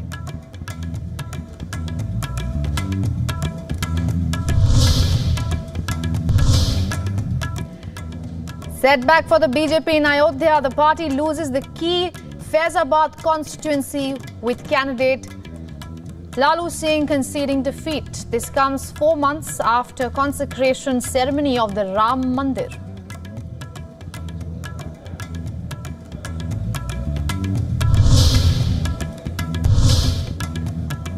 Among film celebrities fighting elections, Kangana Ranaut elected from Mandi, Hema Malini re-elected from Mathura, and veteran actor Arun Govil wins from Meerut.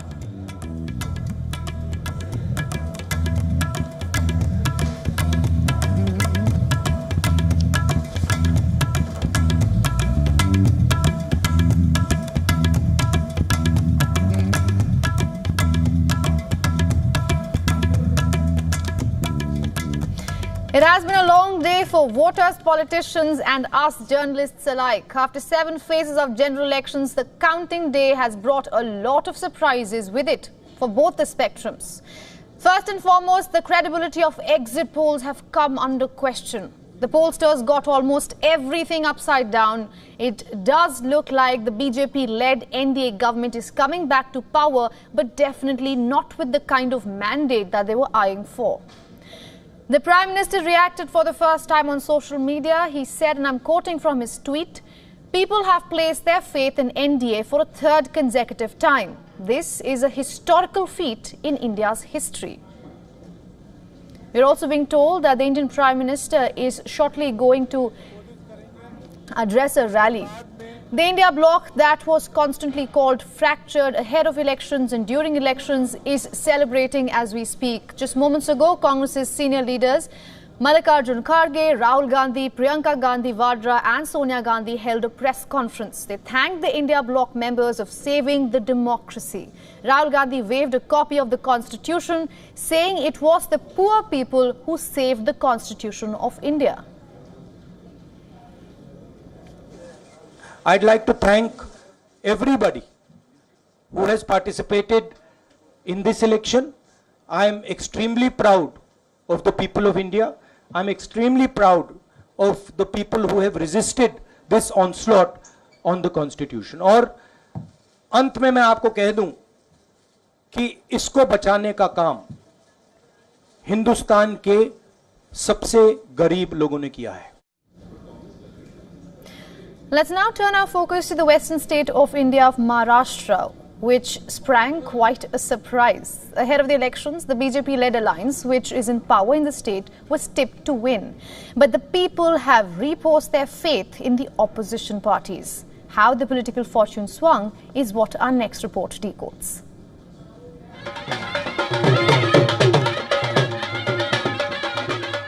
The drums are beating again. The mood is jubilant at the Shiv Sena Bhavan in Mumbai. The Mahavikas Aghadi, comprising Sharad Pawar's NCP, Uddhav Thackeray-led Shiv Sena and the Congress, are back in the spotlight. Uddhav and Pawar both witnessed quite an upheaval, with their parties split and election symbols snatched, while the breakaway factions claimed that they were the real Shiv Sena and the real NCP.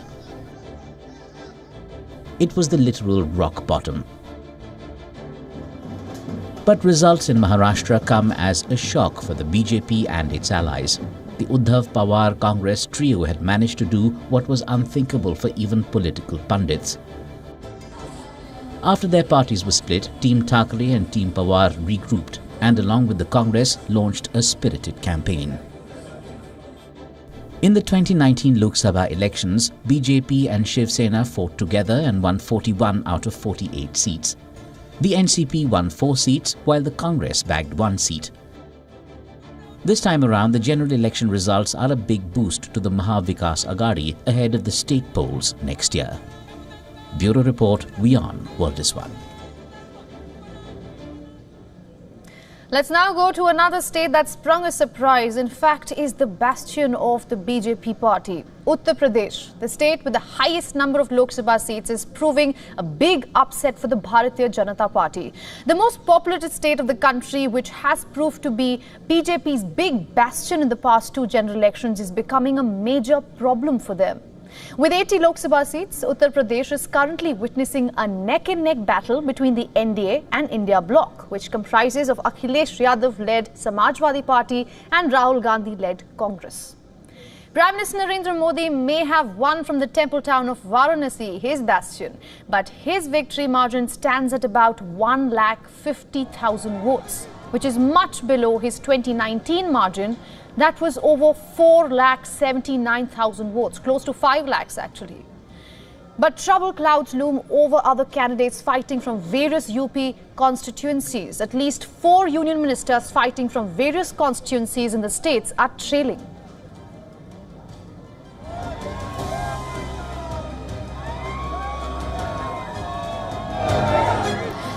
Proving as one of the biggest upsets for the party is Union Minister Smriti Irani, BJP's 2019 giant killer who defeated Rahul Gandhi in Amethi.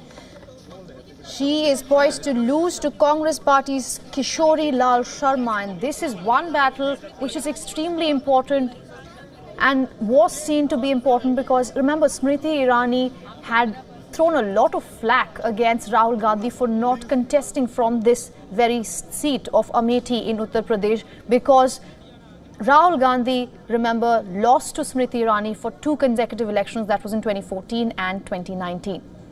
All right, now it is interesting to also note how Priyanka Gandhi led the campaign for Sharma in Amethi, a seat which was once held by prominent Gandhi family members like Sanjay Gandhi, Rajiv Gandhi, Sonia Gandhi, and then Rahul Gandhi, until Smriti Irani unseated him. Another shocker for BJP is the Faizabad constituency, the constituency, which is at the center of the temple politics.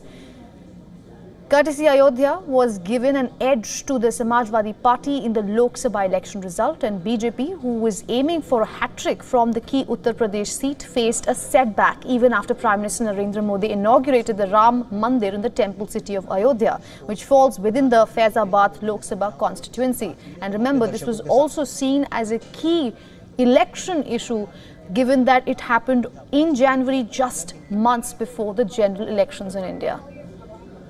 Another thing to note here is that, if you remember correctly, the opposition India alliance had boycotted this consecration ceremony, saying that it's not a national event, it's actually a BJP event. And according to the numbers we are getting right now, it seems like the voters agree. Another thing to note here is the strong resurgence of the Akhilesh Yadav-led Samajwadi Party. It is also a major problem for the Bharatiya Janata Party in Uttar Pradesh. 4 of the 5 members of the Yadav family are leading from their respective seats: Akhilesh Yadav, Akshay Yadav, Dharmendra Yadav and Dimple Yadav. And lastly, the magic of Rahul Gandhi in Rai Bareli constituency. The senior Congress leader has surpassed his mother Sonia Gandhi's 2019 victory margin in the constituency. We would like to point out here that Rahul Gandhi stood from 2 constituencies this time. One was, of course, the Rai Bareli seat in Uttar Pradesh, and the other was the Wayanad seat in Kerala. However, the rules of the Election Commission of India suggest that even if you win from both the constituencies, you cannot stand from both the constituencies. All right, to take this further, we are now being joined by political campaign advisor Dilip Cherian from New Delhi. Mr. Cherian, good to see you. We have been speaking to you even before elections, during elections, and of course, you know, Prime Minister Narendra Modi proudly stood for months eyeing the 400 mark that we heard from him time and again. Today, it looks like the BJP will not even hit the majority mark on themselves. To what extent, and if you think it does, dents Modi's image? I think that there is no doubt the 400 mark was a mark deliberately set too far. Did that impact the elections? The answer seems to be from most analysts that that itself created a kind of lack of pressure on people to go out and vote. To your question as to whether this will dent the Modi government when it is formed, and if it is formed, the answer is yes, to the extent that it will look like a government that had not achieved what it had promised at the electoral stage. Whether it will succeed will depend a lot on what it delivers in terms of what it actually implements. In terms of the image of Modi, yes, there is a dent, and that is really what the debate seems to be tonight, and that may change altogether by tomorrow if they are able to cobble together what is needed to make for a stable government. All right. We will quickly tell our viewers, these are some live visuals coming in from the BJP headquarters in New Delhi, where we are being told that the Indian Prime Minister Narendra Modi has now arrived and he's expected to make an address to the rally. All right, Mr. Cherian, if we could pick from what you were saying, pick from there. In 2019, India witnessed a Modi wave where many people voted for the BJP because of Modi. They didn't really even understand who they were voting for. Like on the state level, I would suggest they were voting for Modi. We don't see anything close to that happening right now. What went wrong in the last 5 years? That the tsunami of support in 2019 was a nationalist support. Remember, it happened straight after the Pulwama incident, etc. So, in a sense, the country rallied together to focus on one prime minister, one strong government. Right. The message this time, in terms of the victories that Akhilesh has had, Mamta has had, what we've seen in Maharashtra, is that the country recognizes that it is the sum of a whole bunch of parts. And I think the parts have expressed the feeling that their needs, their aspirations, and their leadership, their choice of leadership is different. So while there is a certain unified large party which has won the largest number of seats, the fact is that the country has said there are other forces, and we recognize that those are part of our polity. Mr. Cherian, let's read into that through one constituency in India. The consecration ceremony of the Ram Temple happened in Ayodhya this January, awfully close to the elections. Remember, the opposition had boycotted it. Cut to today, BJP's candidate has lost the constituency. Do you think an average Indian voter's focus has shifted from temple to tomatoes? I think that the aspiration of the young voter, the female voter, and the voter who is often the mother of both the young female and the young male has shifted from two things. They recognize that temples are part of their civilizational, cultural, and religious milieu. What they expect a government to do is matters which are not related to this. And they did not want to see the temple as the result of a governmental effort. It is expected, and in India, religion is always a socio-cultural issue. And while kings and queens may have been part of the ritual of creating temples, it was always people who created temples. So I think that perhaps the message that the average voter in Uttar Pradesh, and I understand what you're talking about and the loss in Ayodhya, but the average voter in Uttar Pradesh, the average voter in Himachal Pradesh, in Uttarakhand, etc., Please note that while the BJP has won phenomenally in both Uttarakhand and Himachal and lost very badly in Uttar Pradesh, the percentage of vote lost in many of these places is a story which will be untangled only afterwards when analysis is being done. Right, you make a fair point there. Mr. Cherian, do you see this as a comeback of the opposition in India? I think the opposition has a long way to go. It has lots of work to do, but it has had a flying start, as it were, because this is the first time that they've actually cooperated, worked together, and been able to divide seats in some manner of both equity as well as in terms of being able to make sure that cross-voting didn't happen against their own candidates. All right, then let's take that point further. What lies ahead for the opposition in terms of challenges? Rahul Gandhi just told the media that there is a high-stakes meeting tomorrow where the Congress leaders are meeting with all the India bloc members. So what lies ahead, sir? I think they will talk. They will agree to be in the opposition. That's my call at the moment. And my sense is that will be the smart thing for them to do, because the numbers seem to favor having an NDA government. All right, Mr. Cherian, always good to speak to you. Thank you so much for all those insights. Thank you.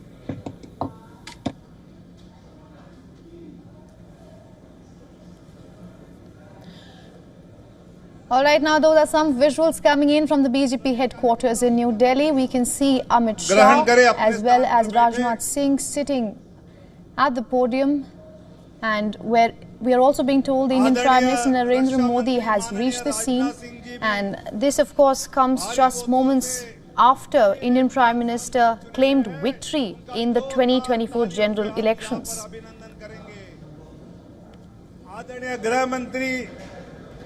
आदरणीय अमित भाई शाह जी का भी गुजरात से जोरदार वोटों से जनता ने चुनकर भेजा है। हम भी जोरदार तालियों से उनका अभिनंदन करेंगे।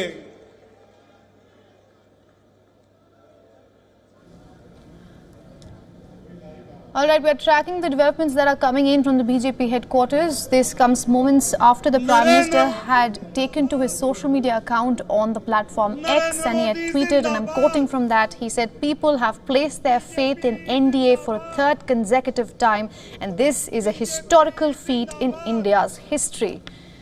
Now, great sense of optimism there. But this also comes at a time when the BJP as well as the NDA has not able to come even close to the kind of seats and the mandate that the alliance was eyeing. Like right now, if you see on your screens the numbers, the NDA is trailing, pardon me, not trailing, the trends that we are getting, NDA is getting 293 seats, the India bloc is getting 233 seats, and there are 17 other seats. So that's where things stand at the moment. And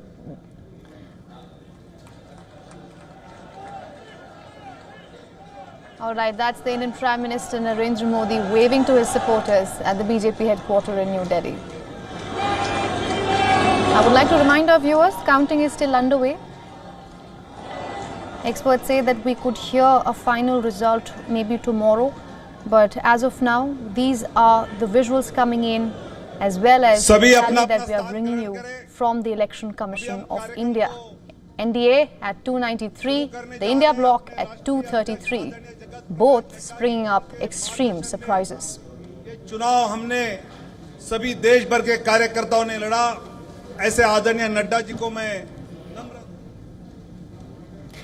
So as we track the final results of the India general elections, one thing is for sure. All exit polls got it horribly wrong. To say that the exit polls were exaggerated or off the mark is an understatement. They were simply wrong. Take a look at the numbers that were predicted by the exit polls just a few days back.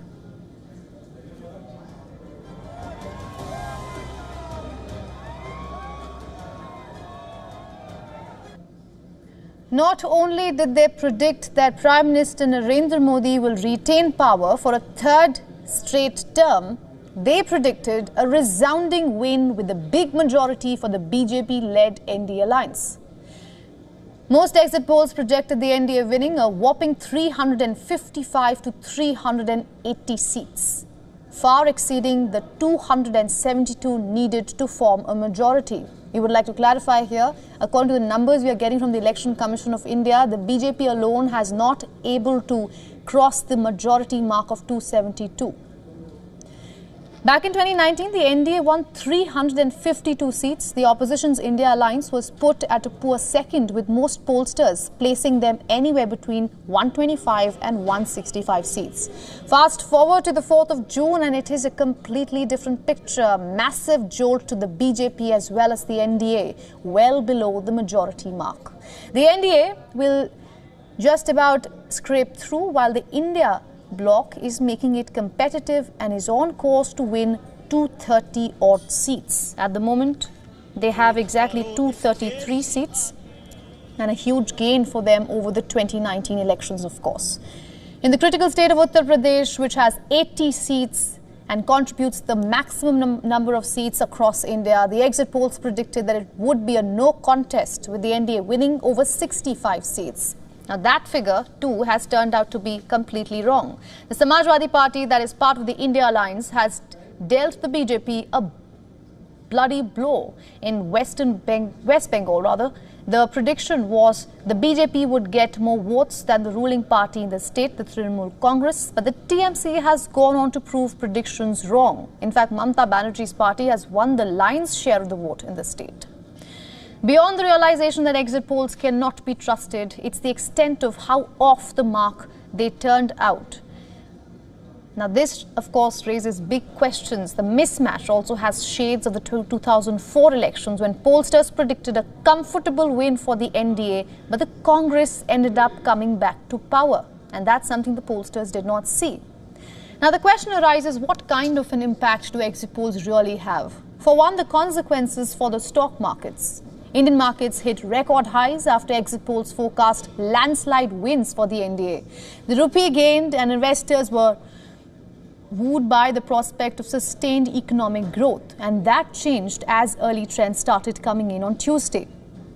India's benchmark indices Sensex and Nifty plunged more than 8%, the steepest drop in more than 4 years. Trading in many public sector stocks was suspended temporarily after a fall of 15%, 15% was recorded. End of the day, what comes out is exit polls across the board have taken a beating like never before. This could be a lesson for future, perhaps.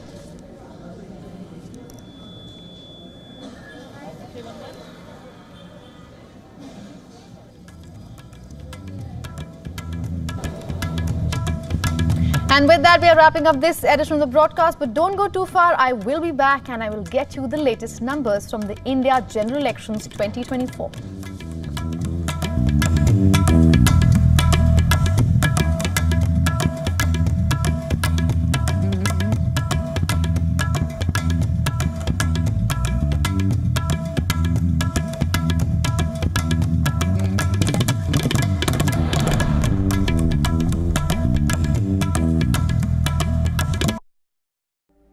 Namaste. Hello friends. We did Dr. Subash Chandra show, popularly known as DSC show, for 4 years, from August 2014 to August 2018. 28 states of Bharat. Of course, we reached out to all of you in 190 countries across the world. The show was very successful.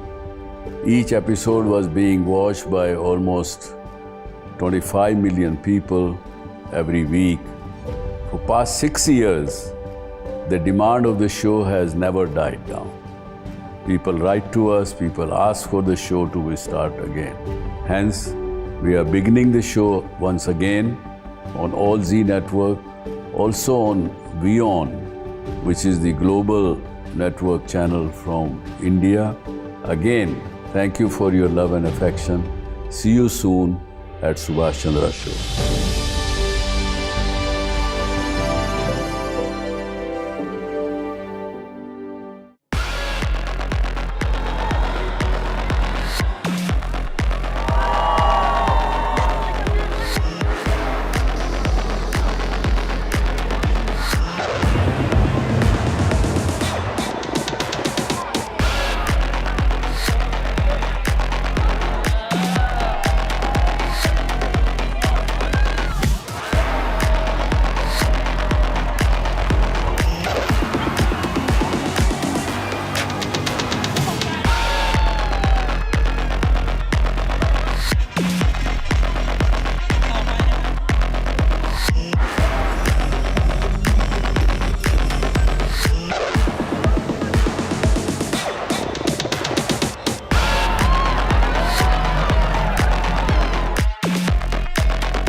Know more?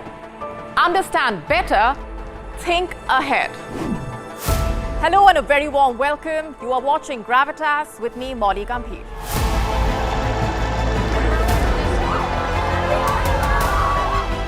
Get the facts, not the bombast. On the 26th of March, dynamic pricing, Baloch separatists, Gravitas cuts out the clutter. Gravitas keeps calm when others scream. Gravitas brings news to life.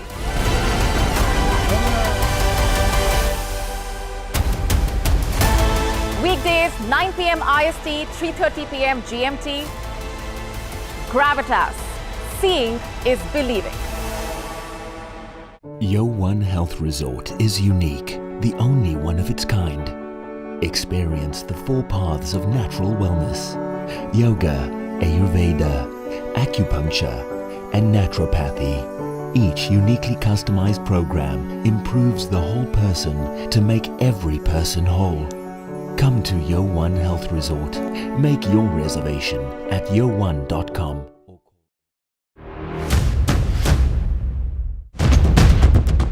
Economic turmoil and global unrest have cast a shadow over President Joe Biden's approval ratings. The rockets are continuing to be fired by Hamas in Gaza, although at a slower rate than previously. So, right now, we are with the volunteers from the Aleppo municipality. They are still trying to go to the rescue for the people they can find out. India has emerged as a major diplomatic force at the world stage. The rising cost of living in Nigeria continues to impact citizens from all walks of life. The citizens of Gujarat witnessed a mega roadshow here in the city of Ahmedabad. China is South Africa's largest trading partner for 134 years straight. A domestic aircraft carrying 72 people on board crashed in Pokhara city in central Nepal. 165 injuries have been moved. 61 people are confirmed dead and rescue operations continue around me. After receiving an entire season's rainfall in a span of 48 hours, Chennai city has literally been brought to its knees. South Africa, for WION, World is One.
Welcome. Thanks for tuning into WION World is One. Here we have been tracking the results coming in from the India General Elections 2024. First, the headlines.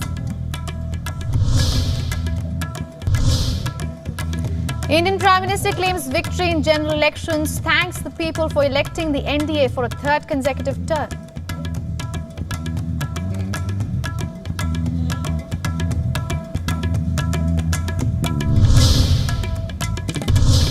India bloc to discuss road ahead in tomorrow's big meeting, says Rahul Gandhi.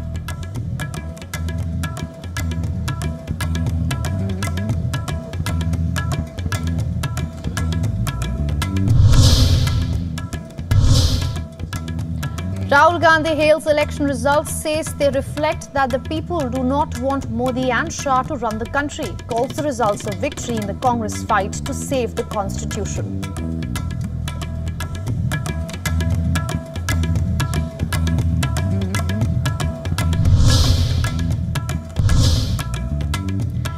Prime Minister Modi has lost credibility. He must resign as the Prime Minister, says West Bengal Chief Minister Mamata Banerjee in her first reaction to the results.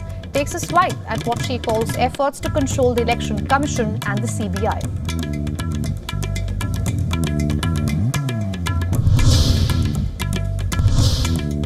Setback for the BJP in Ayodhya. The party loses the key Faizabad constituency with candidate Lalu Singh conceding defeat. And this comes 4 months after the consecration ceremony of the Ram Mandir.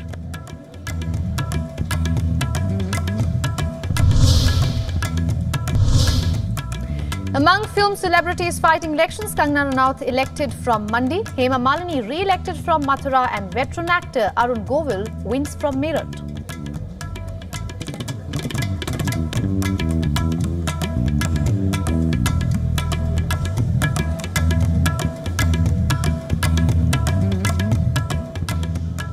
All right, if you're just joining us in, we have been tracking the results as well as the trends that are coming in from the counting of votes in India's general elections 2024. And this is where things stand according to the Election Commission of India. The Bharatiya Janata Party currently is leading in 92 seats and has won 148 seats, and that brings the total to 240. Now remember, this is short of the majority mark that is at 272. Coming up next is Indian National Congress. It's leading on 41 seats and has already won 58 seats, and that makes it a total of 99, close to the 100 mark. And this is the first time Congress is going to come close to the 100 mark in the last 10 years, and that in itself has defied the exit poll predictions. Of course, we have seen Samajwadi Party making some big gains in Uttar Pradesh. Shock to the BJP, of course, and All India Trinamool Congress coming in, winning most of the seats in West Bengal as well. Another defeat to the BJP. Now, those are some of the numbers that we have at the moment. That's the latest. And to take this conversation further, we are being joined by senior SC advocate Sanjay Hegde. He's joining us live on the broadcast to give us some perspective. Mr. Hegde, good to see you. I want to ask you, the counting started at about 8 a.m. IST. And now we are here sitting at 8:30 p.m. IST. About 12 hours, more than 12 hours. What was your biggest takeaway from today's trends? The biggest takeaway from today's trends is that never take the Indian voter for granted. It was a David and Goliath situation. On one side, you had a huge army with all its resources. On the other side, you had a ragtag opposition. But the voter did not go with just who's got the bigger machinery. The voter voted with his heart out. The voter stood in long lines. The voter wanted to be heard. And the thing when you get too big is that you sometimes give an impression that you're too big for other people, you're too big for your boots. If you are in electoral politics, humility is a great virtue. That's my takeaway. Right. Mr. Hegde, which one was it? Did BJP make mistakes or did India Bloc do something right that struck with the voters, as you see? Well, India Bloc did quite a few things right after doing all of it wrong for 2 elections. So somewhere or the other, it finally woke up to social media. It woke up to sharp, crisp messages which went on people's phones. As far as the NDA is concerned, it took too many things for granted, and it almost entered in a state of dominance and assumed that the dominance would indefinitely continue. Right. Nobody has a victory today, and in fact, some people have a loss, some more than the others. Right, it does seem so. Now, I have to ask you this. The India bloc made some very serious allegations against the Election Commission ahead of the results. Now, of course, no one is saying anything. Do you think the bloc owes an apology to the Election Commission? Of course not. Of course not. I was one of the people who challenged it in the Supreme Court. And what has happened so far has been despite the Election Commission, not because of the Election Commission. And even as we speak, you can see that, suddenly there are elections which are being called that, they're just 100 votes, or people who have been declared elected are not getting their certificates. Mamata Banerjee has spoken. So, but for the fact that there were 200 plus leads for the India Alliance, and that put a lot of the administrative officers on a caution mode, things could have been much worse. The Election Commission umpired this election in the same manner that seemingly neutral umpires like Steve Bucknor of the West Indies umpired many a match. All right, let's talk about Delhi, sir. There are 7 seats there. All 7 seats have been given to the BJP according to the trends we are seeing by the Election Commission of India. Now, this is not any different than what happened in 2019, of course. But then there's a lot that happened in Delhi in the last few months and weeks. What happened? Absolutely. And it doesn't look like the Delhi voter was impressed by Mr. Kejriwal's being jailed. He didn't get a sympathy vote, which many had anticipated. Whether it was because the Aam Aadmi machinery did not work on the streets, or whether they couldn't turn out their vote. Those are things for the political parties to do a post-mortem on. But while Delhi was 7-0, Bombay is 5-1, Bangalore is 4-0, Madras is entirely DMK, and Calcutta is largely TMC. So urban constituencies which are normally BJP leaning, even there, certain cities have gone by the what is the predominant feeling in the state, and certain cities have gone along with the national trend.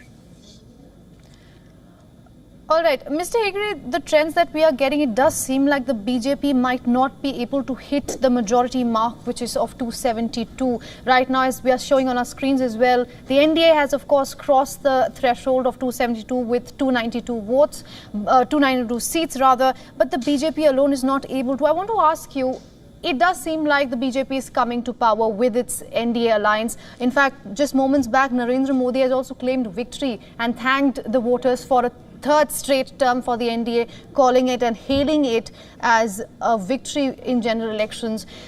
But I want to ask you, given that there was so much of talk around the 400 mark, there was so much of talk about BJP alone getting the 370 mark, where does this leave the image of Prime Minister Narendra Modi? Well, the image of dominance is gone. The image has been grievously hurt. All right, Mr. Hegde, I'm sorry, I will have to intervene. Speaking of Narendra Modi, he's speaking in New Delhi as we speak. Let's go across to it.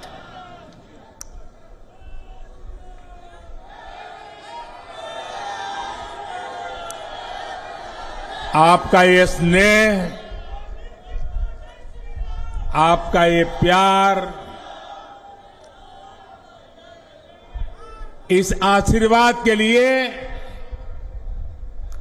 मैं सभी देशवासियों का ऋणी हूं। आज बड़ा मंगल है और इस पावन दिन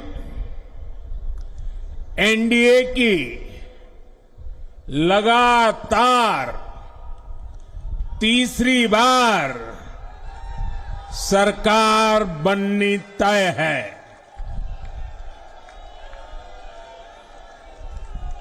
हम सभी जनता जनार्दन के बहुत आभारी हैं। देशवासियों ने भाजपा पर,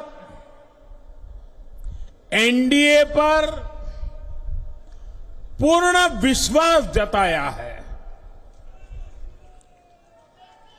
आज की ये विजय दुनिया के सबसे बड़े लोकतंत्र की जीत है। ये भारत के संविधान पर अटूट निष्ठा की जीत है। ये विकसित भारत के प्रण की जीत है। ये सबका साथ, सबका विकास, इस मंत्र की जीत है। ये 140 करोड़ भारतीयों की जीत है। भाइयों और बहनों, मैं आज देश के चुनाव आयोग का भी अभिनंदन करूंगा। चुनाव आयोग ने दुनिया का सबसे बड़ा चुनाव इतनी कुशलता के साथ संपन्न कराया। करीब 100 करोड़ मतदाता, 11 लाख पोलिंग स्टेशन, 1.5 करोड़ मतदान कर्मी, 55 लाख वोटिंग मशीनें, हर कर्मचारी ने इतनी प्रचंड गर्मी में अपने दायित्व को बखूबी निभाया। हमारे सुरक्षा कर्मियों ने अपने कर्तव्य भाव का शानदार परिचय दिया। भारत के चुनाव प्रोसेस, चुनाव के इस पूरे सिस्टम और चुनाव प्रक्रिया की क्रेडिबिलिटी पर हर भारतीय को गर्व है। इस स्केल पर चुनाव का, इस एफिशिएंसी के साथ चुनाव का दुनिया में कहीं कोई उदाहरण नहीं है। और मैं देशवासियों को कहूंगा, मैं इन्फ्लुएंसर्स को कहूंगा, मैं ओपिनियन मेकर्स को कहूंगा कि भारत की लोकतंत्र में ये चुनावी प्रक्रिया की ताकत है, एफिशिएंसी है।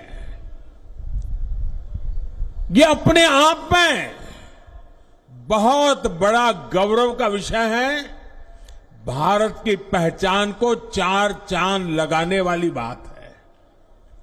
और ऐसे जो भी लोग हैं जो दुनिया में अपनी बात पहुंचा सकते हैं, उन सबसे मैं आग्रह करूंगा कि भारत के लोकतंत्र के इस सामर्थ्य को विश्व के सामने बड़े गर्व के साथ हमें प्रस्तुत करना चाहिए।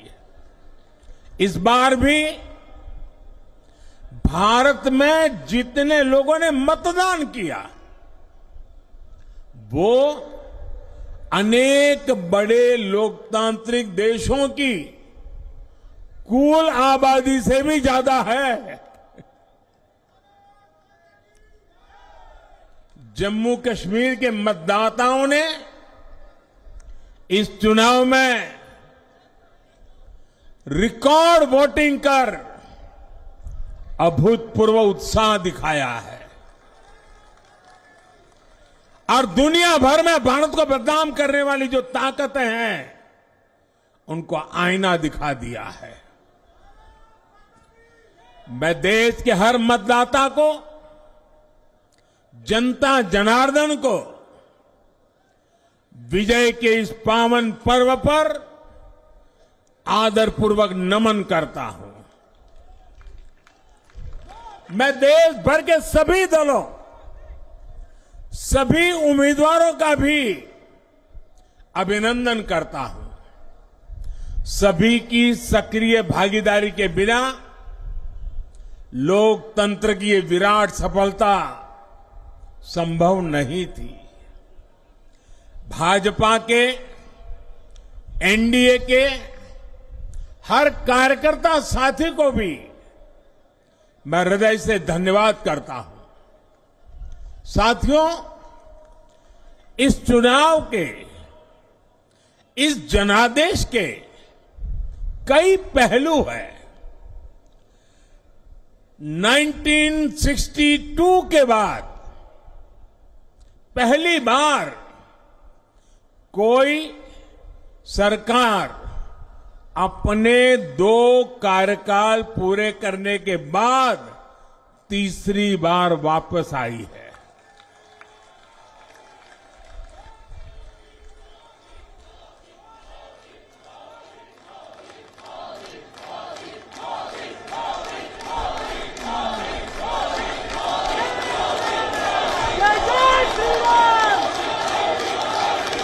राज्यों में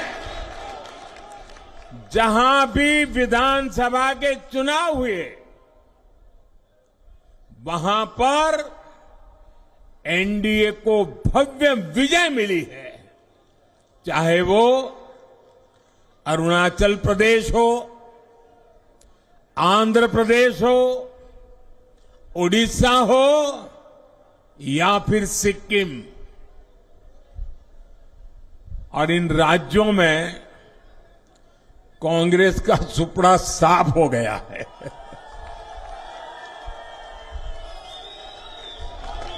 मेरे पास डिटेल तो नहीं है, लेकिन शायद उनको जमानत बचाना भी मुश्किल हो गया होगा।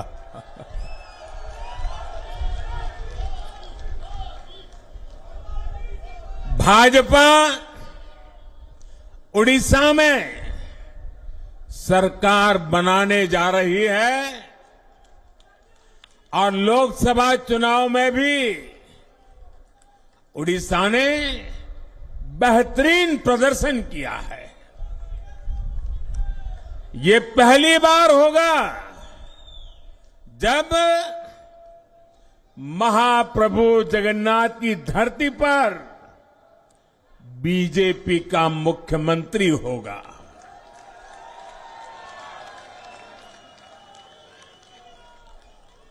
बीजेपी ने केरला में भी सीट जीती है।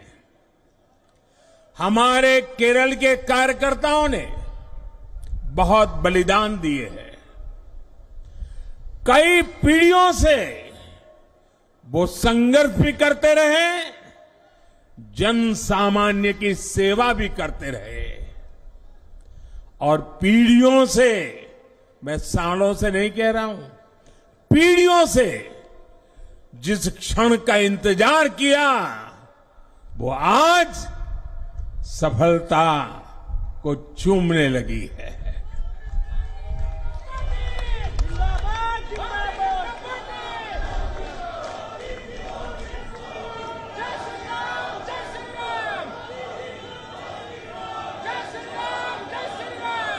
तेलंगाना में हमारी संख्या 2 गुना हो गई है। मध्य प्रदेश, गुजरात, छत्तीसगढ़, दिल्ली, उत्तराखंड, हिमाचल, ऐसे कई राज्यों में हमारी पार्टी ने लगभग क्लीन स्वीप किया है। मैं इन सभी राज्यों और अरुणाचल प्रदेश, ओडिशा, आंध्र प्रदेश और सिक्किम विधानसभा के मतदाताओं का भी विशेष आभार व्यक्त करता हूं। मैं इन राज्यों की जनता को विश्वास दिलाता हूं कि केंद्र सरकार आपके विकास के लिए कोई कोर कसर बाकी नहीं छोड़ेगी। आंध्र प्रदेश में चंद्रबाबू नायडू जी के नेतृत्व में एनडीए ने शानदार प्रदर्शन किया है।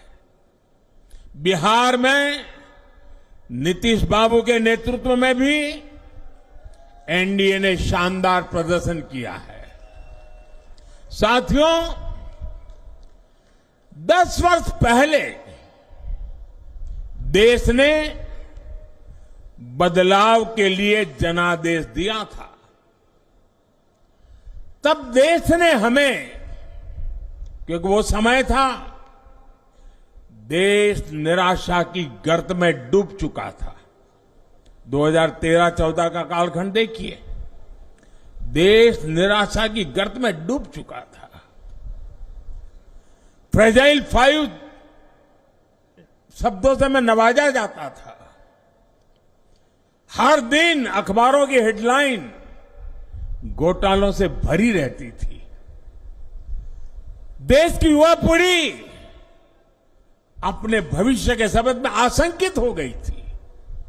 ऐसे समय देश ने हमें निराशा के गहरे सागर से आशा के मोती निकालने का जिम्मा सौंपा था। हम सभी ने पूरी ईमानदारी से प्रयास किया, काम किया। 2019 में इसी प्रयास पर विश्वास व्यक्त करते हुए देश ने दोबारा प्रचंड जनादेश दिया। इसके बाद एनडीए का दूसरा कार्यकाल विकास और विरासत की गारंटी बन गया। 2024 में इसी गारंटी के साथ हम जन जन का आशीर्वाद लेने देश के कोने कोने में गए। आज तीसरी बार जो आशीर्वाद एनडीए को मिला है, मैं इसके सामने, जनता जनार्दन के सामने विनय भाव से नतमस्तक हूं।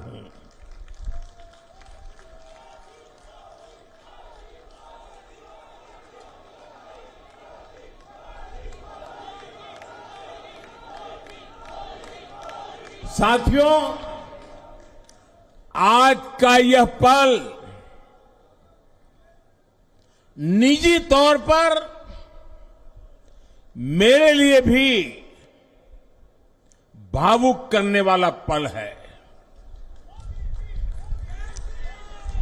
मेरी मां के जाने के बाद ये मेरा पहला चुनाव था, लेकिन सच मानिए, देश की कोटि कोटि माताओं, बहनों, बेटियों ने मां की कमी मुझे खलने नहीं दी। मैं पूरे देश में जहां जहां भी गया, माताओं, बहनों, बेटियों ने अभूतपूर्व स्नेह और आशीर्वाद दिया। और यह आंकड़ों में नहीं दिख सकता है। देश के इतिहास में महिलाओं द्वारा वोटिंग के सारे रिकॉर्ड टूट गए। इस प्यार, इस अपनेपन को मैं शब्दों में बयान नहीं कर सकता। ये मेरे भावों में है, ये मेरे मन मस्तिष्क के कोने कोने में रचा बसा है। देश की कोटि कोटि माताओं बहनों ने मुझे नई प्रेरणा दी है। साथियों, पिछले 10 साल में देश ने बहुत बड़े फैसले लिए हैं। राष्ट्र प्रथम की भावना हमें असामान्य लक्ष्य हासिल करने का हौसला देती है। ये हम में कुछ कर गुजरने की इच्छा शक्ति उत्पन्न करती है। हमने दुनिया की सबसे बड़ी जन कल्याणकारी योजनाएं चलाई। आजादी के 70 साल बाद 12 करोड़ लोगों को नल से जल मिला। आजादी के 70 साल बाद 4 करोड़ गरीबों को पक्के घर मिले। देश के 80 करोड़ जरूरतमंदों को मुफ्त राशन की सुविधा मिली। करोड़ों गरीबों को 5 लाख रुपए तक के मुफ्त इलाज की सुविधा मिली। राष्ट्र प्रथम की इसी भावना की वजह से जम्मू कश्मीर से 370 हटी। जीएसटी और आईबीसी जैसे रिफॉर्म हुए, बैंकिंग रिफॉर्म हुए। हमने राष्ट्रहित को हमेशा सबसे आगे रखा। आप याद करिए, कोरोना का इतना बड़ा संकट आया, हमने वही फैसला लिया जो देश हित में था, जनहित में था। हमने हर दबाव से अलग हटकर कदम उठाया और इसी का नतीजा है आज भारत दुनिया की सबसे तेजी से विकसित होती बड़ी इकोनॉमी है। राष्ट्र प्रथम की यही भावना भारत को आत्मनिर्भर बनाएगी। साथियों, हमारे सामने एक महान संकल्प है, विकसित भारत का संकल्प। 10 साल के बाद लगातार तीसरी बार जनता जनार्दन का प्यार, उनका आशीर्वाद हमारा हौसला बढ़ाता है, हमारे संकल्प को नई मजबूती देता है, नई ऊर्जा देता है। हमारे विरोधी एकजुट होकर भी उतनी सीटें नहीं जीत पाए जितनी इस लोकसभा चुनाव में अकेली बीजेपी ने जीती है।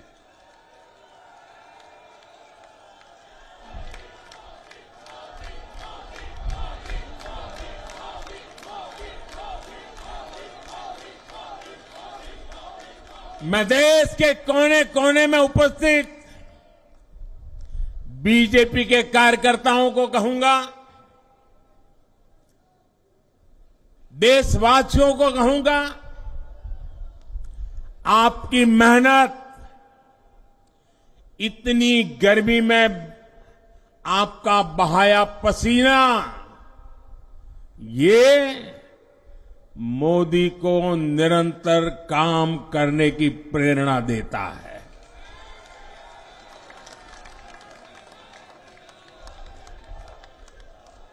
और मैं देशवासियों को दोबारा दोहराना चाहता हूं, अगर आप 10 घंटे काम करेंगे तो मोदी 18 घंटे काम करेगा। आप 2 कदम चलेंगे तो मोदी 4 कदम चलेगा। हम भारतीय मिलकर चलेंगे, देश को आगे बढ़ाएंगे। तीसरे कार्यकाल में देश बड़े फैसलों का एक नया अध्याय लिखेगा। और ये मोदी की गारंटी है।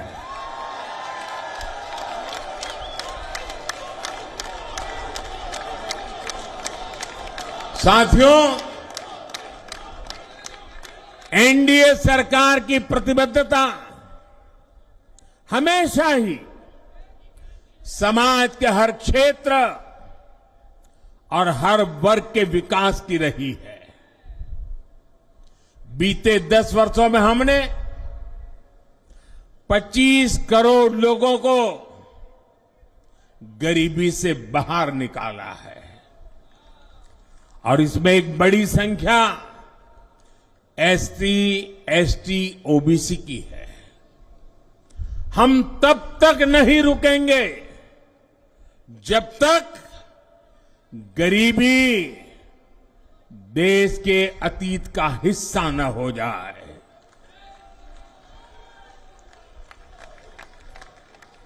वुमेन लेड डेवलपमेंट हमारी सरकार के गवर्नेंस मॉडल के केंद्र में रहा है। स्पोर्ट्स से स्पेस और एंटरप्रेन्योरशिप तक हम हर क्षेत्र में माताओं, बहनों, बेटियों को नए अवसर देने के लिए काम करेंगे। बीते 10 वर्षों में आपने देखा है हमने मेडिकल कॉलेज की संख्या 2 गुनी की है, एम्स की संख्या 3 गुनी की है, स्वरोजगार और स्टार्टअप में ऐतिहासिक बढ़ोतरी हुई है। हमने भारत को दुनिया का दूसरा सबसे बड़ा मोबाइल मैन्युफैक्चर बनाया है। अब इलेक्ट्रॉनिक्स, सेमीकंडक्टर और ऐसे नए सेक्टर्स में और तेजी से काम किया जाएगा। हमने देश के डिफेंस प्रोडक्शन और एक्सपोर्ट को बढ़ाने का प्रयास किया है। हम तब तक नहीं रुकेंगे जब तक देश का डिफेंस सेक्टर आत्मनिर्भर नहीं बन जाता। हम अपने युवाओं को शिक्षा, रोजगार, स्वरोजगार हर क्षेत्र में सशक्त करेंगे। किसानों के लिए बीज से बाजार तक आधुनिक नीतियों को बनाने का काम और प्राथमिकता पर होगा। दलहन से लेकर खाद्य तेल तक हम हमारे किसानों को हर क्षेत्र में आत्मनिर्भर बनाने के लिए काम करते रहेंगे। साथियों, आने वाला समय ग्रीन एरा है, हरित युग का है। आज भी हमारी सरकार की नीतियां प्रगति, प्रकृति और संस्कृति के समागम की है। हम ग्रीन इंडस्ट्रियलाइजेशन पर निवेश बढ़ाएंगे। ग्रीन एनर्जी हो या फिर ग्रीन मोबिलिटी, हम भारत को सबसे आगे ले जाएंगे। भारत को दुनिया की तीसरी बड़ी इकोनॉमी बनाने के लिए एनडीए सरकार पूरी शक्ति से काम करेगी। भाई और बहनों, आज का भारत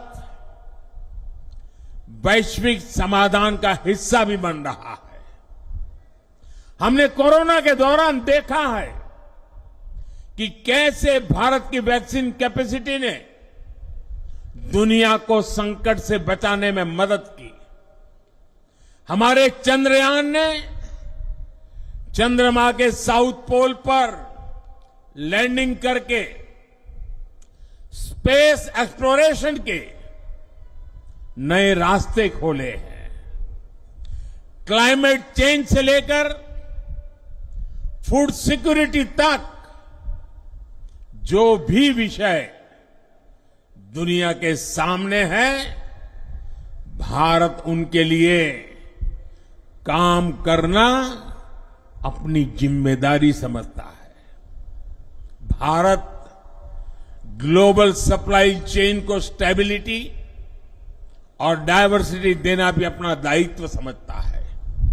इसलिए भारत आज विश्व बंधु के रूप में सबको गले लगा रहा है। मुझे विश्वास है मजबूत भारत मजबूत दुनिया का एक मजबूत स्तंभ सिद्ध होगा।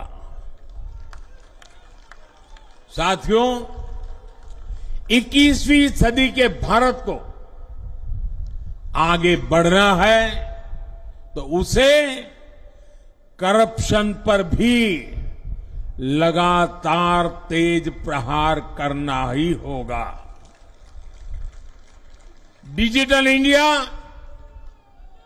और टेक्नोलॉजी ने करप्शन के अनेक रास्ते बंद किए हैं, लेकिन ये भी सच है कि करप्शन के खिलाफ लड़ाई दिनों दिन कठिन हो रही है।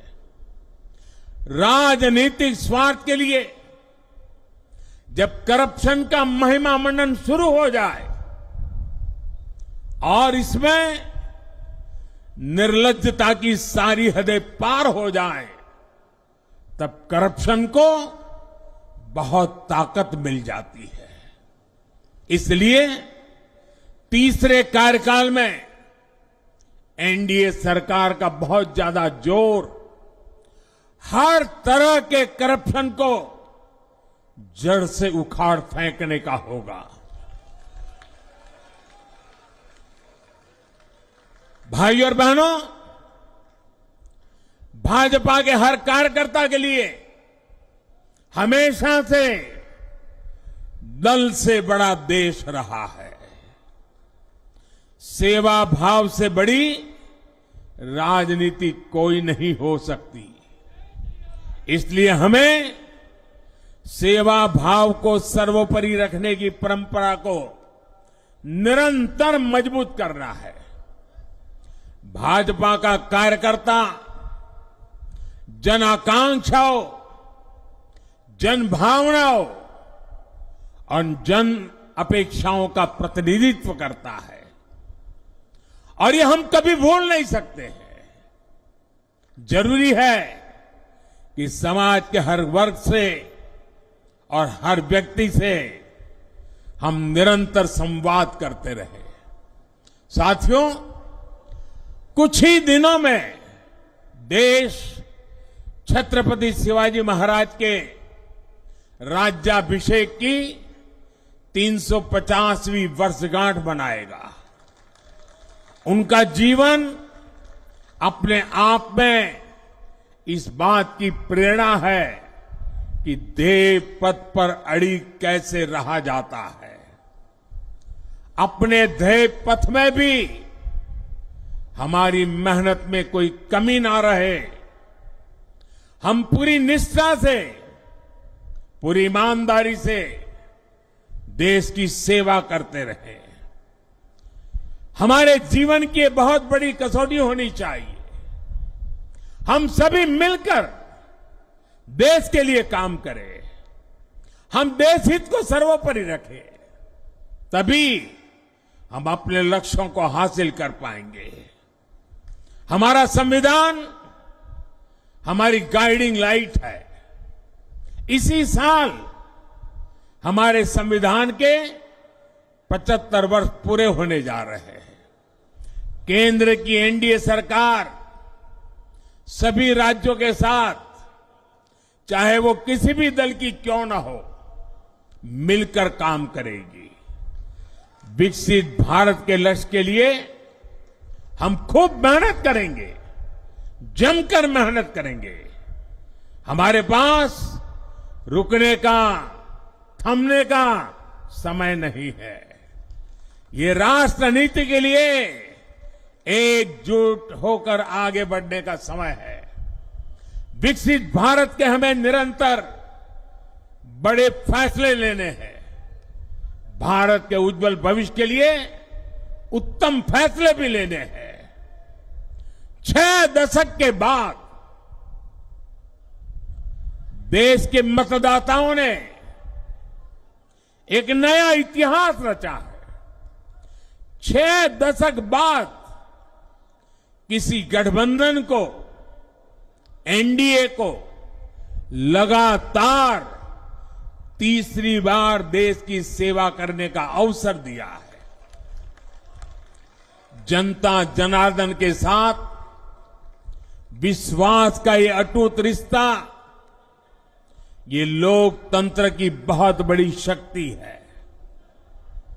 आपका आशीर्वाद नए उत्साह, नए उमंग के साथ काम करने की हमारी ऊर्जा है।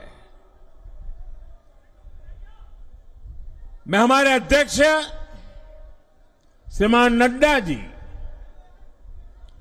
और संगठन की केंद्र की टीम, संगठन की राज्यों की टीम, जिले की टीम, मंडल की टीम, बूथ लेवल की कमेटी हो या पन्ना प्रमुख, नड्डा जी के नेतृत्व में अनेक चुनौतियों के बीच जिस हिम्मत के साथ,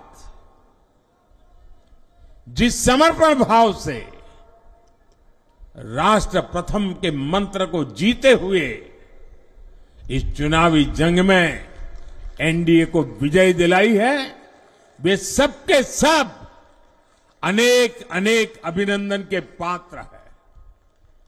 मैं आज देशवासियों ने मुझ पर बहुत बड़ी कृपा की है, भारतीय जनता पार्टी पर बहुत बड़ी कृपा की है, एनडीए पर बहुत बड़ी कृपा की है। मैं 140 करोड़ देशवासियों का पुनः आभार व्यक्त करता हूं। मैं हमारे एनडीए के सभी साथियों का भी हृदय से बहुत बहुत अभिनंदन करता हूं।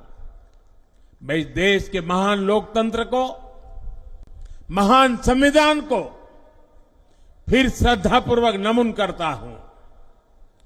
मेरे साथ बोलिए, भारत माता की, भारत माता की, भारत माता की, वंदे वंदे वंदे वंदे वंदे वंदे वंदे। बहुत बहुत धन्यवाद।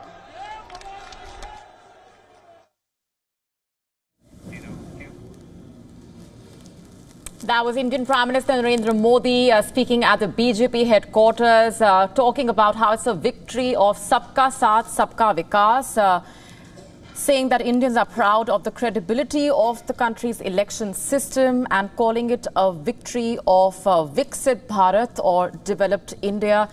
The Prime Minister also lauding the party workers for their hard work and vowing to continue the good work done in the last decade. That's just a part of what the Indian Prime Minister has said as a part of his address there. And as we see the Indian Prime Minister leaving the stage, let's just get you a quick breakdown of what the day has looked like and how the numbers have panned out.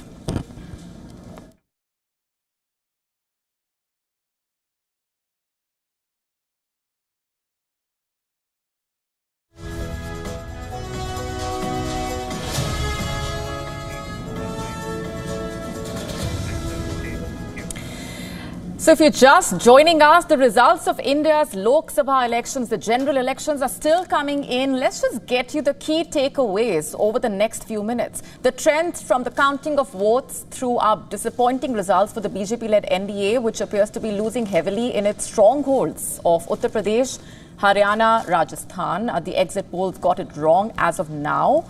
The way the numbers stand at 9 p.m. IST, the BJP does not have majority.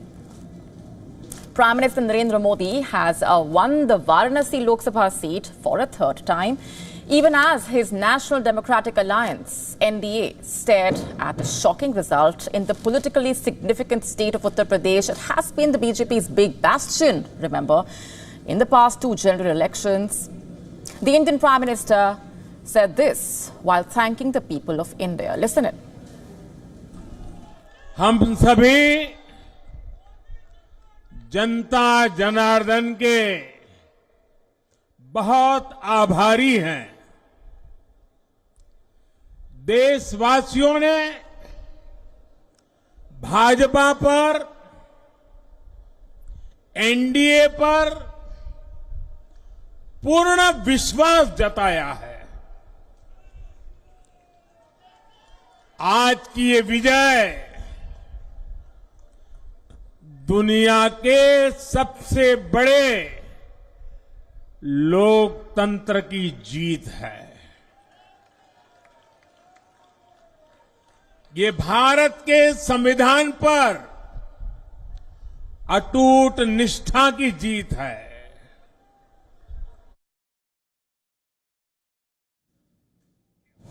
The Congress-led opposition bloc put up a tough challenge to the BJP. If the current trend gets converted into final results, this will be the first time since 2014 that the BJP fails to cross the majority mark on its own.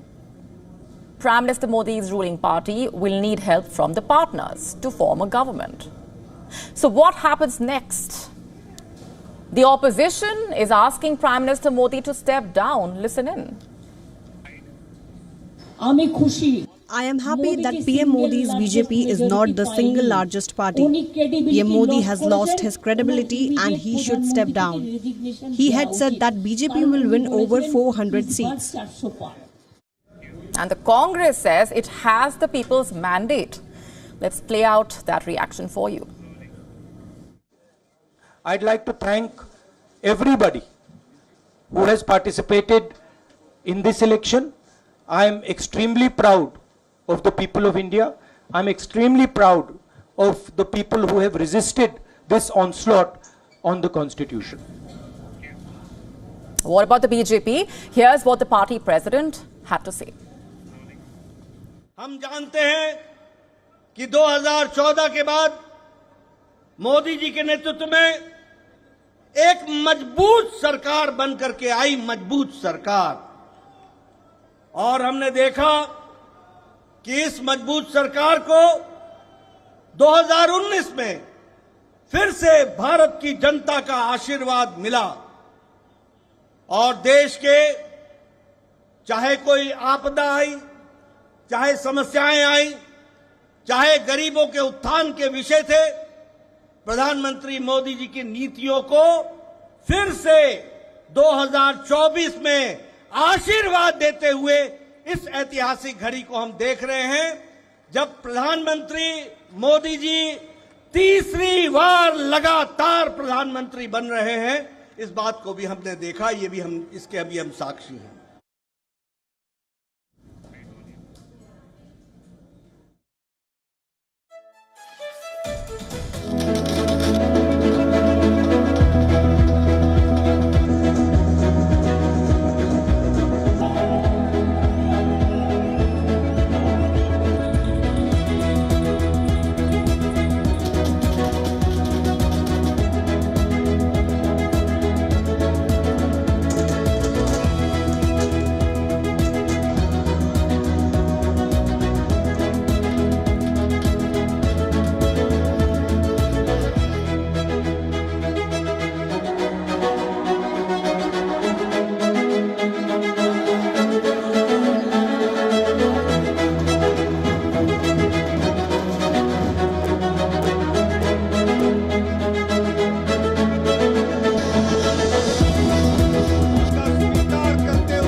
But what about the small battles within the big battle?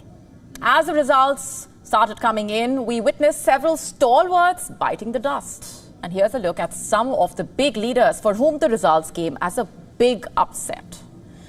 Take Union Minister Smriti Irani, for example.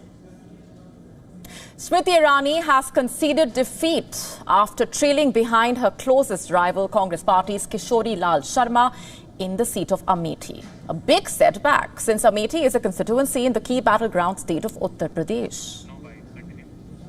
Now, K.L. Sharma, a close associate and loyalist of the Gandhi family, is originally from Punjab's Ludhiana, but he had been working for the Congress Party in Amethi for years. This is the victory of the Gandhi family and the people of Amethi. I dedicate this win to them.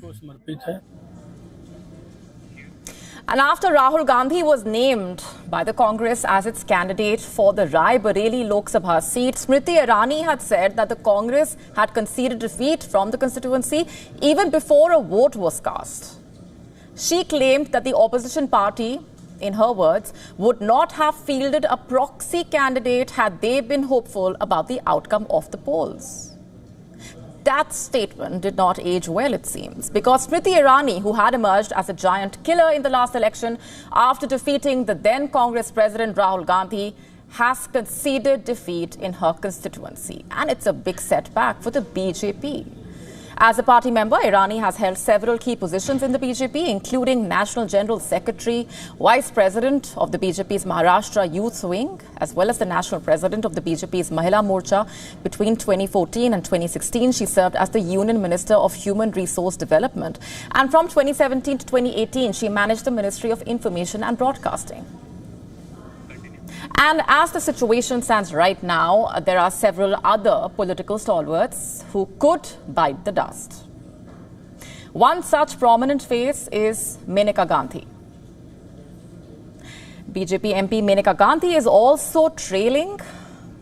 This is Uttar Pradesh's Sultanpur seat we are talking about. According to the latest data from the Election Commission, she has lost. As per the ECI data, the sitting MP is behind Samajwadi Party's Rambwal Nishad. Since independence, Sultanpur has seen MPs from several parties, and no single party has had an outright dominance on the seat. But the Congress has won 8 times in Sultanpur, while the BJP has secured victory 4 times. And if the current trend holds, Maneka Gandhi will most probably be cut out, and that would be an upset for the BJP, as Uttar Pradesh is considered one of the most politically prized states. It sends 80 MPs to the parliament after all. Another big leader who suffered a setback is the former Chief Minister of Jammu and Kashmir, National Conference leader Omar Abdullah, conceded defeat in the Lok Sabha constituency of Baramulla. Abdul Rashid Sheikh defeated the former J&K Chief Minister by over 1 lakh votes.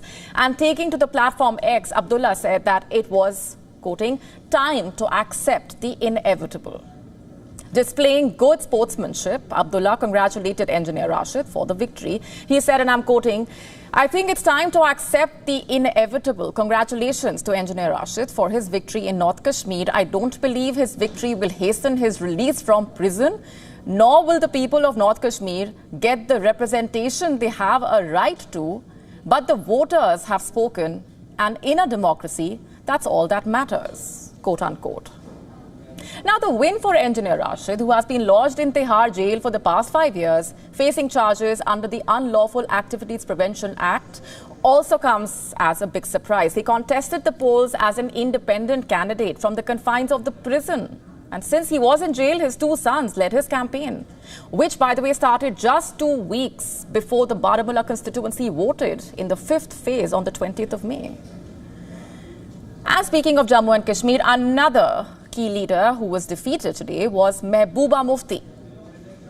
People's Democratic Party, or the PDP chief Mehbooba Mufti, also conceded defeat from Jammu and Kashmir's Anantnag Rajouri Lok Sabha seat. In fact, she was trailing on that seat by a huge margin, with the National Conference leader Mia Altaf Ahmad taking the lead. She said in a tweet, and I'm quoting now, "Respecting the verdict of the people, I thank my PDP workers and leaders for their hard work and support despite all the odds. My deepest gratitude to the people who voted for me. Winning and losing is part of the game and will not deter us from our paths. Congratulations to Mia Sahib for his victory."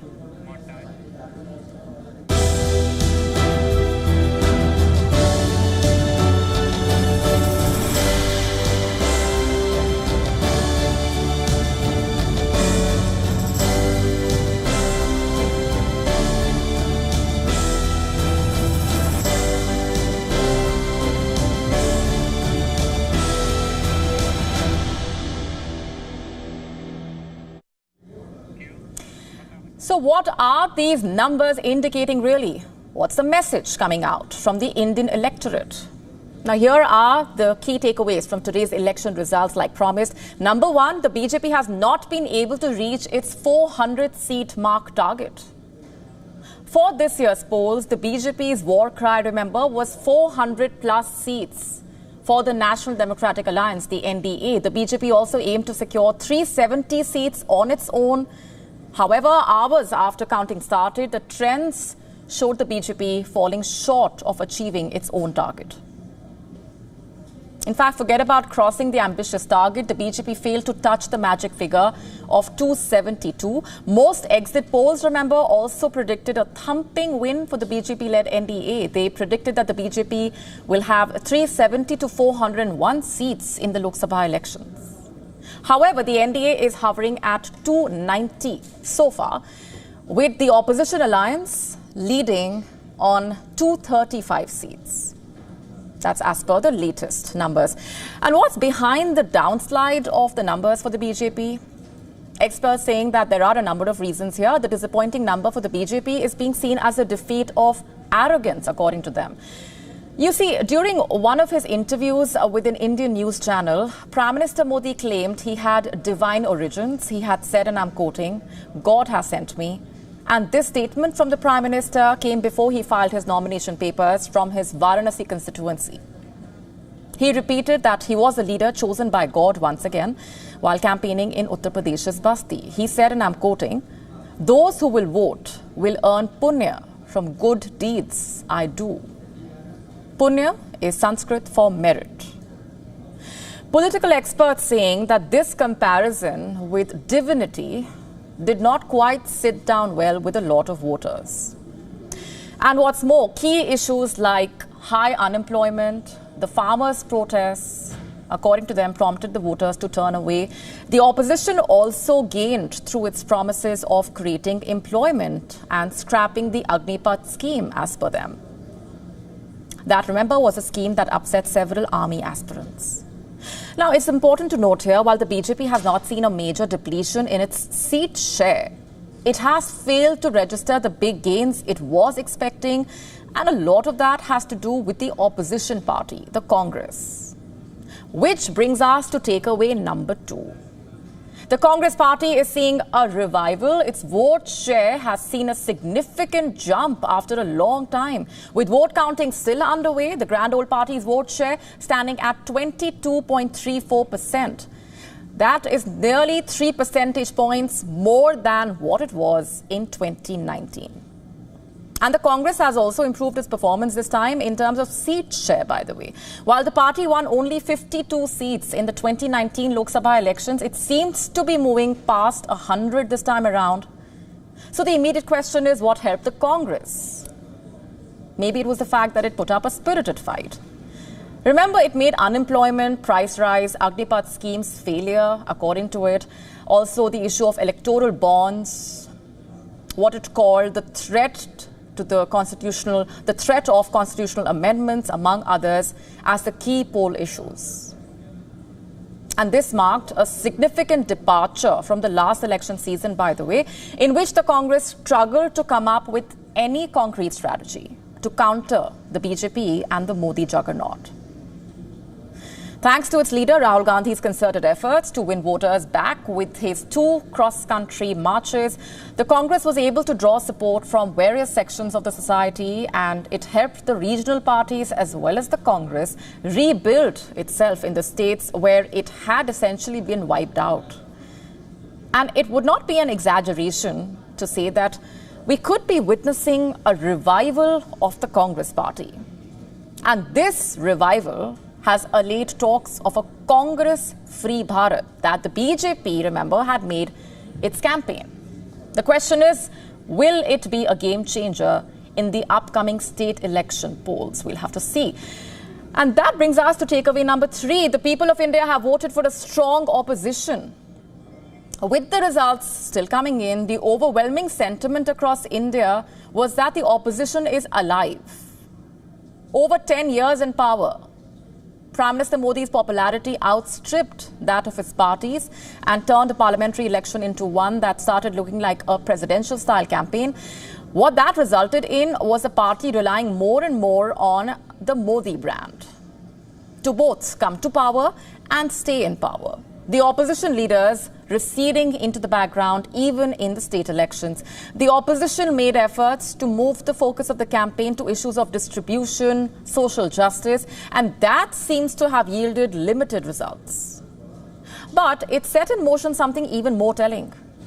After enjoying 2 consecutive terms with an unfettered majority, the BJP will be returning to a 3rd term with some help. And having more members from the opposition in the parliament also accounts for better representation and discussion before the passing of laws. Take the contentious Uniform Civil Code Bill, for example. It's widely expected to be tabled in the parliament by the BJP government this year, and the opposition is divided on the issue of one nation, one polls. Now the fate of UCC hangs in the balance. All this because it appears that a strong opposition is emerging. That can only be a welcome sign in democracy ultimately. The Indian voters are clear. A stable government with a strong opposition is good for India. And a key highlight also is the story of political leaders who have shrugged off years of being written off and emerged strong after near oblivion. Our next report profiles the so-called comeback leaders and their surprise turnaround. The first comeback man on our list, Chandrababu Naidu of the Telugu Desam Party. Naidu, referred to as CBN, is presently leader of the opposition in the Andhra Pradesh Assembly, though the new results suggest a massive turnaround in the offing. With Chief Minister Jagan Mohan Reddy's YSRCP falling by the wayside, and hard. Jagan's getting Naidu arrested for alleged corruption last year seems to have boomeranged. 2024 is a huge reversal to big losses CBN faced in the 2019 Assembly elections when he lost power to the YSR Congress party. Naidu's political career goes all the way back to 1973, having played a key role in his party since the 1980s. He's been Chief Minister thrice. A 4th term awaits. And not just the state scene, Naidu has a big role to play in the national picture too. As part of the National Democratic Alliance, where the BJP is on thin ice in the numbers game, CBN's TDP is likely to emerge a kingmaker. The party contested 17 of the 25 Lok Sabha seats, and results say it has got support from across the state. Its seats are going to be critical to the NDA crossing the majority mark. Naidu had quit the NDA alliance in 2018, blaming PM Modi for Andhra's financial troubles. He returned to the NDA fold in March 2024, days before the elections were announced. And the rest, as they say, is history. Naidu's story reiterates again that nothing is permanent in politics. Almost certainly the man of the moment, at least for the India bloc. The 3-time parliamentarian from Kannauj in Uttar Pradesh is the man behind the Samajwadi party's revived fortunes, and the possible nemesis for the BJP in Uttar Pradesh. Akhilesh Yadav's Samajwadi party had dipped to just 5 seats in 2019. Many termed it the end of the road, both for Yadav and his party. The 2024 outcome turns all that around, stressing again that there's no such thing as a last word in politics. Numbers clearly say he had it in him to bring about the turnaround. There were signals that he had started to come across as an unflamboyantly serious and sober politician. Realpolitik calculations and lessons from the past served him well this time. He expanded his MY or Muslim Yadav vote to